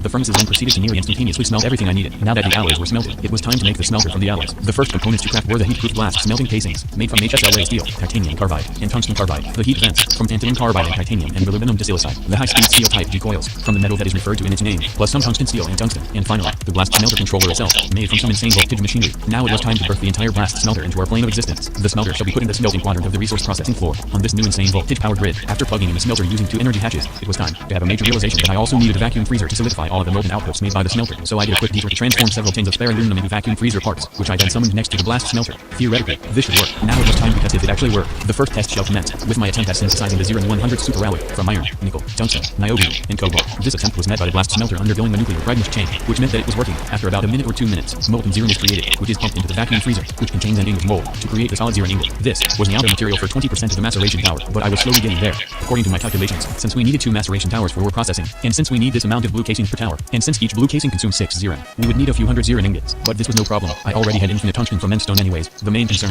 were the massive amounts of insane voltage motors and ultimate ingots I needed for the crushing wheels of the tower. Ultimate, not to be confused with ultimate, is composed of cobalt, chrome, nickel, and molybdenum. I was concerned that I would have insufficient cobalt and molybdenum, but somehow I saw that I had hundreds of these spare elements, and I don't know why. These were probably obtained from some ancient ore processing, or were byproducts that I did not even know existed during the past 13 episodes, but that was convenient. Once all the zerin was done being amalgamated, I dumped in all of the ingredients to concoct some molten ultimate soup. So while that smelting task was in progress, I returned to Earth to do what my ancestors did. I mined even more graphite. But you may recall that I had already mined graphite a few episodes ago. It only took a few episodes to run out of this technology critical element, so I learned my lesson and mined even more graphite than the past version of myself, to ensure I did not have to return to mine manually for just 5 minutes. With the graphite, it was time to auto-craft several tins of insane voltage motors from my trusty matter energy system. After a bit more waiting, it appears that my zerin and ultimate was now real, so it was time to move on to smelting tungsten carbide as well. The old way of obtaining tungsten carbide was to mix together tungsten and carbon before smelting it, but with the alloy blast smelter, I could simply skip the mixing step by simply putting tungsten and carbide in the smelter for molten tungsten carbide. And now, it was time to assemble together the bright blue maceration tower casings. I bent hundreds of zerin and blacked hundreds of titanium, so I could build the casings. Next, I stuffed the ultimate and tungsten carbide into gear molds to obtain hundreds of especially hard gears, which I combined with some of the casings and the insane motors, to obtain the crushing wheels. Now for the final phase of the final act of the final part of this step, I created the maceration tower controller,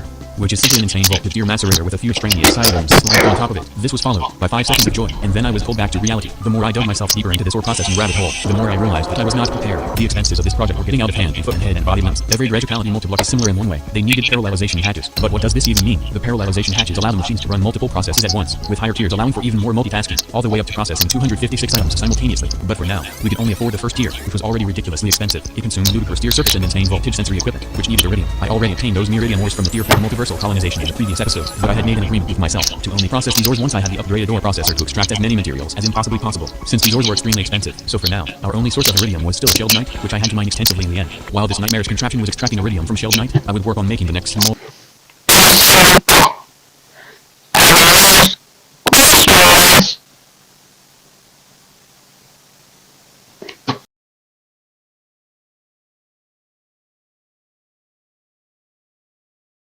Dude, it fucking bugged me. I'm gonna go.